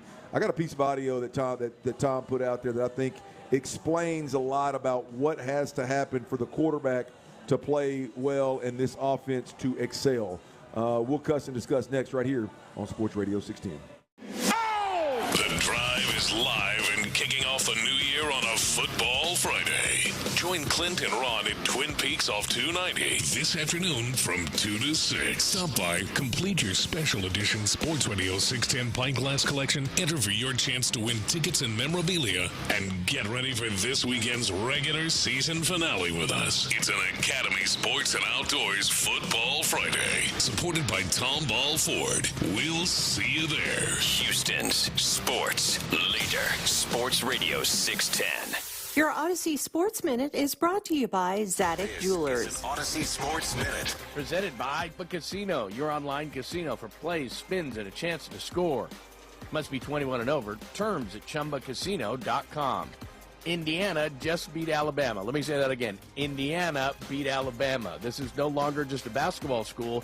This is real football, real belief in a program that's officially arrived.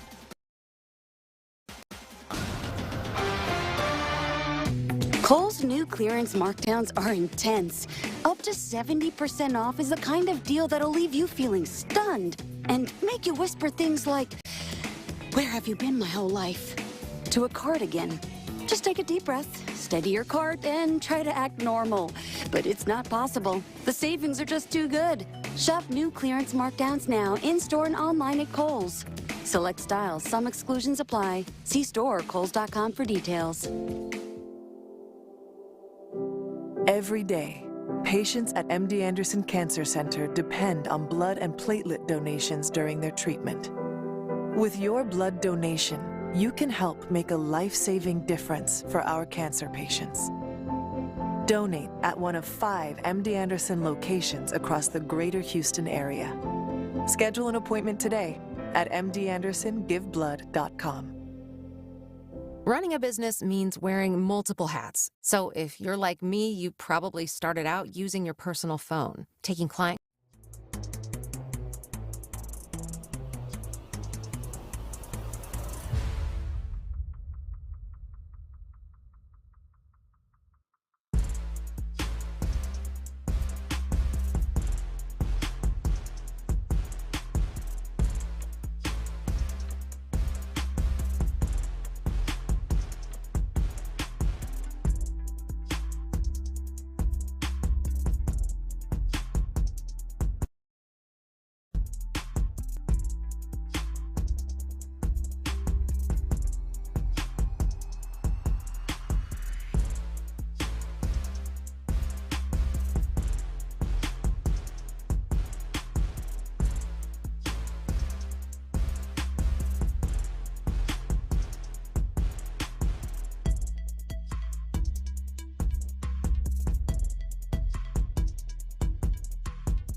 to Houston. Insider access, exclusive content. Sports Radio 610. The Texans play here. An Odyssey sports station. Here we go again. Dive into the mind of former NFL quarterback Clint Stoerner. I was thinking about coming out of the chute here and telling y'all about my new boots that I got on, but y'all want to talk about puppy chow? What is that, ostrich? Hell no, that's python. It's Sturdy's Daily. Before we get to that boner. On The Drive with Stoerner and Hughley. That's right. We are at Twin Peaks off 290. Come on up and hang out for this Football Friday. We got plenty of seats. The beer's cold. It keeps jumping between 27.9 degrees and 30.1 degrees. Either way it goes, when it hits your lips, baby, it's going to be cold. Come on through. I had me some of them Tyler's tenders. I had Tyler's tenders. Tore those up, man. Yeah, look, I gave Tyler hell for about 2-3 years about eating them tenders, and then I'm over here eating them myself. What are Tyler's tenders? Well, they're just tenders. Most grown men don't eat tenders, and then except for Tyler, so I gave him a hard time about it. And then here I am, he's sitting here eating some finger food, and I look over here, and old Sean Bijani's on them little bitty cold beers too. That's another one of them no-nos right there. And let's supplemented with the bacon. Nope. Yeah, like eating like a kid over there, eating like a kid. Drinking Mr. like Chicken Tenders. Come on, man. Get out of here. Come on, man. There ain't nothing wrong with some chicken tenders. Come on. Yeah, I don't know, Colin. I'm just telling you, man. I'm not real comfortable when I look at young lady Niners. I'm not real comfortable with it. That's why I got to joke about it and say that Tyler's tenders. Hold on. And then Clint asked for, can I also get some celery and carrots on the side? Yeah, I didn't want my French fries. I didn't want fries. I'm upset that they didn't have any carrots. Well, look, I've already told you guys, man. And by the way, before you quit being an a-hole, Dirty's Daily. Dirty's Daily today, right? Dirty's Daily is powered by none other than Bijani Fence Brokers. Give me your info, man. Sean Bijani Fence Company. Come on, man. SMB Fence Co. There you go. Right there. How can we find you? If anybody out there looking for some fence business, how can we find you? Appreciate you. Find me on Facebook, SMB Fence Company. You can find me on Twitter at Sean Bijani. You can also give me a shout on the DMs, and I will hit you back quick with a quote. SMB Fence Company on Facebook. Come on, man. You looking for a fence? I've seen the work. It's good stuff. Go ahead and get it done. Got 2 quotes tomorrow. Get it done, y'all. Get at me. Get at him. That's what Dirty's Daily is powered by today. But here's the deal. Look, there's a. Do I owe you anything? Nah, you don't owe me nothing, okay, man. Just before you talked your way out of that little promo right there. Clint, that was an opportunity right there, man.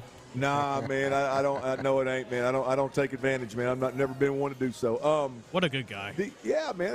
Look, spend a little more time around me, Colin. Hopefully, it'll wear on you a little bit. You're all right after all. Yeah, buddy, you bet. A lot of talk about this Texans offense, and a lot of talk about, I'm guilty of it, having answers and.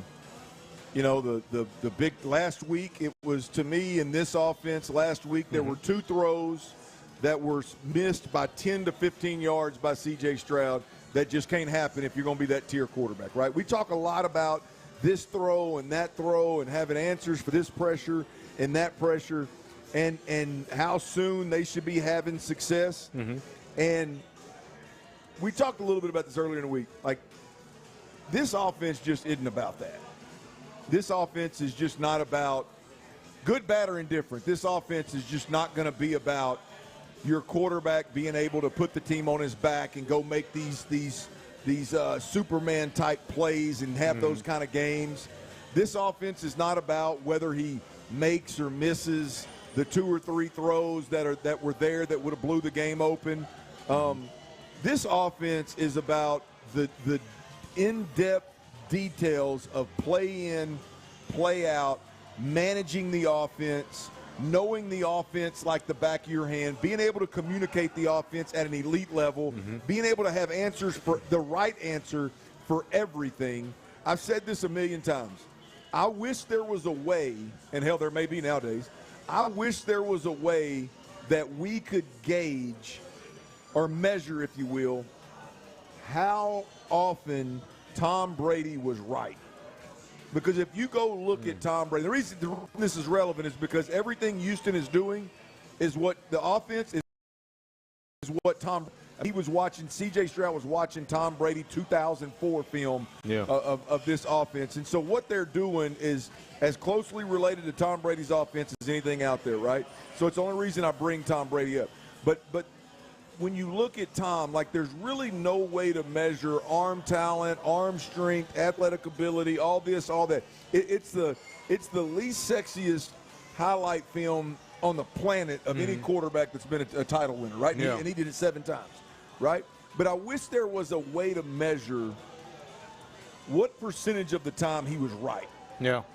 Run to run, checking the ball down versus throwing it deep. How many times did he make the right decision? And that is what this offense is about, because I guarantee you Tom Brady was right 99% of the time. There's a way, but that's a lot of legwork. Yeah, well, I mean, I can't believe somebody out there hadn't done it. I can't believe with AI now we hadn't figured out a way to do it. There's one guy that I know would go back and do that, and his name is John Gruden. I say all that to say that is what this offense is about. It's about being right. It's not about having the talent to stretch the field. It's not about all the other Superman type stuff. Boy, does he use his legs? What's your top end speed? All that silly crap people were asking C.J. Stroud early in the year. I want you to listen to this, and it's a little bit longer piece of audio, but I want you to listen to this. This is Tom Brady discussing, him and Belichick and kind of how they prepared, and really, this is the question that you got to ask yourself: can C.J. and Nick Caley, can they do what Tom Brady and Bill Belichick, and really McDaniel obviously, but Tom Brady and Bill Belichick did? Tom Brady talks about it here. Can they get it done here? That's where Bill was actually so great. And no one saw him in those moments like we did. And Saturday night, we were so prepared and so focused. We were the opposite of tight. Really? We were always relaxed because we had the answers to the test. I knew that I went through the call sheet, and let's say we had 150 calls on the call sheet. There was a meeting at a squad meeting at 8 o'clock. I would meet with the quarterback starting at 6:30 in the offense corner. We'd go through every single play on the call sheet, and we'd do exactly what we did. Okay, this is the play, this is the run. What's the one thing that could mess this run up? Oh, a safety blitz off the right side. Okay, great. What do you want to do if that happens? So I'd walk to the line of scrimmage. That call was made. I'd break the huddle. I'd look to the line of scrimmage. I'd say, okay, the only problem I have on this play is if the safety's blitzing off the right side. And then I would just look for it. Oh, and he only did it, let's say, 5% of the time. So most coaches would just say, just run the play, whatever. If they get lucky and call at the same time, one for them. And that's not how I played, because that one play could mean everything. Right. So I would say, no. If it's a 5% chance it could happen, I would tell the line, okay, if this guy's blitz, this is what I'm doing. I'm going to check to this play called Wolf or called Beetle or called Python, whatever we wanted to call it. This is what I'm going to do. Or I'm going to check to a screen, Liz, Rip. I'm going to change the protection and go to Greta or Grape. That's fantastic. Yeah, I mean, look, I love Tom Brady in the media. I love Tom Brady on social media, other than when he's putting, I don't mind when he's putting his arm around Alex Earl, who Braxton Berrios' ex-girlfriend. I wonder, and that's an old teammate, briefly a teammate. She upped her game a little bit. Yeah, she may be trying to up a little bit, up the age too. That's for damn sure. Nothing against Braxton, but I mean, but just to give you a peek, to me that is what we're trying to get accomplished here. So often we've watched Josh Allen and we've watched Lamar Jackson and we've watched Pat Mahomes, and as fans, we sit here and we see C.J. Stroud do some things with his arm and make some throws, and you're like, yeah, that's it right there. And in reality, if this offense is ever gonna play at a level where this is a more complete team and not a defensive-driven team, those are the kind of things that C.J. and D'Amico and Nick Caley are going to have to do. We're still talking about getting out of the huddle on time. We're still talking about, boy, that was communicated well last week. Was we're peaking at the right moment. You scored. I mean, you scored 14 points in the first 5 minutes, and then 6 the next. Yeah. The rest 3.5 quarters. So I mean, they're still to use one of Brady's terms. They're still playing tight, if you will. Everything's tight. And the one thing that stuck out to me, there was, he said, if this or that happened, I would just tell my offensive line, hey, I'm going to go do this, I'm going to go do that, I'm going to go do this. I always talk about the moment that C.J. Stroud takes the bull by the horns with this particular offense is when we're going to know, okay, it's taking off. Now, I don't know if he has the ability to do it, because I'm talking about the greatest to ever do it from a mental perspective and from a preparation perspective, he's going to be able to do it. But when I talk about C.J. Stroud grabbing a bull, this is what I'm talking about. Like, and Nick Caley has to facilitate it to a certain extent. But once there's a mechanism in the offense of like, hey, C.J., you can change the play at any point in time. Okay, now it comes down to, all right, I've prepared, and I know that this safety in the box to the strong side, I can't run the football that way. Yeah. Okay, now I've got the mechanism in the offense where I can say, check, check, check, hey, I'm going to do this or that. Like, the moment that we see C.J. do that, that's when, as a fan base, you go, okay, you got your guy. Yeah, and I wonder that's it. I wonder how close he is in the grand scheme of things in this system and learning it to being able to do that. Like, Tom Brady's at a level 10 within his ability to process and prepare for the the things that can happen in a 5% chance. Yeah. C.J. Stroud just said after that Charger game, he said it this week, that was his best processing game of the season, where he was able to go out there and see and anticipate and understand and check into, the proper plays. And, okay, so if he's picking that up game 16 into the regular season, where it's the first time that he's, run this scheme, run this system. Yeah. Well, what can an entire offseason do? What can, the first handful of games next year do for a guy like C.J. Stroud, who is, regardless of what a damn piece of paper said of his intelligence level coming into the NFL, you could see away, this guy's freaking smart as hell. What we were all saying his rookie year, how quickly can a guy flourish? Like, even come close to what Brady was able to process, and how? Yeah, look, it's going to me, the bigger story is the Belichick piece here, right? Okay. I mean, the Belichick and McDaniel piece, because, yes, when Tom Brady got into the league, there's some other audio out there that is priceless. It's beautiful audio that he's talking about how, he wasn't great at all the different languages in school and this and that, all these different subjects in school. But when he looked at a playbook, he had a photographic memory when it came to a playbook. So once he saw a play once, it was boom, he was done with it. Yeah. So you could tweak things and it was a different animal, right? So CJ is going to need to be, to some degree, be able to do those things. But to me, the bigger piece is more about, Nick Caley making sure that the mechanisms are in the offense to allow CJ to do that. Like, I still question that, because right now one of the things that I've accepted, it's going to take multiple. This is going to have to be a 2 or 3 year commitment to Nick Caley to see if this thing is ever going to work, right? I mean, that's the kind of stuff we're talking here. Number one. Number two, like, I would expect to hear more from C.J. Stroud at the line of scrimmage if those mechanisms were built in for him to, even if he was wrong. Yeah. Right? Even if he was wrong half the time and they were talking about, well, C.J. made a bad decision. Even if he were wrong, like, I would expect to see more of it. So I wonder if those mechanisms are actually in this offense yet, if they put them in. Yeah. And then you got then you've got the DeMeco Ryans and the Bill Belichick. Does DeMeco have the time, the know-how, the want to sit in an office, hours on hours at night and meet with Tom Brady? Or C.J. Stroud. And go over what these, not just go over once a week and, hey, we went over what the strengths and weaknesses are of the defense, but to go through the game plan. So it's just so much bigger, so often in this world we get caught up, and as fans, we get caught up in, boy, that was a big-time throw, or boy, that was a Superman moment. The reality is here, man, this is what we're waiting on. Yeah, it's pretty fascinating, and maybe that answers my question and maybe a lot of fans' questions, in the sense that, look, a lot of people are not Nick Caley fans. But once you've made the commitment as an organization with your franchise quarterback to have them run this system, to teach this system, do you stray from it after a year, after 2 years? Do you mess up a guy's mind or try to change things so much, like say, you know what, CJ's better suited for this? But CJ, at the point of his career, he's 24, about to be 25, and going to be going on year 4. He'll have done, like, potentially 3 different schemes here, 3 different offensive systems. How do you know which one he's really best suited for? This does seem like a long-term commitment. It just may not be, and this is way down in the future maybe, but it may not be that Nick Caley's the guy to take him to that next level, but maybe somebody else that understands the system a little bit better can teach it. And I know this is going to rub a lot of people are C.J. Stroud may not be the guy for this offense. Like, what are you going to commit to? Yeah, I think the reality of it is you look at the league as it sits right now.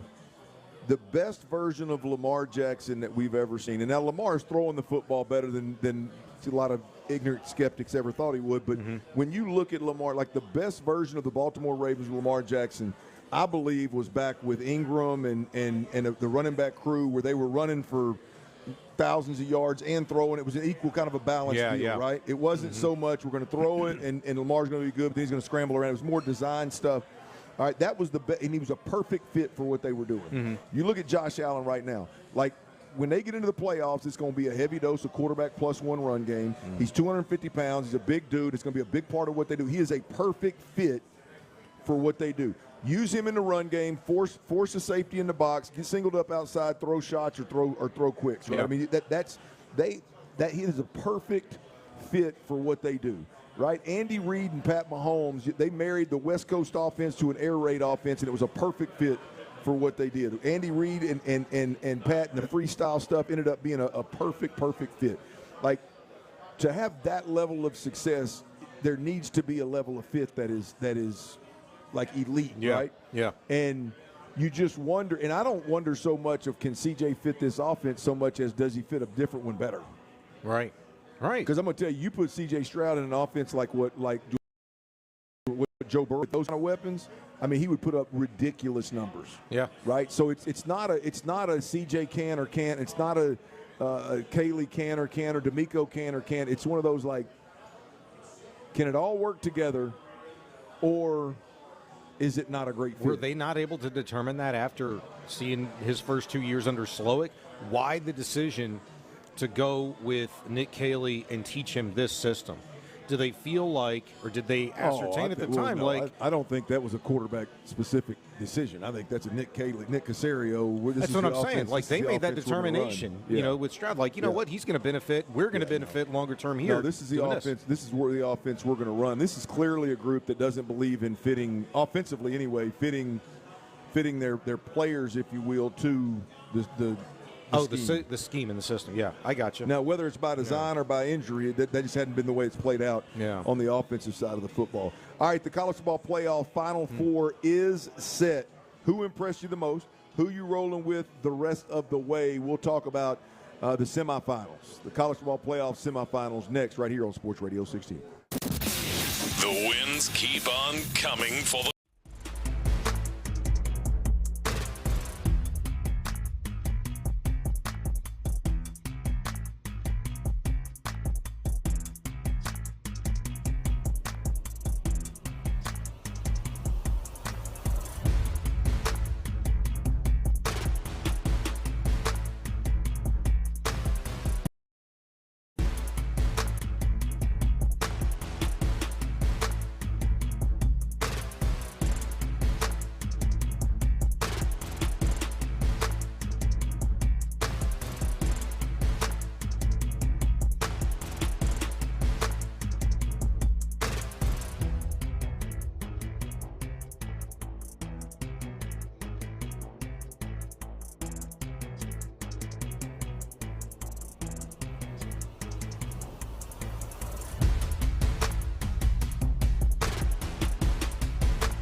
breakdown is here on Sports Radio 610. The day after every game, join Payne and Pendergast in the Loop and The Drive on a Mokaram Injury Lawyers Reaction Monday. Supported by Shoppers John Deere. Game analysis, inside info, coaches' comments, and your reactions starting at 6 and going all day long. Thanks to Mokaram Injury Lawyers. Call Mokaram Injury Lawyers at 281-222-2222. It's an Academy Sports and Outdoors Football Friday on Sports Radio 610. Live from Twin Peaks off 295 with Stoerner and Hughley. Ryan Hughley is out, and Sean Bijani is in, and we are at Twin Peaks 290. You heard the big voice, man. We're at Twin Peaks 290. Come on by and hang out. The beer is cold, 28.9 degrees. They got the top shelf bourbons, top shelf tequilas, if that's what tickles you. And the food, the menu is second to none. Everything from the pot roast to the salmon to the Tyler's tenders to the wings to I tell you, I've had it all. The pizza is good. There's not a bad item on the menu, and I believe there's late nights at Peaks, isn't there? I believe you're right. I believe now there is extended the hours, 1 a.m. I believe at Twin Peaks. So come on by. I know you've been here for lunch. I know you've been here for dinner. I know you've been here for happy hour. I know you've been here after you played your little round of golf, which, by the way, today is one of those. I'm not a huge golfer. I can tuck my shirt in and hit my drive straight on the first tee box. About it. I'm not a huge golfer. Then it all goes to hell. But the wheels are coming off at some point. I guarantee that. But today was a day I walked outside to do a couple things mid-morning, and I walked back in. My wife has taken on golf. I walked back in. I said, boy, today's the day now. Yeah. Today's the day to be on that damn golf course, boy. It was clean out there. It was quiet. It wasn't too hot. It wasn't too cold. And here we sit in January thinking we ought to be on the golf course. But well, props to you for showing up to work. Yeah, absolutely, man. So out there getting off the golf course, come on by Twin Peaks and get you one of them cold beers or one of them top shelf bourbons or tequilas will do. If you can't get to this Twin Peaks off 290, there's 4 more lodges around the city. Find you one, pull up a seat, and take a load off. Big shout out to Academy Sports and Outdoors, all of our Houston area Ford dealers, as well as specifically Tomball Ford, which, by the way, that reminds me, if you're in the building, make sure you got a raffle ticket in the raffle box right here to my left. Oh, Weatherman Andy's over there pecking on that phone, but he's got it. There he is, Big Andy. Make sure you got a raffle ticket right there in that box. We're going to give away a free oil change to Tomball Ford. We got a couple more Academy Sports and Outdoors gift cards, and the big one, we've got Texans Colts tickets for Sunday's game this week. And we know all hands on deck, baby. They're playing football as if they're going to win a division, if the division's up for grabs. So it's going to be a hell of a football game. So we'll be giving all that away. If you hear me out there right now, we're going to give them tickets away in the 5 o'clock hour. You still got a few minutes to get in the building and take part in that right there. All right, we had some unbelievable college football playoff action New Year's Eve as well as New Year's Day. And here's how it unfolded. Miami stunned Ohio State 24-14. Oregon shut out Texas Tech 23-0. If I'm being honest, in that game right there, it all left a lot to be desired. Indiana skull drug start to finish 38-3. A 35-point skull dragging right there by Indiana 2 years ago, one of the worst programs in college football history. Ole Miss last night shocked Georgia 39-34 in a thrilling shootout late. And I'm gonna tell you, man, I had Indiana, and I'll tell you how bad I missed. I had Indiana and Bama as the game that I was most intrigued by. Well, I was there with you, yeah. Ended up being an absolute mess. Yeah. 38-3. And I had Ole Miss Georgia as the game like, I've seen it before. And that's hard for me to say as an SEC guy. I've seen it before. I was like, whatever. And hell, it ended up being the best game of them all. Yeah. And Indiana-Bama ended up being the worst game. So, boy, I was on the wrong side of that one. I was dead-ass wrong. Were you thinking like Ole Miss was, because Kiffin's not there, there's been so much drama the last month or so. Did you just think you were going to get like a deflated, kind of a flat Ole Miss team against Georgia, just a team that was going to get overwhelmed? I didn't know what to expect, but I know what the last thing I would have guessed would have seen what they put together last night. Yeah, I agree. I don't know what I like. That was the deal. Is when you got a backup quarterback that's played really well. That's been lights out. Who by the way, is the to me this top story in college football. Mm-hmm. I know Cignetti is obviously a big story. I think the Chambliss kid is as big a story from a player's perspective. But yeah, I didn't know what to expect, man. Pete Golding had never been a head coach before, so you don't know how he's going to hold a special guy to hold things together in those adverse situations like that. So yeah, I didn't know what to expect. But nonetheless, we now got our Final Four. We'll dig into those games in the 5 o'clock hour and kind of what we watched. But let's take a little peek of what is to come. Indiana versus Oregon in the Peach Bowl. That's that matchup. Ole Miss versus Miami in the Fiesta Bowl. That's that matchup. And the beautiful thing about this is we've got one team that's won a championship before in the whole mix. Miami won it in 2000, last won it in 2001. And then you got Indiana, Oregon, and Ole Miss who have never won a national championship. So I love where the college ball playoff has landed. I hope, no disrespect to Miami, but I hope we end up with two teams, which would mean Ole Miss is in the mix. I hope we end up with two teams that are playing each other that have never won a title. I always say this, I love to see things in my lifetime that have never happened before. Mm-hmm. And if I can see somebody win a national title at a place like Ole Miss or even Indiana that has never won one before, I tell you, man, that would be really cool. But out of those four teams, we know who the winners are. The Final Four is set. Who's your favorite in this whole mix? My favorite, who I think is going to win the whole thing? Man, after watching Ole Miss last night, dude, I really like them. Gun to my head, who am I more impressed with between Ole Miss and Indiana? I'd have to say Ole Miss. I was very underwhelmed by Oregon. The fact hang around as long as they did after the early 3 turnovers, and they weren't curb stomping them, that was ridiculous. And I still believe Texas Tech wasn't ready for a smoke of a bigger, more higher-powered program like Oregon, but they just flat out didn't show up and even look like they look lifeless. I have to say Ole Miss. I like their quarterback. I like their resilience. Defense, I don't know. Late last night, yeah, it got more impressive, I think, as the game went along, I would say. But Ole Miss is my favorite right now, and that I hate betting against like the man of the hour, which is Curt Cignetti. He's the hottest coach going in the country right now, but I'd have to take Ole Miss. Oh, wow, Ole Miss. I'm going to take Indiana in this one, man. I am shocked. I am shocked at what I've seen because I said this earlier, like, it's one thing to be a good football team and to have a couple of guys that can go out there and make plays and keep plays alive and do some different things, and you come out on the winning end a few times. Yeah. Right? And there's one thing to have this hot coordinator that's schematically doing all these things, and you come out on the winning end and you have a hellacious year, right? Mm-hmm.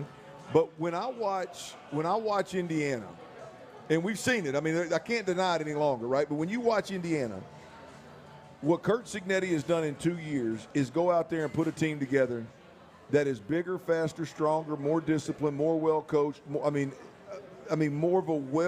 a fine, well-tuned, fine-tuned, well-oiled machine. And that's typically Bama and Georgia, Michigan. That's typically their MO, right? They're not doing anything fancy. They're not doing it. They're just better than everybody else. Yeah. They're just more physical than everybody else. And we've watched Indiana. I don't know if everybody fits, but we've watched Indiana in 2 straight games prove that they're doing those things at a higher level than Ohio State, with a top 4 Heisman Trophy candidate finalist and one of the best head coaches, what's viewed as one of the best head coaches and one of the most successful programs in football, and then turn around and do the same damn thing against Alabama. Right, and I know Saban's not at Alabama, but some of Saban's guys are still at Alabama. Yeah, sure. The momentum that Saban built is still at Alabama, and Curt Cignetti has taken Indiana and proven, not in some tricky, exotic fashion, but in their own specific way, that he's better than them. Yeah. That his organization is better than them. And I just think that's going to carry, man. I want to see the matchup that we both want to see, and that's Indiana and Ole Miss in the championship game. But for me, we could see Ole Miss go up against and beat the dark horse Miami, because they answered a big question last night for me, in that they can overcome, they can get beyond all of the drama, the coaching distractions, and who's going, who's staying, who's really bought in. The kids are bought in. They believe in what them as a team, the talent, are capable of this year. And they're one game away from getting a chance to prove it on the biggest stage of college football. And they're hoping they get to see Indiana, the number one team that has been the case for most of the college football regular season. Yeah, I mean, it's going to be fun, man. I love the matchup. Again, Indiana, Oregon in the Peach Bowl, Ole Miss and Miami in the Fiesta Bowl. That is where we are at. We'll hit the college football playoffs at least one more time before we get out of here today. We are at Twin Peaks off 290. Come on through and hang out. The Astros, everybody out there was asking for them to add a big arm in the rotation. They've added what some believe should be a big arm to the rotation. Who is he? Where does he fit? And what does it mean for the Astros moving forward? We'll discuss next right here on Sports Radio 16. The Texans clinched a playoff berth with their 20-16 win.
Call Mokaram Injury Lawyers, 281-222-2222. It's an Academy Sports and Outdoors Football Friday on Sports Radio 610. Live from Twin Peaks off 290, here's The Drive with Stoerner and Hughley.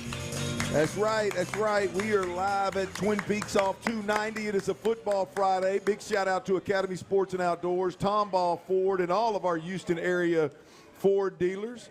If you're in the building, make sure you got a raffle ticket now. Make sure you got, and right now is the perfect time to make sure you got a raffle ticket, because if you got one now, you can get another one when the clock strikes 5 p.m., so you'll have 2 shots at it. Some folks will have more because they come and hang out with us. They don't just stop by and have one little old beer. They come and actually hang out with us, if you know what I mean. So either way it goes, if you're out there and you're listening, you're on the highway, you're out 290 way, come on, stop through at Twin Peaks, have you a cold beer, get you a good meal, get you a good bite to eat, have you one top shelf tequilas, and see if you can win some Texans tickets here. By the way, I got a question for all my beer drinkers out there. All my beer drinkers out there. If you're drinking beer, if you're at Twin Peaks or wherever, maybe at the house, wherever you drink out of a mug, I'm assuming, and you go to take a swig out of your beer right there, and you look down and there's a fly floating in your beer, what's the next move? How much beer's in the glass? That's context. You're muddying the waters. No, if it's all the way full and there's a fly up top. Hell, I ain't asking about if you ain't got nothing but spit in the damn thing. I'm talking if let's say half beer or more. If you got at least half, and that little bitty old beer you got over there too, I can't believe you still drinking them things. But if you got a cold beer, you got more than 5 swigs left in it, and you look down and there's a fly in it, what's the next move? I want a new beer. Wait a minute, you think you're gonna get a new beer? I'm gonna get a new beer because most of it's still there and there's a fly in there. I don't want to have to meander around a fly or poke the fly out and drink my beer with a fly in it. I didn't have that on. I want a new beer. That wasn't on my bingo card. Expect a new beer. Expect a new beer. I mean, are you buying it, or are you thinking that it's because? No, they're going to fill that bad boy back up because there was a fly in my almost full beer. So you think Twin Peaks owes you another beer because you had a fly land? Their fly landed. If there just so happened to be a fly in my beer at said establishment, I would expect there to be. This isn't like Wendy's or something where there was somebody's thumb in the chili. Well, I mean, this is. There's certain establishments I would expect to find a fly. But that's not Twin Peaks' fault. No. It's not like a fly flew into your cup. Obviously, you look down 4 drinks in and there's a fly in your cup. Well, that's more than 4 drinks in. Fair. That's 1 swig I'm gonna left, tell you, sir. I'm just going to be honest with you. And I damn near gulloped that son of a gun during the break. I was like, yo. Yeah, Sean's over here bull jobbing because he said, well, that's what he's doing too. What, he's saying chug it? He said chug it, baby. I'm going to be honest with you. I'm going to ask for some silverware, and I'm going to use the old spoon and get that fly out and finish it. It's like protein, man. I can't believe that you expect Twin Peaks to give you a new beer, man. I'll be damned. I guess if it's one of them little ones, they'll probably do it. I mean, look, right now, no, I don't need a new beer. That's 1 drink. That's on me. I babysit that bad boy. And the fly was you know what? You'll drink around it on that one right there, right? Well, I tried to drink around it subconsciously, and I couldn't make that happen. That is absolutely beautiful. I got a text message. Right. You deserve a new beer. Get you one. Really? Yeah. I got a text message from a listener, my old high school baseball coach. He's right. Well, I would expect an old baseball coach or an old football coach to say, yeah, hell, you owe me another one. I mean, that's exactly what I would expect from a baseball or football look at his coach. beer right there. If there was a fly that landed in that bad boy right there, I would get him a new beer for free. Like, hey, he needs one more. Man, we just get that old spoon right there, scoop that thing out, bang. You think in his life he ain't never ate no fly or anything like that? I don't think so. Come on, man. I've gone 43 years without doing it. Really close to my first, though. Don't slow me down, boy. I mean, don't get in my way. Wait on another beer? Nah, I'm good. All right. That bacon was crunchy enough for me. I don't need the fly. Yeah, let a fly land on that bacon. You'd have hammered it, man. You wouldn't thought twice. Well, yeah, I don't know. All right. The Astros added a arm to the starting rotation, a starting pitcher. You ready for this? Ready. Tatsuya Ime? Now, is that it? Why are you giving me a complex? No, it's Imai. Tatsuya Ime. Okay. Imai. Say it again, Colin. Tatsuya Ime. Tatsuya Ime is it's not Ime. It's Imai. Well, y'all get the drift. Ain't none of us got a clue. Ime Udoka. It's Imai. Okay. As in Tatsuya Imai. Hey, that's what PC said yesterday, so I'm rolling with it. Well, PC, I'm sure, studied the hell out of it, right? The Astros signed him to a 3-year, $54 million deal that could be up to $63 million. Now, I don't know how much truth is to this. He was one of the top prospects on the market. Yeah. And I don't know how much truth is to this. To me, it doesn't make a whole lot of sense. But apparently, they had him projected. The Athletic had him projected to receive an 8-year, $190 million contract. And somehow the Astros signed him to a 3-year, what could be up to a $63 million contract. Over all the other big dogs. The Yankees and the Mets and the Red Sox. Yeah. That's big news. Yeah, it's big news, but it leaves you wondering kind of what's going on, what's the catch here. I think it's great. The short-term part of it is great for the Astros. The Astros could, the risk is contract. The reward is you 27-year-old pitcher that seems to have some elite stuff. Actually, you do what you've done with other pitchers, and you get the best out of this guy. And he goes lights out. Now, the other side of that is he's got an opt-out after every year. Yeah. So if he comes in year one, he lights it up, then he's got an opt-out and he can go elsewhere. But to me, that's what's going on. How do you go from a projected 8-year, $190 million contract to, 3 years in upwards of, $63 million with an $18 million AAV? It's the opt-out. That's the catch. And, oh, by the way, this guy Tatsuya Imai. Tatsuya Imai. But you're wrong, PC. He's a Scott Boras client. Yeah. And Boras, we've seen with a couple of 3 different clients over the last 2 off seasons, whether it be Jordan Montgomery or I forget another pitcher the Astros missed out on a couple of years ago, but Alex Bregman, obviously, another Boras client. They all signed those opt-outs, those bridge contract kind of things. If this guy's a badass, he's going to fetch a lot more than $18 million average annual value next off season. He might get a little bit closer to that $23.5 million on that 8-year, $190 million contract projection. Okay, so where's that leave you right now with the Astros rotation? I'm gonna be nice to you. I'm gonna give you 6. Let's go 6-man rotation right now with the Astros. Who you running with? I'm hoping the 6th is to be determined, and I hope his name is Justin Verlander. That would be fantastic. But I'm going to go Hunter Brown, Christian Javier, Tatsuya Imai, Burrows, Spencer Arrighetti, and Lance McCullers. One more time. Brown, Javier, Imai, Burrows, Arrighetti, McCullers, assuming there is no Justin Verlander. If there is a Justin Verlander, it's going to come down to Burrows, Arrighetti, and McCullers. Is one of the ones that need to leave for a 6-man rotation. Do you have McCullers fatigue yet? Yes, of course I do, but right now he's entering spring training as a healthy individual that they're paying a lot of money to, that they expect to go out there and figure it out and be a badass. Right. Okay, on the flip side of that, because I know the thought was the Astros may have to move a bat or 2 to go get starting pitching. Obviously, this maybe alleviate some of that, the need to do that, maybe or no? Well, that's a good question. Like does it maybe second guess what you'd like to ask in exchange for a Jake Myers or an Isaac Paredes or maybe, a Christian Walker if you're like me and you'd like them to really try to move him. You're losing Framber Valdez. He's a lefty. Right now the Astros don't have a left-handed pitcher in their starting rotation. They don't have but one left-handed starting pitcher, I think, even in the conversation, and his name is Colton Gordon. Everybody else is right-handed. So I wonder if the Astros are looking at something like maybe you maybe decide to move a couple of these pitchers that are unproven along with a Jake Myers, and you go out and get a proven left-handed pitcher. I don't know who that would be. I don't know if the money, the ability to do that, because all the guys you're looking at shedding don't cost a lot of money. They're about $7 million under the CBT right now, which is just enough money to go out and get you some marginal pieces and maybe re-sign Victor Caratini. I heard the boys on In the Loop having that conversation. I'm a fan of Caratini.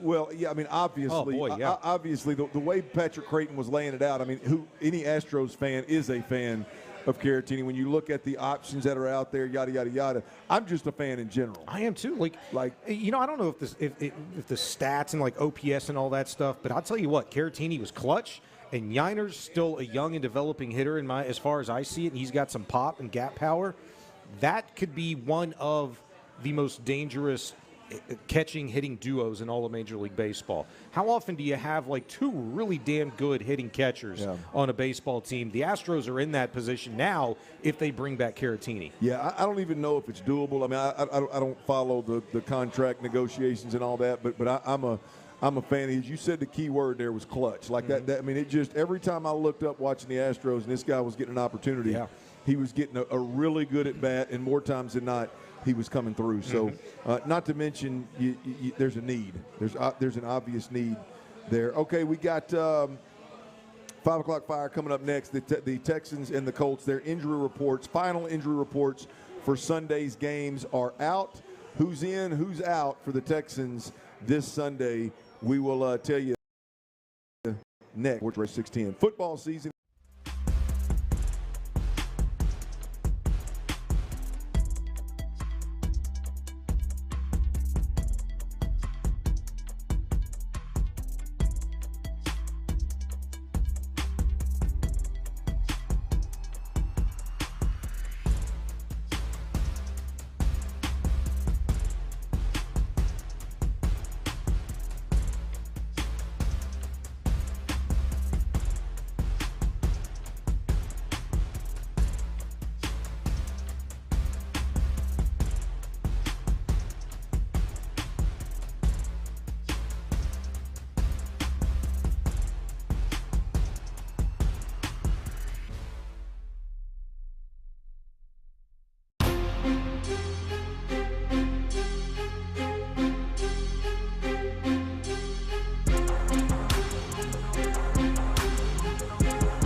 KILT FM HD2 Houston. Insider access, exclusive content. Sports Radio 610. The Texans play here. An Odyssey sports station.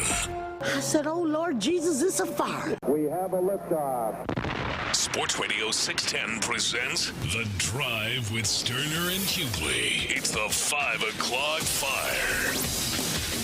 Ron Hughley is out. Sean Bijani is in, and it is the 5 o'clock fire on a beautiful Friday. I hope everybody's got their new year off, started off the right way. I'm going to tell you what I'm doing.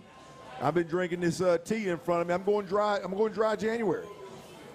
I'm going dry January. That fly is trying to tell you something over there, man. Man, I ain't going dry nothing. I'm going dry January, man. I got to prove. I got your back. I got to prove to myself that I don't have a problem. I got to prove to myself that it's still doable. I used to do this in my younger age, man. Remember back in the 24-day challenge days? Did you ever do a 24-day challenge? I did. Well, I could drop 20 pounds on that 24-day challenge, man. So I'm going to prove to myself that I can do it. Dry January. What are you up to? You got anything? New Year's resolutions? You got anything? Yeah, I need to stop chewing so much tobacco. I know that. Yeah, that's about right. B. Scott got me thinking about that yesterday because I asked him what his New Year's resolution was, and he was good at the time for 10 straight hours without a smoke. And I was like, wait, you're going to stop smoking this year or like this month? Like what? And he said, no, this year. Like, I'm that's it. And that's, he's stopping it all the way around. He's stopping it all the way around. Ain't smoking anything. And I was like, man, that takes some balls, after you've been doing it for a while. And I was like, I need to do that with the old chewing tobacco. So at least give it a shot. I'm going to give it a shot. I've done it before, but I haven't really been serious about it. All right, the Texans' final injury report this week is out. And as I've said before, I got good news. It's a long injury report, but the good news is the majority of the guys on the list were full participants in practice today with no designation, so they'll be good to go. I broke this down. What I believe are the two important positions to look at. It's the offensive line and the two cornerbacks, really. I say secondary, but really the two cornerbacks, right? And let's start there since that's the big piece. Kamari Lassiter did not practice today and has been designated as out for this game. There's no Kamari Lassiter in this game.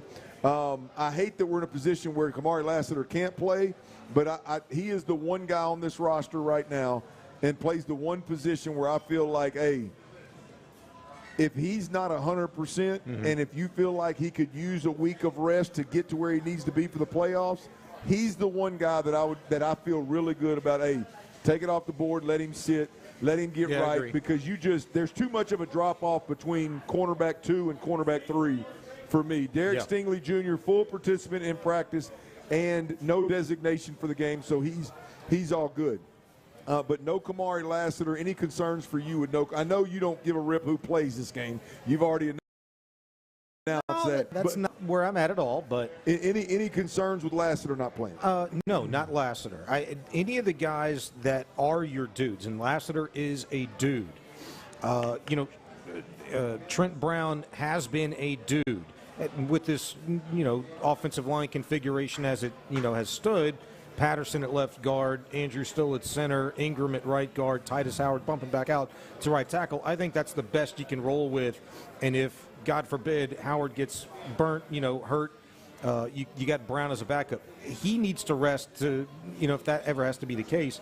Any of your other dudes that have helped you get here, like if they're banged up, battered, sit them. I'm not talking about Aziz. I'm not talking about Autry. I'm not talking about any of those guys. They've had little nicks and cuts and bumps and bruises along the way, but we see week in and week out that don't affect guys like Aziz Al-Shire. That don't affect guys like no Autry. Problem with Kamari Lassiter. No problem right? with Lassiter. He's good. You got Derek Stingley. No Kamari Lassiter.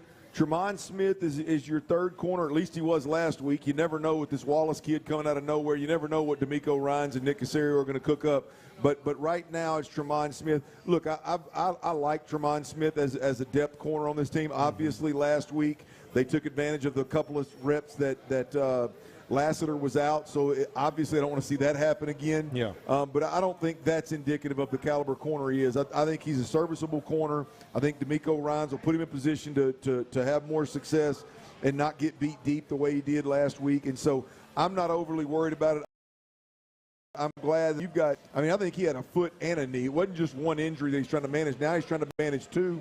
and he's one of the more physical players. Ankle on the and a knee. What happened? You've got a mere speed too. They've been bumping up and down, from practice squad, the wait and bring him back. Yeah. So you've got him as a little depth. Maybe he's called up to kind of spell Tremont Smith this weekend as well to give him some burn. I'd be here to see it. Now the other side of that is the O-line, and the O-line, the three guys that are worth discussing.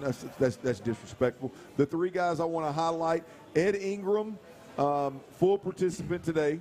He's good to go. No designation for the game. All right. Ariante Ursery, full participant.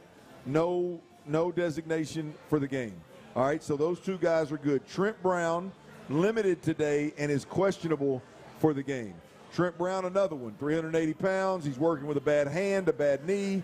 I would be okay. They got good tackle depth. You proved that last week with Fisher and Titus Howard being able to play at a high level. In this game, I would be okay with no Trent Brown. Now, I do think, as a side note here, Ariante Ursery, I don't know what the surgery looks like. I don't know if he's going to play in a club. I don't know exactly I don't know exactly what that looks like. But whatever the post-surgery left hand, right, whichever hand it is, looks like for Ariante Ursery, whatever he's got to play with, I think it's important that we see him play and he gets some experience in this game before it's a playoff game. Yeah. And it's for all the marbles. It's a win or go home situation. Ariante Ursery play with whatever issue, whatever it looks like. It's a club, it's a glove, it's a plate, whatever it looks like. Can he play with that and be effective at the tackle position? It would have been nice if we would have gotten a report, because Kamari Lassiter was the only guy that was not seen at the portion available to the media today. That means Ariante Ursery was. What the hell was he wearing on his hand, albeit through a light Friday walkthrough? Still, practice, he was a full participant. What did he have on his hand? Was it a club? Was it a heavily wrapped, taped glove, over that?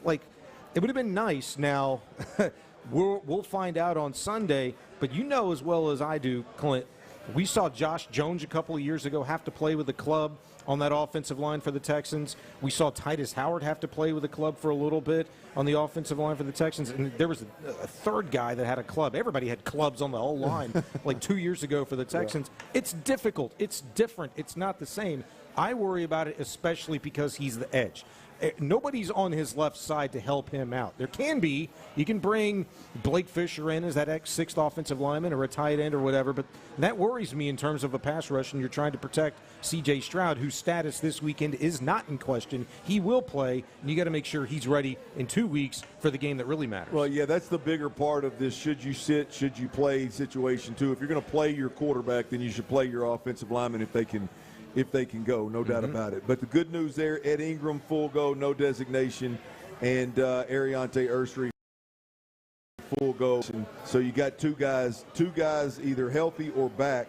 And looking up on the flip side of this, the Indianapolis Colts have ruled out Sauce Gardner. So for what it's worth, there was a thought earlier in the week that potentially Sauce Gardner could play.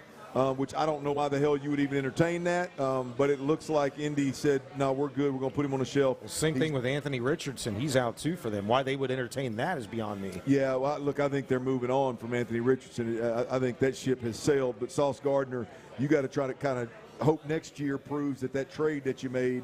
And I understand why you did it. Hell, you were one of the best teams in the NFL. You're trying to get better. You didn't know your quarterback was going to go down and all this other stuff. You didn't know he was going to get hurt. So bottom line is it doesn't look like he's going to play. So all in all, that's where we sit with the injury reports. I don't expect anything to change. Obviously, that's a final injury report before Sunday's game. We'll get the actives and the inactives, and you can catch Sean Pendergast and Seth Payne on the pregame show right here on Sports Radio 610. So just stay plugged in, and you'll get that. 5 o'clock fire.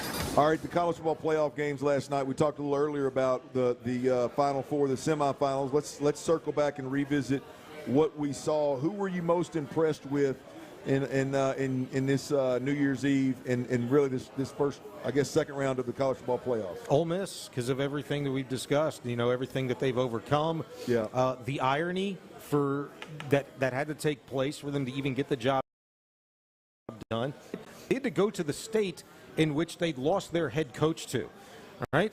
New Orleans and Louisiana, like Lane Kiffin's there, and they had to go there and beat a team that I don't know how many people really expected them to beat. I don't know what the line was. I don't know any of that, but Georgia, they've been a staple. They're there. They're always going to be there. It's Kirby Smart and Ole Miss, the resilience they showed to fight back in last night's game, and then especially at the end, too, when the trophy was on and then it was off. The stage was on the field, then it was off, and the referees – just trying to give like Georgia every single last opportunity to get something crazy done. They almost did. 7 laterals later, and Ole Miss took care of it. Ole Miss is my favorite right now. I think they take the whole thing when it's all said and done. I love the story with Ole Miss. I've been a Pete Golding fan since before he was at Bama. I love the Trinidad Chambliss story. I mean, that's things you write books about. But I got to go with Indiana. I got to go with Indiana simply because what the 2-year turnaround by Kurt Cignetti has been, it's unbelievable. You want to talk about making documentaries, making movies. Mm-hmm. In fact, he said as much last night after they skull-drug Bama. He was on the stage. They asked him what he thought. He said it'll make a hell of a movie one day. Yeah, and so will be. Yeah, look, I gotta go with Indiana in this mix right here. Oregon left a lot to be desired, obviously Miami. I thought that they played a hell of a football game, but again, I said this earlier. To me, I felt like I don't think Miami got Ohio State's best punch. I feel like now they won the game fair and square and were the better. It just didn't seem like that's the Ohio State team that we're used to seeing. I mean, definitely. You expect them versus an ACC team to be the bigger, stronger, more physical team, and they just flat weren't. You expect them with a quarterback that went to New York and finished 4th in the Heisman voting. You expect that guy to be the better quarterback. He wasn't. When you look up, and I believe they had 4 of the top 10 vote getters in the Heisman candidacy this year. Where were those guys? Right? Yeah. Downs had a hell of a game. Mm-hmm. They made a couple plays. But I mean, it was one of those where they had a real tough dudes time. Didn't show up. Yeah, so I just view that game as you did. I don't think we saw the best that Ohio State had to offer. But nonetheless, they picked the wrong day because Miami is coming now. Miami looked really good once again. They played 2 of the best defenses in football, whether you're looking at overall defense or you're looking at just ability to pressure the quarterback in A&M and Ohio State. But it's not going to let up any. I mean, you look around the building, and I mean, there's some really good defenses left in this Final Four. So we shall see. I cannot wait for the semifinals. By the way, Thursday and Friday night, Peach Bowl, Fiesta Bowl. Yep, it's going to be 6:30 starts. That's right. It's going to be fun to watch. 5 o'clock fire. All right, little news that I guess indirectly is related to the Texans. It's most likely the Texans face either the Steelers or the Baltimore Ravens in the first round of the playoffs at their place. And so all eyes will be on that game Sunday night. By the way, big-time football matchups with Saturday's matchups that are actually going to be for the division. Mm-hmm. And then with that's San Francisco, Seattle, and Carolina, Tampa. Yes. That's going to be must-watch TV. And then Sunday night football is that Baltimore-Pittsburgh matchup for the division. Mm-hmm. Winner takes the division. But Lamar Jackson has been the big what if there, the big question mark there. His health has been an issue, but it looks like Lamar Jackson has been cleared to play. He's going to play. He's been practicing, I believe, all along. Mm-hmm. Here's Lamar Jackson on some of the I guess some of the drama or some of the comments that have been floating out there around him and the Ravens and him playing. I heard I'll be playing the game at like 1 or 2 in the morning. I don't even do that during the summer, so I don't know where that come from either. But, yeah, I don't know, man. I don't know where that come from. Yeah, Lamar, they said that you have fallen asleep at meetings. How would you respond to that? Do you think Harbaugh let me fall asleep at meetings? That's crazy. That's crazy. I'm right in the front. Like, man, I don't know, man. It is what it is, though. Like I said, it's just noise. But for fans, fans do ask, like, does Lamar want to be here? Is he where he wants to be? What do you say? Absolutely, man. Absolutely. Yeah, he's clearly there's more drama in that right there than playing this week. But yeah. is going to play marble. All Texans fans will be plugged into that right there. I would imagine, look, I'll be honest with you, his back would have to be really bad for me to say, yeah, I want any piece of Lamar Jackson. Mm-hmm. Well, look, it's not even in question anymore. During that same press conference we just played a snippet for you of, he said, yeah, 100%, I'll be out there. I've never quit on my team. Don't know where that came from. Right. All that crap that he had to answer to yesterday, I have to say, like, I'm very impressed by him because some of those questions, and, you know, it was from the report, you know, that had him questioning or people questioning like his willingness to play through injury, dissension in the ranks, relationship with Harbaugh, all that stuff. Right now, tomorrow, the Pittsburgh Steelers, I don't care how the Ravens have looked all season long. I don't care what Lamar's looked like here recently. The Steelers and T.J. Watt, who, by the way, is good to go as well, are going to get everything that he and that dynamic duo of Jackson and Henry have to offer because Jackson, like maybe never before, has a lot to prove. He wants to shut all that noise up.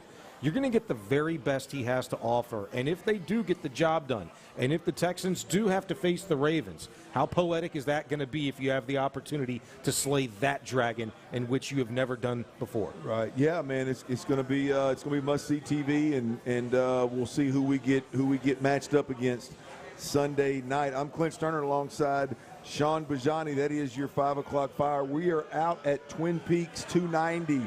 Come on through. The beer's cold. The top shelf tequilas and menu.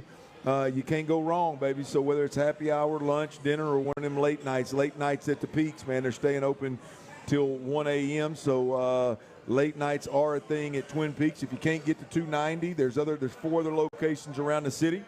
And so make sure you stop through when you can. Doors are open. They're open even longer than they typically are. 1 a.m., baby. That's right, man. So stop through. All right, here we go. If you weren't aware of just how much of a mess the NCAA actually is, I've got a couple of college football playoff happenings, going-ons, if you will. Okay.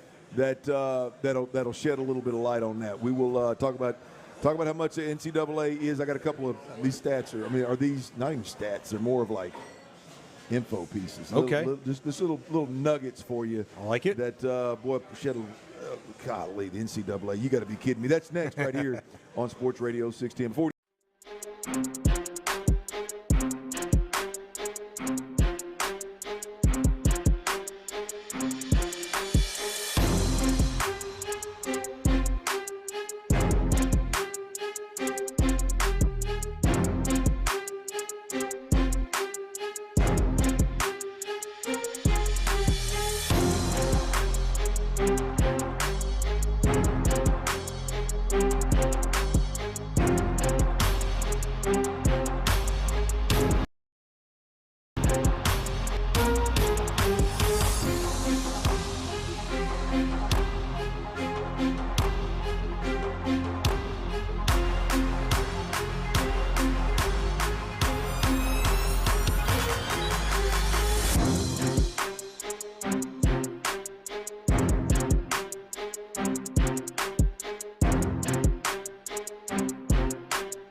22. The best football breakdown is here on Sports Radio 610. The day after every game, join Payne and Pendergast in the Loop and The Drive on the Mokaram Injury Lawyers Reaction Monday. Supported by Shoppers John Deere. Game analysis, inside info, coaches' comments, and your reactions starting at 6 and going all day long. Thanks to Mokaram Injury Lawyers. Call Mokaram Injury Lawyers at 281-222-2222. It's an Academy Sports and Outdoors Football Friday on Sports Radio 610. Live from Twin Peaks off 290, here's The Drive with Stoerner and Hughley. Ron Hughley is out. Sean Bijani is in. And we're with you for another couple segments. Come on through. We have not given away the Colts Texans tickets in the next break. You got about 15 minutes to get by here. You can win tickets in the next break. Get you a raffle ticket. If you're in the building, make sure you got a raffle ticket in this raffle box. To my left, you're right. If you're out there and you're listening, you're close, Twin Peaks, 290.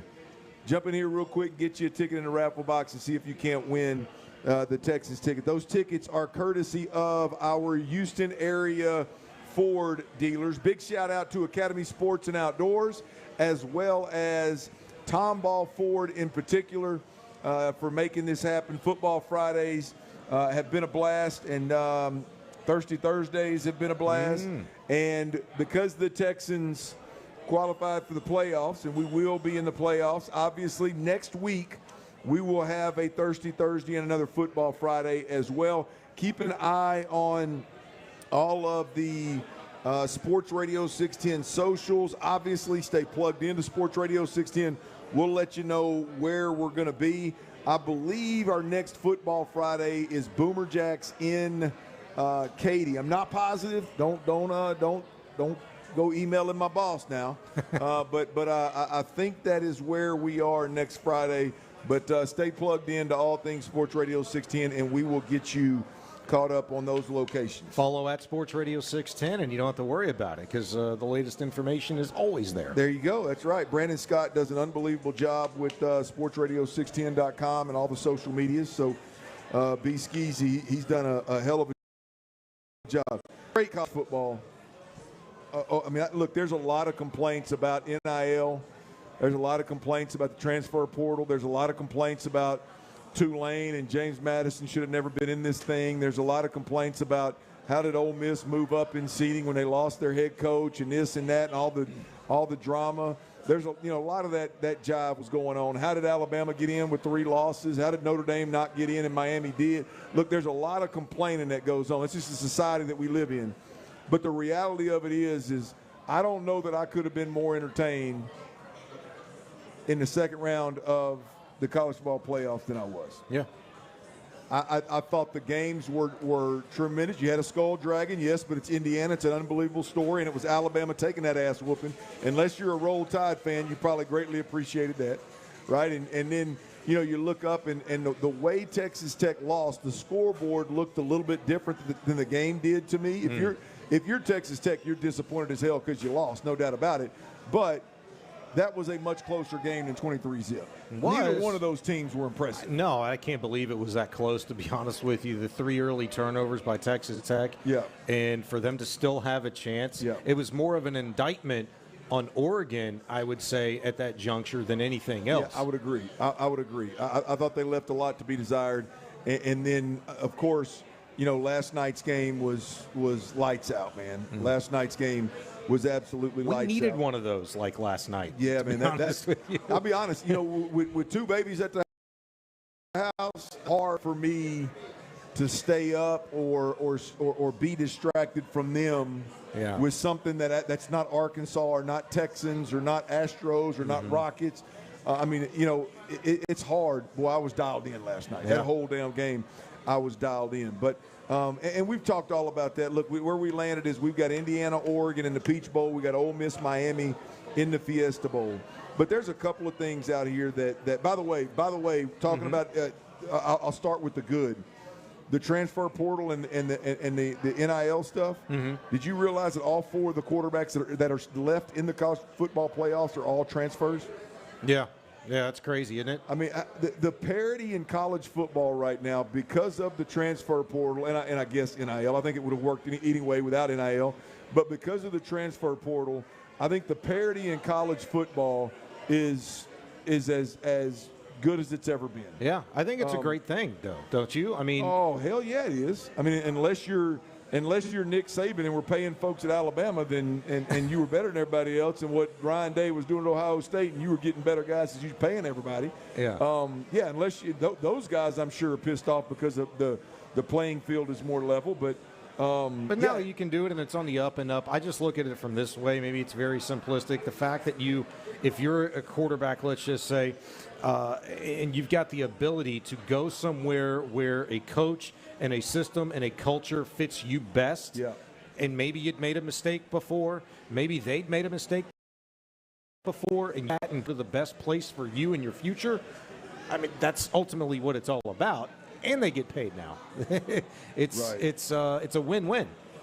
Yeah, I mean that's I just think it's a beautiful thing, man. You're right, it's a win-win. They got to put some guardrails on it, but they get this thing figured out. Now here's on the other side of this. Talked a little bit about the NCAA, and the NCAA and the College Ball Playoff Committee and all that. I mean, they get butchered all the time, and NCAA is one of them that. I believe 99.9% of the time deserves it, and we should hear more about it.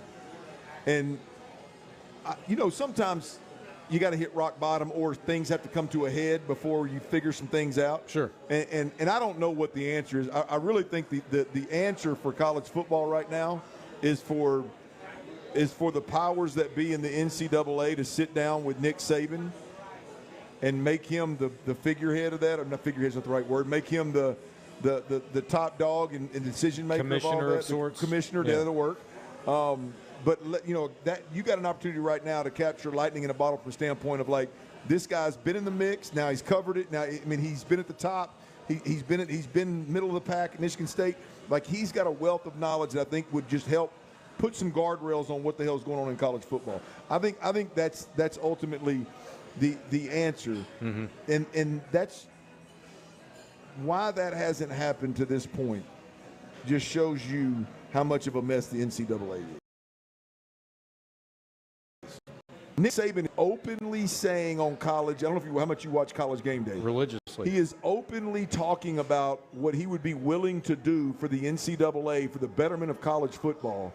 And it's still talking about, well, if they called me, I would. Literally, Pat McAfee is going out there and like campaigning for the NCAA to call Nick Saban and get this done. Now, I don't know that Nick wants to be a commissioner, but at least sit down with the man and get this thing figured out. Well, look, I mean, they need at the very least somebody to lead an advisory board or just to be an executive advisor, right. and he would be the best person for that. I just wonder if they feel like he's too closely removed and they're worried about if there would be biases involved. To me, that's silly in and of itself, and even a further indictment on what's really wrong with the NCAA. It's you have literally somebody that's been an institution in the sport willing to say, hey, let me sit down and we can do this thing together and help make this the best it can be. Well, but we're beyond like, hey, y'all need an advisory board. This doesn't need to be any more difficult than you've got Nick Saban sitting right there with all the experience in the world that's willing to, and he's campaigning to help you,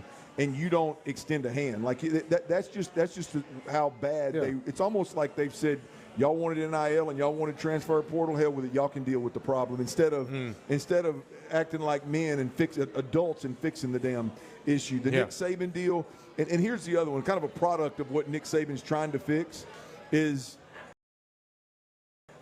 I don't know what's going to come of the situation at Ole Miss right now, but there are 6 coaches on that staff that are actually going to coach it, or at least right now the plan is they're going to coach at LSU next year. And the transfer portal opened, what is today, the 2nd or 3rd? Today. I think it opened today. The transfer portal opened today. It's open for 2 weeks. And so the athletic director at Ole Miss is having to field questions about what is your offensive staff really is what it is your staff, the 6 coaches that are going to LSU, are they going to coach in the Fiesta Bowl in the next round of the playoffs? Why is that even a question? Well, yeah, that's the problem here. Is why is that the transfer portal opened up. LSU's sitting over there. They're working for those guys. Hell, the players that are at Ole Miss that are going to go to LSU, you're working with them every single day. Mm-hmm. And here's the more interesting part is the athletic director didn't have an answer. The athletic director said, I don't know yet. We're going to enjoy this victory. We'll talk about that tomorrow. So clearly, I only say that to say I don't know all the details, but clearly the athletic director didn't. I mean, if it weren't a possibility, the athletic director would have said, man, get the hell out of here. We ain't worried about that. These guys are going to coach. Clearly, it's a real possibility and, unfortunately, a reality in college football right now. And I only say that to say how bad does the NCAA have to be for us to be in a situation where the Ole Miss situation a week ago, 2 weeks ago, could get worse. Yeah, I just don't know why this possibility exists. Why this is just change the damn calendar. This is not a problem. Sounds like you've been listening to Saban. Well, if you want to call him like logical, then I would agree. Yes, that's right. It's ridiculous. You have 6 days, dude. Right. You have 6 days to prepare your football team, and you don't know if you're going to have 6 coaches. Was it like half the staff? The most important people responsible to get your team prepared to play. You don't know if they're going to be able to do that just so they can go hit the recruiting trail? Yep. Get out of here. All right, we got to give away some tickets, Sean. We got to give away some tickets here at Twin Peaks 290. We are going to do that in this break, but we also got to make some predictions. Texans, Colts, Sunday, potentially could win the division. All hands on deck game. We'll review the injury report real quick and talk about what the Texans need to do to win this game, as well as some final score predictions from Sean Bijani and I. That's next right here on Sports Radio 610.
Supported by Shoppers John Deere. Game analysis, inside info, coaches' comments, and your reactions starting at 6 and going all day long. Thanks to Mokaram Injury Lawyers. Call Mokaram Injury Lawyers at 281-222-2222. It's an Academy Sports and Outdoors Football Friday on Sports Radio 610. Live from Twin Peaks off 290, here's the Stoerner and Hughley. Ryan Hughley is out. Sean Bijani is in, and we've done it. We've done it. Survived it. We showed up at Twin Peaks on a beautiful Friday, Football Friday. Big shout out to Academy Sports and Outdoors and all of our Houston area Ford dealers, Tomball Ford as well.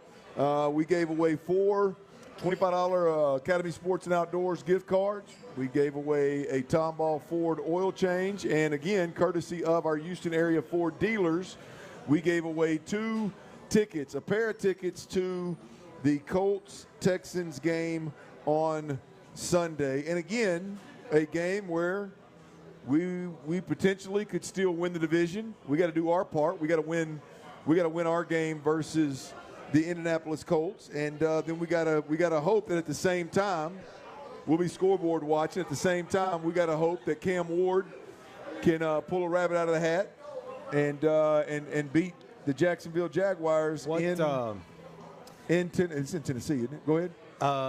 Is it? I think it is Tennessee. It don't matter. Either way it goes. What would have been? It's a steep climb, baby. What would it be a bigger miracle if the Titans beat the Jags, or if Georgia would have ended up beating Ole Miss last night, having done like 15 different laterals en route to the end zone? Oh wow! That almost was happened. that not a mess? That was. Did you watch the whole end of that game? I watched the whole thing. It was fantastic.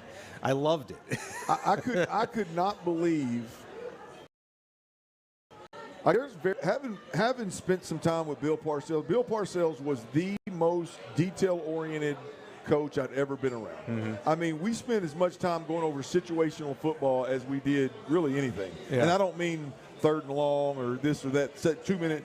I mean like stuff like that last night. Mm-hmm. I had no idea that if an onside kick, if you fall on that ball, the clock doesn't move. There's 1 second left in the game. They onside kick, they recover it, and no time ran off the clock. Yeah. Well, see, is it that no time has to run off the clock, or time's off the clock, it's at 0, but because you recovered the onside kick, you're entitled to that one play? No time runs off the clock. Okay. Now Ole Miss, all Ole Miss had to do was touch the ball, and the clock starts and it's game over. Georgia recovered it. Ole Miss said, hell, let me get away from it, don't matter. Well, Georgia recovers it, no time runs off the clock. Yeah. Well, you know, the announcer said, Sean McDonough, who did the play-by-play in the game, he said, Kirby Smart has every play in the book. He's prepared for anything. Apparently, he too was even prepared for that situation last night. I don't know if he was or he wasn't. All he did was kick an onside kick and get it. Yeah, but I mean, like, for them to be able to like recover it, like clearly, if their coach Golding was as familiar with that rule, like all you got to do is touch it, just go after the ball. There's no time even if left. they recovered, it's over. But like all he had to do was bat it out of bounds, and it was over. But like the point is just like clearly I don't know either coach, but clearly Pete Golden didn't know exactly what to do in that scenario because he thought the game. Hell, they done dumped water on Gatorade on him and everything. He was so. It was funny watching him, and then Trinidad Chambliss. Chambliss was like, "What the hell's going on?" WTF? No question. Yeah, what's going on? No question. I just want to go celebrate. Texans Colts on Sunday, and here's just a quick review of the injury report. No Kamari Lassiter. He has been ruled out. Derek Stingley, full participant. He is in. And then the O-line group, Ariante Ursery, full participant. He was in. Ed Ingram, full participant. He is in. And Trent Brown is the only offensive lineman that was limited in practice and is still questionable for the game. Everybody else on a long, long injury report, a long list of players, was full go at practice today and ready to go. So with the exception of Kamari Lassiter not going, and Trent Brown being banged up. I know there's a couple of other players that aren't that, but Johnny Carter. Well, he's a cornerback. He's questionable. Because you don't have Lassiter, you only have Amir Speed on the practice squad. You're starting Tremont Smith, presumably. I don't know. Maybe Johnny Carter and Amir Speed get some run too. Well, maybe they do. We'll see, and maybe that has something to do with Tremont Smith getting beat deep last week and that limited spot play that he got with Kamari Lassiter out. But key is those guys are in the game, or at least they're healthy and they were full participants, and there's no designated Lassiter, Trent Brown. There were some other guys, but those are the two headliners that we need to be aware of. And like I said earlier, I have no problem with Kamari Lassiter not playing. Even if it were, if this was a playoff game, could you go? Yeah, he probably could. But this game, I'm good with him sitting out. And I'll be honest with you, 6'8", 380-pound Trent Brown, I'm okay with him with a knee and a hand or whatever the hell he's got going on. I'd be okay if he rested for a game as well. But this is a game the Texans need to win to give themselves a chance to win the division. There's a ton of other things. I mean, I'm not going to, it's not radio friendly, so I'm not going to run down the list.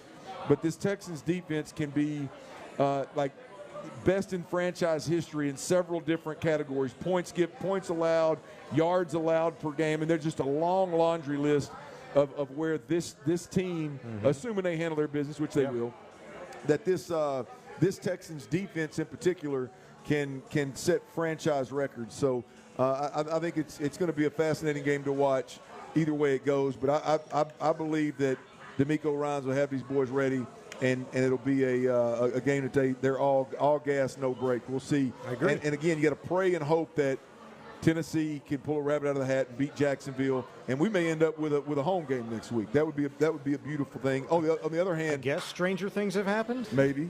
On the flip side of that, Pittsburgh and Baltimore are the winner of that game. Sunday night is going to be for the division, and that is more than likely who the Texans will end up playing to Baltimore. And the key there is Lamar Jackson has practiced all week and is healthy and appears to be all go. So we'll see.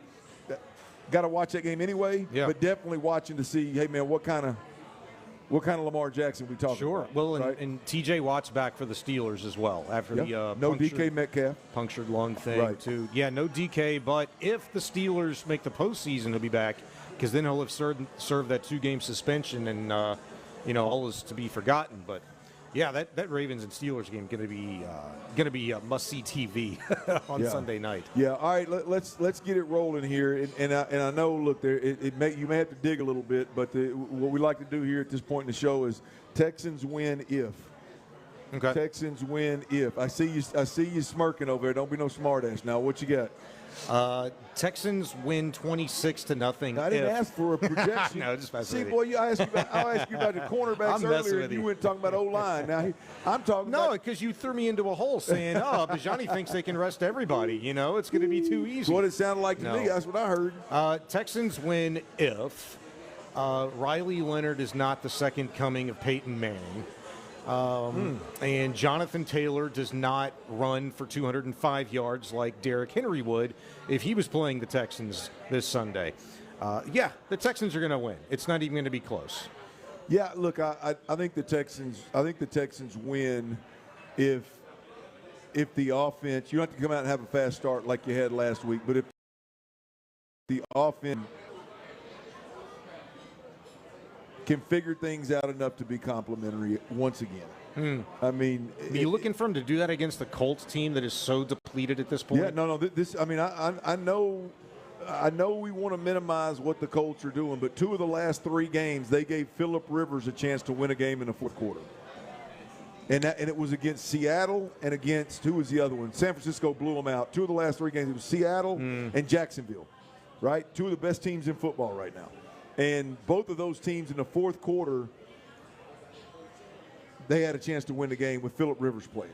And so, look, I don't think Riley Leonard is Phillip Rivers, but I think we got to go out there and we got to put it together on the offensive side of the ball. Also, I mean, you look at what the Texans have done. 2 of the last 3 games, Geno Smith and Jacoby Brissett have had much better games than they expected to have against our defense. Now, we handled business. They didn't get in the end zone a lot. We took care of business. But if you look at it, nobody expected Jacoby Brissett and Geno Smith to go out and have good games against our defense, and they did. So, but that Geno Smith, that Seahawk game, though, that to me is one I circle right now, looking back in hindsight. The Texans, not once. The defense did not show up to the party that night on that Monday nighter. Never have you questioned them showing up. It's the start of a football game before. They've actually turned it up 2 notches since then. Yeah, I need 200. I need 200 plus and 2 touchdowns out of CJ. I know it's not a lot, but I need that out of CJ. This can't be one of them goose eggs obviously not on the scoreboard. This can't be one of those game quarters can't figure things out. With the exception of 2 really good schemed up plays last week early on, that was hard watch. Yeah. That was a hard watch. Prediction? I told you, 26-0. It's gonna be you got 26-0. It's going to be a shutout. Dude, Riley Leonard. Another shutout. Come on, man. Will we have 1 shutout this year so far? Against the Titans, 26-0. I'm calling for 2 26-0. Well, that'd be nice to have 2 shutouts, both against division opponents. That'd be fun to talk about going into next year. Yeah.